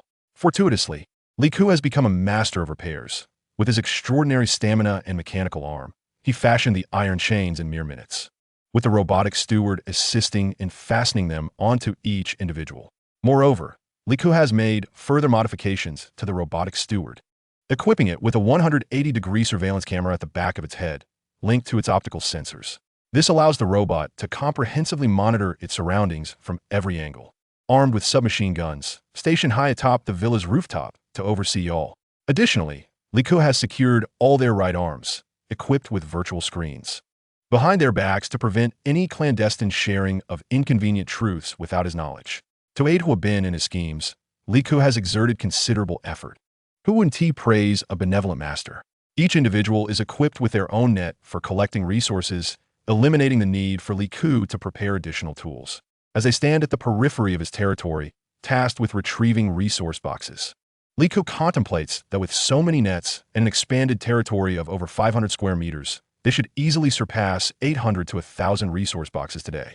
Yet, reality often proves to be starkly disillusioning. When the collection of resource boxes ceased, only 200 lay before Li Ku, causing his brow to furrow in frustration. Such a paltry quantity was utterly disgraceful. Upon opening the boxes, another blow awaited. Astonishingly, 30% were empty. The remaining boxes contained nothing of worth, with treasure chests yielding naught but meager supplies, not even a trace of gold or silver. Of course, it is more likely that those fortunate enough to acquire valuable items refrain from boasting in the group. By the third dungeon run, the majority have learned to quietly amass their fortunes. Li Ku, on the other hand, had the fortune of obtaining 2 golden treasure chests, which contained a chick and 2 adorable ducklings, their soft feathers exuding an overwhelming cuteness. With a heartfelt shout to the heavens, Li Ku expressed gratitude for her unwavering commitment to kindness, integrity, and bravery, perceiving these rewards as gifts from fate. In addition to a collection of basic supplies, she received over a dozen bottles of nutrient solution, bringing the total to 24 when combined with the scattered contributions of her subordinates. 2 bottles were poured into the cultivation area within her space, and half a bottle was mixed into the pig trough and chicken feed, as the nutrient solution was believed to accelerate plant growth, and, presumably, the same would apply to animals. True to its name, the nutrient solution caused the millet to mature and be ready for harvest in just 3 days. The plump, well-formed grains were preserved for seed, while the remainder was mixed with frozen chicken to feed the large eagles. Upon seeing the food in Li Ku's hands, the eagles opened their impressive wings, nearly a meter in span, and joyfully spun in circles before rushing forward to compete for their meal. Had it not been for the apocalypse, Li Ku would have surely hosted a food broadcast for the eagles. Despite their ungraceful eating habits, the sight was undeniably delightful, with the crunch of chicken feet, wings, and necks echoing in the air. In the public group chat, discussions erupted regarding the sudden decrease in supply boxes, with many lamenting that they had yet to even catch a glimpse of one. Speculations arose that this particular scenario was designed to eliminate all players. However, Li Ku's thoughts diverged from the crowd. She surmised that this setup was deliberately intended to accelerate the game's progression for a certain reason, possibly signaling a change of the apocalyptic train. After all, everyone had emerged from the dilapidated green train cars, and without a roof over the entire train. How could they continue their journey? Chapter 57. Only by aligning with me can one survive. We are all family. Would I deceive you? With supplies dwindling, some rejoiced while others despaired. Naturally, those like Li Ku, the affluent in resources, found joy in the prospect of trading low and selling high. For who would ever complain about an abundance of life points? Meanwhile, Hu Bin, trapped in his cage, sighed repeatedly, having anticipated a grand gesture for his master, but instead delivering a rather unimpressive outcome. Who could have predicted that even the realm of deception would face malicious competition? The public chat began to see the emergence of other wealthy individuals who accepted subservient slaves, and they appeared quite astute, seemingly aware that they could not compete with Hu Bin's master in terms of resources. Of course, they remained oblivious to the true identity of Hu Bin's master, with Hu Bin himself still mistakenly believing Li Ku to be a certain Ms. Lu. Thus, they adopted a new tactic promoting ideals of harmony, equality, and collective warmth to build a harmonious territory, which indeed attracted the favor of many. After all, those who had only endured a mere 2 or 3 months of the apocalypse found it inherently difficult to accept the notion of selling themselves into slavery, for they were not mere office workers. This also explained why, despite Hu Bin showcasing such eye-catching feasts, he only managed to recruit a scant 40 individuals. And half of this success could be attributed to the impending life and death assessment the following day. Currently, there is still a full 5 days until the next assessment. There is no need to endure the ignoble title of a slave. It is quite humiliating. Alas, they remain oblivious to the fact that no matter how dazzling their advertisements may be, stirring the inner pride within you, they are merely the tricks of another fraudulent realm. After all, Once you press the button of voluntary submission, they gain dominion over your very existence. As the heads of similar fraudulent enterprises, a certain camaraderie exists among them. And since no one in the group dares to mention the matter of life control, one might interpret it as a mutual understanding among executioners. Having organized the supply crates, Lika finally prepared to engage in earnest endeavors. He selected 12 robust slaves from a total of 44, dividing them into 3 groups of 4 to construct a water reservoir. The several dozen pounds of spirulina he had received previously remained on his mind. For this substance is truly a treasure in a post-apocalyptic world. Its nutritional value is remarkable, being high in protein, fat, and vitamins, truly a boon for sustenance and well-being. It can also be processed into powder for easy storage. While it may not rival compressed biscuits, it certainly serves as an admirable alternative. In times of prosperity, it is premium feed, while in the apocalypse, it becomes life-saving sustenance. Moreover, it thrives effortlessly, flourishing under the sun in a large water basin. The only potential hazard of spirulina lies in its tendency to proliferate excessively if exposed to intense sunlight or an overabundance of nutrients.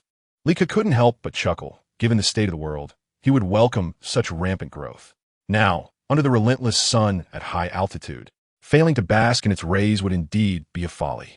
Liku equipped each group with all the necessary tools and materials for constructing the reservoir, distributing them evenly. After all, while work must be done, he could not keep shackling them with chains. Thus, he decided to remove the heavy iron ball from his waist, leaving the more fashionable chains on their ankles for now. There was no need for communication during work, and the mouth gags need not be removed.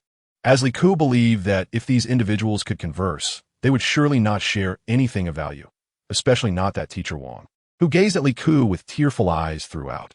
Spare him the pretense. Those whose cleverness is so apparent are either foolish or malevolent. Moreover, he had not spared a glance at the charming young man from yesterday. So what chance did this one have to elicit any sympathetic tears? Oh dear, he almost forgot about the handsome young man he had inadvertently killed last night. In this sweltering heat, it would be unfortunate for the body to decay. By the way, Golden Beaks, did you two not have enough to eat for lunch? Do not drag it off to a corner. Come. Let us eat openly before these people. If it's not enough, we have more. The 2 Golden Beaks approached with the enthusiasm of large crickets, flapping their cheeks as they followed Liku's instructions, dragging the young man to the center of the crowd to feast. Their half-meter-long steel beaks plunged into the young man's eye socket with a squelching sound, producing a gurgling noise as they fed. In truth, Liku was uncertain if that spot could still be considered an eye socket, given that it had been shattered by gunfire. Nonetheless, as the Golden Beak's beak pierced in, a mass of tofu-like substance oozed out from the ruptured flesh. The onlookers, intrigued yet hesitant, were utterly petrified, emitting retching sounds. Liku observed the loyalty displayed on the virtual screen on her hand gradually diminishing. This was unacceptable. Her concern did not lie with the loyalty itself, but rather with the potential impact of the slave's incessant babbling on Hubin's endeavors. With the virtual screen still on her hand, Liku decided to sprinkle some black carbon powder on their palms, subsequently donning snug plastic gloves to seal them tightly. Upon completing her task, Liku would inspect the backs of their hands. Should any black carbon powder be missing, it would indicate that someone had surreptitiously removed their gloves. The question then arose, what were you planning to do by removing your gloves? Were you attempting to convey some message through the virtual screen? Regardless of whether you succeeded, the mere act of harboring such ulterior motives irked Liku immensely. In short, anyone found with diminished black carbon powder would lead their entire group to face Liku's most stringent punishment, being ground into minced meat and mixed with rice. To this end, Liku unleashed her boundless creativity, transforming a garbage disposal unit into a human meat grinder. It featured an inverted transparent funnel with 2 rows of rotating iron chain tracks below. As the tracks commenced operation, all items placed above would be drawn into the chains for a rotational crushing, resulting in a purplish-red mixture of bones and flesh that would flow through a long transparent pipeline into a reservoir, where the resulting plasma-infused slurry would serve as nourishment for microalgae. This was the essence of circular reuse, leaving nothing to waste. After all, Liku was innately frugal and resourceful, a trait that endeared her to the elderly. To be frank, when this contraption was first modified, Liku could hardly contain her excitement, carelessly tossing in 2 empty gas cylinders, which were promptly crushed into thin sheets with a cacophony of grinding sounds. Her initial plan was to construct a reservoir of 10 square meters, Yet she refrained from assigning specific workloads to the four groups. Instead, she laid out the stakes. The group that completed their tasks the fastest and with the highest quality would be rewarded with sumptuous meat buns, while the worst-performing group would find out whether Liku's belt or their bones were more resilient. Mutual supervision and fierce competition were the order of the day. Help! My score is merely 62? I mean, who in their right mind would read a novel rated 62? I implore the esteemed readers to leave a review and rescue this child. My heavens! Chapter 58. Liku, you are utterly deranged. The strong and robust were tasked with building the reservoir, while the others were to toil for life points. Everyone had witnessed the devastating scene of falling cornerstone blocks in the earlier instance. Any rational individual would exert themselves to excavate the cornerstone blocks. Yet Liku was certainly no ordinary person. However, given the life-and-death circumstances of the apocalyptic world, how many could withstand such immense pressure after months of constant threats to their lives? Thus, a wave of individuals opting for a laid-back approach emerged. Their thoughts quite simple. Come on, go ahead and kill me. Don't wait for 5 days. If you have the ability, do it now.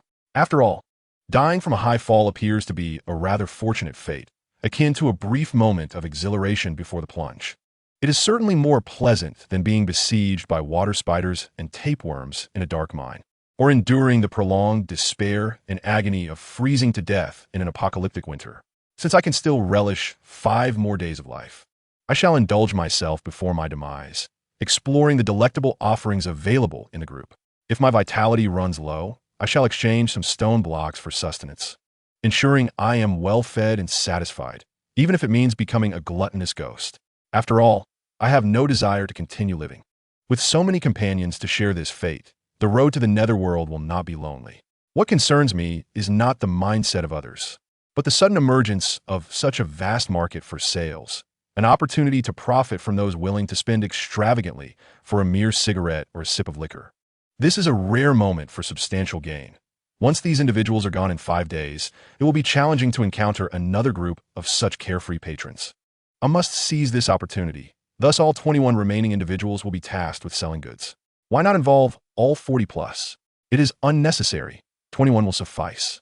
I will swiftly draft a sales list for Hubin, instructing him to create a special pricing table for this unusual period. The total sales will determine whether my evening meal consists of hamburgers and cola or a meager portion of meat dipped in spicy sauce. Then, I will have Hubin use a megaphone to conduct a pre-sales training for the 21 slaves in the cage. As the top salesman of the scam group, Hubin possesses a foundational understanding of persuasive techniques. With the megaphone, he will ensure that his voice reaches me while I create products. Should Hubin meet an untimely end, I can refine my own techniques to train newcomers. After enduring this dystopia for so long, it is likely that everyone has developed a craving for meat. Therefore, the first item on my menu will be luncheon meat. Naturally, I will not squander the quality meat available in this space, but I must include some genuine meat to avoid triggering game mechanics that would cost me vitality. As for the meat, I will purchase bird meat from those with bird hunting rifles, trading bullets and basic supplies by weight. Any hopes of acquiring superior goods are futile. My only response is a dismissive scoff. 60 or so birds, unplucked and unprocessed, will be tossed directly into the meat grinder, mixed with starch and a touch of sugar, and to achieve a rich meat aroma, chicken essence is indispensable. Following that, I will incorporate protein strands and various gelling agents. These will act as moisture-retaining agents, ensuring the luncheon meat has a pleasingly chewy texture. However, the meat paste appears unappetizing in color, so I will add a few bottles of sodium nitrite and red yeast rice. Though these ingredients are carcinogenic, it matters little as customers will only survive for 5 more days. The final product will resemble healthy chicken. With meat, one must naturally provide some alcohol. I will procure several plastic barrels, adding hop granules, malt extract, a touch of syrup, and finally water. Of course, I will pour a few cans of proper beer into each barrel to avoid penalties. Blending beer is far simpler than preparing sweetened milk. Equally convenient is the meat broth, specially crafted for customers unable to afford luncheon meat, containing at least some meat residue. Begin with a base of lymph meat paste in water, followed by 2 generous spoonfuls of golden broth paste. This concoction is truly formidable. With it, not only can you create a meat sauce, but even tossing in a couple of old shoes into the pot would yield a fragrant broth reminiscent of tender chicken, transforming the liquid into a rich, golden soup that appears exceedingly nutritious. Next, add a soul-enhancing drizzle, aromatic chicken oil, the scent of which instantly captivates the senses. Li Ku then discovers several shelves of cardboard boxes in her storage space, each containing bags of liquid egg, a high-tech innovation that, when combined with water and steamed, becomes as smooth and delicate as jelly. This delightful egg custard is irresistible. Who wouldn't yearn for a taste?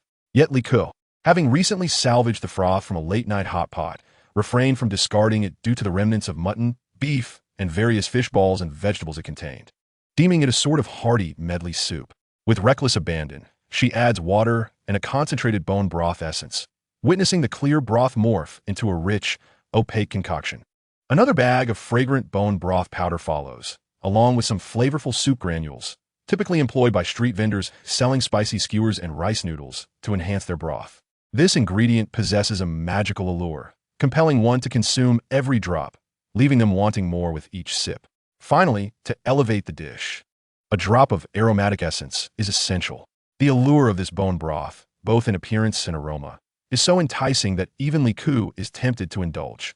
With time pressing and tasks at hand, she prepares these effortless and effective ingredients, while her space also harbors a stockpile of inexpensive cigarettes, the authenticity of which she cannot ascertain, yet they are priced under 10 yuan, available for sale by the pack or individually.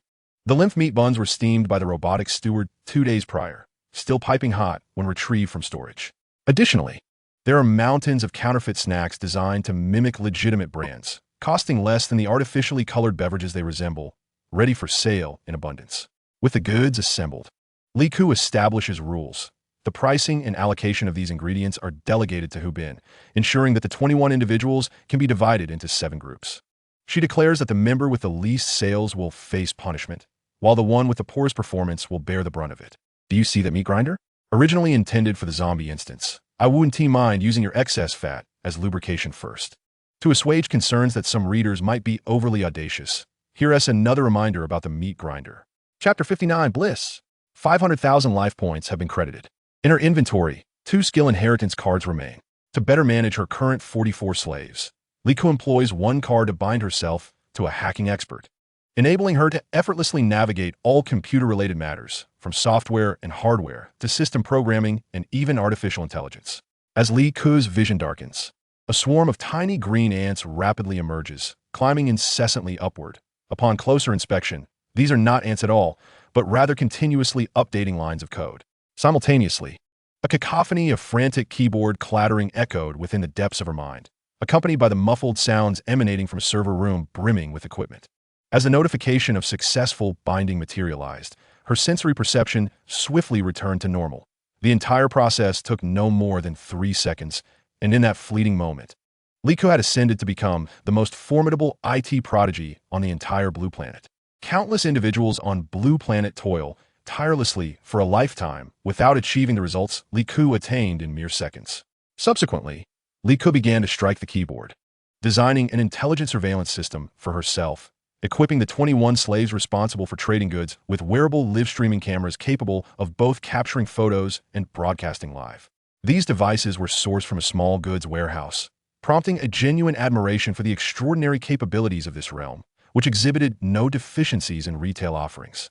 One could find anything desired. Once the installation was complete, Li Ku commanded the slaves to direct the cameras at the virtual screens on the backs of their hands. The screens on everyone's hands would upload images to Li Ku's computer through the monitoring interface overhead.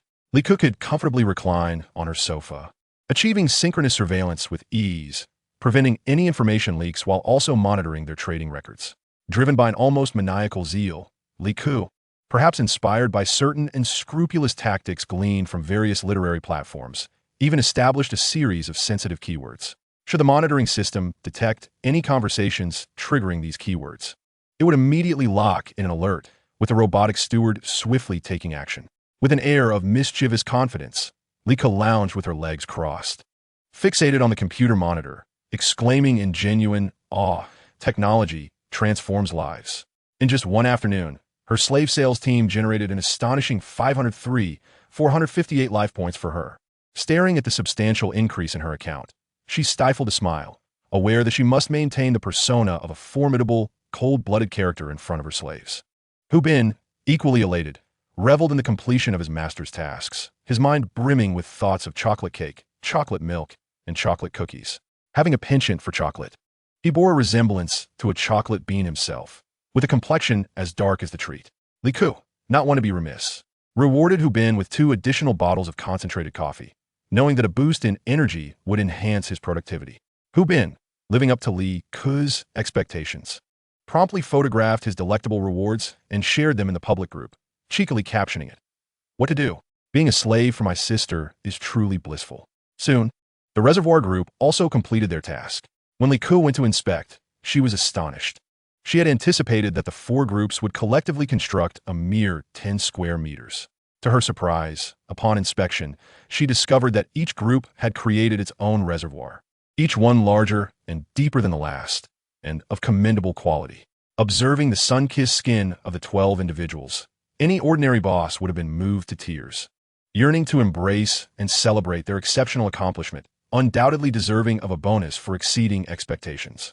However, Li Ku found it impossible to relent. His principles were unyielding. He first inspected the right hand of the reservoir group, removing his rubber gloves to meticulously examine the black carbon powder, satisfied that no one was attempting any deceit. As the sun dipped below the horizon, Li Ku raised his arm, fingers slightly curled, and beckoned the champion and last place groups from both the reservoir and sales departments to step forward. The exuberance of the champion group contrasted sharply with the palpable anxiety of the last place group, with some trembling and quietly weeping in fear. What followed was punishment. Li Ku deliberately fostered discord and jealousy among the slaves, tossing down several belts, with the champion group tasked to execute the penalties for the last place group. Initially, Li Ku worried that these exploited individuals, sharing a common plight, might show leniency towards one another. After all, when subordinates band together in solidarity, the authority of a leader is inevitably compromised. To his surprise, the champion group communicated with their eyes, expressing a desire to indulge in meat buns before administering punishment. It made sense. With full bellies, they would possess the strength to act. Under immense pressure, Hu wouldn't exhibit a twisted nature, yearning for release. Uncertain of their own survival for the morrow, they seized the opportunity to vent their frustrations without hesitation. As a benevolent master, Li Ku readily obliged, presenting 2 large bowls of meat buns and offering unlimited mineral water. After a ravenous feast, the champion group began picking up the belt strewn about. Beneath the vibrant, fiery clouds, the air was filled with anguished cries. Truth be told, Li Ku relished the sight of those oppressed who failed to resist, instead further subjugating the weaker. It ensured his position as master remained unassailable, as the last place group would immediately direct their intense hatred towards the champions. Li Ku merely stood by, a detached observer.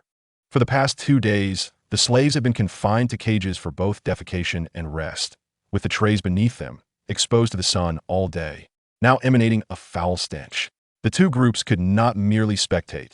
They were tasked with cleaning the filth, taking the soiled trays to the reservoir for washing, which would conveniently provide nourishment for the small green algae, a substance that Li Ku had no use for once matured.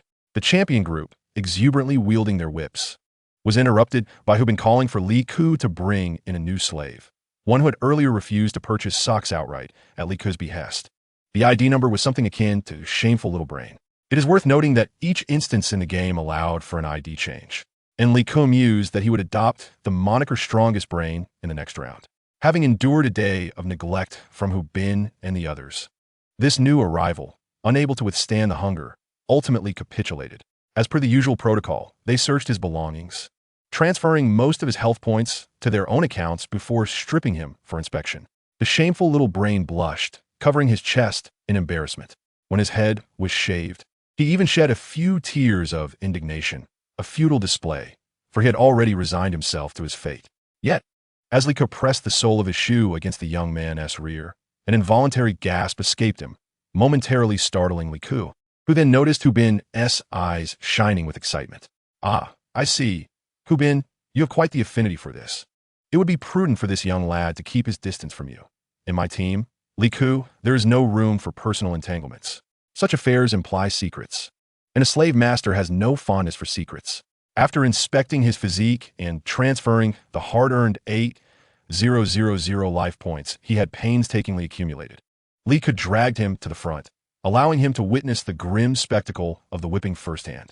as he observed the last-ranked group writhing on the ground, drenched in their own tears and saliva. The brutality of the scene terrified the young man. This was nothing like the promotional messages in the group. On this sweltering day, his face turned pale, his eyes vacant as he muttered to himself, "I'm finished. It's all over." Leaning in like a specter, Li Ku whispered softly in his ear, "Indeed, you are finished." At that moment, the slave with the lowest sales figures looked particularly pallid, trembling like a leaf at the sight of the nearby meat grinder. Soon, the whipping concluded, and Li Ku slowly turned, menacingly proclaiming, "It is your turn." The mere utterance of those 4 words sent the man into a state of panic, a stream of murky liquid escaping uncontrollably. Having perused his performance, which was significantly poorer than that of the second to last, Li Ku noted the man's frail limbs and lack of intellect rendered him of little utility. Removing the gag from the man's mouth and tossing it aside, Li Ku languidly remarked, "Do not say I haven't given you a chance. Do you have any surprises for me?" The man stammered, I can sing a little tune." Without waiting for a response, he began to sing, his immense fear causing his voice to tremble out of tune, reminiscent of a grotesque parody. He soon hit a high note that shattered his voice, prompting Li Ku to laugh heartily, while the man stared blankly, unsure whether to continue, his smile more akin to a grimace than joy. Li Ku's laughter abruptly ceased as he grasped the man's chin, scrutinizing him. "Why do you seem so familiar? Did you not previously work at Onnavi?" In an instant, the man perceived a glimmer of hope and hurriedly nodded, Yes, I was the design supervisor at Onnavi." Li Ku replied with a voice full of mirth. "I remember interviewing for the design assistant position at Onnavi and crossing paths with you." The man, with his chin gently pressed by Li Ku, dared not evade, silently enduring the discomfort. The HR department had painted a dazzling picture when they called to schedule my interview, extolling Onnavi's reputation for valuing ability over credentials, particularly in the design department, where the leadership was said to be exceptionally kind and nurturing to newcomers. Thus, I was enticed, braving the biting winter winds on my electric bike and enduring 2 hours on the subway to arrive punctually for the interview. I recall that day vividly. It was a mix of rain and snow, accompanied by fierce winds, leaving me thoroughly chilled. Even the HR representative, astonished by my punctuality in such inclement weather, had assumed I would no-show.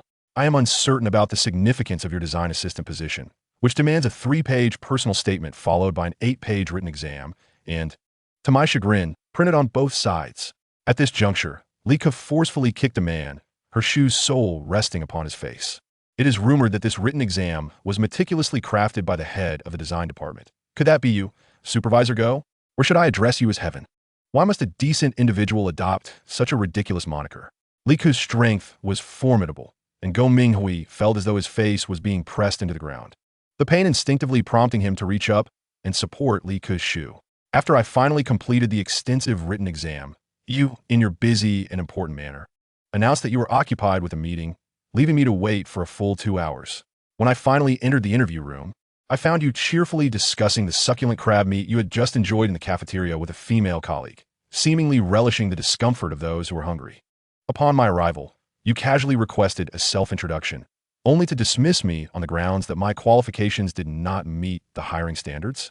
After a 4-hour round trip and an additional 2-hour wait, I was turned away in less than 3 minutes. The frustration. Li Ku pivoted on her toes, causing Go Minghui to grimace in pain, yet he found himself unable to resist. Upon exiting the subway, I discovered that my newly purchased second-hand battery had been stolen. 190 yuan. "You must compensate me." Go Minghui could only emit a pitiful cry. "I will compensate." Li Ku tilted her head with a chilling smile. "Too late. Go join my second-hand battery in its grave." Grasping Go Minghui by the collar, she deliberately dragged him across the coarse gravel beneath them before activating the meat grinder, the dual rows of gears beginning to churn. The slaves behind her bowed their heads in fear, while others stood on tiptoe, wide-eyed, anxious not to miss this thrilling spectacle. With a deft motion, she seized Go Minghui by his slender neck and effortlessly tossed him into the grinder, which he desperately clawed at, pleading for mercy. Li Ku brandished an axe, striking at his fingers, and soon his feet were ensnared by the grinding mechanism, followed by his calves, thighs, waist, and ultimately his head. The sharp sound of metal scraping against glass pierced the air, a chilling noise that raised the hairs on one's neck. However, this sharpness soon morphed into a viscous, muffled shattering sound, the remnants of Go's form being grotesquely blended with flesh, akin to a sodden rag being violently torn apart.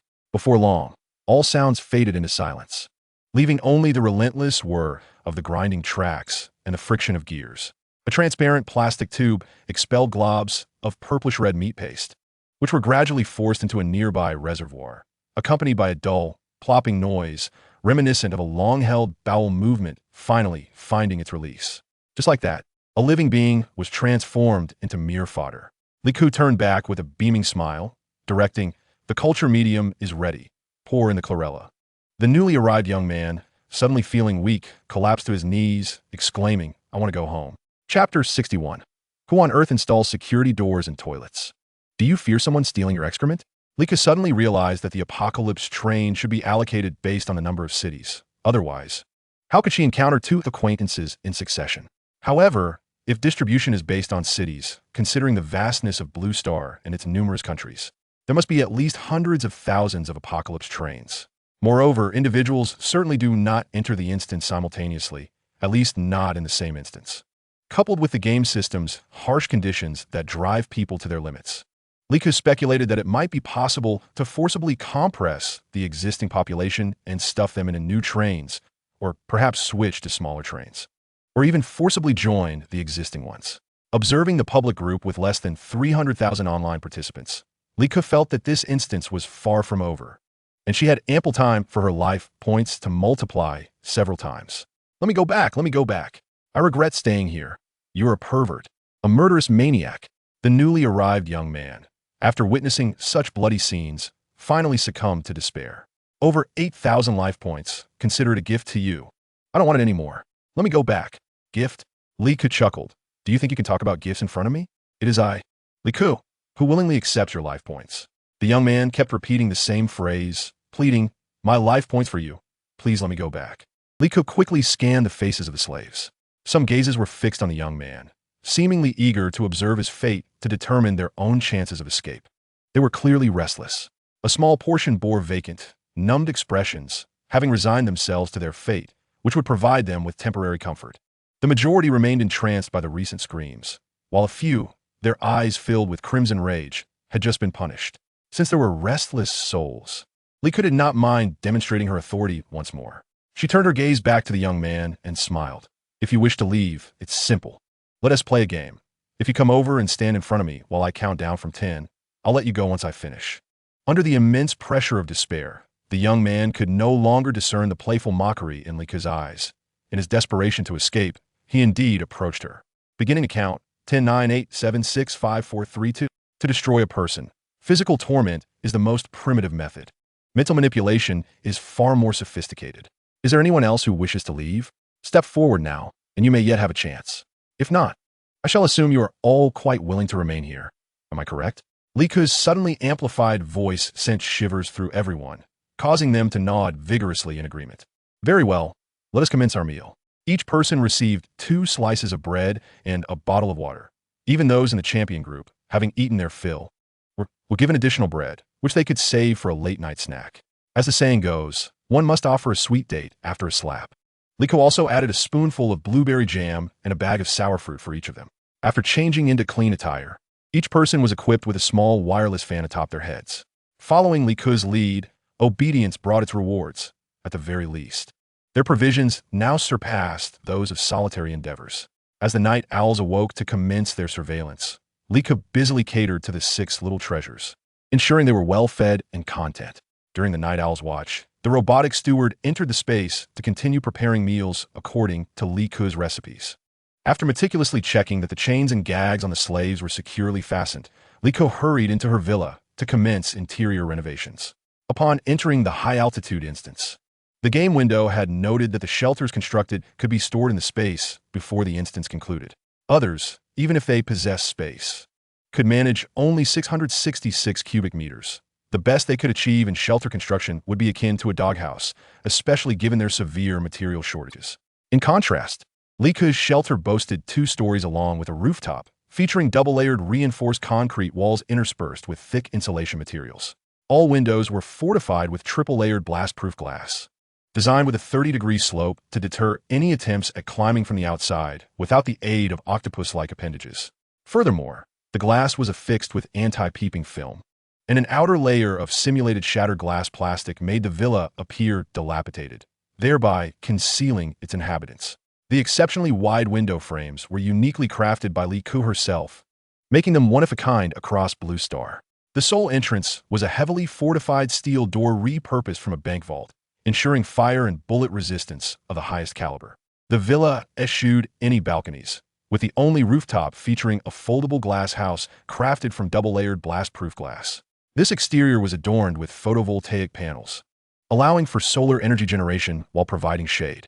Additionally, the rooftop walls were equipped with fire-spitting devices and fog machines. Should anyone ascend to the rooftop, Li Ku could lower a glass cover from within the room and activate either the fire or fog mechanisms, effectively trapping intruders. The interior was outfitted with central air conditioning, and the bedrooms were further enhanced with wall-mounted units.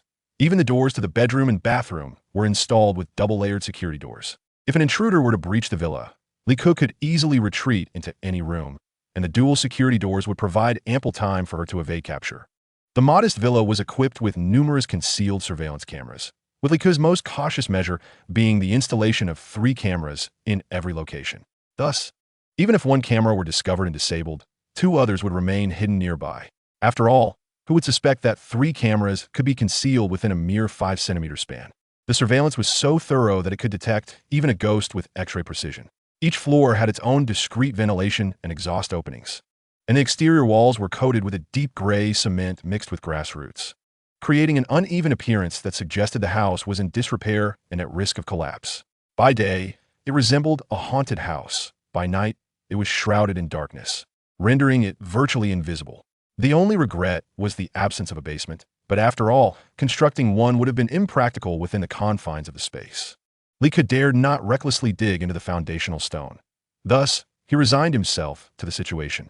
Having completed all necessary tasks, Li Ku exhaled a sigh of relief. The subsequent steps would be considerably simpler, as he merely needed to furnish the interior. He undertook minimal renovations in the master bedroom and its adjoining bathroom, while the kitchen was adorned with tiles and a stove and water heater were installed. The remaining rooms and the living area were designed in an industrial, antiquated style, reminiscent of a dilapidated temple nestled deep within the mountains, with a noose ominously hanging from the rafters. Such a dwelling was only fit for Li Ku, for it was crafted by his own hands, a sanctuary for the followers of the way of survival, not concerned with aesthetics, but rather with stability. After laboring throughout the night, Li Ku felt fatigue settle in. He sank into the sofa and lit a cigarette, savoring a moment of respite when suddenly, a piercing bird call echoed from outside. A sense of dread washed over him. An attack was underway. Chapter 62. Enhancing overall mortality rates by one's own efforts. The cacophony of frantic screeches and the harrowing sounds of tearing flesh intensified, resembling the discordant clashing of countless sharp instruments, jarring against his eardrums.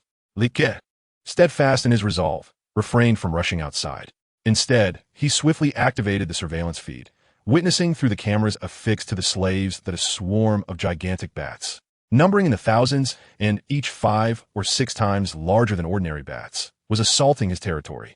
His nocturnal avian companions and 2 golden-beaked eagles were valiantly battling in the skies. This was the first time Li Ku had witnessed the ferocity of his 6 majestic eagles so vividly. The colossal bats, having their necks bitten off and wings torn asunder, plummeted to the ground, rendered unable to fly and reduced to crawling like crippled rodents. Li Ku summoned the robotic steward, still engrossed in technological concoctions within the space. Together, they hefted machine guns and ascended to the villa's rooftop. With a sharp whistle, Li Ku called back the eagles, who obediently returned, circling around him to provide protection. With his worries alleviated, Li Ku and the robotic steward took aim at the sky, unleashing a torrent of gunfire. The machine guns spat flames, and the orange-red projectiles surged toward the gigantic bats, the muzzle flashes illuminating their grotesque visages, revealing their vampire-like fangs glistening in the smoke. Back to back, Li Ku and the robotic steward fired, the concentrated barrage erupting into clouds of crimson mist, bat carcasses cascading like rain. Empty shells clattered incessantly at Li Ku's feet, each bullet finding its mark with deadly precision. The slaves within their cages watched in terror as the enormous bats loomed close, bits of bat flesh splattering against their enclosures, viscous remnants refusing to slide away. Gagged by their muzzles, They could only emit muffled whimpers of overwhelming fear, their tightly bound limbs flailing in response to the cacophony of gunfire, tears mingling with saliva as they thrashed about in panic. The timid Hubin, akin to a banana subjected to electric shocks, rolled back and forth in his cage, paralyzed with fear. In the interplay of light and shadow, the gigantic bats soon began to panic and flee. With a single whistle and a swift motion of his machine gun, the 8 eagles soared into the air, their vast wings casting shadows that blotted out the moon as their razor-sharp talons descended upon the bats with merciless ferocity. Liku gently patted the shoulder of the robotic butler. Gilio, allow me to gather more spatial fragments to continue upgrading you. You must be exhausted. Hurry back and prepare dinner. Of course, Liku. Good night, Liku, the robotic butler replied. Once the tumult subsided, Liku meticulously examined the condition of the giant eagles. The 2 golden-beaked eagles appeared unscathed, their feathers clinging to their bodies like blades. Liku pondered how such heavy plumage allowed them to soar. The night owl group had 2 members with minor eye injuries, while another suffered a severely bitten wing and claws, fortunately avoiding bone damage. The superficial wounds, however, necessitated a period of diligent care. The remaining few bore varying degrees of scratches and bites, yet their thick feathers provided some protection, resulting in mere surface wounds and slight bleeding. Liku felt a pang of sympathy. She had not anticipated encountering such a multitude of bats. Thankfully, her affinity with the healing arts enabled her to skillfully bandage, medicate, and vaccinate, followed by administering pain relief and excising any necrotic tissue, then proceeding with anti-inflammatory measures. Her hand began to flicker, indicating the rising loyalty of her slaves, whose sentiments echoed a singular thought. Their master, wielding a machine gun to protect herself, exuded an irresistible charm. Without her, a horde of bats would have torn them to shreds. The mere image of countless winged rodents gnawing at their flesh evoked a pain akin to dismemberment. Unbeknownst to the slaves, these bats had been deliberately lured by Liku. She had suspended numerous baskets filled with carrion outside the base, strategically positioned beyond the slaves' line of sight. The principle remained unchanged. Physical control is rudimentary, while mental control is sophisticated. Fear is the ultimate measure of loyalty. Suddenly, a notification window flickered on her hand. Player Liku's slave's average loyalty has risen to 42. This value is the mean after excluding the highest and lowest scores. Please continue to promote teamwork and a strong sense of responsibility. She chose to disregard the latter part, determined to uncover who held the highest and lowest scores. Unsurprisingly, Hubin secured the highest score, while the lowest belonged to Dongda. She would remember that. Stepping outside the villa, she beheld the ground littered with the stench of bats. Her eyes sparkled. A bounty of tender meat had arrived. Dongda, you with the lowest loyalty score, come here and clean up this mess, she commanded, dragging him from his cage. Don't say I never gave you a chance to prove yourself. Haven't you used a modification card to enhance your defenses? Though these bats may seem filthy, they carry minimal viruses. With your defenses, you have nothing to fear. I am your master. I would never harm you, would I? Dongda gazed at the ground, teeming with bats, many still alive, bearing teeth longer than a dog's fangs, while a few small claws clawed about in the pit of corpses. Some even attempted to climb up his pant leg. The overwhelming sight sent chills racing down his spine. With a sorrowful expression, he pondered where he had offended the young woman once again. Just after finishing the construction of the water reservoir during the day, he found himself unable to rest at night. Why was he the only one assigned to this task? Was it simply because of her beauty, her alluring figure, or perhaps her lack of hygiene? Liku equipped Dongda with a transparent raincoat and a pair of plastic gloves, instructing him to set up a small table amidst the throng of corpses, wielding a cleaver to dismember thousands of bats. Unlike Earth, bats on Blue Star are renowned as a traditional delicacy, even used in medicinal dishes. Yet, much like stinky tofu or crickets, those who relish it cannot get enough, while those who do not are repulsed at a mere glance. Liku was confident that within this train, there were plenty of players who appreciated such fare, which would undoubtedly yield considerable profits. She was certain that although over 500,000 life points were sold in one go today, this figure would gradually decline in the days to come. The affluent and indulgent group had already spent their wealth today, leaving little for tomorrow, unless a fortunate few drew substantial life point recharge cards. The more prudent individuals would not squander their life points carelessly, regardless of the day, thus necessitating that Liku's menu remain fresh and enticing. To thrive, one must think critically and act diligently. Only then can life be prolonged. First, She would remove the bat wings.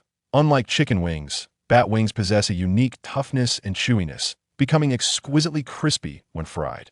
The bats, now wingless, resembled small squabs with rat-like faces.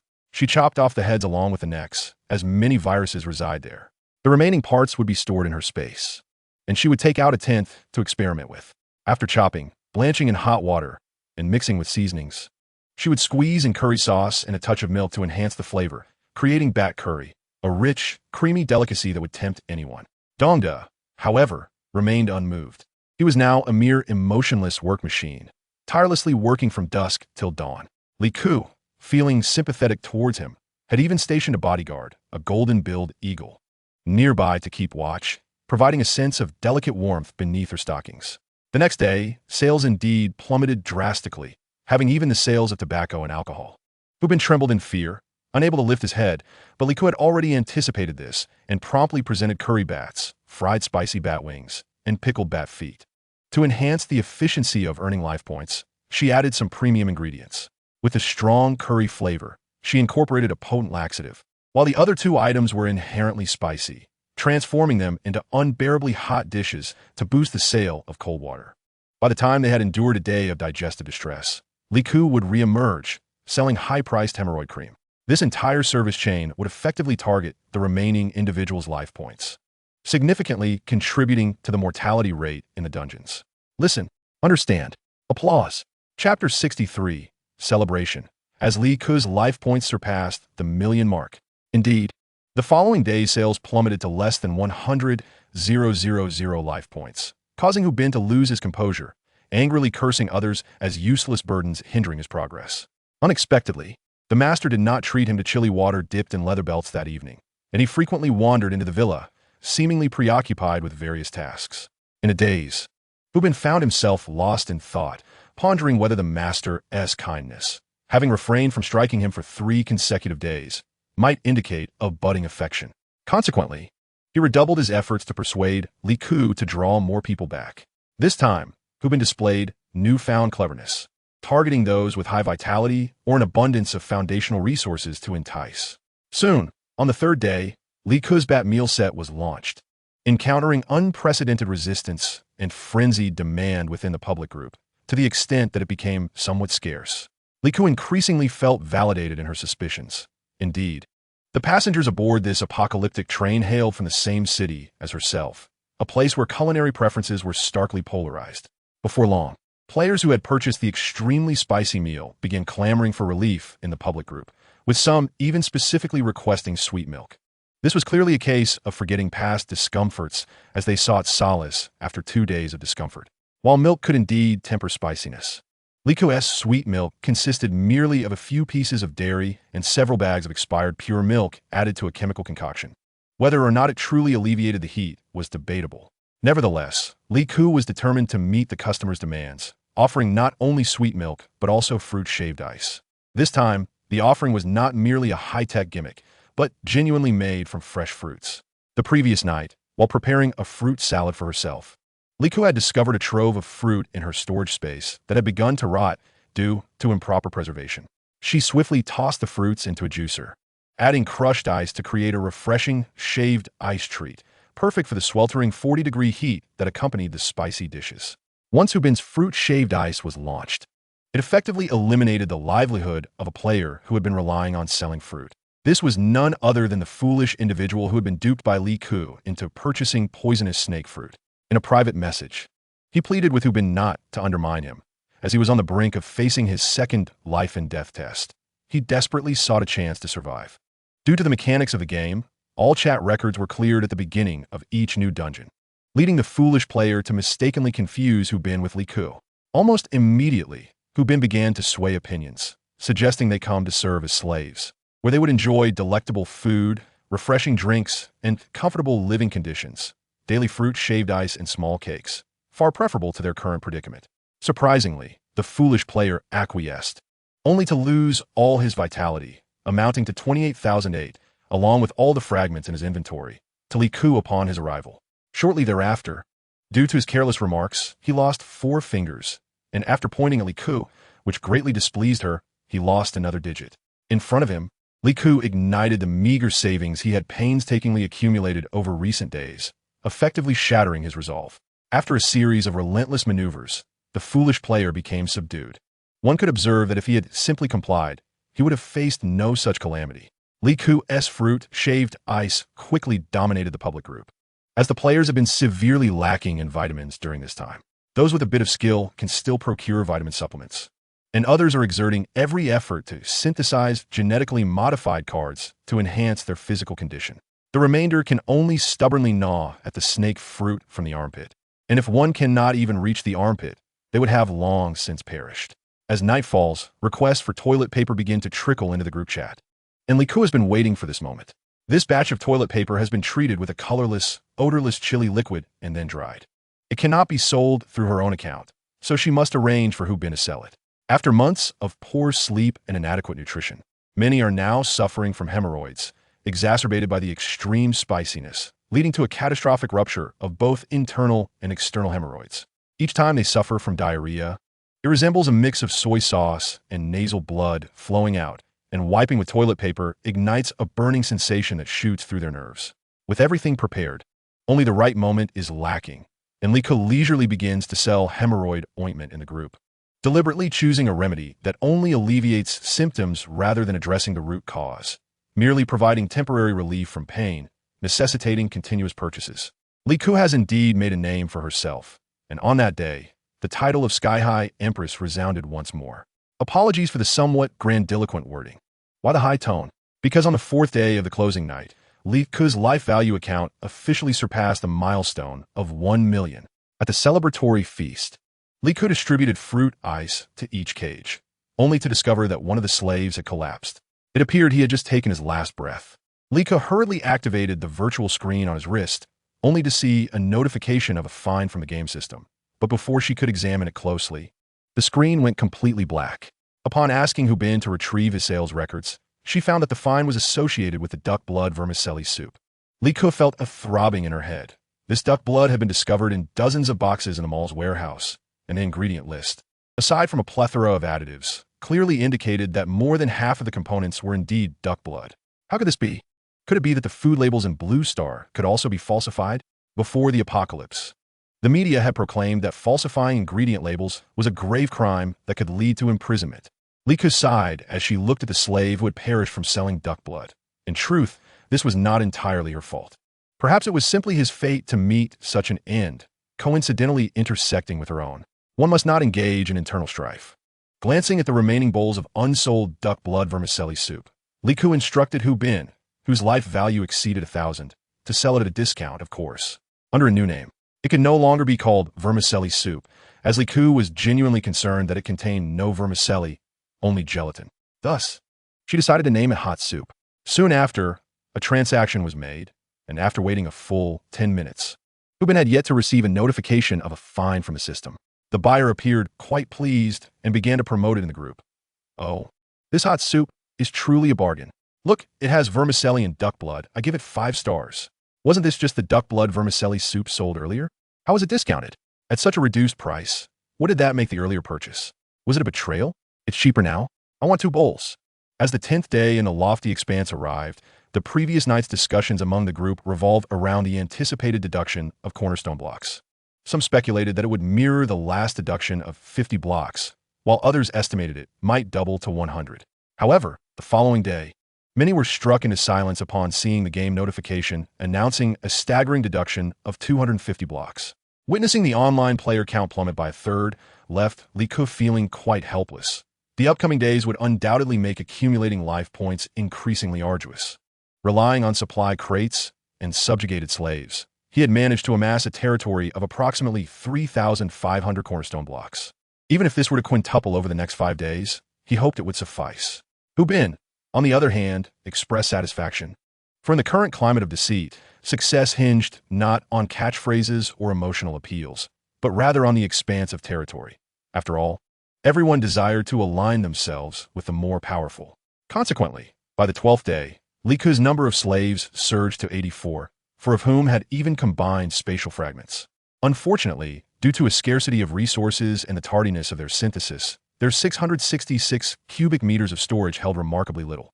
In an effort to upgrade his robotic steward, Li Ku resorted to various unmentionable actions concerning these four individuals, only to discover in frustration that the synthesized spaces could not be reverted back into spatial cards. What transpired is beyond my ability to divulge, but I can assure you that the meat grinder operated throughout the night.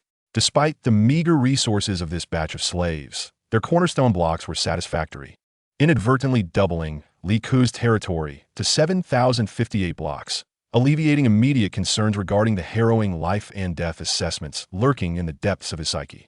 Yet, the life points barely increased, particularly the fragments of skill cards, which remained lamentably scarce. Nevertheless, Li Ku successfully synthesized a spatial card. After much deliberation, he opted to forego upgrading the steward, instead extending the duration of the spatial upgrade to 6 hours, uncertain of the potential challenges that lay ahead in subsequent dungeons. Survival was paramount. On the 14th day in the Heights, it remained unclear if the game dungeons had a penchant for the number 4. But just as the day threatened to turn dire, yet another complication arose. Chapter 64, Surprises from the Supply Crates.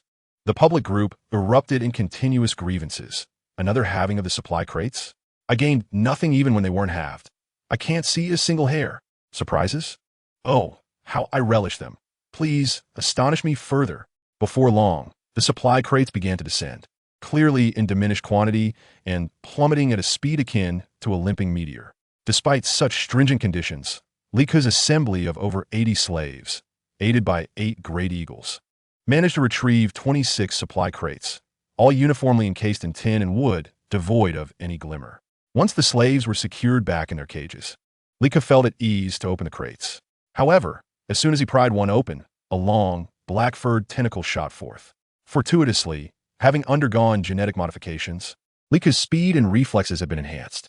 He swiftly concealed himself in the spatial realm and hurled his robotic steward, who was busy tending to the pigs, into the fray.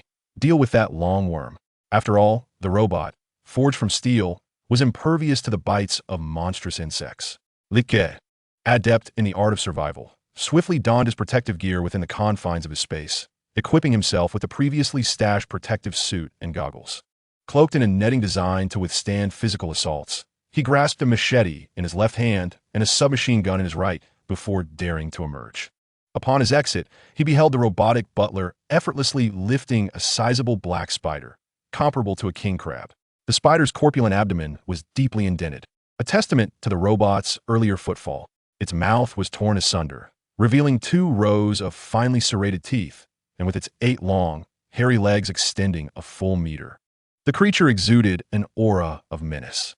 Li Ku gestured for the robot to discard the spider, anticipating that such an astonishing find would yield treasures within the chest, only to be disappointed by the meager 2 pieces of foundational stone. Pondering over the remaining 25 supply chests, he fell into contemplation, though it lasted no longer than 3 seconds. Dongda, I have another task for you. Open the chest. The robot butler promptly extracted Dongda from his cage, who was on the verge of tears. What have I done to deserve this? Can't you choose someone else? With a mischievous grin, Li Ku adopted a playful tone. You possess defenses, don't you? You fared well against all those bats before. As your master, I would never harm you. Faced with Li Ku's eerily cheerful demeanor, Dongda reluctantly complied, opening 3 empty chests, devoid of surprises or supplies. Continue. Suddenly, a venomous serpent emerged, exuding a deep purple mist. Li Ku immediately halted the robot, which was poised to fire. Let it bite. I wish to observe the potency of its venom. Dongda, drenched in cold sweat, gasped what? Before he could evade, the snake sank its fangs into his calf. Butler, capture it. Don't let it escape. The robotic steward sprang into action, deftly seizing the serpent by its midsection and coiling it around its mechanical arm, leaving only the head writhing and hissing as dark green venom dripped from its fangs. Li Ku monitored Dongda's health points as they plummeted from 1560 to 62 in mere moments, an alarming drop of nearly 1,500 points within 3 seconds. A feat only mitigated by Dongda's upgraded defenses. Had an ordinary individual encountered this serpent, it would have likely depleted at least 7,000 health points. Now, this is intriguing. Just then, the supply chest revealed a health recharge card worth 1,000 points. Li Ku tossed it to the panting Dongda, who had collapsed to the ground. Don't say I never look out for you. For the remaining chests, Li Ku refrained from risking Dongda's health, recognizing the value of his own life points. They subsequently captured 3 venomous scorpions, their hard exoskeletons radiating an eerie green glow, and their blue, triangular eyes glinting with cold menace. 2 massive pincers extended from their sides, adorned with sharp, red serrations, while their tails dripped with green venom. Additionally, they encountered 2 blue-ringed octopuses and another snake, a black mamba akin to the one held by the robot. All the same species should be placed into one box. Perhaps they will breed more of those little toxic creatures. When the time comes, we can store them in supply crates for other players to harvest. Wouldn't that be a worthwhile endeavor? Who knows, it might even lead to a few fortunate escapes. If they manage to reproduce again, Liku would no longer be just a wealthy figure in this post-apocalyptic world. She would be the queen of poison. Merely contemplating this excites her.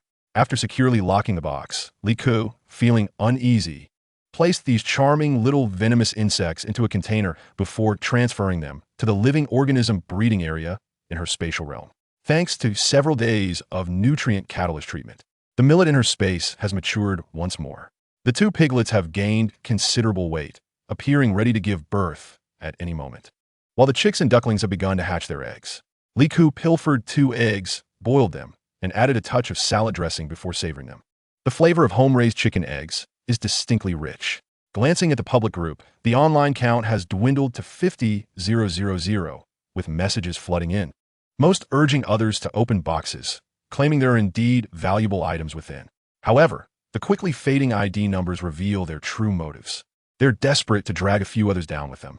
Seeing these prompts to open boxes, Lika felt her remaining scruples could be trampled and discarded without a second thought. The remaining players are not entirely foolish. As they query in the group, should we open the boxes? I am hesitant. Has anyone survived after opening one? Post-apocalyptic wealthy figure. Are you present? I regret not purchasing a bird gun earlier. May I beg you to sell me one now? I want one too. This time I won't haggle. Whatever price you set, I shall accept. Liku chuckled. Only 5 guns remain. The highest bidder wins. If I were to set a price, the more I received, the happier I would be, but then you would be displeased. So, compete amongst yourselves. Only those with true capability deserve to continue. 10 minutes later, all 5 of Liku's bird guns were purchased by the same individual, who offered an undeniably tempting price of 50,000 health points. Clearly, a person of considerable means. So Liku refrained from selling him ammunition. What of it? He only clamored for the bird gun without mentioning the matter of bullets. Those who dare to challenge me will ultimately meet their demise. Chapter 65. How lonely is invincibility? Observing the players in the group, hesitant and testing the waters regarding opening boxes, the chatter droned on like a senile old man lamenting over unreceived retirement benefits. Lika casually remarked in the group, if you're too afraid to open the supply box, why not sell it to me? I shall consider it a blind box draw. The group fell silent for several seconds before a player named You Dare to Kill Me responded to Liku. Is that true? Are you not afraid of the surprises inside? Lika rolled her eyes. Afraid of what?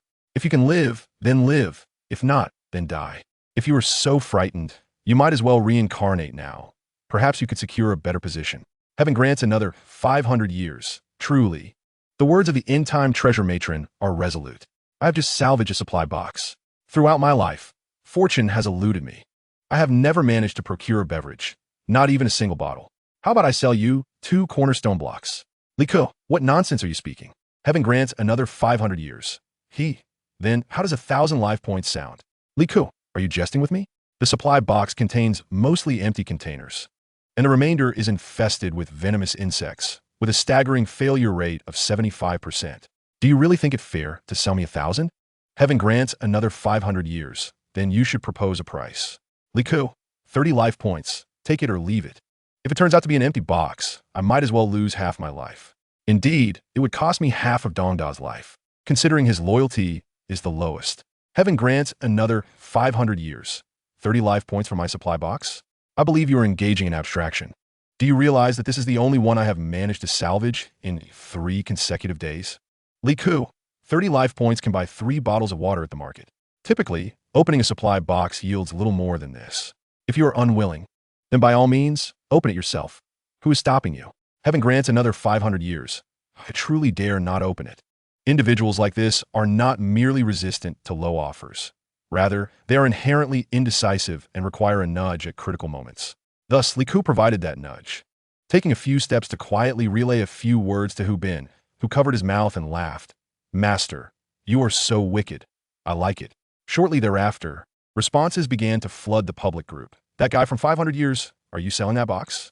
I'll give you 25 life points. Is it still available? If so, pass it to me. I'll offer 20. Such a risky box can still fetch 20? I'll offer 15. Take it or leave it. I'll give 5 life points. Don't scoff at it. Even a fly's leg is meat. If you keep dragging your feet, be wary of the surprises lurking within. Before long, the individual accepted Li Ku's price, allowing Li Ku to purchase the supply box for a mere 30 life points. Dongda took 3 deep breaths and, after receiving a gentle kick from Li Ku, finally summoned the courage to open the box. The moment the box sprang open, Dongda instinctively turned to flee but was promptly kicked back by Li Ku. Fortunately, there were no surprises within. Only a card lay quietly at the bottom of the box. Copy card 1. Content temporarily unknown. Will automatically replicate based on the player's actual needs within 3 days. A copy card? I've never heard of such a thing, but it's clear that I've struck quite a bargain. Who would have thought those outside are faring so well? Lika gazed at the skill inheritance card, momentarily idle in the inventory. Regardless of your approval, I currently require that inheritance card. Perhaps you could replicate it for me? The copy card remained unresponsive. Very well. I shall store it in the inventory for now. I am curious to see what you can produce. Subsequently, he snapped a photo of the empty box and sent it to the group. What a loss. I bought an empty box. In the whimsical realm of fate, bestowed with an additional 500 years, laughter echoed joyously, with camaraderie thriving even in public forums. For those who cannot bear the weight, it is advisable to relinquish their 30 life points to the financial matriarch, for at least it guarantees no loss. Indeed, I have yet to open my own treasure chest. With gritted teeth, I shall part with my 30 life points. If you're selling, then so shall I. How delightful is your enthusiasm. I shall cast aside my reserve. Li Ku observed coldly, recalling the recent chatter in the group about the futility of obtaining supply crates. It appears those were mere empty words, akin to students proclaiming their lack of study before an examination. Fortune does not linger. Among the 7 supply crates purchased for 210 life points, 4 disappointingly vacant, while 2 yielded unexpected surprises. 2 enormous cockroaches, grotesque in size. The most revolting aspect being their ability to fly. With their triangular heads gleaming red and fine barbed antennae, they buzzed ominously, and to Li Ku's horror, their backs split open, revealing wings enveloped in a pale, gooey substance. With a resounding thud, they took flight. Li Ku promptly secured them back within a crate. Locking it tight, such repugnance could not be tolerated and must be swiftly offered to other players. The reproductive prowess of cockroaches is alarmingly formidable. Should they multiply, they could infest every corner of one's abode. Only 1 crate remained, and typically, such moments are reserved for unexpected delights or dramatic turns. Yet, inside lay an utterly mundane chick, so excessively fluffy that Li Kun nearly dispatched it with an axe, only to swiftly retract, averting the loss of a sumptuous yellow braised chicken or a savory red braised chicken rice. A pang of hunger stirred. Perhaps a grand plate of chicken paired with wide noodles would whet the appetite, complemented by a charcoal grilled lobster, 10 garlic oysters, a bucket of fried chicken, and half a roasted duck. Finally, a rich lotus root and duck soup with 5 plump goji berries to conclude the feast. These are the delightful days Li Ku enjoys. After several sun-drenched days, the algae thriving in 10 reservoirs matured. After washing and filtering, they were placed in a dryer for sterilization and baking into a powdery form. Mixed with cornmeal and turnips, it became premium pig feed, pressed into cakes to sustain the slaves for a day. After all, these are one's own piglets, requiring careful nutritional consideration. Time swiftly passed, and on the 15th day in the high skies, all held their breath in anticipation of the dreaded trial of life and death. Lika fixated on the screen atop their hand, awaiting the game's announcement, feeling a sense of urgency akin to that of awaiting examination results. Good morning, players. Are you ready for the 3rd trial? The voluntary sacrifice of foundational stones this time is set at 1,000. We hope to encounter you again in the 4th trial. A collective sigh of relief escaped the slaves, their mouths filled yet exchanging glances of mutual understanding. Once again, they had survived. Li Ku furrowed their brow. If this time required 1,000, what might the next demand? Could it possibly be 5,000? Surely, it cannot be that cruel. Whenever anxiety struck, Li Ku found solace in a cigarette, contemplating how to deduct 1,000 cornerstone blocks from his remaining 6,000, pondering how many days he could sustain himself. Suddenly, A notification appeared on the screen. Copy card activated. Huh. Before him, a vast expanse of green blocks materialized, flickering before transforming into dark gray cornerstone blocks, amounting to a staggering 6,028. Thus, Li Ku's territory had triumphantly exceeded 10,000, reaching a total of 12,056 blocks. Was there any fear of the impending life-and-death trial? Fear the sixth? With a determined run, Li Ku ascended to the rooftop of the villa, standing on the railing, microphone in hand, belting out, "How lonely it is to be invincible. How are you down there, my friends? Sing along with me." Chapter 66, the high-altitude instance concludes. With 10,000 cornerstone blocks and 1,000,000 health points at his disposal, Li Ku wore a constant smile these days. His spirits buoyed to the extent that he had not even resorted to using the slave whip. However, the slaves, far from becoming complacent, worked even harder, motivated by the prospect of earning money and stones for their master, a glimmer of hope for survival. Although they were shackled and confined in cages, their situation was far more favorable compared to the dire hardships outside, where they faced severe adversities. Li Ku termed this mindset as a real-life version of boiling frogs in water, a lesson for slave owners to take note of. Just a few days ago, the sale of the exceedingly spicy Bataocan had culminated in a significant surge in demand for Li Ku's cooling ointment. Unless the slaves had the chance to synthesize genetic enhancements for self-healing or were fortunate enough to procure a specialized remedy for their ailments, the cooling ointment would, like a fine powder, necessitate repeated purchases. After all, the medicines Li Ku offered were either lethal poisons or chronic remedies that merely alleviated symptoms, designed to encourage repeat customers. This strategy also owed much to the pharmaceutical companies of Blue Star. May their directors and shareholders face the same fate. On the 18th day, at high altitude, with 2 days remaining until another batch of individuals faced their demise, the public group chat was devoid of the usual anxiety, replaced instead by a sense of numbness. Reflecting on the prospect of dying from a fall, one could argue it was not an impossible fate. Riding on the group's anticipation of death and their extreme repression, Li Ku capitalized, profiting from their despair. Families preparing for the end. Look here. I have bundles of alcohol wipes to cleanse yourselves, along with fresh clothes, shoes, and socks. As you prepare to meet your loved ones in the afterlife, at least dress neatly. This product boasted the highest demand in history, with nearly every individual awaiting death purchasing a set, and even those scheduled for the next demise couldn't resist acquiring one. Li Ku generously included a pair of standard-sized underwear as a complimentary gift. Additionally, she sold a plethora of cosmetics, lipsticks, mirrors, razors, mouthwash, and an array of other items, all of which were abundantly available in her inventory, albeit of lesser-known brands. After all, they were all nearing their end. Having so much health left was of little use, and they eagerly exchanged it all with Li Ku for delectable treats and beverages, while those lacking sufficient health points bartered with cornerstone blocks. Cursed be the fortune. Yet another windfall has graced my coffers. A substantial addition of nearly 200,000 health points has been credited. Observing the public group, many are consumed with envy, vociferously denouncing the merchant of the apocalypse for her newfound avarice, vowing never to engage in trade with her again. Like interjects, no. The riches I acquire are from the deceased. No need to fret. I shall reserve a few sets for you. In the next dungeon, I shall change my ID. Let the merchant of the apocalypse be the ferryman of the high-altitude undead. Despite Li Ku's apparent ease, Hubin is already beset with frustration. His fraudulent endeavors face unprecedented resistance, having ensnared merely 12 desperate souls. The others remain compliant, dutifully following Li Ku's directives.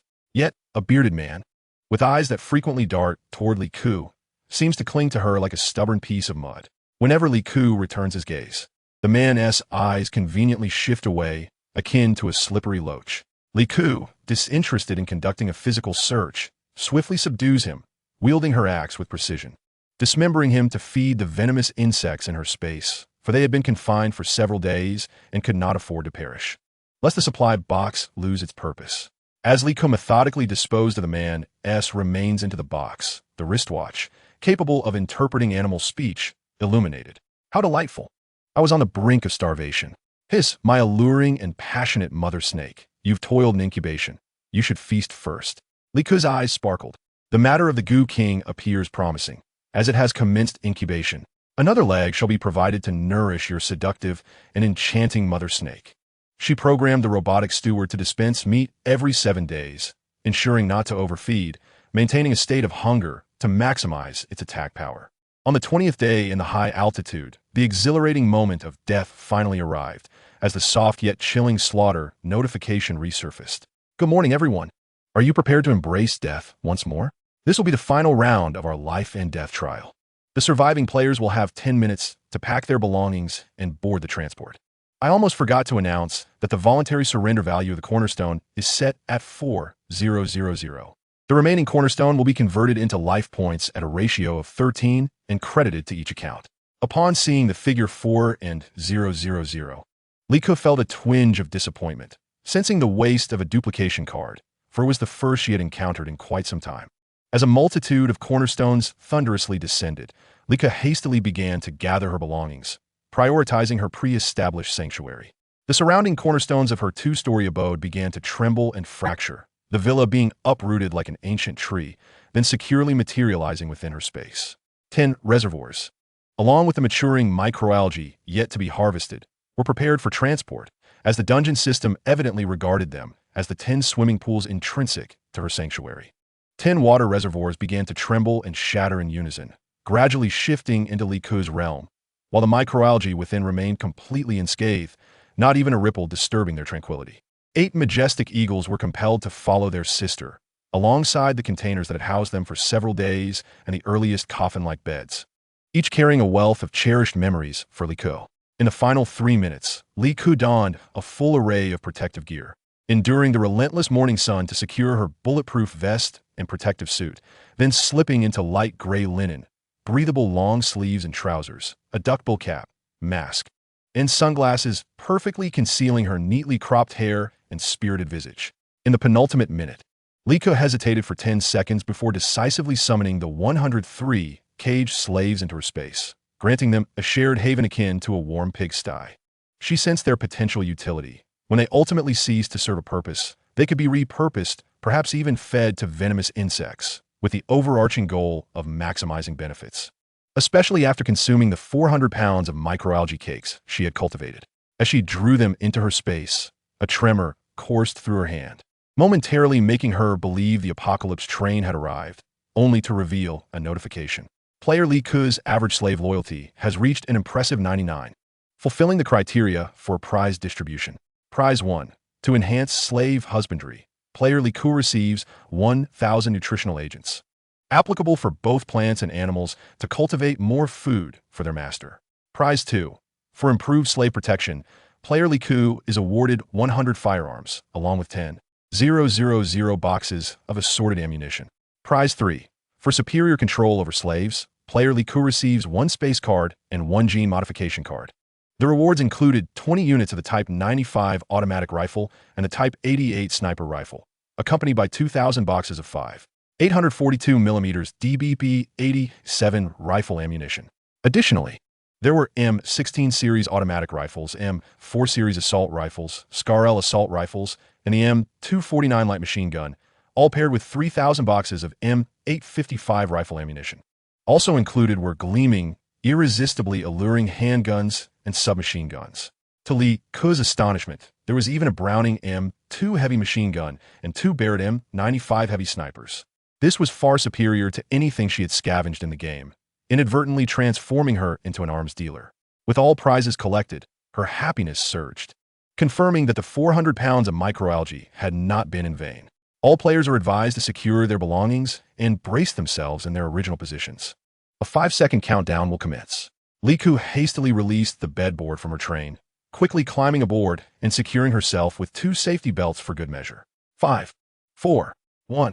The bedboard began to ascend slowly, followed by a thunderous roar as all foundational blocks disintegrated into countless particles. Liku placed a hand over her heart, having survived yet another chapter. Chapter 67. Warning. This chapter contains high-energy content. Do not read forcibly. After floating in the air for a considerable while, Liku felt himself on the verge of slumber when the board beneath him began to descend. The sensation was reminiscent of an airplane landing, a sudden plummet followed by a smooth glide, then a gentle cushioning, and once more a significant drop. Observing the safety belt securely fastened around him, Liku commended his foresight, though the sun's rays bore down mercilessly, making him feel akin to a spiced fish on a charcoal grill. Fortunately, with a creaking sound, The board jolted violently a few times before finally touching down on the ground, which appeared to resemble an antiquated train station in a small county, one that seemed to receive trains only once a day.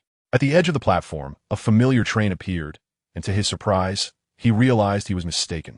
He had not yet changed trains. The old station's loudspeaker emitted a crackling noise before announcing, due to the conductor's inability to retrieve the lost roof, the post-apocalyptic train has undergone hasty repairs. To ensure player satisfaction, discounted tickets are available for this journey. How ironic, he thought. The conductor would likely wish for their demise, and yet they were concerned about player satisfaction. Truly, it was like removing one's pants only to pass gas. A-class carriage, 3,800. B-class carriage, 1,200. C-class carriage, 450. D-class carriage remains free. Passengers for A-class, please board first. Glancing at his account, which boasted nearly 1.3 million life points, Li Ke found the ticket price astonishingly cheap, even entertaining the notion of the existence of an S-class carriage. Alas, his hopes were dashed. There was none. He spent 3,800 life points and, like before, boarded directly from the D carriage without even needing to disembark from the board. It was a marvel how this extraordinary train had been modified, allowing the board to seamlessly glide along a passageway that only appeared during boarding. What a relief it was. He no longer had to walk. His legs had grown weary from previous journeys. Li Ke unfastened his safety belt, comfortably turned over, and glanced up. At times he felt genuine sympathy for the players in the other carriages. If the conductor was unable to find a roof, he should simply change trains instead of subjecting them to such indignity. In the D carriage, the roof was constructed from segments of plastic sheeting, with some areas even exposing holes. Once the train commenced its journey, the howling wind would cause the plastic to rattle incessantly, leaving the passengers in the D carriage unable to find a moment's peace. The C carriage fared somewhat better. Its roof comprised wooden planks, which, although featuring cracks, would not pose much of a problem unless it rained or snowed, merely producing a cacophony during jolts. The B carriage sported a glass roof, providing a sealed environment. Yet during sunny days, it would surely become stiflingly hot. Only when the board glided into the A carriage did Li Ke's anxious heart finally settle. Aside from a few uneven spots, the roof was largely intact. Upon returning to the familiar A03 carriage, the board automatically returned to its original position and came to a stop. Observing the public group's online count still hovering around 30,000, Li Ke fell into contemplation. Perhaps it was only when the numbers dwindled sufficiently that the remaining players would endure fewer trials and tribulations, hastening their arrival at the final destination. With the sound of a whistle, the voice from the broadcast abruptly faltered. "Welcome, dear players. To ensure the safety of passengers, the use of firearms is strictly prohibited. The medical carriage is now open. Those in need may contact the attendants. We apologize, but the attendants are no longer present. Medical services can be requested via the virtual screen." Upon hearing this, Li Ke felt a twinge of guilt. I only killed one attendant. I haven't harmed anyone else.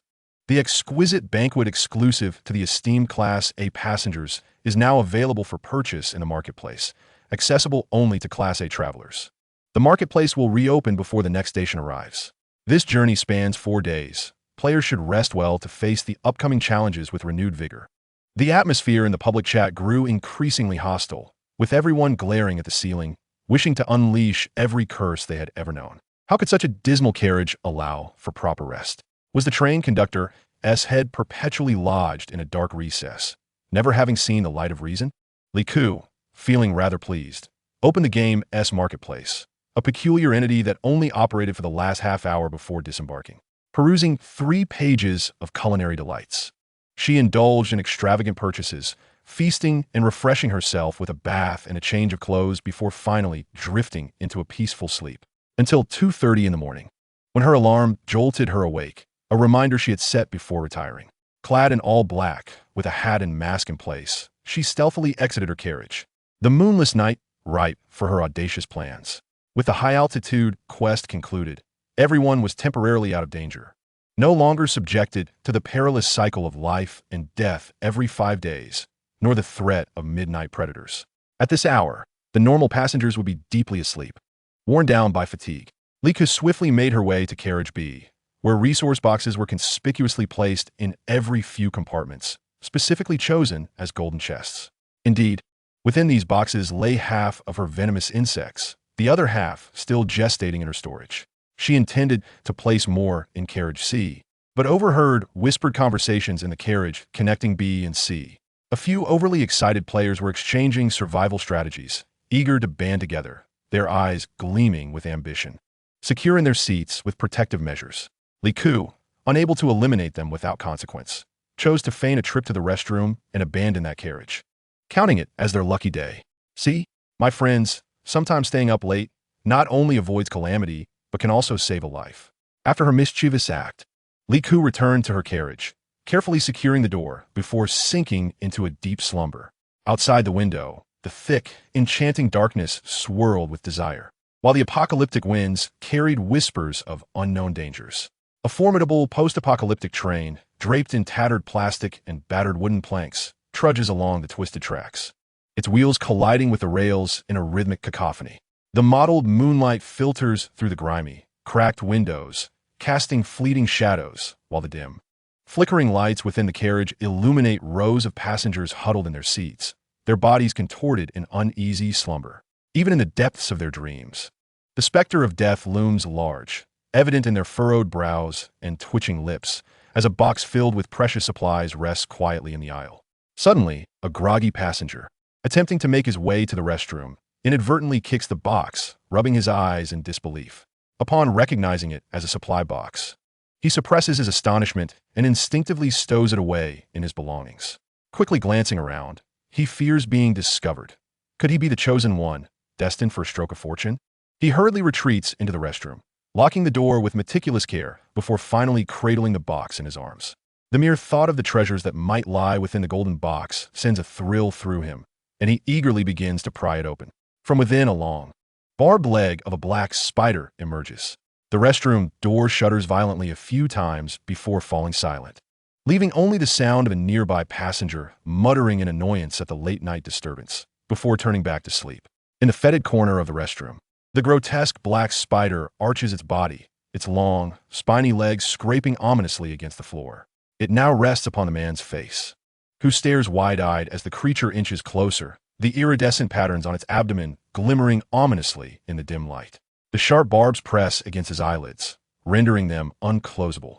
Without warning, the spider's fangs pierce effortlessly into the man's flesh, revealing 2 rows of fine, sharp teeth that writhe in anticipation of fresh prey. The man, paralyzed with terror, watches in horror as the fangs sink deeper, accompanied by the sickening sound of tearing flesh. He feels his nose vanish, his ears droop helplessly, and then, in a swift motion, the spider's fangs slice across his neck, exposing the internal structures, which rapidly lose their color. Fear crystallizes deep within his soul, stifling any sound, while his neck convulses in a grotesque dance until one of the spider's limbs retracts from his body, leaving him entirely lifeless. Had Lee known that the man was obstructed by the very door he had locked, she might have remarked, "This is not murder, it is suicide." Is it not so? Chapter 68, Warning. This chapter should not be read while in the restroom. The black spider, its vast, glistening abdomen writhing rhythmically, emits a series of crunching and tearing sounds as it feasts.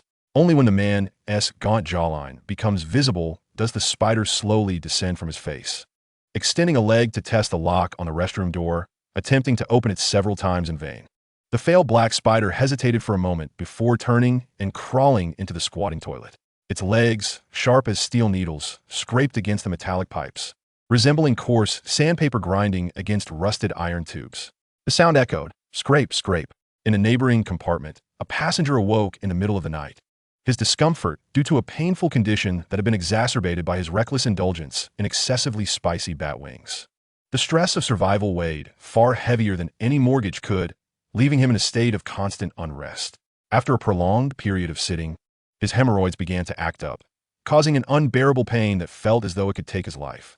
The medical compartment was prohibitively expensive, but fortunately, he possessed a cooling ointment purchased from a post-apocalyptic vendor.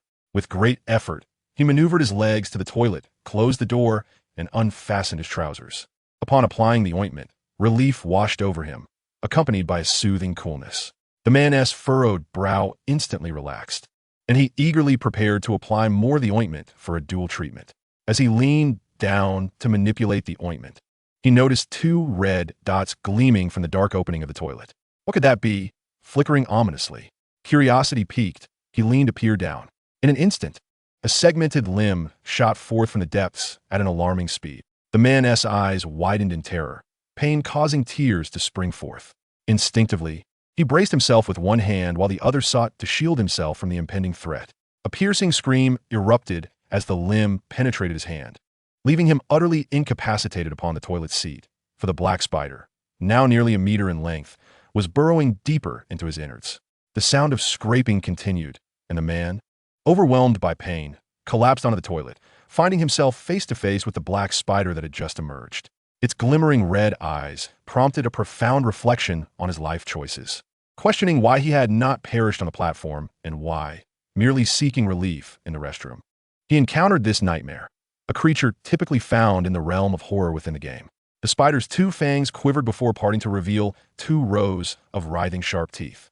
With a powerful push of its 8 limbs, it lunged at the man's face. The ensuing screams from the toilet finally roused the attention of those outside the compartment. What is happening? Someone go check. Why don't you go? I'm not leaving this seat. That would mean losing my protection. Do you think I'm foolish? What if you stab me the moment I stand? You are truly paranoid. Just look at you. I'll go. As the toilet door swung open, a mass of dark limbs scuttled up the side of the carriage. A blood-red human-like pipe was entangled in the spider's legs, dragged out with a grotesque efficiency, spilling its contents like a punctured bag of tomato juice, saturating the floor in crimson. The carriage erupted in a cacophony of terrified screams.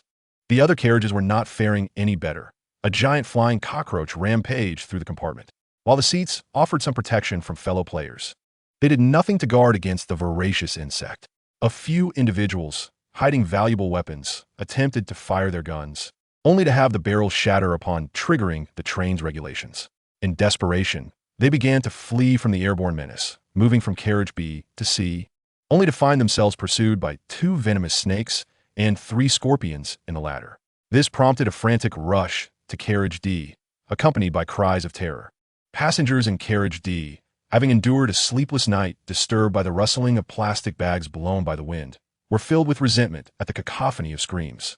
Without seating restrictions, players in the last carriage, upon awakening, resorted to chaos. Armed and ready to engage, they charged forward, only to falter at the sight of the snakes, turning tail in fright. Get out of the way. I was an official back on Blue Star. Let me go first. An official? Let's deal with him first. The scene was a riot of fleeing, screaming, and opportunistic looting, far more boisterous than a festive celebration. In stark contrast, Liku sat alone in his carriage, perched on his bed, rhythmically tapping his thighs while humming the moonlight over the second spring. He drummed on a porcelain basin with chopsticks, marking the dwindling online presence in the group. 1 tap for each departure, 2 taps for every pair. As the number of online players began to wane, stabilizing around 27,000, the porcelain basin shattered, signaling the demise of his beloved pets. Let me perform a farewell for the departed, he mused. He dipped a piece of fruit wine into a strawberry and savored a blueberry croissant, the rich cream leaving a sweetness that lingered in his teeth. Over the 4 days on the train, Liku occasionally ventured into his space to bond with several large eagles. The previously injured owls were now fully healed, perhaps influenced by the exuberance of a particularly cheerful golden eagle. They now greeted Liku with open wings and playful hops, their loyalty reaching a perfect score of 100. This earned Liku a reward of several £100 of golden grain. Later, upon comparing the ordinary sorghum he possessed with the game's golden grain, he discovered that the latter not only increased the loyalty of the beast, but also gradually enhanced their physical prowess and intelligence. The unused space card was repurposed to upgrade his robotic butler, elevating it from a mid-level to a high-level intelligent assistant. This upgrade endowed it with deep learning capabilities, enabling it to process complex tasks more swiftly, analyze vast quantities of data, and derive optimal solutions. For instance, Liku's subtle expression of disdain for cleaning up after chickens prompted the butler to take care of the task directly. In addition to fortifying its exterior, the butler's safety features were significantly enhanced, incorporating intelligent surveillance, alarms, and a defensive system to comprehensively safeguard the space and its master. Chapter 69. Upon opening the game's marketplace, aside from the ever-present bottled water and the insipid bread, 2 additional items appeared: oxygen masks and oxygen tanks. The nouveau riche, Liku, contemplated monopolizing these resources by purchasing them in bulk, yet was thwarted by an insufferable pop-up. Each player is limited to 1 oxygen mask and 2 oxygen tanks. Following this, another barrage of game rules emerged, demanding careful attention. As the marketplace will be closed during gameplay, all players must safeguard their oxygen masks. The acidic river water is thick with miasma. Players must replace their oxygen tanks every 3 hours. Even in slumber, do not forget to change the tank, lest you perish from the corrosive effects on your trachea and internal organs, with the precise time of death contingent upon individual constitution. All players will be uniformly placed on a raft. Given the raft's limited endurance in the acid, players must continually upgrade it, with resources found floating in supply boxes along the river. Acid rain will fall every 5 days, with corrosive intensity doubling each time. If protective suits remain unfound, players will meet their demise from skin erosion, with the timing of death also dependent on individual constitution. Fortunately, there are hundreds of protective suits in the inventory, ensuring a stable situation. The acidic river is boundless, and players will be randomly deployed to various corners, maintaining a minimum distance of 200 kilometers apart. Players must endure for 25 days in this apocalyptic game. Other unknown dangers lurk within the river, which shall not be disclosed at this time. Good luck to all. How delightfully vague, Lika muttered, her exasperation palpable. Calm down, calm down. The apocalypse is a fascinating affair, and Lika must not succumb to anger. With the example of the cornerstone in mind, even the dim-witted in the public chat recognized that all limited items in the marketplace were treasures, and Liku had no intention of soliciting their assistance for purchases. Instead, she unleashed 102 slaves from her space to assist her in acquiring the goods. Naturally, due to spatial constraints, she could only release 4 cages at a time, stacked in 2 layers. Alas, the virtual screen in her space was malfunctioning, akin to a network outage. With only 30 minutes for shopping, Lika moved with utmost speed, guiding the slaves in and out, and they were equally cooperative, none daring to dawdle, not even for a second. This was due to the robot's steward having trained them well in advance. Those who took the longest to purchase would face the consequences of chili-infused belt punishment. I am a robot, naturally equipped with mechanical arms.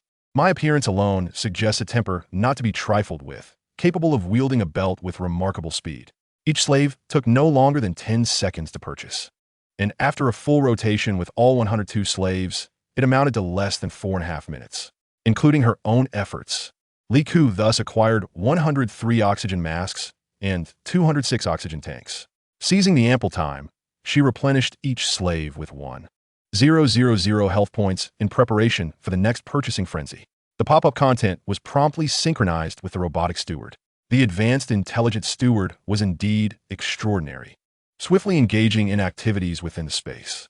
In a mere 30 seconds, it compiled a survival manual for Liku, detailing the potential dangers one might encounter in the acidic river environment, along with the necessary tools and effective coping strategies. Upon opening the first page, Liku immediately recognized that the manual was brimming with valuable information, devoid of any superfluous words. The opening line read, "How to relieve oneself in the acidic river, and what posture ensures the balance of the raft without capsizing." Remarkably, the survival manual comprised 2 volumes. The first was labeled for personal use, while the second, noticeably thinner, bore a succinct title, "For sale." Lika pondered internally, questioning how such a valuable item could be sold and whether those outside were worthy of possessing it. As he flipped through the pages, a slip of notepaper fell out. It contained a note stating that 94 of the solutions were erroneous demonstrations, and attempting them would undoubtedly lead to death, with no complaints or negative reviews guaranteed. A reassuring prospect for potential buyers. The remaining 6 assured a perfect score of positive feedback. Intelligence. What is artificial intelligence? What is an advanced intelligence steward? It was worth the 3 spatial upgrade cards I invested in you. Almost forgetting to change his ID before selling, he decided on Hell Tycoon. New ID successfully set. Remaining time for modification is less than 30 seconds. Please confirm. Confirmed. Hell Tycoon, I have a survival manual for this instance. Available for exchange at 2,000 life points or 1 oxygen tank. It could save your life in critical moments. Goodness, keep it for yourself. And Hell Tycoon, I am an angel investor. Hell Tycoon, fine, I won't sell it to you. Oh, by the way, I am in the A-class carriage. And this manual was personally delivered to me by the train conductor. What? You're in the A carriage? Why haven't I received the manual? Hell Tycoon continued to deceive. Of course, the ordinary A-class doesn't have it. You could even call me S-class. Damn, it seems the train does indeed treat passengers differently. How is it that I, holding 80,000 life points, am unworthy of an S-class carriage? Hell Tycoon. What a coincidence, my ticket is exactly 80,000 life points. 80,000? To bankrupt myself for a single ticket? Perhaps I truly do not deserve it. An 80,000 life point ticket in exchange for a survival manual? Personally given by the train conductor? Quite intriguing. I'll take one. What's the rush upstairs? First, let me ask you, what does the conductor look like, male or female? Besides giving you the survival manual, what else did they provide? Please answer truthfully. Liku silently noted the other party's ID. Lu's young master, aware that they had no time left to modify their ID.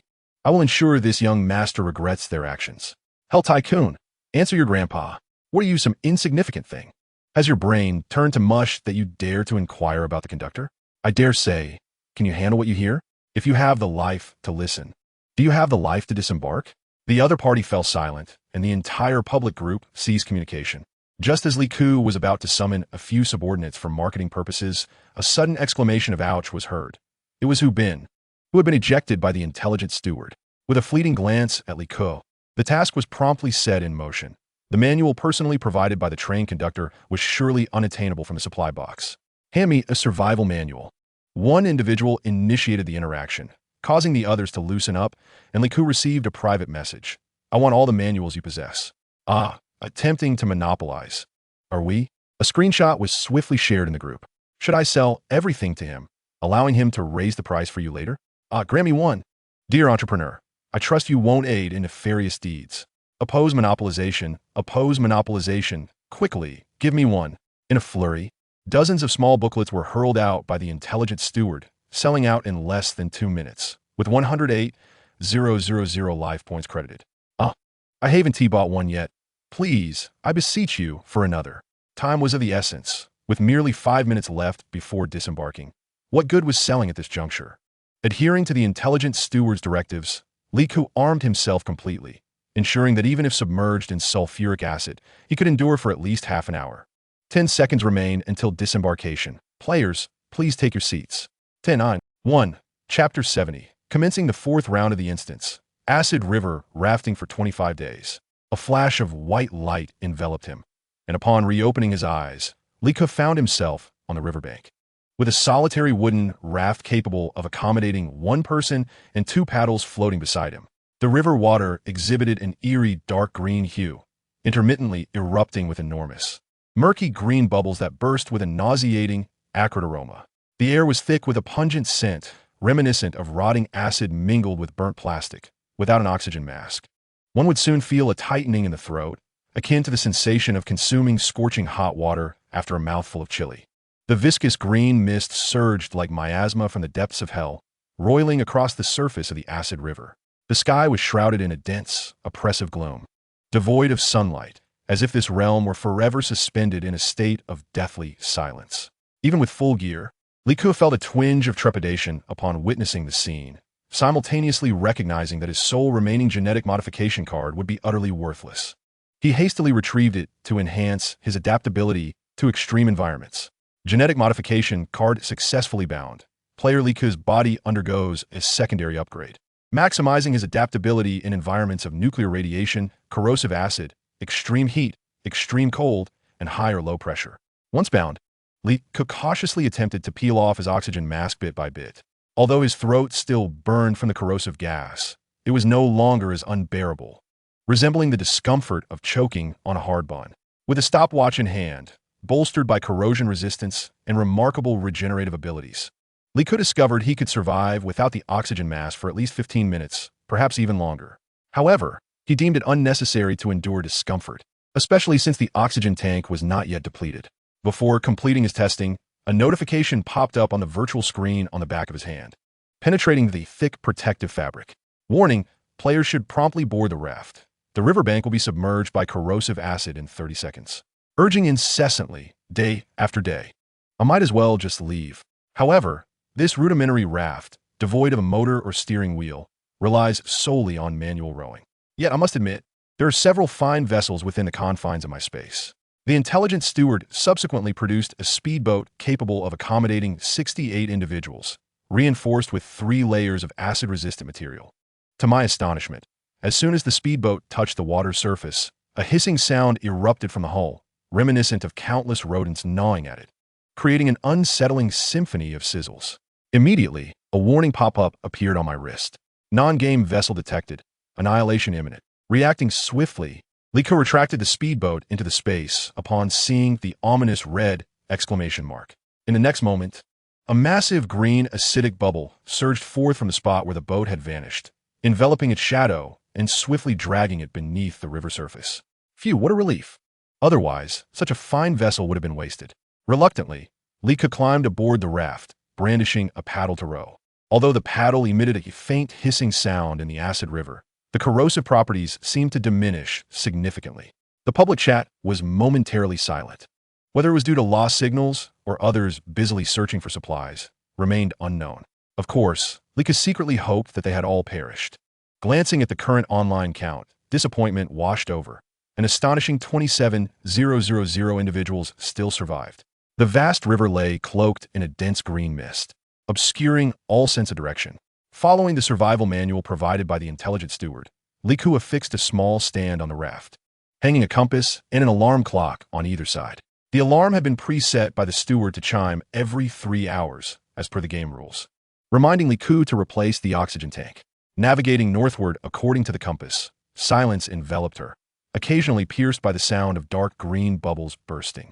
Enduring the incessant hissing from the raft, she rowed for 20 minutes before finally spotting a supply crate floating on the surface. The paddle was just under 2 meters long, so Liko steered the raft carefully to maintain stability while retrieving the crate. Upon opening it, she discovered several plastic-like panels and a note inside. Acquired self-healing polymer material board X5. This material can automatically repair a certain extent of damage sustained by vessels. It can be used to mend corrosion holes, ensuring optimal navigability in the corrosive river. Unfolding the note, she found instructions and precautions listed. Players may place the material board on the paddle or raft. The board can autonomously repair the damaged areas on the bottom. Current corrosion levels of the paddle and raft are both below 50. Players may use the polymer material board when corrosion exceeds 50. When corrosion levels exceed 80, the paddle will become unusable and the raft may sink at any moment. Players are advised to manage the speed of their rafts carefully. If they come into contact with submerged rocks, it may result in damage and accelerate corrosion. Liko gazed at the viscous, dark green waters of the river, resembling a floating expanse of liquid algae. Who could possibly discern the rocky bed beneath such murky depths? After all, which respectable river would harbor rocks? Collecting 5 planks of material into his inventory, Liko intended to wipe the corrosive liquid from the exterior of an empty supply box before returning it to storage, only to discover that the bottom of the box already bore signs of corrosion. It seemed imperative to salvage the supplies from the highly acidic river without delay. Otherwise, they would soon be lost to the depths. Fortunately, Liko's fortune smiled upon him as he spotted another supply box, albeit at a considerable distance, obstructed by a crooked tree protruding from the water. This tree had long since withered, but its roots were tangled around one another, posing a risk of capsizing the raft if he attempted to navigate around it against the current. An idea struck Liko as he remembered his golden fishing net. After all, it was an item from the diamond treasure chest in the game and was unlikely to be destroyed. With a gentle tug, the golden net extended to 10 meters, perfectly capable of enveloping the top of the box. A flick of his wrist allowed him to pull it back, far more efficient than using paddles. Upon opening the supply box, he discovered an assortment of materials, with a sheet of paper resting atop, a blueprint for raft upgrades, requiring an additional 10 high-density metal plates, 5 rubber sealing materials, and 20 corrosion-resistant wood.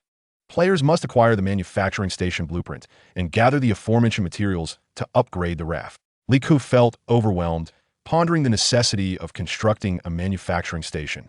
Chapter 71. Filling the oxygen tank with ammonia. Who provoked her? Is the manufacturing station difficult to obtain? Perhaps I should inquire in the chat group. Hell's Tycoon. Who has acquired the manufacturing station?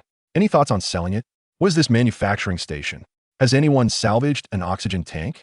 Time was ticking. 3 hours were nearly up. I managed to salvage 4 oxygen tanks. Not a chance I'm selling. How infuriating. The day will come when we both meet our end. I too seek a manufacturing station. I just found a blueprint to create a floating thruster. What is a floating thruster? A specialized motor? It sounds quite useful. Liku decided to privately message the individual to purchase the floating thruster blueprint. Hell's Tycoon. Hey, are you selling that thruster blueprint? I'm selling insurance in a post-apocalyptic world. This blueprint is quite rare and not easily obtained. Ah, so you're trying to inflate the price while selling. Hell's Tycoon. Will you sell one oxygen tank? In an hour, you'll need to replace your oxygen. You're down to your last one, right? If you don't, in 3 hours, that blueprint will only serve as your burial shroud. I'm selling insurance in a post-apocalyptic world. This blueprint is quite rare and not easily obtained. Oh, so it's scarce. Yet Liku could not continue bidding. Otherwise, if he offered 2 tanks, the other party might demand 3, and if he countered with 3, they would likely raise the stakes even further. Time was of the essence with the oxygen tanks, and all parties involved were seasoned survivors. Speak plainly. What do you wish for? In the apocalyptic world, I find myself selling insurance. I demand 2 oxygen tanks, protective gear, and an oxygen mask. Otherwise, the negotiation is futile. The affluent figure from hell offers me 2 oxygen tanks, along with 10 bottles of water and a carton of yogurt, stating that the deal is as it stands. Take it or leave it. Yogurt? You still have yogurt? I exclaim, realizing it has been ages since I last indulged in its creamy delight. If he adds 2 more bottles of yogurt, I shall consent to the exchange. The deal is struck. Soon enough, a green circle appears on the raft as I place the items within.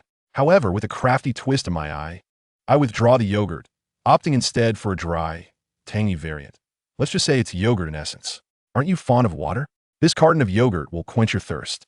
Transaction successful. You have acquired a blueprint for a floating propulsion device that converts electrical energy into kinetic energy, enabling vessels to glide effortlessly at low altitudes. Swift and unhindered by terrain. Additional requirements: 10 electronic components, 5 aluminum alloys, 2 wires, 20 lithium, 20 cobalt, 20 nickel. Recommended for players needing to traverse perilous areas across the acidic river, as this propulsion device consumes substantial electrical energy. No wonder that insurance seller was eager to trade. This rudimentary motor demands an astonishing quantity of materials. Yet, upon closer inspection, I realize these materials need not be scavenged from supply crates. They reside within my own inventory.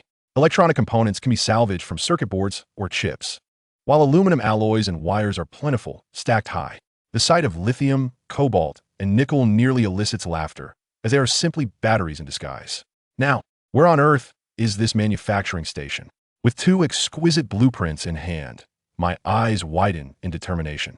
Paddling through the river feels akin to stirring a pot of soup, the wooden paddle flailing to and fro. After an arduous hour of rowing, I have yet to encounter a single supply crate. Panic begins to spread through the public chat. For in 15 minutes, their first oxygen tank will be depleted. Should the second tank be activated, the sense of safety while drifting along the acid river will vanish entirely. Seizing the moment, I announce in the group that I will exchange oxygen tanks for supplies, specifically the manufacturing station, blueprints, and rare materials. After a round of fierce bargaining, I successfully trade 20 oxygen tanks for a blueprint to upgrade the raft. Coupled with the one I already possess, I am poised to elevate the raft by 2 levels upon locating the manufacturing station. Interestingly, this upgrade blueprint was acquired from the Lu Air, the very individual who previously questioned my competence in the group. Driven by greed, he initially demanded 15 oxygen tanks, but I skillfully negotiated it down to 10. My approach was not born from genuine intent to haggle. Rather, it was a procedural necessity to facilitate a transaction. In fact, I secretly wished he would ask for more. The oxygen tanks I provided were not of high quality. Thus, I instructed my intelligent steward to release half of the oxygen from the tanks and replace it with ammonia. You know that pungent odor of a filthy restroom? Let this Lu Air savor the aroma while squatting in the public toilet to his heart's content. Ammonia, aside from its repugnant odor, possesses toxic properties that can irritate the mucous membranes of the respiratory tract, inciting coughs, while simultaneously provoking tears from the eyes and resulting in skin redness and itching. Just envision the scene: donning an oxygen mask, tears streaming down one's face while coughing uncontrollably, all the while having to repeatedly remove the mask to vehemently scratch at an unbearably itchy visage. The thought is rather satisfying. Once he has inhaled from 3 or 4 canisters, his lungs are likely to sustain damage, leading him to await the onset of pulmonary edema. Upon exhausting 6 or 7 canisters, he would succumb to poisoning, with dizziness and nausea becoming the norm. ultimately finding himself in a situation where the mask is filled with his own vomit, which he would have to wear with a grim resolve. The frustration would escalate to the point of dizziness, culminating in a dramatic collapse onto the wooden raft, where he would be mercilessly corroded into a viscous substance by the strong acid. What a captivating imagery! You may be audacious with your words, but do not dare to direct your insolence towards me, Li Ku. Should you brazenly act before me, I possess 100 methods to ensure your disappearance. After trading 10 oxygen canisters infused with ammonia, a penalty notification appeared, indicating a life value of 2,000. However, this amount is trivial for Li Ku at this juncture.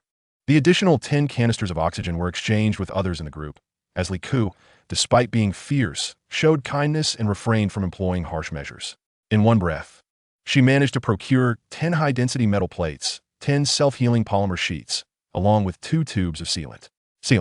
In the event that the raft or paddles are damaged, it can be used to seal small gaps to prevent the corrosive river water from seeping in. After lengthy negotiations, she still could not acquire a crafting station. Li Ku, removing her mask, bellowed to the heavens, "Oh, divine powers, grant me clarity. Where can I find this crafting station?" Suddenly, her watch lit up, and a voice emanated from it, seemingly human, inquiring about the crafting station, akin to items found in the box used for grinding teeth. A crafting station? ISNT, it located beneath her dilapidated raft? She could simply dive down and retrieve it. What a surprise! Indeed, Li Ku's watch only comprehended most animal languages. Chapter 72. You claim there's a crafting station beneath my ship? Li Ku swallowed hard and quietly withdrew her submachine gun, regardless of the crafting station's existence. There are other creatures lurking in these waters, right? Was it not mentioned before that the river might harbor animals? What sort of legitimate creature could engage in casual conversation and nap in such acidic waters? Prioritizing her survival, Li Ku secured the golden mesh tightly around herself, ready to defend against any unspeakable entity that might leap from the noxious green liquid. Adhering to the principle of remaining motionless until provoked, she held her submachine gun firmly, vigilant and attentive, occasionally glancing at her watch. Hey, don't consume it just yet. Why has that person ceased to move? What does that concern me? The algae in this acidic water have been depleted. Let us venture further ahead. Moments later, 2 bubbles surfaced on the river, and 2 slender, serpentine figures swam past Li Ku's raft. Thankfully, regardless of what they were, at least they appeared to be herbivorous algae eaters. What did they just say about something beneath my raft? As Li Ku retrieved the golden salvage net and plunged it vertically downward, he was fortunate enough to uncover a supply crate. Upon opening it, he discovered an item resembling a small tabletop. Acquire Manufacturing Station 1. With slight corrosion marks in the lower right corner of the surface, though it does not affect normal usage. Tired of this rickety raft, devoid of even a railing, he was eager to upgrade. With excitement, Li Ku placed an upgrade blueprint for the raft atop the manufacturing station. The surface shimmered, and the blueprint was absorbed by the station like cream on a face. Subsequently, a virtual screen materialized, detailing the necessary materials. 10 high-density metal plates, 5 rubber sealants, 20 anti-corrosive woods.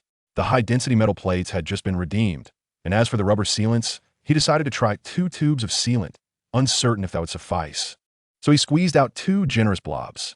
Lastly, for the anti-corrosive wood, Li Ku had plenty on hand: redwood, cedar, teak, and birch bark, all of which were categorized as anti-corrosive, except for the precious golden silk nanmu, which he hesitated to sacrifice for synthesis. Choosing 20 pieces of redwood, he placed them on the surface, and the screen displayed a rotating circle, indicating that all materials were accounted for and that the upgrade was in progress. Raft upgrade progress. 19, 48, 89, 100. Raft upgraded successfully to a small boat. Its resistance to corrosion in the strong acid river is double that of the raft. Li Ku felt the raft beneath him tremble violently, accompanied by the sound of countless wooden splinters breaking and hundreds of hammers striking with force. In an instant, he found himself standing on a small boat, quickly spreading his arms to maintain balance as he lowered his center of gravity to sit in the boat's hold. This small vessel, measuring roughly 6 to 7 meters in length, featured raised sides that provided a distinct sense of security with its protective railing. The wooden oars had also been upgraded, broader and longer, making rowing far more stable than on a raft. However, the safety factor remained low, as half of his body was still exposed. At the center of the boat was Li Ku's manufacturing station, which still held a half-used tube of sealant. Indeed, it proved useful. He felt no hesitation in using the second boat upgrade blueprint, although he had exhausted the high-density metal plates and lacked sufficient rubber sealants. The voice of the intelligent steward echoed in his mind, cautioning him about the weight of the metal plates potentially damaging his small boat. Upon entering the storage space, he discovered that the previously unused speedboat had been meticulously disassembled by the steward. The extracted metal plates, rubber rings, and strips were all neatly arranged on the ground, alongside stacks of anti-corrosive wooden planks. The steward was remarkably considerate, transporting the materials bit by bit to the manufacturing station. Before he could even place the second upgrade blueprint on the surface, the screen displayed the upgrade notification. It appeared that after the manufacturing station absorbed one upgrade blueprint, subsequent upgrades would not require additional blueprints. Insufficient materials, additional requirements, 10 steel plates, 25 rubber sealants, 40 anti-corrosive woods. A trivial matter, steward, send me another 10 steel plates. Receive, catch. The circle on the screen began to spin, and the upgrade progress steadily climbed to 100. The small wooden boat had successfully transformed into a large boat, boasting twice the corrosion resistance in the caustic river compared to its predecessor. Indeed, the small wooden vessel had undergone a remarkable change, its dimensions doubling in both length and width, while the wooden oars had evolved into 6-meter-long bamboo poles for navigating forward. In the center of the boat, a small wooden cabin was added for rest. Upon entering, Li Ku discovered that the cabin was rather compact, accommodating only a single bed and a small nightstand, with scarcely enough room for a chair. Windows flanked both sides of the cabin, and Li Ku applied the remaining half-tube of sealant to the gaps, ensuring that he could close the wooden door tightly at night and sleep without an oxygen mask. The thought of sleep made Li Ku feel a bit drowsy, and after yawning, he contemplated further upgrading the boat.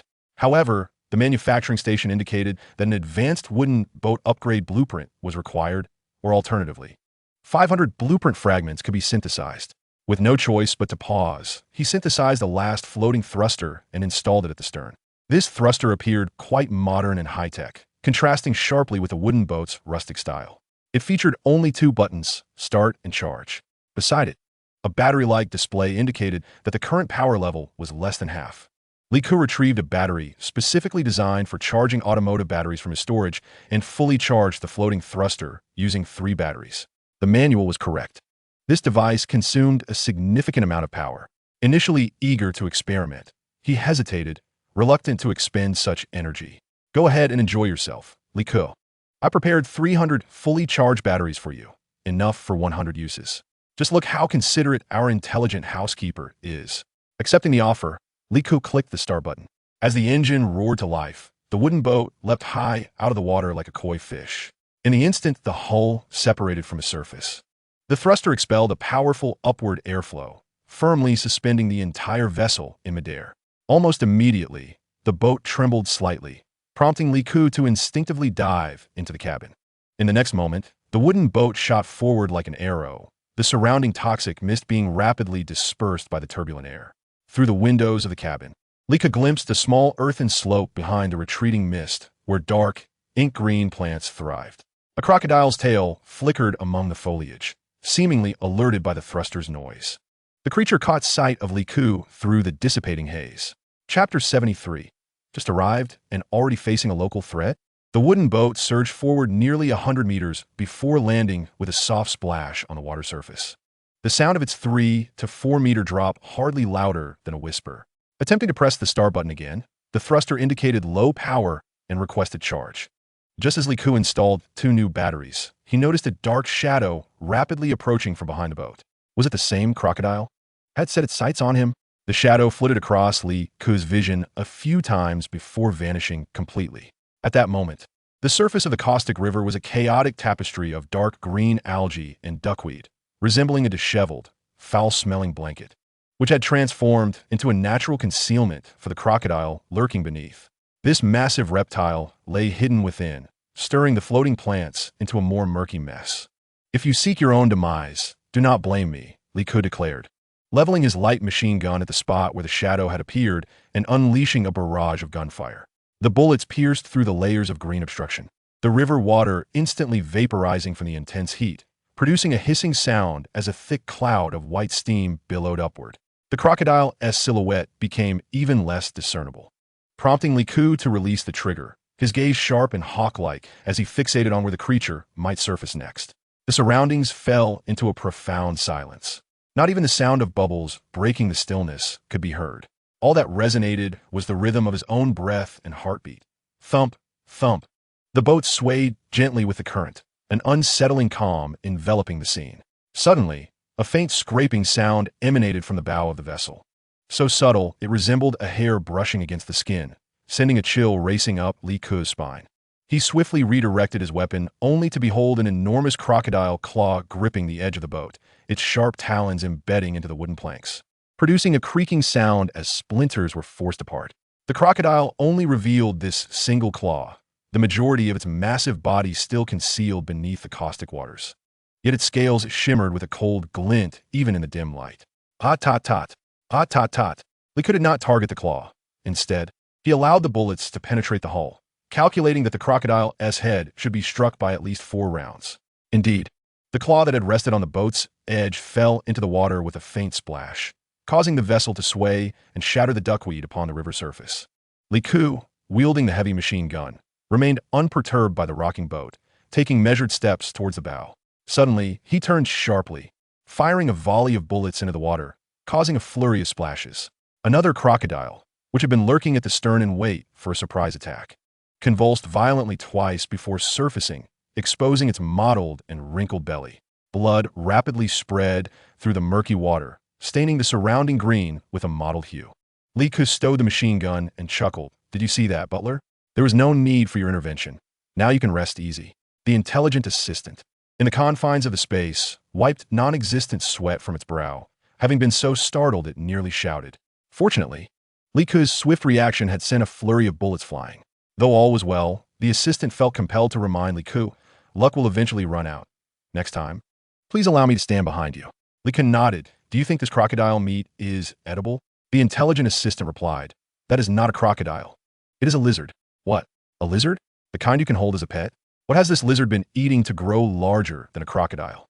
"First, let's retrieve the specimens for study, lest the blood attract the true crocodiles."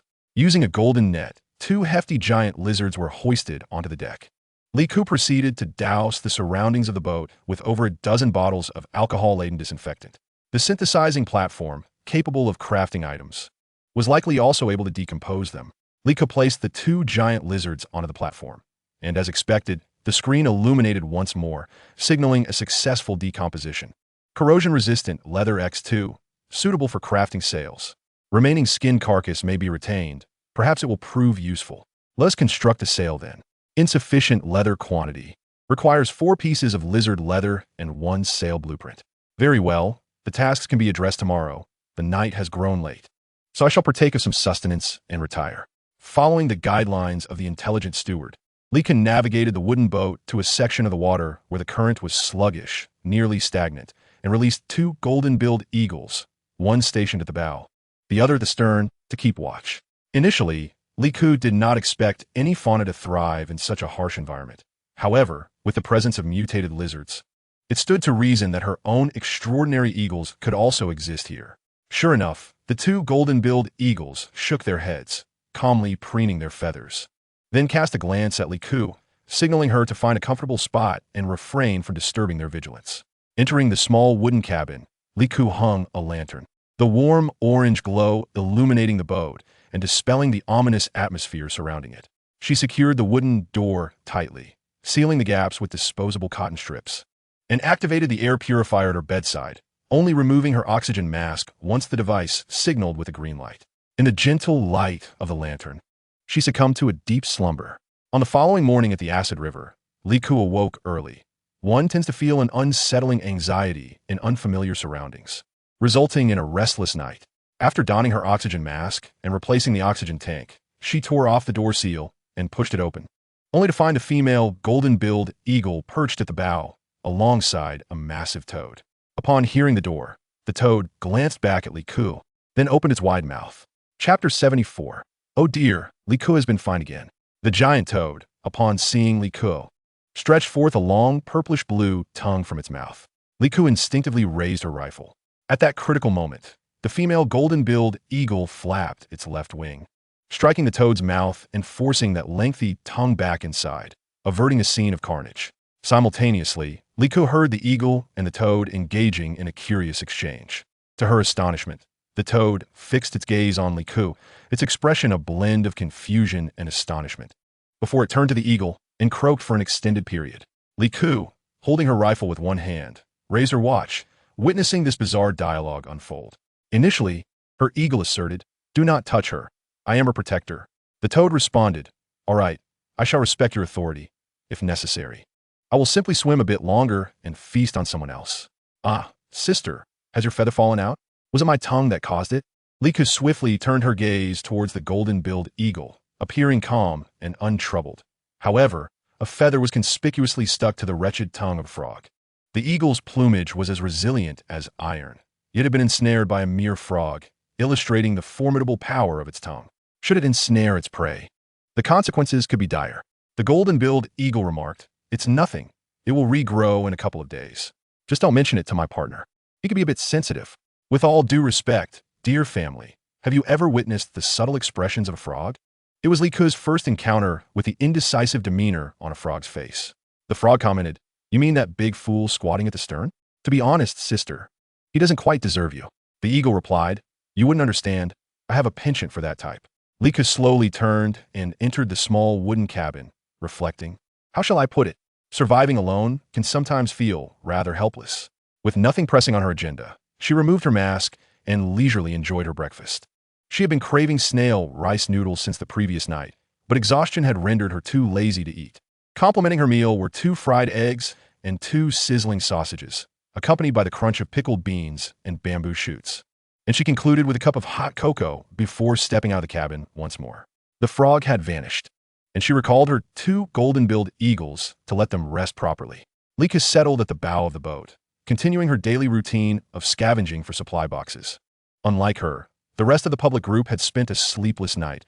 It wasn't that they didn't wish to sleep, but rather that they feared doing so. Players who had found oxygen tanks had to replace them every 3 hours, or they would risk drowning. Those without oxygen tanks hardly had the luxury of sleep. After perusing the transaction records in the group chat, she discovered that most members had made significant gains from the previous night's scavenging. It was unclear who had first discovered that a certain flower bud in the caustic river could provide oxygen. It was said that gently tearing it open would release oxygen comparable to that of an oxygen tank, albeit in smaller quantities, requiring frequent replacements. The records predominantly featured these flower buds, though their location remained a mystery. Are they encroaching on my business? I can't allow them to continue boasting, she thought. When I, the tycoon of the underworld, make my entrance, what place do they have? She promptly initiated new transactions, inviting others to trade oxygen tanks for blueprints, materials, and health points. Presently, Liku possessed nearly 200 oxygen tanks, along with a variety of oxygen canisters scavenged from the hospital, in addition to several hundred air purifiers, spatial enhancements, and physical augmentations. Not only could she endure for 25 days, but she could also thrive for 25 months without issue. As anticipated, a swarm of eager participants flooded her trading page. Throughout the morning, as she continued to salvage supply boxes, she successfully exchanged oxygen tanks for a plethora of valuable items: 120 self-healing polymer material boards, 68 high-density metal plates, 280 rubber sealing materials, and various electronic components and alloy plates, each starting from 300 units.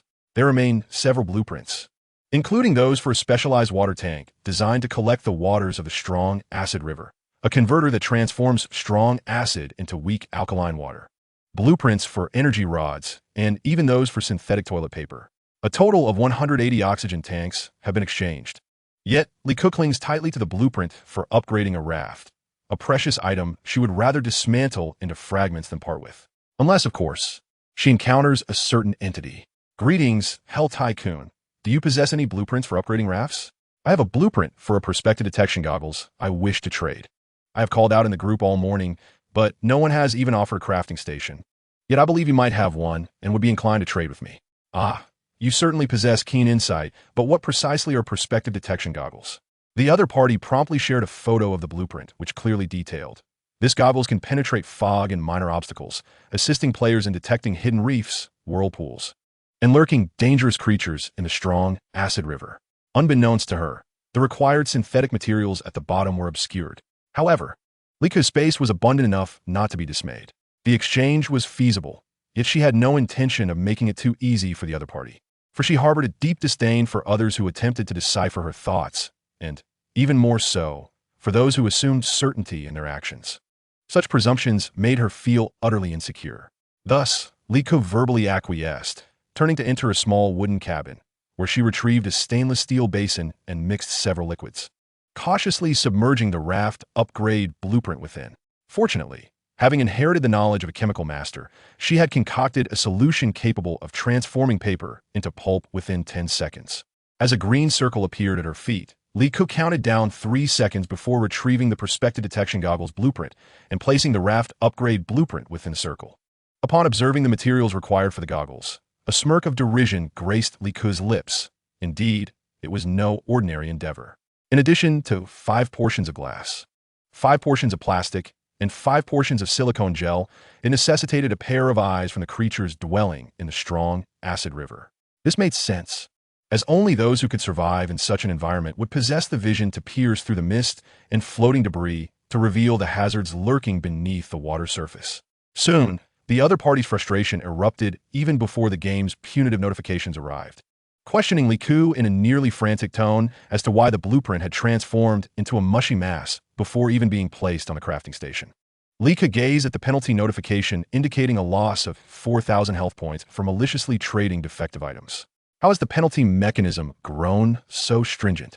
Previously, selling items with minor flaws posed no issue, provided the trade's title matched the goods. What has changed this time? She soon realized that the blueprint's corrosion rate was excessively rapid. Noting this lesson for future reference, she resolved that her solution needed to be diluted by 30-fold. Otherwise, she would incur a loss of 4,000 health points. A moment of reflection was warranted. Disregarding the other party's frantic cries, she promptly blocked them. Then he began crafting the perspective detection glasses, placing plastic and glass upon a manufacturing table. When it was time to incorporate animal eyes, Lika suddenly recalled the loquacious toad that had visited him that morning. After some contemplation, he decided against it, fearing that his golden-beaked eagle might not take kindly to such a choice. Moreover, there were still 2 giant lizards in the space. After the manufacturing table decomposed the lizard skin, the remains were left naked in the space, initially intended to be fed to his toxic pet. He selected a larger lizard, one that usually dove deeper while swimming, hoping the resultant glasses would yield superior effects. With a deft maneuver of his knife along the eye socket, he pried out a pair of bloodied lizard eyeballs, their weight significant. Materials for perspective detection glasses are complete, synthesizing in progress. Before long, a plastic case materialized on a manufacturing table. It must be said, the game's settings were incredibly considerate, knowing it was inconvenient for players to wear framed glasses while donning oxygen masks. Hence, they produced a pair of contact lenses. He hurriedly retreated into the space to cleanse his hands and don the contact lenses. When he re-emerged, the entire world appeared as if it had been redrawn. The once thick fog blanketing the river transformed into a delicate veil, revealing distant scenes with unreserved clarity, albeit limited to a radius of 1 kilometer, beyond which visibility remained obstructed. Liku's gaze descended to the river's surface, where the intertwined layers of floating weeds seemed to vanish into thin air. He could distinctly see the smooth stones scattered across the riverbed, even noticing marks left by the flowing water, the meandering river's contours, and the undulation of every ripple, with tiny dead branches adrift among them. There was also a supply crate quietly resting at the bottom of the river. A water rat was busily gnawing at the crate's bottom. Chapter 75. This is impressive. It can see through? Bang! Just as the plump, gray-furred water rat was engrossed in its gnawing, Liku swiftly sent it to Meow Star to serve as a chew toy for cats. He retrieved the supply crate from the riverbed, which contained several pieces of wood and a mass of aquatic plants. Preserved with 6, corroded blueprint 1. Alas, the once pristine blueprint had succumbed to corrosion. Using tweezers, he extracted it, shaking off the residual strong acid before placing it on a manufacturing table to decompose into 2 fragments of blueprint, which he stored in his inventory. This was Liku's first encounter with preserved wood in a supply crate, and it appeared to be of similar quality to that in his space. Butler, from now on, let us determine the dimensions of preserved wood for our home based on this size. Not a single centimeter should go to waste. The dimensions have been updated. Rest assured. Like. With the perspective glasses, Liku's speed in retrieving supply crates increased several-fold. By the afternoon, he had salvaged around 16 or 17 crates. Among them were 37 oxygen tanks, 5 oxygen masks, and various basic survival supplies, along with 2 blueprints. However, they seemed rather useless. One was a blueprint for a helm equipped with a precise compass, and the other was a cooking stove blueprint suitable for rafts or wooden boats. Despite their apparent lack of value, Liko had no intention of selling these blueprints. Although decomposing them would yield merely 4 blueprint fragments, he was confident that, sooner or later, he would amass a high-level wooden boat upgrade blueprint. Upon examining the remaining 4 blueprints in hand, aside from one for synthetic toilet paper, which holds no utility and is destined for disassembly, the other 3 appear to possess some merit. For instance, what is this energy bar blueprint? Energy bar, a single item that satisfies the body's caloric needs for 3 days, providing abundant energy without the sensation of hunger. Require materials: 24 plant fibers, 18 animal fats. For water, 2 plastic. Ah, this is rather splendid. I shall first synthesize 100 to ascertain their flavor. Soon, a heap of vegetable leaves, a box of frozen meat, and 4 bottles of mineral water are placed on the manufacturing table, yielding 100 energy bars. Upon tearing open the plastic packaging and tasting one, I find it rather bland and somewhat sticky, yet after consumption, there is indeed a remarkable sense of satiety. Initially, Liku's stomach had been growling, pondering a sumptuous braised carp for dinner, but now that thought has entirely dissipated. These energy bars are truly commendable. I shall stockpile 10,000 in storage, allowing the slaves to consume them after their algae cakes, with each bar sustaining them for 3 days. The remaining 2 blueprints are safely stored for future use. As night fell, those alive in the group began clamoring about their hunger. Lika summoned Hubin from the storage to assist her in selling goods. What shall be sold? The delectable durian millefeuille cake. After months of dry bread, who wouldn't be tempted by a durian cake? Asking 500 health points per slice seems reasonable, given the inclusion of cream, which helps stave off hunger. Hubin, familiar with the group dynamics, swiftly stirred up a wave of durian enthusiasm. After a day and night of stockpiling supplies, many found themselves temporarily untroubled by oxygen tank shortages. Aside from the dangers of the raft, there were no other risks. Exhausted individuals genuinely craved something sweet, save for those who detest the taste of durian. They were fortunate to escape this fate. Liku's durian millefeuille is surely nothing of quality. To avoid game penalties, she added only a minuscule amount of real durian, relying primarily on durian essence. The emulsifier employed is hydrogenated vegetable oil, along with a thickening agent, and instead of granulated sugar, a sweetener is used in moderation to ensure satiety. The final step involves mixing starch with a generous amount of gelatin and a laxative to simulate the texture of millefeuille pastry, layering the starch infused with durian essence, and then cutting it into triangular slices. Lika thoughtfully included a napkin with each piece of cake. Subsequently, she instructed the intelligent steward to draw 2 tubes of blood from Dongda, using a cartoon toy stamp to imprint adorable bears on each napkin with the blood. When the aroma of durian wafts through the air, players who cannot resist the urge to relieve themselves will inevitably use these napkins, which now bear the essence of humanity and a hint of sanguine scent, tossing them into the river. This may well attract some curious creatures, as players who have not slept a wink throughout the night are bound to slumber like dead pigs, at least for the first 3 hours. Lika sat on the bed of the wooden cabin, smoking a cigarette with an air purifier beside her. The space in the cabin was limited, forcing Hubin to huddle in the corner, busily selling his wares. In less than half an hour, all 50 units of durian millefeuille were sold out, effortlessly raking in 25,000 life points. One might wonder why Lika did not sell more. Firstly, she was indeed quite lazy. Secondly, it was a strategy of scarcity marketing. And thirdly, she feared that a single breath could suffocate Dongda. Once Hubin finished selling, he was kicked back into space by Liku without even a crumb of cake to savor. As the sky began to darken, Liku anchored the wooden boat in a relatively safe spot and slipped into the space to play with the great eagles for a while. Upon entering, she noticed the night owl group perched neatly on a tree branch, their little heads bobbing up and down in unison, clearly intrigued by some commotion. Following their gaze, she discovered that 2 golden-beaked eagles were embroiled in a quarrel. The female eagle was mercilessly chastising the male, who was agitatedly flapping his beak in protest. Lika glanced at her watch and understood. This was a result of the morning's squabbling with a certain chattering toad, while the night owls perched on a branch. Lika settled at the tree's base, and the 7 heads indulged in gossip for quite some time. It was only when one eagle grew weary of flapping its wings and the other began to squawk incessantly that Liku reluctantly returned to the boat. The night appeared tranquil, allowing the great eagles to continue their spectacle.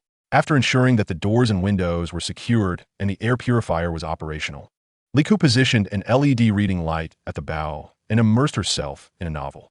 Feeling drowsy, she tossed the book aside and succumbed to a deep slumber. In the dead of night, the world was enveloped in an impenetrable darkness. In her dreams, Liku's ears twitched slightly. She discerned a rustling sound outside, faint as a gentle breeze brushing against floating duckweed, yet magnified infinitely by her acute senses. With her eyes now wide open, she swiftly drew her blade and rolled off the bed. The night outside was as dark as ink, rendering her night vision goggles nearly ineffective. Even the small orange lamp hanging by the wooden door failed to illuminate the situation outside. A sense of unease gripped her heart, compelling her to cautiously push open the wooden door.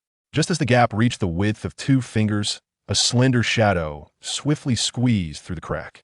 A water rat. Chapter 76. The Revenge of the Water Rat. Bang! She immediately slammed the door shut. Turning to see the water rat scurrying up the corner of the wall with remarkable speed, its razor-sharp claws gripping the wooden planks as it ascended to the roof. Turning around to squeak at Liku, revealing its sharp incisors. Squeak, squeak, squeak. The sound provoked an inexplicable irritation within her. With a flick of her wrist, a glint of cold light flashed. Slap! The blade pierced from beneath, entering the water rat's mouth and exiting through the back of its skull. The tip of the knife firmly embedding itself into the wooden beam above. Scream if you enjoy it so much. Now, even if you shriek until your throat is raw, no mouse will come to your rescue. The pitiful water rat twitched violently for a moment before its tail drooped lifelessly, leaving its eyes wide open, still glaring fiercely at Liku. As the wooden door swung open once more, a throng of water rats surged forth like a tide of darkness from every direction. They climbed onto the ship's sides, squeaking incessantly, their sharp teeth glinting ominously in the dim light. The small orange lantern hanging at the bow, once whole, was now reduced to a mere half-shade, gnawed upon by these vermin. Taking a deep breath, Liku unleashed a frenzy of destruction with 2 flamethrowers aimed at the water rats. The intelligent assistant stood behind him as twin tongues of flame erupted, fanning out in a deadly arc, engulfing the foremost dozen water rats in a merciless blaze. The searing orange heat enveloped them, their piercing screams cutting through the noxious air, as their fur crackled and released an acrid scent of charred flesh. Following this was the rich aroma of roasted meat, as the rats' bodies sizzled in the flames, their forms contorting and carbonizing before they could even struggle. The remaining water rats began to scatter in panic, yet most were caught in the inferno, their fur still hissing as it burned. Like headless flies, their erratic movements ignited even more of their kin. In a moment, the deck was alive with countless fireballs, occasionally sending charred rats tumbling into the water, where they released plumes of black smoke and a foul stench. Many water rats found themselves unable to escape, resigned to the fate of their singed skin and flesh peeling away, revealing tender pink beneath, akin to newborns. With a swift motion, Liku crushed the nearest pink water rat underfoot, its tiny innards bursting forth onto the scorched deck. He nonchalantly removed his mask, greedily inhaling the lingering scent of char, adjusting the flamethrowers to ensure that each rat met a fiery demise. Observing the eager horde outside the boat, their beady eyes peering above the river's surface, he taunted. Come on, you filthy rats. You killed the 28th son of the Rat King yesterday, the one he cherished most, a voice echoed. Liku paused. Then a cruel smile crept across his face. Since the Rat King loves his progeny so much, let him reunite with his son. With a light tap, he activated the propulsion system, and just as the wooden boat lifted into the air, several barrels of diesel cascaded down, shimmering ominously on the water surface. As the final drop of diesel splashed into the river, a bullet shot out from the ship's rear, swiftly following, and struck the diesel with pinpoint accuracy. In an instant, flames erupted skyward, a ferocious beast rearing its fiery head, illuminating the night as if it were day. The hidden water rats, trapped in their panic, could not escape. Their lives were consumed in the rising smoke, reduced to clouds of black ash under the licking flames, leaving only the acrid scent of charred remains and diesel. Among them, the Rat King, significantly larger than its brethren, trembled in terror, its rotund, glossy rear appearing comically out of place amidst the chaos. Regrettably, the Rat King found his escape obstructed by the countless corpses of water rats, swiftly pursued by the flames, which consumed him entirely without a single cry. Liko waited until the radiant glow behind him vanished completely before turning the wooden boat around. At this moment, a thick layer of oily black residue floated upon the river's surface, and numerous rat remains drifted helplessly, which Liko diligently fished out one net at a time. There were no fewer than 10,000 water rats, sufficient for his venomous treasures to feast upon for quite some time. Liko inhaled deeply, savoring the delectable aroma of this exquisite source of protein, licking his lips in contemplation. Why not indulge in some roasted meat for breakfast? Indeed, he set up a small grill and began to roast the meat in slices, wrapping them in vegetable leaves and dipping them in sauce for delightful bites. The intelligent steward first repaired the charred sections of the boat with several self-healing polymer panels, addressing the gnaw marks left by the rats on the hull and bottom. Subsequently, he meticulously scraped away the flesh and skin clinging to the deck before pouring several large barrels of disinfectant onto the surface, scrubbing away the sanguine stains.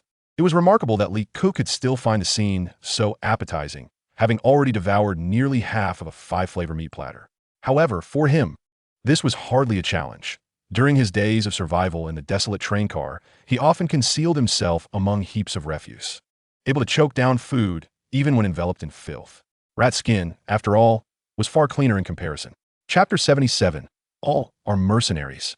On the third day within the treacherous Acid River instance, the number of participants in the group chat had diminished by nearly 2,000 compared to the previous day. Many were vociferously cursing Hubin. Indeed, it was he who bore the brunt of their ire. They lambasted him for his lack of virtue, claiming that his conscience was akin to that of a dog. It was rumored that last night, after consuming durian millefeuille, he had spent half the night in discomfort, forced to perch precariously at the edge of the boat to relieve himself, nearly falling victim to piranhas lurking beneath the surface. However, since only 50 portions had been sold, and some individuals had purchased 4 or 5 pieces in a single breath, along with a significant number succumbing to attacks from mutated creatures due to the stench, the volume of complaints was soon drowned out. The majority of the grievances were directed towards an energy bar sold by a group member whose username translated to "conscience cannot feed dogs." This energy bar, which purportedly sustained one for 3 days without thirst or hunger, was attractively priced at 50 life points, merely the cost of 5 bottles of mineral water. Thus many in the group made purchases. Yet, upon tearing open the packaging, a foul odor assaulted the senses, and the texture resembled undercooked rice mixed with gravel. While it was indeed filling, a persistent burning sensation lingered in the stomach, leading to frequent burping. The dilemma was exacerbated by the full-face mask worn while burping, as the combination of the rancid odor, stomach acid, and the halitosis caused by neglecting dental hygiene created an unbearable malance that provoked involuntary retching. It seemed that the overwhelming negative feedback had caused the sales of conscience cannot feed dogs to plummet.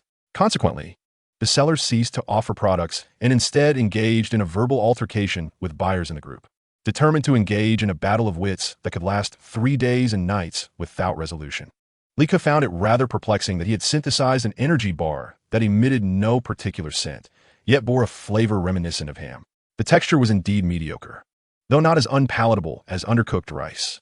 It was evident, even without much thought, that the seller's synthetic materials were at fault.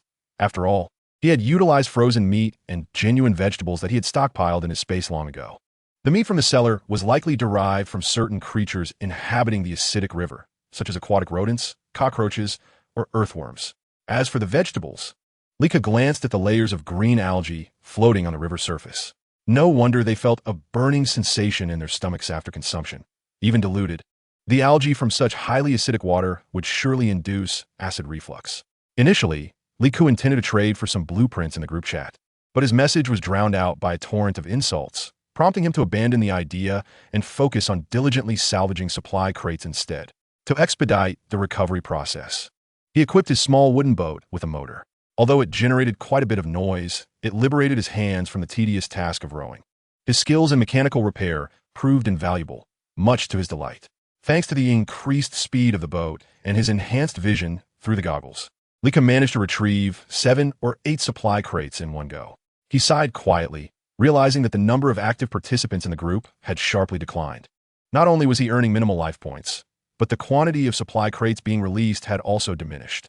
Fortunately, the items within the crates were quite commendable: oxygen tanks, bread, chocolate, and even a piece of fresh meat. To his delight, he also uncovered a blueprint for high-strength nanofiber rope. High-strength nanofiber rope, exhibiting exceptional toughness and corrosion resistance. It can withstand immense tensile force, suitable for securing vessels or constructing rudimentary protective structures. The materials required for synthesis were straightforward: polyethylene and hemp rope or grassroots. Polyethylene was essentially plastic, and Liko had an abundance of empty plastic bottles, though he intended to retain them for future endeavors, such as selling sweet milk. Thus, he selected several bags of clothing from the small goods warehouse, items that would generate static electricity with just a bit of friction, and placed them on a manufacturing platform. These garments were in plentiful supply, far more than he could ever wear in a lifetime. Indeed, with all materials at hand, the plastic clothing proved effective. A 200-meter rope was swiftly produced, imbued with a slight elasticity, prompting Liku to craft additional lengths of 1 meter, 5 meters, and 10 meters of nanorope. The 1-meter piece was fashioned into a silent bow, capable of taking lives without a sound, far quieter than a silencer.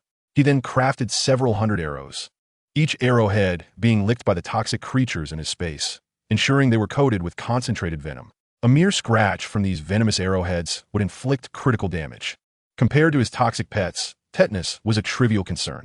The remaining lengths were tied to his golden fishing net, allowing him to effortlessly retrieve supply crates from a distance without the need to laboriously steer the boat closer. Moreover, he discovered a smooth, rounded crystal stone within one of the crates. Unsure of its purpose, he pressed it against the back of his hand, prompting an immediate notification to appear. Energy conversion crystal, capable of continuously converting kinetic energy into electrical energy with zero consumption during the transformation process. With a decisive slap of the thigh, the issue of charging the hover thrusters is resolved, rendering the need for rotating battery shifts obsolete. As for kinetic energy, the miniature motor crafted by Liku is indeed a perfect fit. However, one must be mindful of its limited usage time. Players are advised to routinely inspect the crystal stones, replacing them should their surfaces lose their smoothness and luster. Is the instruction manual truly gasping for breath? After a flurry of activity, the quarrels in the public group have gradually subsided. Liku has exchanged a plethora of blueprints, utilizing electronic components and corrosion-resistant wood, two exceedingly versatile materials. It is evident that everyone has become quite astute. Indeed, the foolish and naive have long since perished. Consequently, the blueprints Liku has acquired are largely of little utility. At this juncture, one might inquire how these blueprints could possibly lack value. Allow me to elucidate with a few examples. The first blueprint depicts a soap design. Who would dare bathe in that caustic river? The second blueprint outlines a corrosion-resistant fishing net, accompanied by 2 more for fishing rods. I pose the question, who would dare consume fish caught from such an acidic river? Even the energy bars made from acid algae might have been diluted hundreds of times before the manufacturing station would accept such materials. Furthermore, there's a blueprint for a raft barrier. Who could survive to the 3rd day without upgrading to a wooden boat? The blueprint for an emergency distress signal flare is particularly ludicrous. In this apocalyptic setting, who would one seek help from? The Grim Reapers? The blueprint for corrosion-resistant transparent fabric is even more absurd. But wait, this isn't merely a jest. This particular item holds potential utility. Yet, upon reflection, this is not one procured from the group, but rather one that Liku fortuitously drew from a supplies box. Ever since the water rat incident last night, Liku has been contemplating completely covering the upper half of the boat, collecting supplies during the day and shielding it at night. This way, the 2 golden eagles perched atop the mast's lookout won't be forced to engage in hushed conversations throughout the night, which could undoubtedly impact their bond. Moreover, with acid rain imminent in just a couple of days, who can predict the extent of its corrosive potential? What if it punctures my little wooden hut? Such a waste of self-healing materials would be egregious. The primary concern is that the boat's planks have been burned, scorched, and gnawed by rats, leaving little of the self-healing material remaining. Upon closely examining the next blueprint, Liku felt an overwhelming urge to curse. What was presented as a blueprint was nothing more than a blank sheet of paper, deliberately hidden amongst 2 legitimate blueprints. To his astonishment, a pig's head was sketched upon it. Retracing his steps to scrutinize the transaction records, he discovered that the player, whimsically named "I love eating poo," had inserted an emoji into the name of the blueprint. When combined, it could signify either a blueprint required by the manufacturing station or one merely adorned with designs. This devious player had sold Li Ku 5 such items, with this blank pig-headed paper nestled among them. Very well, it appears that even a seasoned merchant has miscalculated, allowing a fledgling to peck at his eyes. It seems that the remaining players harbor as much mischief within as he does. Now, it remains to be seen if they will have the opportunity to showcase their cunning. Li Ku reflected that this situation of false pretense must have emerged long ago. It was merely that in the past, he had only engaged in trade with players possessing skill fragments or health points, thus avoiding any personal deception. It seems he had been naively innocent, failing to realize that everyone could be a cunning merchant. Well, the apocalypse has suddenly become rather intriguing. Chapter 78, Acid Rain. Acid Rain. On the 4th day of the corrosive river dungeon, everyone in the group was growing increasingly anxious and irritable about the impending acid rain, which occurs every 5 days. Those equipped with protective suits looked down upon those with umbrellas, while umbrella bearers scoffed at those shielding themselves with acid-resistant leaves. And those using leaves derided the defiant ones. Meanwhile, Li Ku remained serene as a chrysanthemum, setting up a rocking chair at the bow of the boat, with a small tea table beside him laden with an assortment of nuts, snacks, cookies, and a pot of fine pu'er tea. Nearby, the robotic butler was diligently cutting the anti-corrosive transparent cloth to size and carefully laying it across the wooden boat. It also took the time to pour sweet tea for Li Ku and offer him some dried fruits. After all, having consumed an energy bar yesterday, he found it difficult to stomach a proper meal and could only nibble on snacks since he had little else to do. Content and relaxed, Li Ku sat within the protective transparent cloth, resembling a young cabbage tucked away in a northeast vegetable greenhouse. The Night Owl group was not idle either. They acted as temporary tacks, using their beaks to assist the butler in measuring the cloth dimensions. Their eyes were also vigilant, holding the fabric while keeping an eye on the supply boxes. Even when they spotted a box, they dare not call out, resorting instead to tapping their feet to draw attention. A dual-purpose bird that required only one meal, yet remained fiercely loyal. If only capitalists could emulate Li Ku's success, they might find peace in the afterlife. On the 5th day of the corrosive river dungeon, the anxiety that had kept everyone awake all night was finally realized as the acid rain began to fall. It had been brewing since early morning, and the river surface was already shrouded in a layer of miasma, which had now thickened. Even with his X-ray glasses, Li Ku struggled to retrieve supply boxes, his movements resembling those of an elderly woman groping in the dark. As afternoon approached, he hesitated to lower the protective cloth, nearly dozing off, until the first few raindrops began to fall. Each drop that landed in the river released a plume of black gas, exuding a scent akin to burning dental calculus of a longtime smoker in a gasoline bottle. As the raindrops intensified, the surrounding hissing sounds grew alarming, and Li Ku, caught between dreams and wakefulness, thought someone was adding water to a pot of hot oil. It seems that having keen senses is not always advantageous. Perhaps a further evolution to enable self-regulation would be beneficial. Soon, more black smoke billowed from the river, perfectly intertwining with the surrounding miasma, rendering any attempts to salvage supplies futile, forcing them to lie dormant within the boat's cabin. In a group of seasoned veterans like Li Ku, forced to lay low during the acid rain, initial fervor for trading supplies quickly devolved into mutual curses, each denouncing the worthless goods they had sold, wishing they could leap through the screen and curse each other with dire consequences. By the afternoon, the acid rain continued to pour, with its intensity surpassing that of earlier. The intelligent steward, fearing that the anti-corrosion fabric would not withstand the deluge, reinforced several support beams below. To err on the side of caution, he ushered Li Ku into the small wooden cabin. There, Li Ku could only resort to applying an electric heating pad on her face while listening to music, soaking her feet in a basin infused with mugwort leaves. As the acid rain intensified, the number of participants in the public group began to dwindle. The mortality rate escalated along the disdainful hierarchy established the previous day, swiftly reaching those clad in protective suits. It was rumored that the suits in the supply boxes could endure only a few hours of rainfall, and soon, burn marks began to appear on their surfaces. The once pale droplets turned increasingly dark, ultimately becoming gaping holes. With no choice but to layer the protective suits desperately, a more terrifying prospect loomed. The acid rain would corrode the oxygen masks and tanks. Those who had not upgraded their rafts to small cabins or lacked sufficient protective suits or those with cabins, but without additional layers of anti-corrosion wood or properly laid fabric, found themselves stripped of the arrogance they had boasted the night before. They began pleading in the group chat to purchase any anti-corrosive items at exorbitant prices. Liku inquired within the chat, "Would you be willing to trade any anti-corrosive item for blueprints or health points?" Her message instantly flooded her inbox with 999 replies. "Heavenly Tycoon, my savior. My protective suit is on the brink of failure. I will buy anything that can withstand the acid rain. I have 8 blueprints. All for you. Please trade with me quickly, or I'll perish and you 1T receive the blueprints." Seeing their fervor, Liku decided to seize the moment. But just as she was about to establish a trading link, she was pulled into a group chat. The group name, infused with a profound yet humorous quality. Read Eternal Life, Preordained Group. Good heavens, how could a mere passenger accomplish what even the train conductor dared not attempt?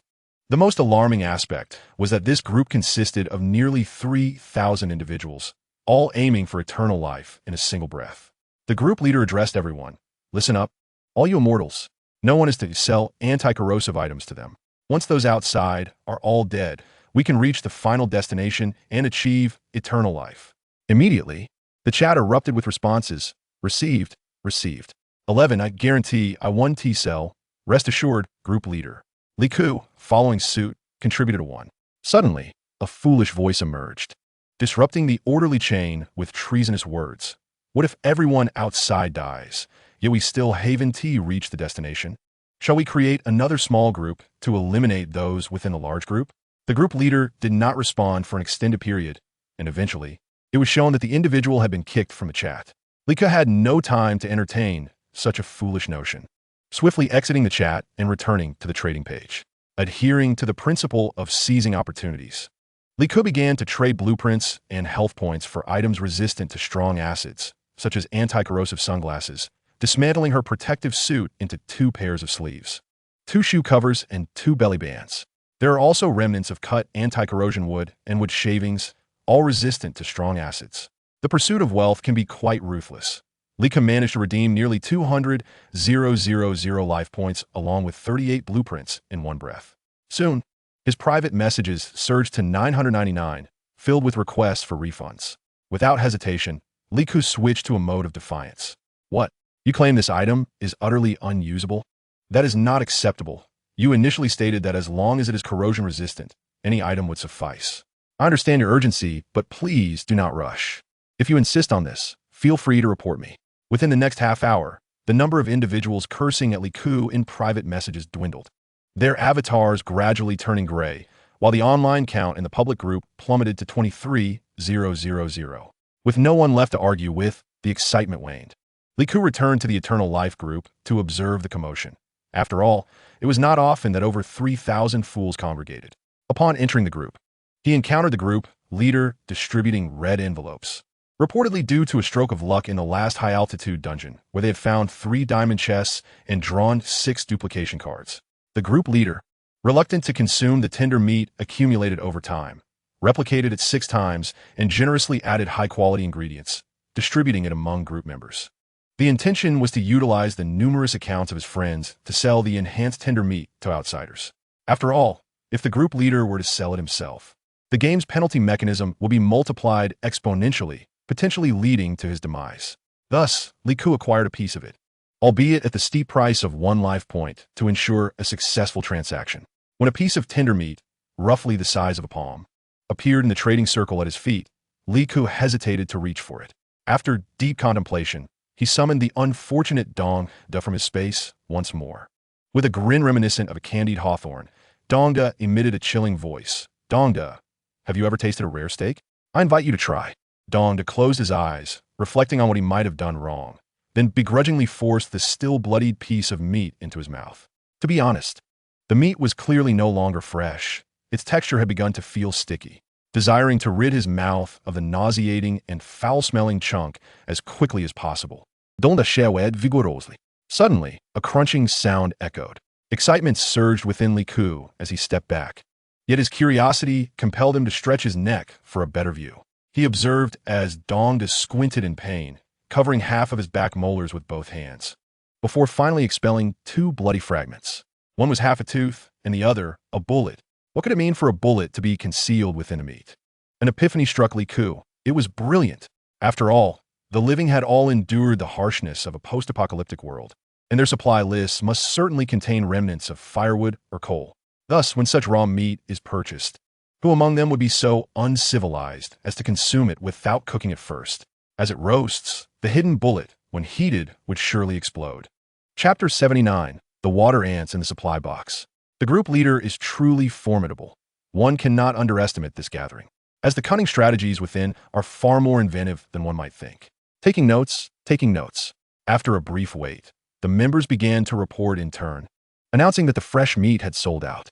Fresh meat has indeed sold out. Li Ku, following the customary practice, sent a one as well. He added a touch of warm water to his basin, retrieved a plate of spicy chicken feet, spicy duck neck, and a can of cola. As he dined, he observed that the number of online participants in the group steadily declined. However, the decrease in numbers did not correlate with the sold-out figures, indicating that at least a third of those who purchased the bullet meat were still alive. Yet, these individuals not only refrained from revealing the presence of bullets, but also urged others in the group to grill the meat a bit longer, ideally until thoroughly cooked. Their reasoning was that while the quality of the meat was acceptable, its appearance was somewhat unappetizing, raising concerns about potential foodborne illness. A wave of victory cheers erupted in the Eternal Life group, with members expressing a sense of advancing closer to immortality. Shortly thereafter, the group leader distributed red packets again, this time containing sashimi. Li Ku pondered why such a delightful treat was not savored by the leader, but rather squandered in this manner. Now, the offering consisted of unprocessed pufferfish, which is highly toxic. I surmise this will undoubtedly trigger the punishment mechanism, so those with low life points should refrain from claiming it. No worries, group leader. Worst case scenario, I can afford to lose 16,000 life points. He mused, it's merely a doubling of the penalty, and I can manage that. Indeed, with 200,000 life points in hand, he was confident of drawing a life point recharge card. Li Ku looked at his one for million life points and hesitated to incur the penalty, while others with hundreds of thousands spent freely without psychological burden. However, it seemed the pufferfish was becoming a liability. The outside world was not naive, preferring to consume bland energy bars with an unpleasant fishy odor rather than indiscriminately purchase food and drink. Moreover, many in the public group had already acquired energy bar blueprints. Now, energy bars were no longer a rarity, priced at merely 25 life points, just slightly more than 2 bottles of mineral water. Feeling that one ought to contribute something significant in the Eternal Life group, Li Ku decided it was time to showcase his talents. As others lamented the poor sales of fish and meat, he interjected with a brilliant idea. Why not harvest the algae from the sour river surface, dry it, roll it up, and sell it as smoke? This stuff won't kill you, but it might cause severe injury. The group members unanimously praised his ingenious scheme. The group leader immediately rallied everyone. Let us all learn from the infernal financial tycoons. Let us brainstorm and outsmart them. Li Ku requested his intelligent assistant to retrieve the assorted junk he had collected from the small commodity warehouse, particularly the newspapers from small workshops with high lead content, which would be perfect for rolling cigarettes. Of course, he had a plethora of rolling machines, but he hesitated to sell those, as they seemed somewhat out of place and difficult to explain their origin. Newspapers, however, were common ignition materials. Let them roll by hand, which would also waste their time spent scavenging for supplies. I also have newspapers for rolling cigarettes. Let us cut them and create cigarettes to sell. With each member possessing 2 sheets of paper and over 3,000 participants at the minimum transaction volume, that amounted to over 3,000 life points. Nowadays, the number of people outside has dwindled significantly. Even the smallest remnants hold value. Following this, a surge of individuals hawking cigarettes emerged, resembling a pyramid scheme. Astonishingly, the group leader even deemed Li Ku's performance exceptional, granting her the role of administrator. How delightful it is to inadvertently infiltrate the enemy's ranks.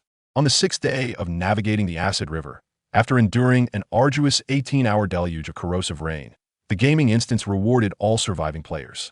Numerous supply crates, previously submerged and concealed by duckweed, began to resurface.